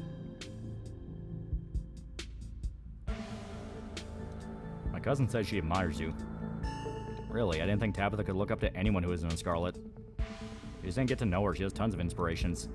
Rockefeller, Carnegie, Ford. That's even worse. She admires me so much she shouldn't be afraid to come in for a yearly physical. Especially since her aunt and our mother both passed away at such relatively young ages, and I think the women in the previous generation fared even worse than that. I remember last time I saw her in my office. She should get her priorities straight. You can tell her I said that. Maybe she'll listen to family. Thanks for putting this together, Dr. Kelly. He's a stamina on you, still going. People want to see episode 3. I'm showing them episode 3. I don't usually cook for so many people. I'm just glad there's enough for everyone. Remind me of what it used to be like when these two would come over, hungry teenagers eating me out of house and home. Should have charged your parents for all the food you kids went through. Honestly, it was like I was running a restaurant, not a doctor's office. And yeah, we're not doing these.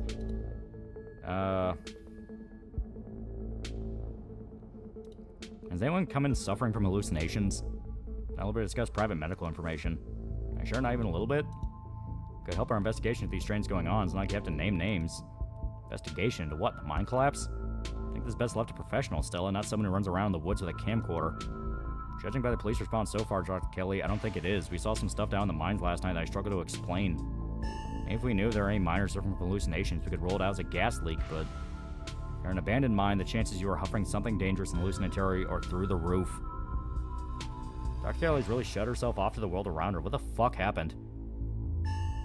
I found a flying squirrel last week, fed it and gave it milk thinking it was a baby. Turns out it was a grown-ass man. Leave it at that and treat it as the accident it was, not some mystery to not some kind of mystery to unravel. Have you seen any sick animals lately? I'm a doctor, not a vet. Didn't someone come in with a sick cow last week? Yes, but it's not like I examined the thing. I told them I just told you and sent them on their way. Said I had lumps. Sure, I had lumps, but I assumed it was suffering from some cow disease. Not something I've done much research on, but I don't know how normal it is for a cow to be covered in lumps. Doesn't that sound like ditchlings? Are no farm animals safe from the devious clutches? Dr. Kelly, in Stella's footage, it looked like there was something pupating inside one of Duke's chickens. I bet those were the lumps on the cow. I really should have taken a look. You could have made discoveries possibly previously unknown to the scientific world. And she's a doctor, not a vet. A lot of questions of a very intelligent person replaying questions of how things went wrong until calcified and her outlook on life got permanently damaged. Yeah, Kelly's only kid's dying. She's putting everything into keeping the kid alive, yeah. Or I could have spread some new horrible disease to my chronically ill son. I'll leave these discoveries to someone else. Attention at the table start to rise.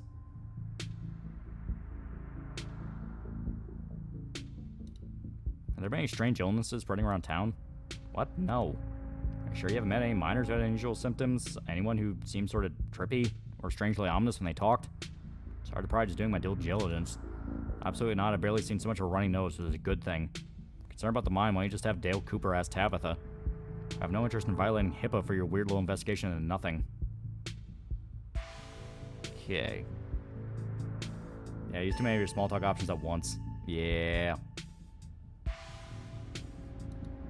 Have the police contacted you about Duke's body yet? Last I heard they still haven't found it. Body? I was under the impression he was just missing. No, Duke, he definitely died. I saw the footage. And I saw it for myself in person. So did Dale. He's not missing. How the hell did that happen? Dale said it was one of the things in the woods, the ditchlings. And misfire. Ditchlings, oh I see. This is one of your videos, huh? You should know better than letting credence to Stella's a little cryptozoology stories. I don't doubt something happened to him. I'm not sure there were no little ghouls involved. I've seen them, Mom. Outside my windows that night. They're real. You don't have to talk to me like I'm a kid. I might be sick, but I'm still capable of reason. Are you sure they aren't just raccoons, or... Stop doubting everything I say. Stop trying to rewrite things I tell you to fit what you think should be true. There's weird shit going down in Scarlet Hollow. When we talk to more you feel like the less you feel like you're having a conversation, the more you feel like you're treading on eggshells. Remain silent, quietly picking at store-bought spaghetti and dinner rolls. I used to make small talk comments at once is probably AI-generated footage, yeah. So we're talking about maybe watching a movie sometime this week while Dale's in town. I have to see how you're feeling. I can handle a movie. I will just sit downstairs in the dark. Reese is used to that. I'm sure it'll be okay. I was overestimating how much you're able to do, Reese. Why you keep getting sick? I get sick, so what? It's not like that's gonna ever change. I'm sick every day. It's not, and I'm not getting better. I don't want to spend the last few miserable years of my life holed up in some basement alone just because seeing my friends have been deemed too strenuous. I'm an adult, for God's sakes. I can't believe I have to ask for permission from my mom just to have friends over. Reese stops mid-sentence, wincing in pain, wrapping himself in his arms. Don't say things like that and doing everything I can try to fix. Silence as Dr. Kelly's eyes shoot open. Reese? Reese abruptly pulls himself from the table and leaves. Damn it, I knew it. I knew this would be too much. Everyone get out of my house, please. Just leave us alone. Stop trying to interfere with his life. All it does is hurt him more. Can't just leave him like this. Now is when he needs friends the most. Now is when he needs me the most. I'm his doctor and his mother. I know you care about him. I know that, and he knows it too. But all of us would do, any of us would do, is get in the way. So just leave.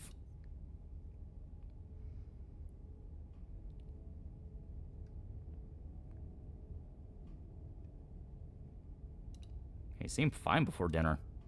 Always comes in waves. I can assure you that right now he's very much not fine. Now leave. Lady, you're not helping. The stress he's under. Too tight of a grip is crushing him. Yeah. Like, I don't get the vibe. Because there are a lot of dialogue options just outright accuse her of doing it and keeping her son sick. I don't get the vibe she's doing it. I do get the vibe she genuinely wants to help her son. She just doesn't know what the fuck is happening to him. Yeah, we'll be back, Reese. Hope you feel better soon.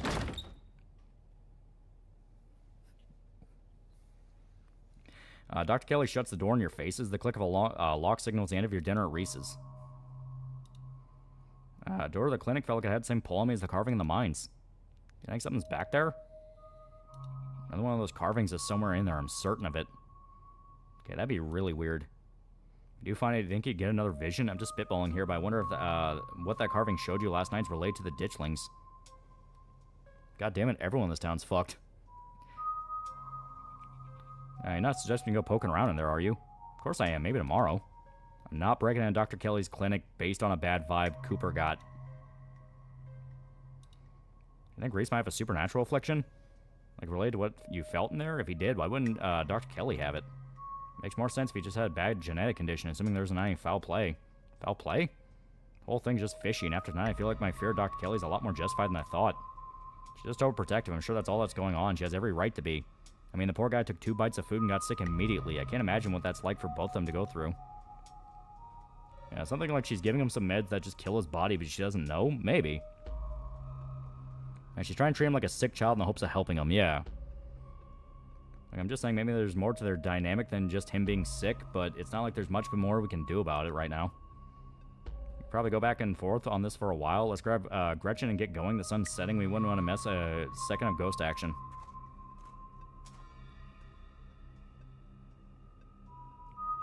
Stella hurries off down the hill as if trying to run away from what just happened. You and Kanika follow her down the slowly darkening street. I think Kelly's trying to help her son. Maybe the monster infected him. Yeah. Lit by the orange hues of the setting sun, the library feels different. What was once a quaint building in a small town now stands an imposing structure. Its walls holding something that stares back at you with menace. Maybe Kanika's right. Maybe ghosts aren't real, and the rest of tonight's going to be a pleasant break from the events of the past few days. But you know that's not the case. There's something old and powerful in there, and you can feel it stir as the sun sets and the daylight fades.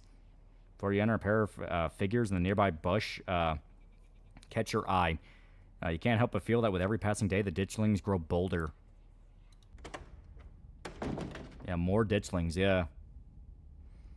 As the exterior was intimidating in the setting sun, the inside of the library is dark. Its shadows deep and foreboding. The meet and greet with the mayor ended quite some time ago, and the throngs of visitors took whatever joy was in this place with them as they left. Hey, Oscar, are you back yet? Shh, you can't yell in a library. It's against the rules. It's after hours. Rules only apply before 5 p.m. Now it's our domain. Yeah, kitty, yeah. Hey, you're here sooner than expected. Hope dinner went okay. Yeah, it went okay. Reese wasn't filling up for a lot longer hangout, unfortunately. Sorry to hear that. It's okay, it just means you have more time to hunt ghosts. I'm fully loaded, got my EMF reader, temperature gauge, spirit box, infrared camera, UV light, video cameras, salt, flashlights for everybody in case the ghost messes with the electricity, parabolic microphone, sharpies and paper for automatic writing, matches and candles for rituals. Oh, and a Ouija board. I know they're toys, but you never know what might come in handy. Well, that's a lot of ghost hunting stuff for something that was so last minute. Do you really just have the stuff ready to go in a bug out bag or something? Of course I do. Actually, I stashed a couple of bags here overnight after I got back from the mines. Excuse me? I wasn't about to carry everything around all day. This way we can go in the light and pop out to grab more stuff once things really get spooky. Both just look so disappointed in her. I feel like they're going to put voice lines for this game. I feel like they're going to have a lot of voice actors. Yeah. Which why it makes sense why, because it's not finished yet and it's still basically in early access, they don't have it voiced yet. Like, get the actual main story done, then worry about voice acting, because that's a significant budget jump. I may never have found any compelling evidence of ghosts, but that's not for lack of trying, and after last night, I'm more than ready to try again. Hey, hope I'm not too late. Have I missed any creepy paranormal stuff? Avery, glad you can make it. The more pairs of hands we have, the more equipment we can carry. Sure thing, always happy to offer a hand or two. Hope you aren't taking this seriously as everyone else. I need someone else to be rational with. Was that an EMF reader? Never seen one in person. Look at this stuff.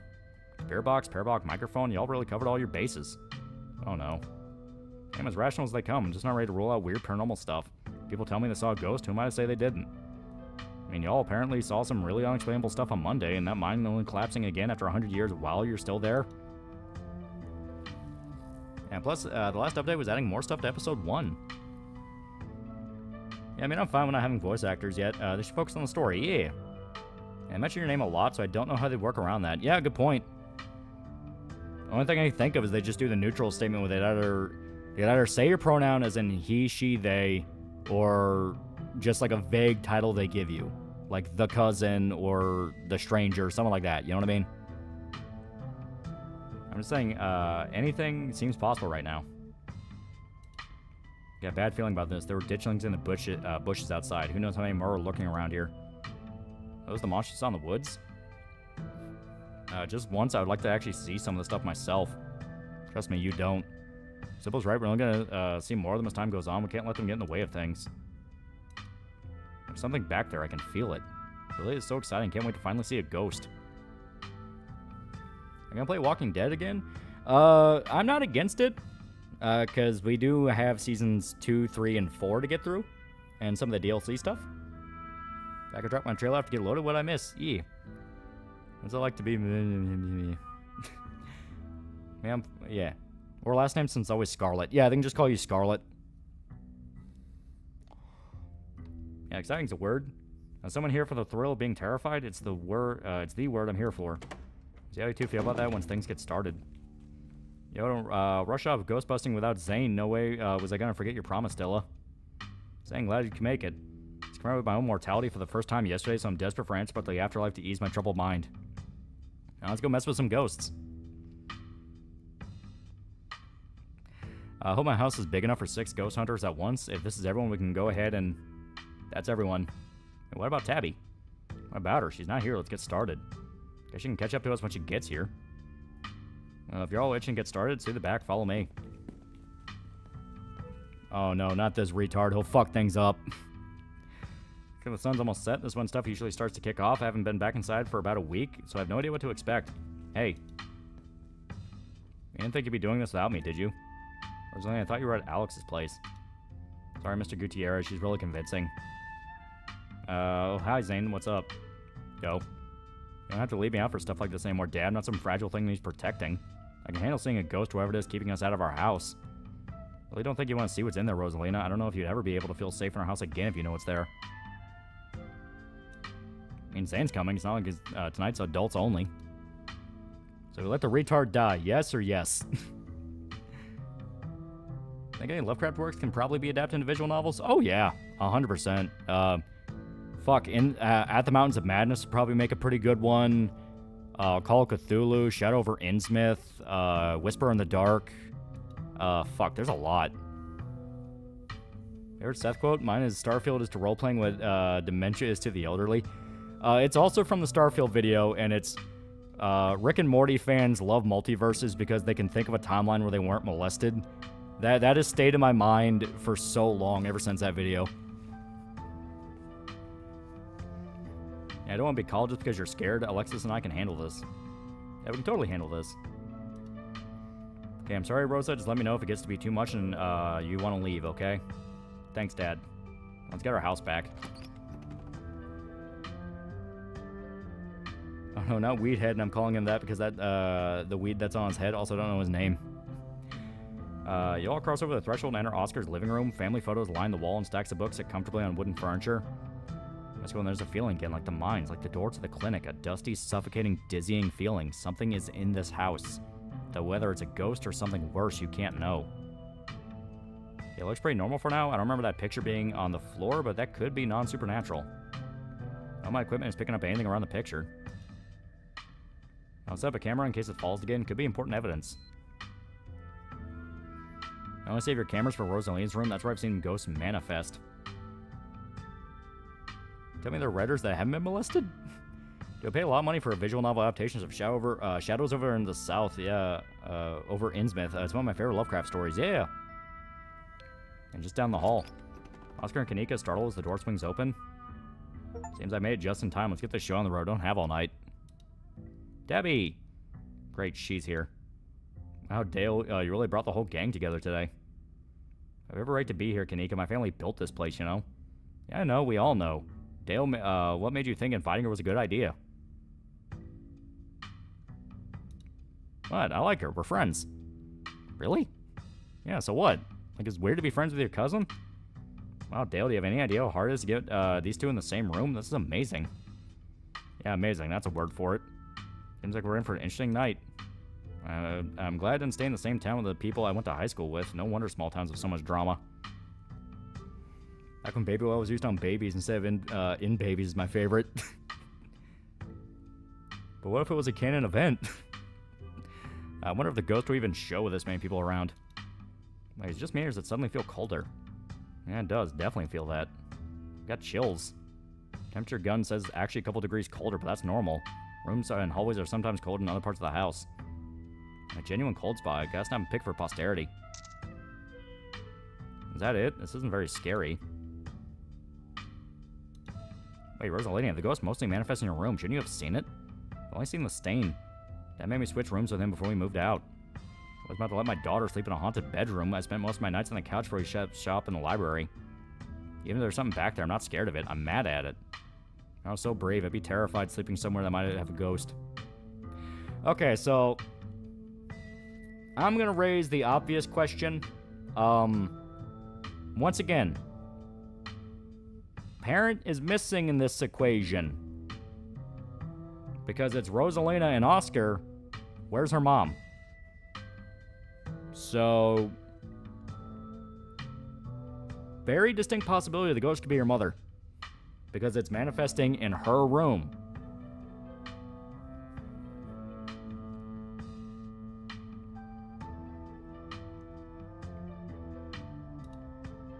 Come on, ghost, let's see some real action. Oh no, don't antagonize it. I don't think this ghost is friendly. How do you, like, know that, though? If I were a ghost, I'd be mad chill. Is that what I've seen? I don't think he'd be saying that. That's an interesting point, though. What if ghosts usually are friendly, and they're only terrifying because they don't know how to be anything else? Yeah, like, I know if I were a ghost, I'd just vibe, but what if my vibes are bad and I didn't know it? I started thinking of the possibilities. What'd you rope me into, Dale? Okay. Yeah, so many people are missing parents or a parent. Yeah. Oscar takes a deep breath before continuing. Let's head to Rosalina's room. Follow me.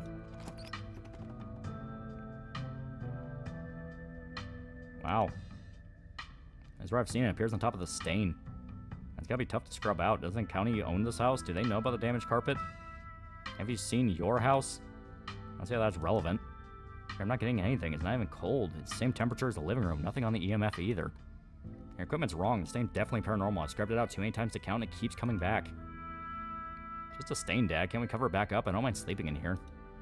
Maybe we have to scrub it out first. Could that be paranormal stuff? We'll activate if we give it a reason to. Good idea. Is anyone going to talk about the blood? The blood's the point. They're actively talking about the blood. Yeah, mold. Oh, there's bleach to clean a carpet, Tabitha. Whatever, how was I supposed to know that? Not everyone gets to learn how to clean things. Offering free carpet cleaning. Be my guest.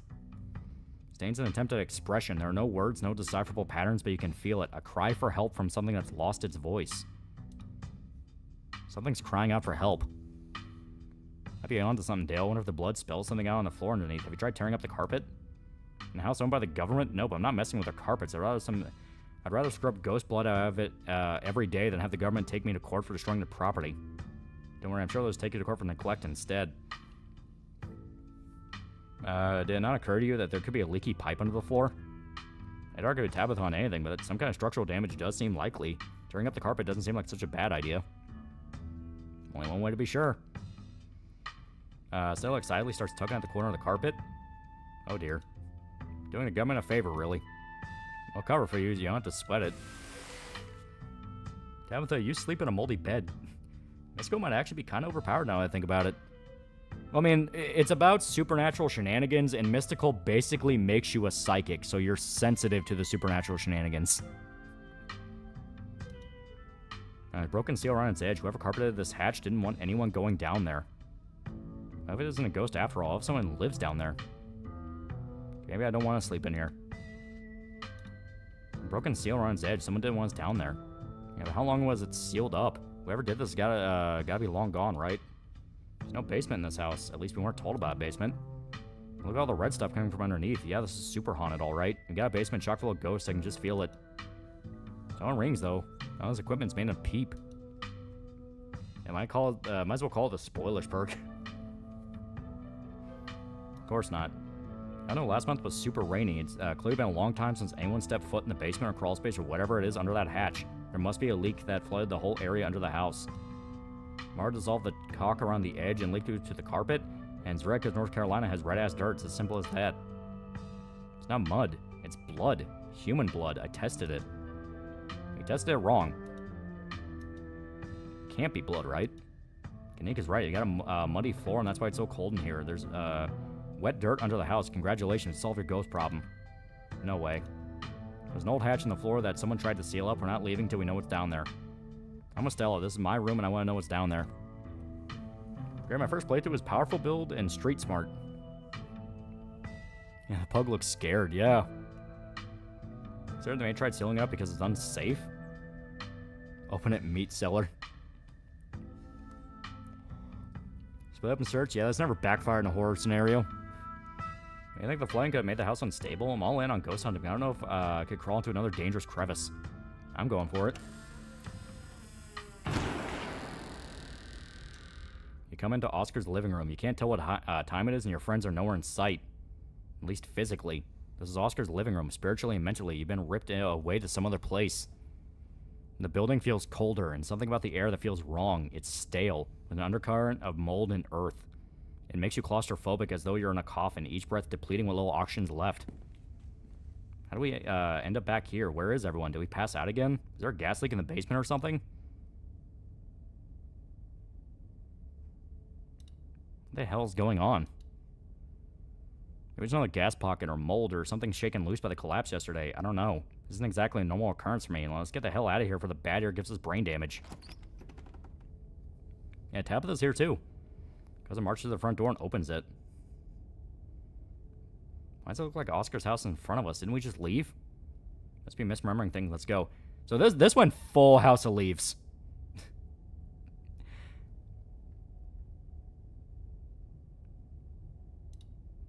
What if the others are passed down Oscar's house or somewhere deeper into the library? And going back for them won't do any good. If they're not outside or in the library, we'll call the cops and let them take care of it. We don't want to wind up passing out again. We're of no use to anyone like that. Might be a good spot to call unless you're going to finish the episode tonight. Buddha paid to have the episode finished. And usually the big event, like the big supernatural event of the episode, is close to the end. Two of you cross the hallway and open the door. Something isn't right. It feels like a late summer afternoon. The air is warm and wet, and the scent of flowers drifts on the breeze.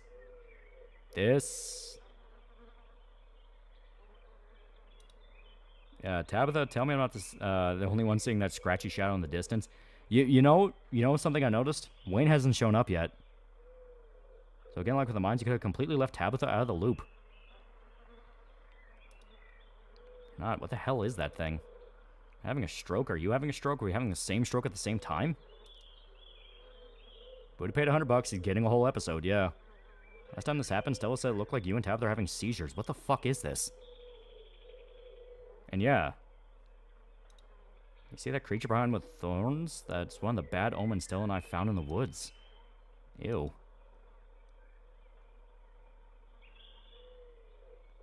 Did we die?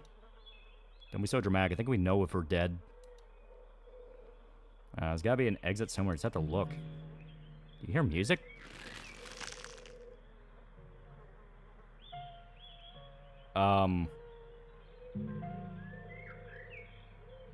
Okay. Movement stirs as a figure cloaked in shadows rises to attention. Stella? Who are you? What are you doing on my property? She's called the Lover. Huh?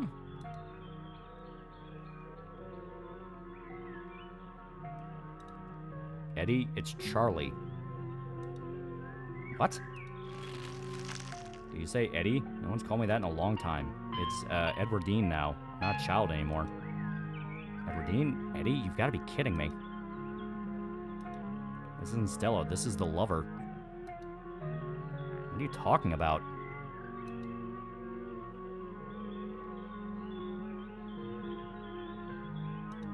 Look, I'm just telling you what I know, and what I know is this isn't Stella right now. This is the Lover. Okay, fine. I'm just gonna pretend you didn't say anything then. Wish I could say the same. I could have stayed. You could have stayed gone. You absolutely shouldn't have shown up here of all places. If you're caught, I don't think you understand what Father might do. Oh, crud, I think I missed a line. I get it. You rehearsed this little scene just to freak out your cousin. Cool, and you can stop now. Get the picture. Come with me, Eddie. Haven't you always wanted to see the coast? Now's your chance. We can just leave. Area reeks of Fae bullshit. Yeah, right? Is this about what I told you earlier? Please don't tell anyone about stuff I say to you in private. You know, a flash of pain in Stella's eyes tells you she's keenly aware of everything that's happening right now. She is in agony. I can't. It's not that easy for me. My brothers were sent to Normandy, and now I'm the only Scarlet left besides Father. I have responsibilities, Charlie. Shut up, shut up.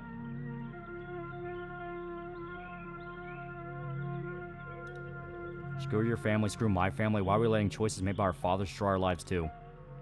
Tap the stairs at you speechless? You should just get out of town while you still can. Whatever you come back for, it's not worth it. Let her go, Spirit. She's gone along with a shadow in the corner of the room. Come on, I was taking the wrong door out of the annex. We're getting out of here before anything else can happen. Genuinely horrific, yeah. Yeah, funny how the Lover acts, looks like Stella, but acts like Tanisha. You can hear the cartilage crunch between the spinal discs. We have to go after Stella. So we're not being drawn deeper into this weird garden, greenhouse, whatever it is. Thanks, your arm, pull you back the way you came.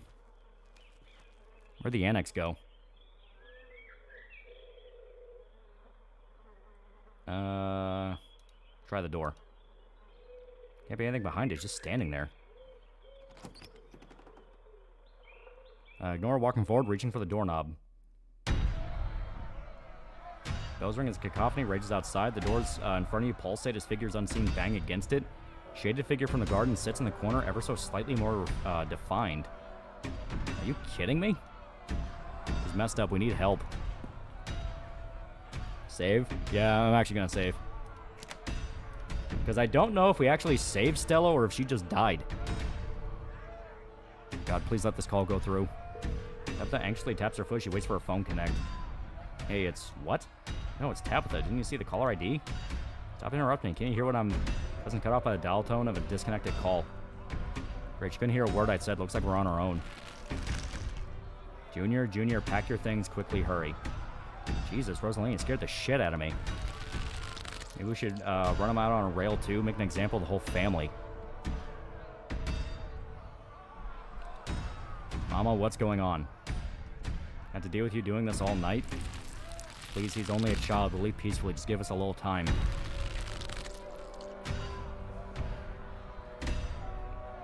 They're only children, too. My boy was in there. Why should I give Junior here all the time in the world to gather his little toys and fancy clothes?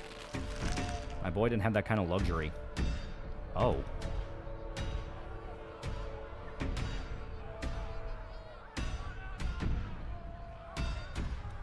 Mama, what's the man talking about? Why hasn't Daddy come home yet? You're supposed to be this time. Don't listen to him, Charlie. Just keep packing. So if you're not schizo, probably a lot of people in this room die. Yeah. Flash from the past. Yeah. Looks like others on their way. Better hurry, boy, or you and your little dolls here might get burnt up. As for you, lady, what makes you think you're going to be keeping any of those valuables you're packing in that fine suitcase of yours?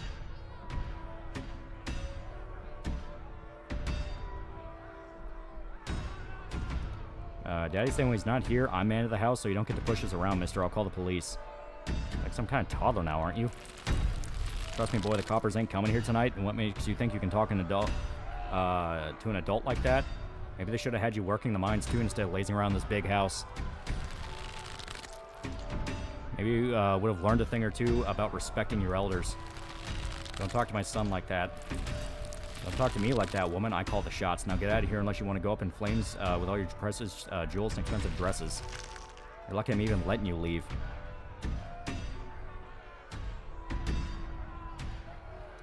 It wants revenge on our family. That's why we aren't possessed.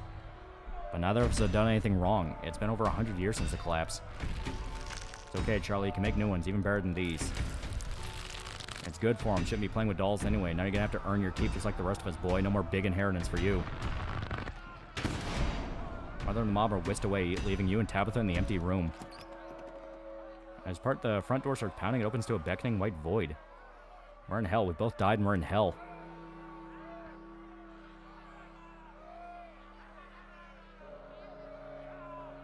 So many ditchlings here.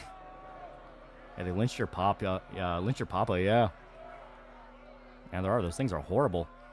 I know you're too scared to come back to the estate on Monday. You're supposed to be Charlie? Is Charlie the ghost? Guess as good as mine. Let's put our heads together. What do we know? No, we can't leave. We know we're not possessed, at least as far as we can tell. And whatever we saw in the room at least happened right after the Shaw mine collapse in 1918.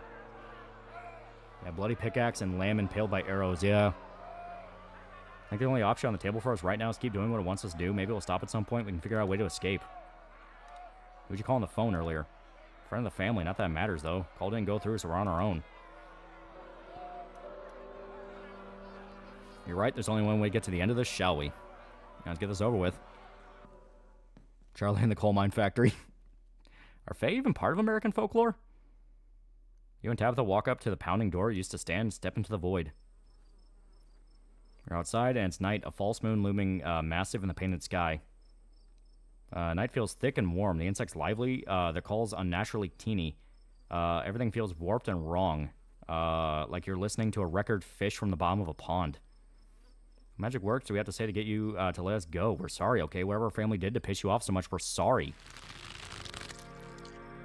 You poor dear, been keeping track of you scuttling around town like a tomcat. You've fallen hard for Miss Edwardine, haven't you?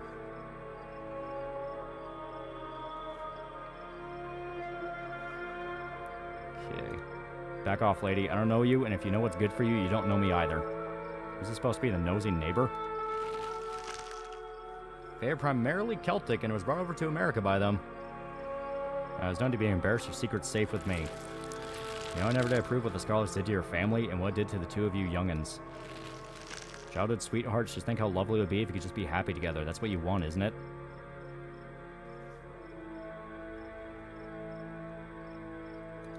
Don't talk about my family. I don't need life advice from some old broad. Old broad, youngins, whoever we're talking to has been dead for a really, really long time. And pretty much every culture is their version of the Fae, yeah. Sure, by now you've realized the young lady doesn't plan on leaving with you, but it's not for lack of desire, as you well know. It's Enoch. Even if you dragged her over the town limits, his hold over her would make sure neither of you were ever happy again. Just think of what happened to your poor mother and father. Do you want that to be the two of you?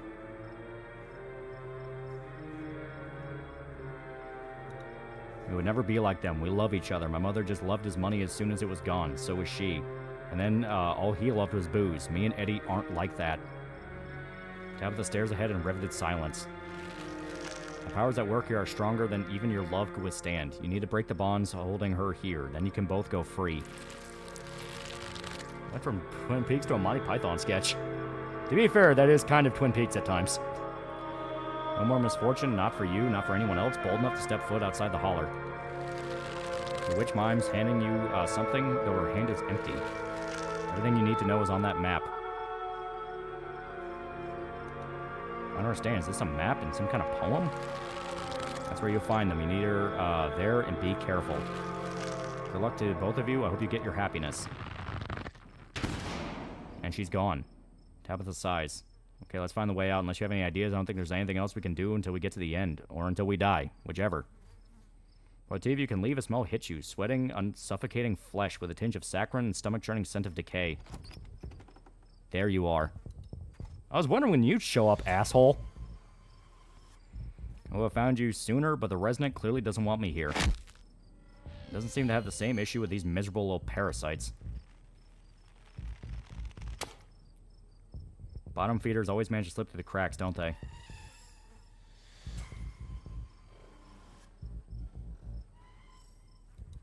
Are you Sam Wayne, or are you something else? Art in the scene reminds me of Metal Slug. Look at the face, yeah. Stop asking it questions. Just stop interacting with the thing at all, okay? So cold, Tabitha. Everything we've been through to have you treat me like a stranger. Shut up. What an unfortunate situation I dragged into, Dale Cooper. I don't think that girl's any good for you, Stella. Was that her name? Seems like she's skilled at finding trouble. Maybe we should pay her a visit soon if she makes it out of here alive. Out with the bolts from the underbrush desperately pulling you along. Stella. So Wayne's connected to the ditchlings. He knew something about them.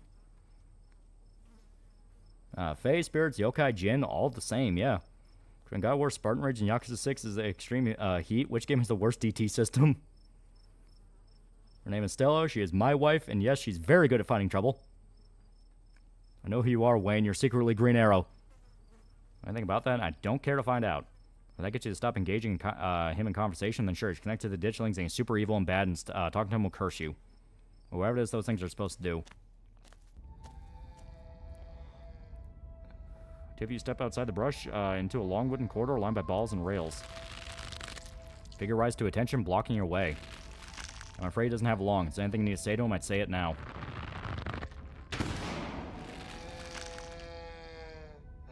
Caretaker swept away. The room pulls itself to you, and you find yourself looming over a deathbed.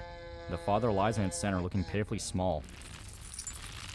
Sorry, boy, I let my troubles drive your mama away. And sorry, those troubles mean I'm leaving you all alone now. Getting what you deserve. Right, you definitely channeling Charles Shaw Jr., which must be who the ghost is. It's the only thing that makes sense. I like how the Stoner's character only gets one line, yeah. Damn it, Junior, how many times do I have to tell you? I tried to stop it from happening, but that damn snake Enoch went behind my back. What bullshit. Not for that, for what you did to our family. We could have just started over someplace new, but instead you became the son of a bitch the Scarlets made you out to be. And Charles Jr. makes a good point. You're right, I've been using that excuse for too many years. At a certain point, a man has to accept he's dug his own grave. They may have run me out, but they didn't put the bottle in my hand. Still. They destroyed our legacy, boy. Both our names are cursed with that history. I'll be dead and gone soon, but I won't be able to rest. Not until our name is cleared. Not until you can pass on this name with pride. That's my only request, Charlie. Go back there. Tell people the truth. Try to find proof. I don't know what you'll have to do, but please. Yeah, what's that in the window? I assume it's another ditchling or something. I ain't be the best father, but I ain't no murderer. I'll see what I can do. Get some sleep. I'll see you in the morning.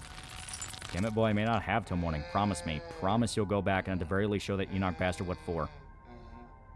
I promise I'll go back. Watch as the father's body seizes and falls through the sheets, taking that rattling pile of bottles with him. Goes so full of it. Doesn't step forward and disappears through the hole in the bed, leaving to follow. Find yourself pressed uncomfortably against a trellis. A small castle sits on off to one side of the wall, and the bars of a prison loom over both of you, both all of it and all of you. Climbing up the trellis again. How very Romeo and Juliet of you. I need to run off. I won't tell the old man, though you've gotten sloppy. Try to be more careful if you don't want him pinning you in an early grave. Who are you? Are you one of Eddie's brothers? I thought they were dead. No, not one of her brothers. I'm a prisoner. Another victim of the Scarlet's lies, like you, Charles Shaw. Won't rest till you clean up our family name. No pressure, though, little bro. Like all this, Here we go. I'm not him. Your generation makes no difference. His blood runs in your veins, does it not? And now it runs in hers. It seems your trysts bore fruit, and oh, will you ever be in trouble when the old man finds out? Tabitha's eyes go wide. How do you know that? Who are you? Shh, let it talk. I think it might be important. You don't have to keep dangling there. Come inside. You'll be able to hear me through the door just fine. What around you swirls, and you and Tabitha find yourselves pulled to the other side of the wall. A door bound by countless locks and chains pulsate before you. There's so many locks, I can't free you if that's what you're after. Stop talking, you might miss something. Not what I invited you in for. I couldn't escape even with your help. I merely wanted to offer a warning. Leave town now. Yeah, the one from the intros, yeah. This bug thought Avery was supposed to be puppet for the entity. He is. Absolutely not. I'm not leaving without her, especially if what you say is true. This guy has nobody to blame but himself. You hear that, Ghost? You were given every warning. You could have just left. You can't take her with you. It's not possible. You can always stay and die, but if I were you, I would use my healthy legs and run as far away from Scarlet Hollow as possible. I heard the beaches are nice. Why don't you go, why don't you take a permanent vacation there? You're wrong. I know it's possible. I have that weird map. I have the spell or whatever it is. Me and her are going to get out of here. You've been talking to the witch then. How very interesting. Charlie, get away from the door. Don't listen to it. Stella? Eddie, are you pregnant? Leave town. I can't. Every road's out. Oh, this is in Silent Hill. I don't see him on screen. He was in the window. He was in the window on the far left. Before we move to this screen. How does it know that? This is too much. I just want to go home. You feel sick? I feel sick.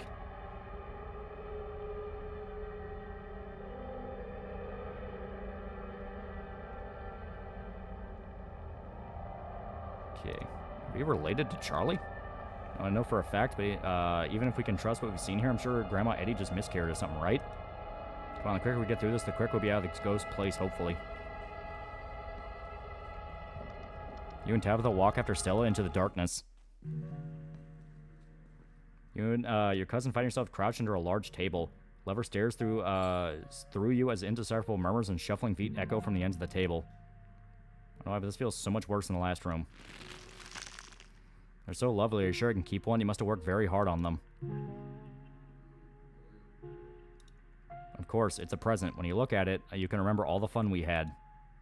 Now you and Stella are both doing baby voices. Don't expect me to let you live this down if we get out of here.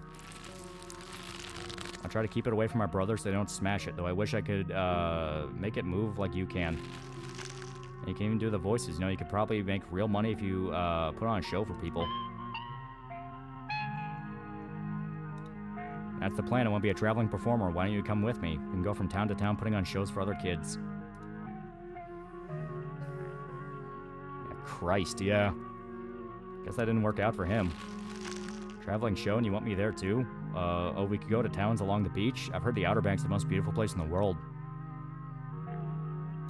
Of course, we can go anywhere you want. Thank you, Charlie. I've always wanted to see the ocean. See the tiniest shimmer of tears in Tabitha's eyes. She blinks and they're gone. Are you done now, Charlie? Can we leave? Everything crashes to a thunderous black before you or Tabitha can get another word.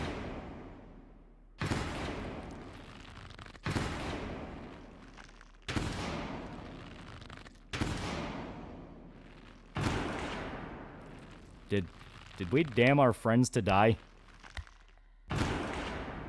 Thing with Spotlight remains, illuminating a trapdoor on the center of the stage, you feel drawn to it. Trapdoor, are we back in Rosalina's room? Must be. Which one was gonna open it?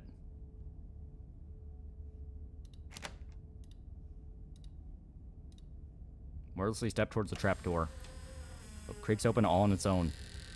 God, it's so much worse than opening ourselves. You and Tabitha are shoved in from behind and stumble through the hatch.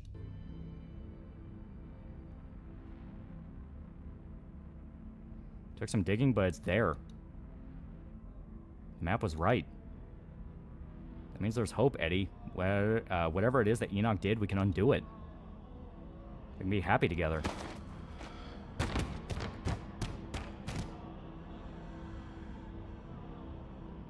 Eddie?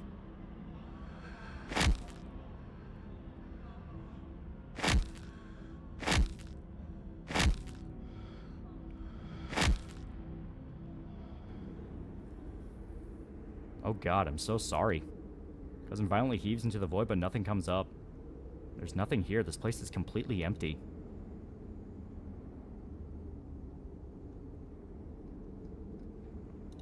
See that tear running down her cheek at the end? She was conflicted. And what the actual fuck, Eddie?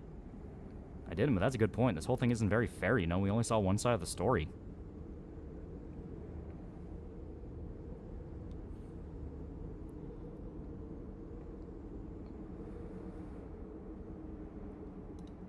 True, maybe this has more to do with Enoch than Eberdeen. He was mentioned in passing quite a few times. Pieces just crashed. You were being told you can't escape and made the audio sound funny too. Yeah, maybe. Oh, what now? You repent. You repent for your crimes.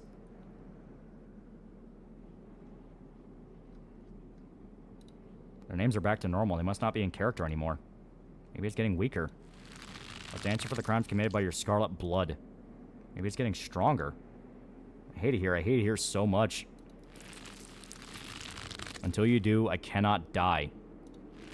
I want to die, please. I've been alone in the dark for so long. All I ask for is for some of your years. To pay for the years that are taken from me. What are you saying?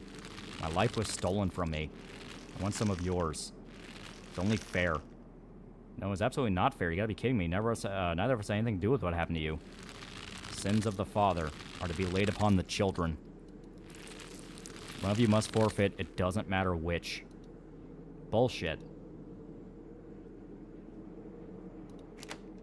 Alright. So, first chapter, the choice to get out of it with a good ending is power. Second was Keen Eye. This feels like mystical might be the way to do it. Because this is even directly saying, you can't actually make any, either of us do anything, can you? I can keep you here. And I can do whatever I want with them. You can refuse. But if you do, then I will stay. I will stay until I get what I'm owed.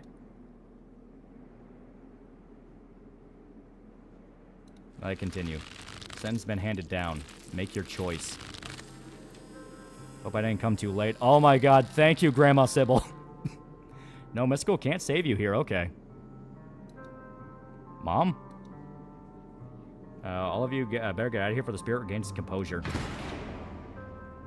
This is certainly a strong one, isn't it? Don't worry about the others, they're safe. I got your call, Tabitha, but it was definitely not easy getting down here. Get us out of this pit, Sybil. Tabitha, I don't think it's wise to leave something like this where anyone could stumble across it. Why is that our problem? It It wants something, doesn't it? And I think you know which of you should volunteer. Must be joking. You're the eldest cousin? You're the one who actually lived in this town. It's only right. Absolutely not. We should just leave. I'm not giving in to the demands of some dead guy.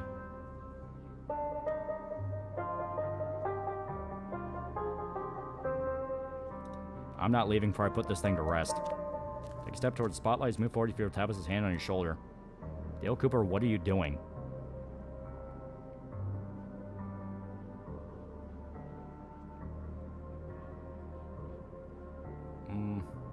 I just want Charlie to be at peace.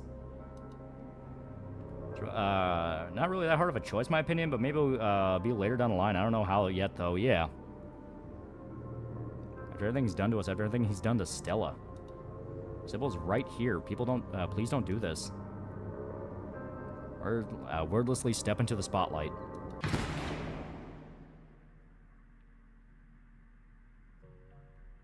What kind of man would I be if I didn't?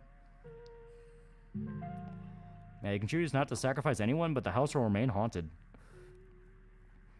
I personally bought into the whole idea of sins of the father being passed down to the sins of the son. Yeah. And I do like they even make that a point of, this is over 100 years ago. We don't have anything to do with that. But it's a pissed off ghost.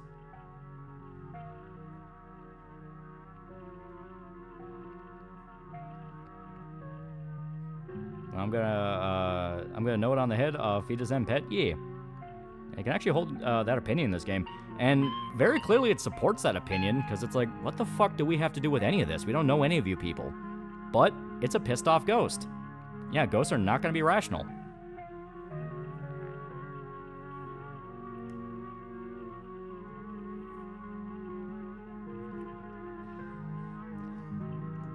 You can't hold that opinion now because you already sacrificed yourself.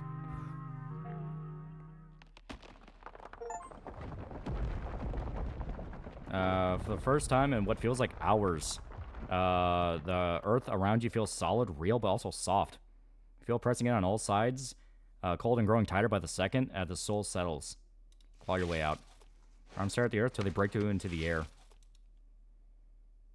As you gasp your breath, you take a look into the pit behind you. Charles' mummified remains stare up at you, sad and broken at the bottom of the pit. You're only able to maintain your gaze for a moment before exhaustion overwhelms you. Yeah, years upon years of anger, resentment, and despair, yeah. With the last of your strength, you hoist yourself from the pit and collapse on the floor. You feel like death. No. Dale Cooper, what happened to you? You look awful. It's done, Tabitha. If you have any regrets, keep them to yourself. You try and think of words to say, but you're still delirious from what happened, and you can struggle to form coherent thoughts. Come along, Dale. Let's get you home. Also, if your relationship with Tabitha's high enough, she'll just outright stop you from doing it, and she'll sacrifice herself instead. Quietly walk towards the stairs. Tabitha rushes to your side to give you a shoulder lean on as you walk. Oh, no, never mind. We're main characters. We have plot armor. Yeah, we're main characters. Well, the ghost outright said he wasn't going to kill you. He was just going to take years off your life. What he felt he was owed. You know, outside it's real this time. Cold breeze chills you deeper than it should, and you realize how drained you are. Your legs are heavier, harder to lift as you make your way down the steps of the library. Your lungs wheezing as if you've run a marathon. You can turn off that overlay effect if you want. Yeah. Almost feel how pale your face become. Your lips dry and thin. Your hands tremble, almost trembling with the effort of raising them to your face. You trace the new lines and furrows that form there. Gonna wait by the car. Just let me know when you're ready to go home. Cousin walks off where you get the chance to respond. Gonna peace out too. Back-to-back encounters my own mortality. I've got lost to ponder. See you, Rosalina. See you, Alexis. Zane walks off towards the road. Sorry I wasn't there for you earlier in the night. I had no idea what y'all were planning to do. Poor Stella's gonna be sad. It's worse, you said you were in a long haul of that school, Law. Now you don't even know if you have time to finish that stupid school. Yeah, old snake larp. It's been home to be like that. Things have been strange around town, sweetie. Now is not the time to poke around the supernatural. I thought you learned that lesson yesterday. Magic isn't real. I mean, it's not supposed to be. God, that hurt. Everything is so... Kanika stops mid-sentence to realize what's happened to you. Oh my god, Dale, you poor thing. My bones weren't meant to bend like that. I'm gonna be hurting for a few days at least. Dale Cooper, did you... House is clean. Oh, it gives you a lesson. You even get to a reference to Poltergeist. I don't know what to say. Thank you so much. I'm so sorry. I don't know how I could possibly make this up to you. Does that really happen then? That ghost really took away years of your life. Afraid so. Everything in this world has a price, and those years were unfortunately what it took to put that spirit to rest. So to take years off your life would age you badly. I mean, basically both. I can't believe Tabitha let you do that. It's outrageous. If anyone should have paid a price to put that ghost to rest, it should have been her. You don't even live here. You're barely a Scarlet. It's just, it's so unfair.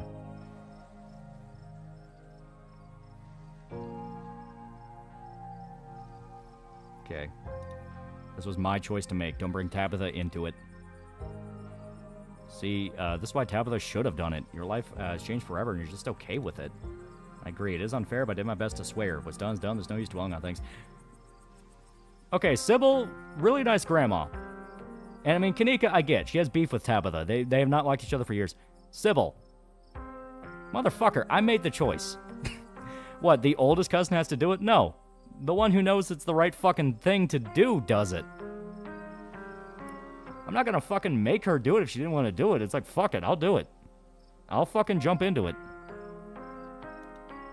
Kanika takes a deep breath and sighs. You know, Dale, the salt and pepper look is good on you. Maybe this isn't all bad. Kanika.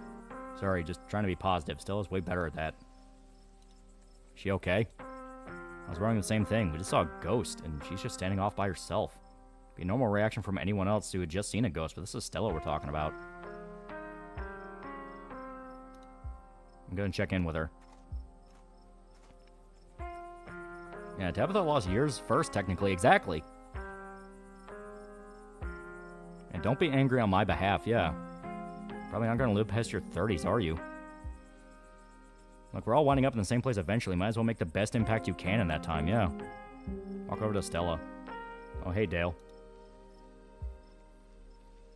You okay? I'm so sorry. I'm so sorry, Dale. I don't think I can talk right now. I'll call you, okay? She hurries off down the road. I have Lumego. It's serious.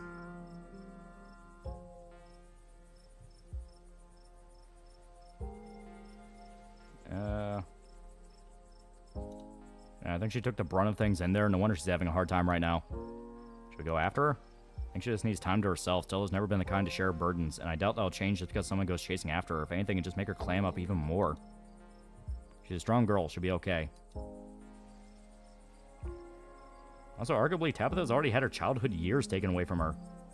Yeah, damn, this is a long one. Nobody should be rushing after anyone right now. That goes doubly for you, Kanika. We don't want that cold of yours getting worse. Better not get any ideas either, Dale. You need time to recover. Ran into Wayne in one of those rooms. He vaguely threatened Stella if I kept poking around. Are you serious? That creep threatened her? Should we be worried about her? I also crushed a ditchling with his bare hands. It was scary. This one hit hard, yeah. There's another reason we should keep our distance. Stella's smart. Hopefully she'll be okay. There's someone else in there, but that's my house. Rosaline and I live there. Did he say anything else to you? You don't need trouble, Dale Cooper. Don't need trouble, Dale Cooper, for any details. No one pay any mind to that man. He's just a drifter. He'll be gone soon enough. In the meantime, steer clear and he won't make trouble. Can't believe I let Rosalina go in there. How could I have been so careless? After everything she went through in the last day, how could I have let this happen?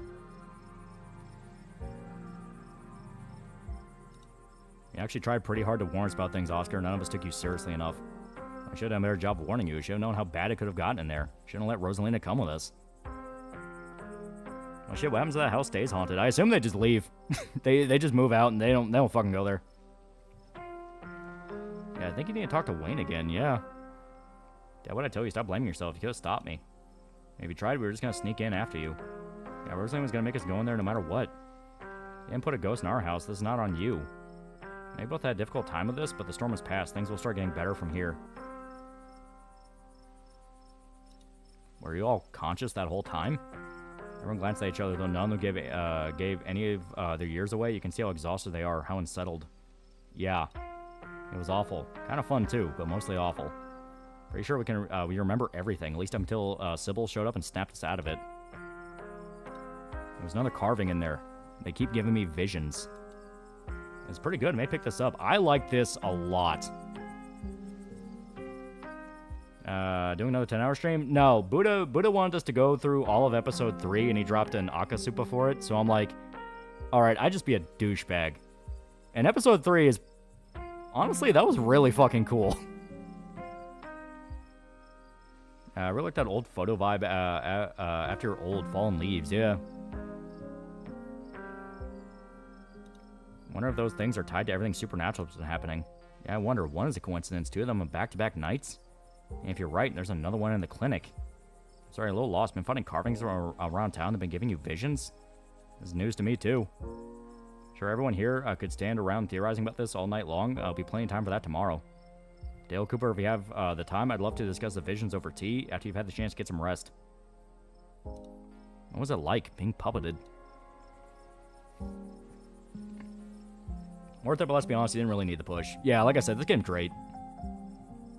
I mean, to be completely fair, not putting yourself at risk to cleanse it doesn't seem entirely unreasonable. There are others who can, like, oh, I don't know, a certain priest that needs to learn something. Or the priest already knew what was in the house. They all glance away. It hurt. Why didn't I make the kids stay behind? I can't believe I let that happen to them.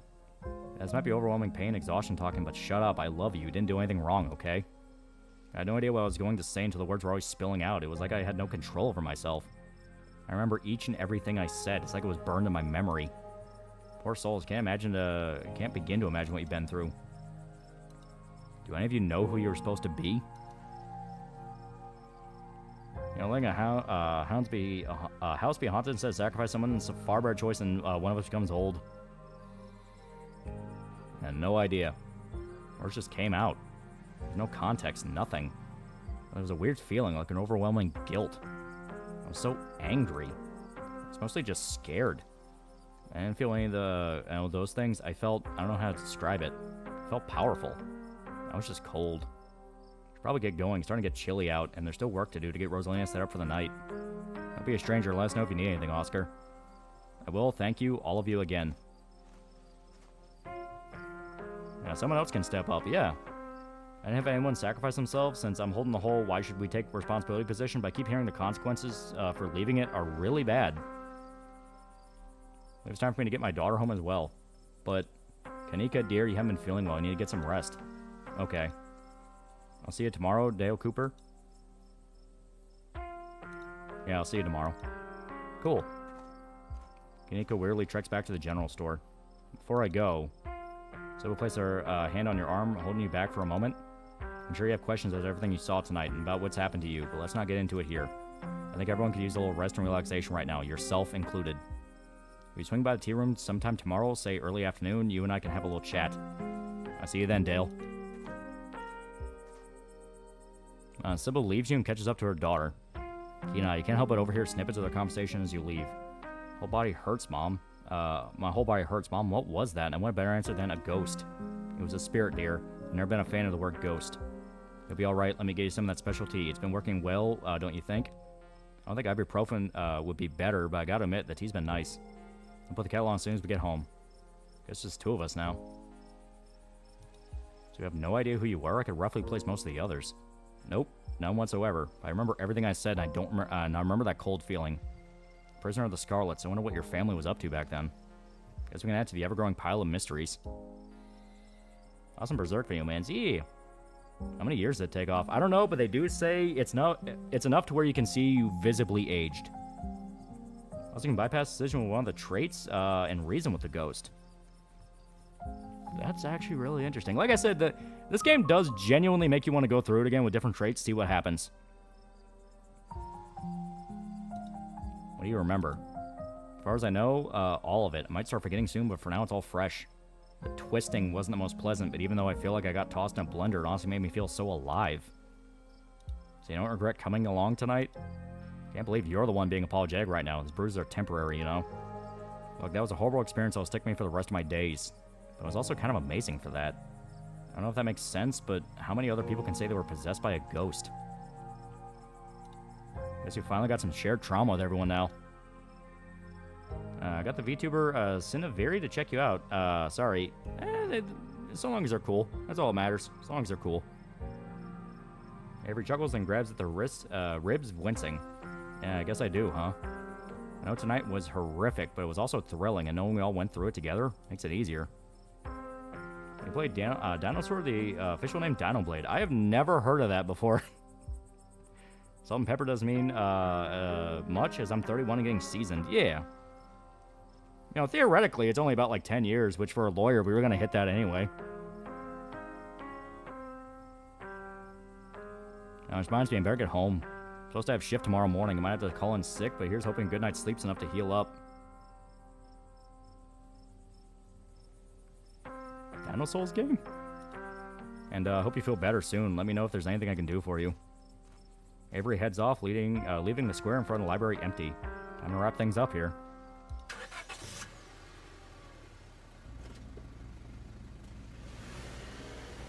Kanika said salt and pepper, so I'm guessing Dale is late 40s, early 50s.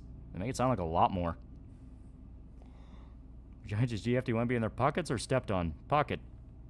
Feed is not for me. Everyone deserves a day off, yeah. As you get into the car, the exhaustion of the night's events overwhelms you. Aching in your bones comes a dull throb as your body sinks into the seat and your eyelids pull shut as if weighted by lead sheets. We're back. Do you need me to carry you inside? I dreamed that I gave up years of my life to get rid of a ghost, or that actually happened. I think you can answer that question by taking a look in the mirror. You do as Tabitha suggests, looking to the passenger seat mirror. Your face looks so much older than the last time you saw it. Cracks and furrows of age line your skin, and streaks of your hair have turned stark white.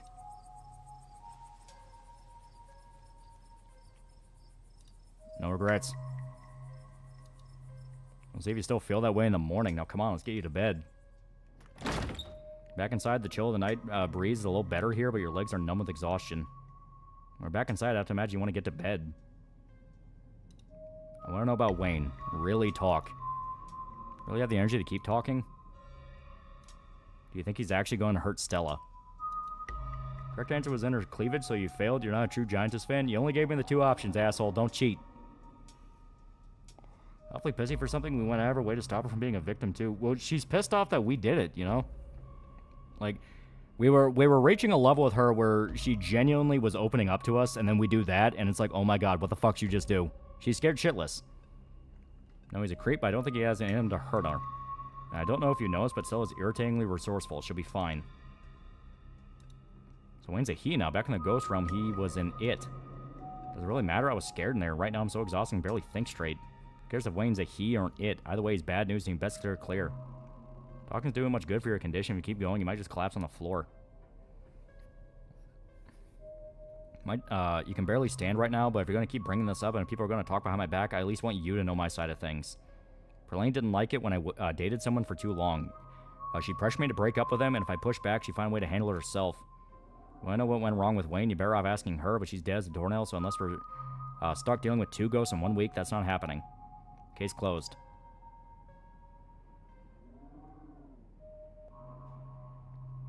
Why was she so involved in your dating life? She wanted grandchildren, and she never got any. May she rot in hell.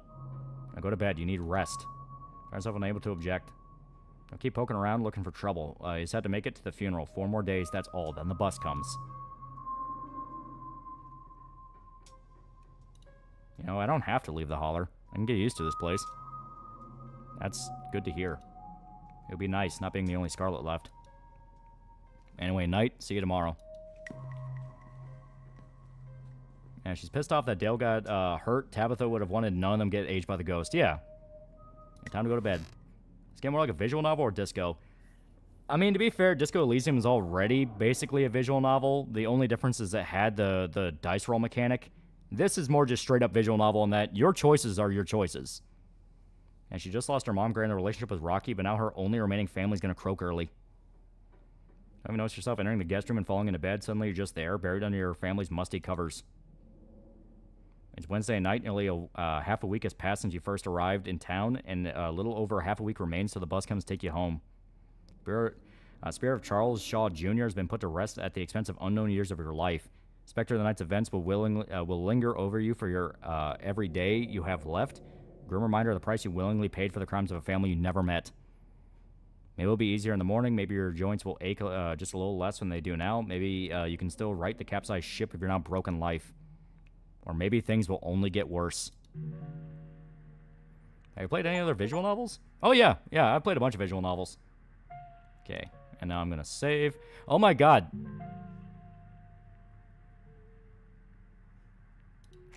Give me a sec. Give me a sec. Okay. I'm going to save right there. And yeah, continue. Decision made in episode 3 bears heavy physical consequences, and a visual reminder of those consequences will follow you for the rest of the game. You can reduce the intensity of the visual reminder or remove it entirely at any point in your preferences. Like say recap for starting episode 4. Nope, we are actually going to quit. I've made my save. Wait, let's get the SMV. Do they just not have one? I guess they just didn't have one. At least for the ending of it. You know what I mean? But yeah, here. I'm not fucking crazy. Yeah, okay. So, one of the achievements for fucking, this game is detective arriving on the scene, and it's finish episode 3 with keen eye. Do you want to know what the fucking icon for it is? Here. Oh, and there's also, oh my God, okay, I'm gonna get that too. Give me a sec.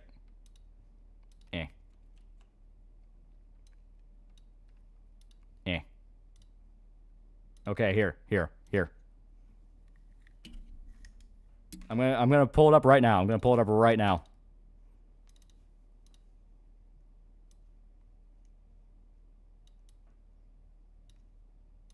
It's fucking Harry. It's fucking Harry from Disco Elysium. It's like, yeah, okay. I'm seeing some fucking inspiration right there. It's like fucking Harry. And here, there's another one.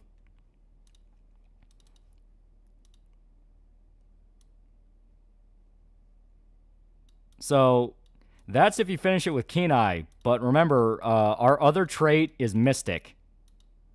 So, this is the icon that pops up for the Mystic. Here, I gotta fix that.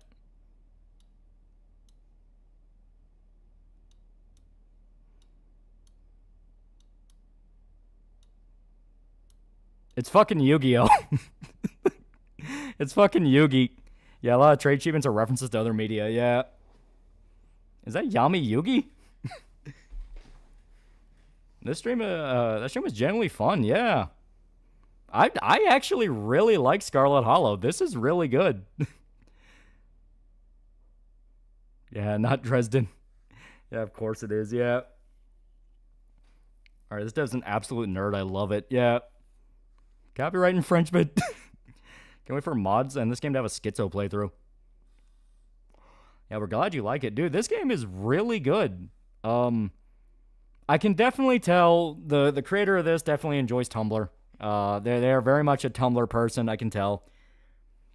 But it does not have a lot of Tumblr isms. Like, yeah, you can flirt with Reese pretty much as soon as you talk to him. I mean, that's like Mox Nix. Probably, yeah, to jumpstart the idea of a romance with him, considering the fact of you don't get a lot of chances to talk to him. And yeah, you have the male, female, non-binary thing, but like, that to me is just like, whatever, it's fine, who gives a shit. Everything else about the game is genuinely great. The lords building up is really cool. The characters they have are really cool. The choices actually seem really fucking cool. That's a good stream. Is this game fully released? Like I said, episode 4 is out. I thought episode 5 was already out, but apparently it's not. Oh, yeah, they have an announcement for the release date here. After years of patience, we are thrilled to announce that Scarlet Hollow Episode 5 finally has a release date. Friday 13th, Valentine's Day Eve. Okay, so Episode 5 comes out, Episode 5 comes out in February next year. Yeah, no Tumblr contagion. Seriously, they'd just be chill like this, there'd be no problem. Yeah. So think about making another playthrough of Scarlet Hollow, but one of them is talking to animal perks. Like I said, I want to see a lot of different variations. That's just player freedom, which I'm cool with. It's not expensive, straight interest. Yeah. Hell, it really does seem to be pushing the idea of you have a bond with Stella. Yeah, Valentine's Day stream with Shota. I think we'll do a second playthrough when episode 5 comes out. It could be really cool. Oh shit, it drops on my birthday. Yeah, at very least the female characters aren't hand plants or furry monsters. Yeah, even Kanika, who is kind of meant to be a bit of a hand planet, she's a tasteful one. It's like, she's just kind of big boned. You played the 4chan game Snoot game? I have not. But I know about it. And that's John Yu-Gi-Oh. Do you know how many games say that your choices matter? Well, this one actually lives up to it, yeah. Yeah, Kanika's thick, but she's actually cute. Gothicide works for me, and has always hat. Plus, she wore a Sailor Moon t-shirt first time we talked to her. That was cute. I like that. Yeah, this new game is Pika has Spear in it. Yeah, apparently there's going to be 7 episodes total. I am genuinely enjoying how this is going quite a lot. This is really cool. And she's thick, but not DeviantArt level. Yeah. Yeah, no, I am enjoying this a lot, and what I like is it's clearly about a southern town, and it is like a southern town that's getting a little bit gentrified. And by the time I'm done with Kimeka, she won't have any printer ink left. Even your traits actually matter. I generally like the sheer effort. Yeah. You know, it's like you have a southern town that's getting gentrified, but it's not that level where they hate the facts. Like they don't hate their heritage. You know, they hate it in the way that a bunch of modern kids would. Meanwhile, the adults all talk about it very objectively, which is just, yeah, this happened. And the character relationship system works using a bunch of invisible stat sliders to keep track of each character's opinion of you. Yeah, keep the bloodline pure. There'll be a giantess in the game. I don't think they're going to go that far with this. This seems a lot more physical, literal, cryptid horror. Compared to Slay the Princess, which is a lot more metaphorical. Yeah, everyone isn't clearly an activist with the dumbest takes imaginable. That's a big plus. Dude, they have fucking Avery, who's a black guy who just moved to town from a bigger city. And they managed to avoid him going, yeah, man, watch out for the cops. They look at me real funny all the time. Like, that was the thing I was genuinely worried about when you first talk to him and you bring up the cops. Like, no, that's a choice you can save. Like, oh, a bunch of southern rural cops, of course they'd suck. And it's like, no, he doesn't really have an opinion. He's just like, oh, yeah, they're just kind of lazy. That's on Tabitha. I like Tabitha a lot. I like the fact she's genuinely complicated. So, for instance, say nothing but nice things, Tabitha, she'll think you're a sycophant. Yeah. Yeah, Avery's just chill. He's just chill dude, yeah. Game has a ton of meme dialogue, but damn is the writing good. Yeah. And Slay the Princess had the same thing. Slay the Princess had meme dialogue as well. So it's this thing of like, it's just kind of there. I think the meme dialogue is there for streamer bait. You know, for streamers who play the game, they can go like, oh, guys, reference and pog face of that. But the actual writing and what it's doing is very good. It knows to take itself very seriously. Like, when Duke died, we were all like, oh my god, holy fuck, that happened. Because he didn't die well. He died really bad. Yeah, I think they just have a sense of humor, yeah. Half the town is black folks. If you're in a Southern American town, that's kind of what it is. Especially in North Carolina, there's a shitload of them over there. Yeah, giving Peanut streamer bait. It's streamer bait, but that streamer bait I like. Where that's not just going, guys, dumb meme. It's literally keeping a running joke you yourself can keep up with. And they keep extending the joke in a way I think was hilarious. Where like the bag of peanuts gets more rancid and you can still keep offering them to people. I love that. Yeah, considering the absolute state of adult and non-adult visual novels, I think the degree to which they canonically meme is acceptable. Oh, yeah. Yeah, knowing how to balance humor and gravity is something I appreciate. I mean, the look is better than Girl Boss. Not to say Scarlet Hall is bad for that. Just kind of just a point. Yeah. Yeah, payoff was hilarious, too. Yeah. And we could have avoided that payoff. Like, we could have avoided that payoff and kept the peanuts with us. Oh, my God. What if during the court, one of the options, if we still had the bag of peanuts, is giving the peanuts to the ghost? Oakley Sama for $1 with 260 hours in Scarlet Hollow. I welcome you cousin to the holler. Enjoy your stay, dude. It's a really damn good game, man. I am enjoying this a lot. I like this a lot. We're all gonna die. Take a peanut. Dude, man, for $5, he said nothing. And the ghost accepts the peanuts. Reload and do it. I demand what I am owed. Do you take payments? Do you take payment in satisfyingly salty boiled peanuts? I've had this on in the background. Dude, I really like this game. This is one I generally recommend. Now, when do we lose the peanuts? We gave them to the dog. The dog mayor, we went to visit him. He's the only one that actually accepted the peanuts. But I will say this. So, let me pull up the store page. Yeah. So Slay the Princess is like, yeah, it's like $18, which makes sense for the game being. It can go on a while if you're like doing ending hunting and trying to get all the different variations. This game is, I think, similar. Okay, Scarlet Hollow right now is $25. So this game is really replayable from my understanding. There's a lot that can happen in each episode. So I guess my recommendation is if you're really into visual novels and you really like Slay the Princess, check this game out. I enjoy this a lot. I like visual novel stuff. I especially like horror visual novels. I think they're really cool. And like I said, I think considering the fact this comes from the Slay the Princess people really helps it. And Scarlet Hollow playthrough is going to be longer than Slay the Princess playthrough. Yeah, because it is broken up by episodes, you know.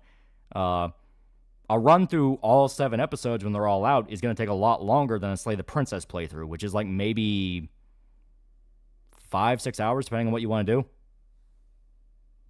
Slay the Princess is the gold child, but Scarlet Hollow deserves some love. Yeah. Well, I'll be damned. I thought Restraint and Salty were dead concepts in Tumblr-inspired games. Got more replayability than Dispatch, and Dispatch also very fun. Also actually has true gameplay layer for what it's worth. And Dispatch is $30. Yeah. I think we're in kind of like a quiet visual novel kind of blow up right now. I mean, obviously Dispatch I wouldn't really call a visual novel. It's a Telltale game, but you get what I mean. Narrative adventure game. I'll say that. Episode's going to be longer than Slay the Princess according to the dev in terms of word count. My hat's off to them. They're doing damn good with this. I really hope they don't fuck up. Like, because there's still 3 episodes to go. They got episode 5, 6, and 7. I can speak for all of us that we don't mind you going through all the choices for this game. Yeah, it's good. Like I said, it's good. Yeah, the talking simulator, yeah. And the fact that we were genuinely invested and actually were like interested in what was going on, you know? Like, good. They did good. Like, I'm giving them applause. They did good. They did their fucking job with this. In my opinion, point-and-click games like Telltale is basically a VN. You can basically describe it like that. Yeah, please do episode 4 next stream. Like I said, the fact we're all genuinely invested in it. It's 5.5 though, even though I was playing Cyberpunk. Yeah. Now, you know what? Now I'm actually kind of pissed I didn't play this for October. This would have been a great Halloween one. Like, because all the supernatural stuff was getting weirder and weirder each time. Like, the only thing I'll say is episode 1 immediately showing the ditchlings, and then episode 2 being about a cave-in. It's like, yeah, definitely difference in escalation there. But I like the fact that, and I'm only talking about like from how blunt the supernatural is, where you're literally getting attacked by creatures to, oh, there's a cave-in. But I like how they tie that in to where you're finding out, oh, okay, the ditchlings are just kind of there. Like, they're still doing stuff, but they seem to be more of like a warning, like a literal warning of something bad's going to happen. Play episode 4 next stream. You might want to extend it with another game or something, or do another run. Can you do chapter 4 of playing Slay the Princess? I'm interested in whether or not Stella is smuggling a squatch in her panties. That is. Most like detail, if you decide to take away half your life, it will affect you through the game. Yeah. Like I said, there's a lot here I like quite a bit. I am actually enjoying this a lot. Like, this is cool. But yeah, so I'm going to call it here. I'm going to get some sleep. Still going to be working on Dead Rising 3 video, which I hope to get out soon. Probably like 14th or so of November, maybe. That's kind of the estimate I have, and then we can actually start the actual videos that I had planned for October that didn't get to come out in October. But, it's fine. It's going to be great. It's going to be great. Gonna head to bed. It's almost 5 a.m. where I am, and I'm feeling sleepy and lightheaded. Yeah. Showed it this game, as he showed you Disco Elysium. I'll try to talk him into it if he doesn't already know. He's aware of Slay the Princess, so he might have heard of Scholar Hollow, but I'll talk to him about it. This is a good game. This is a good fucking game. So, but thank to everybody who showed up. See you guys. If I can find the goddamn... There.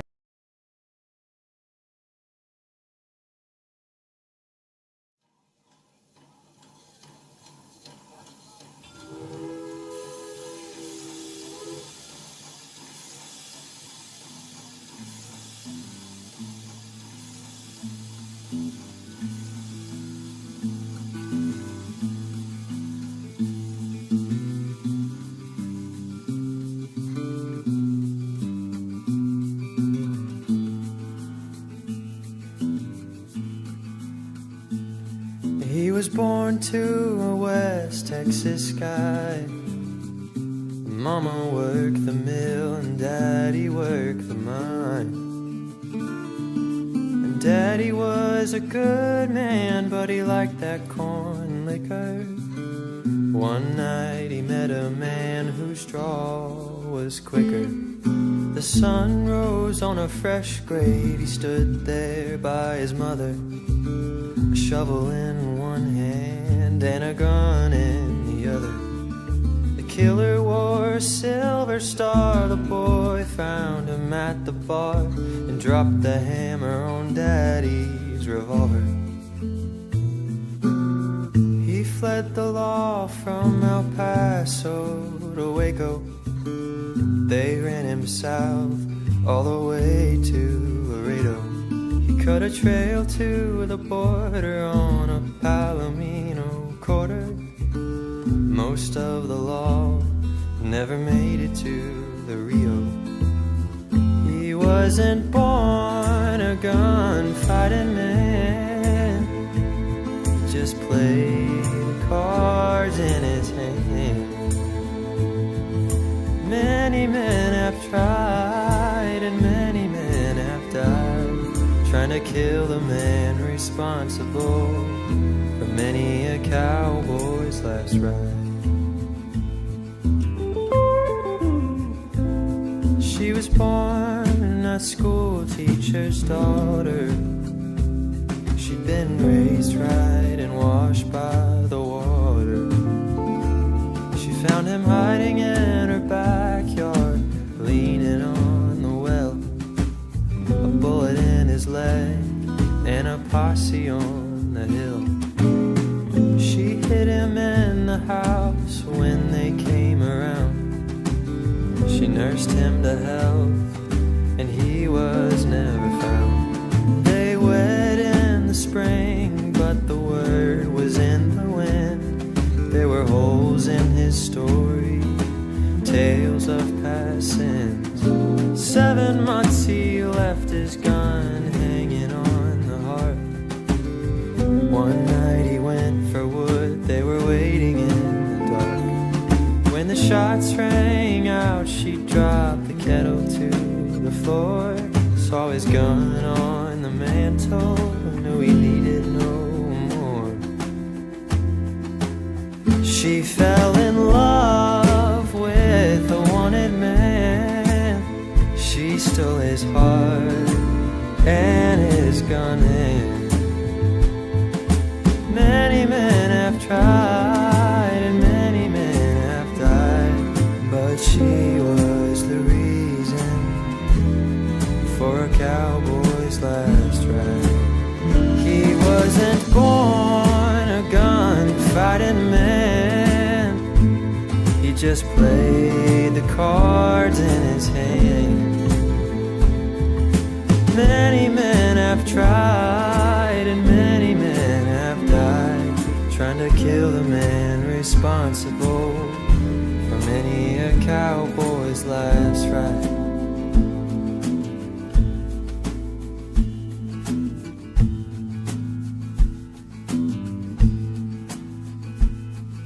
The sun rose on a fresh grave. She stood there by his mother, a shovel in one hand and a baby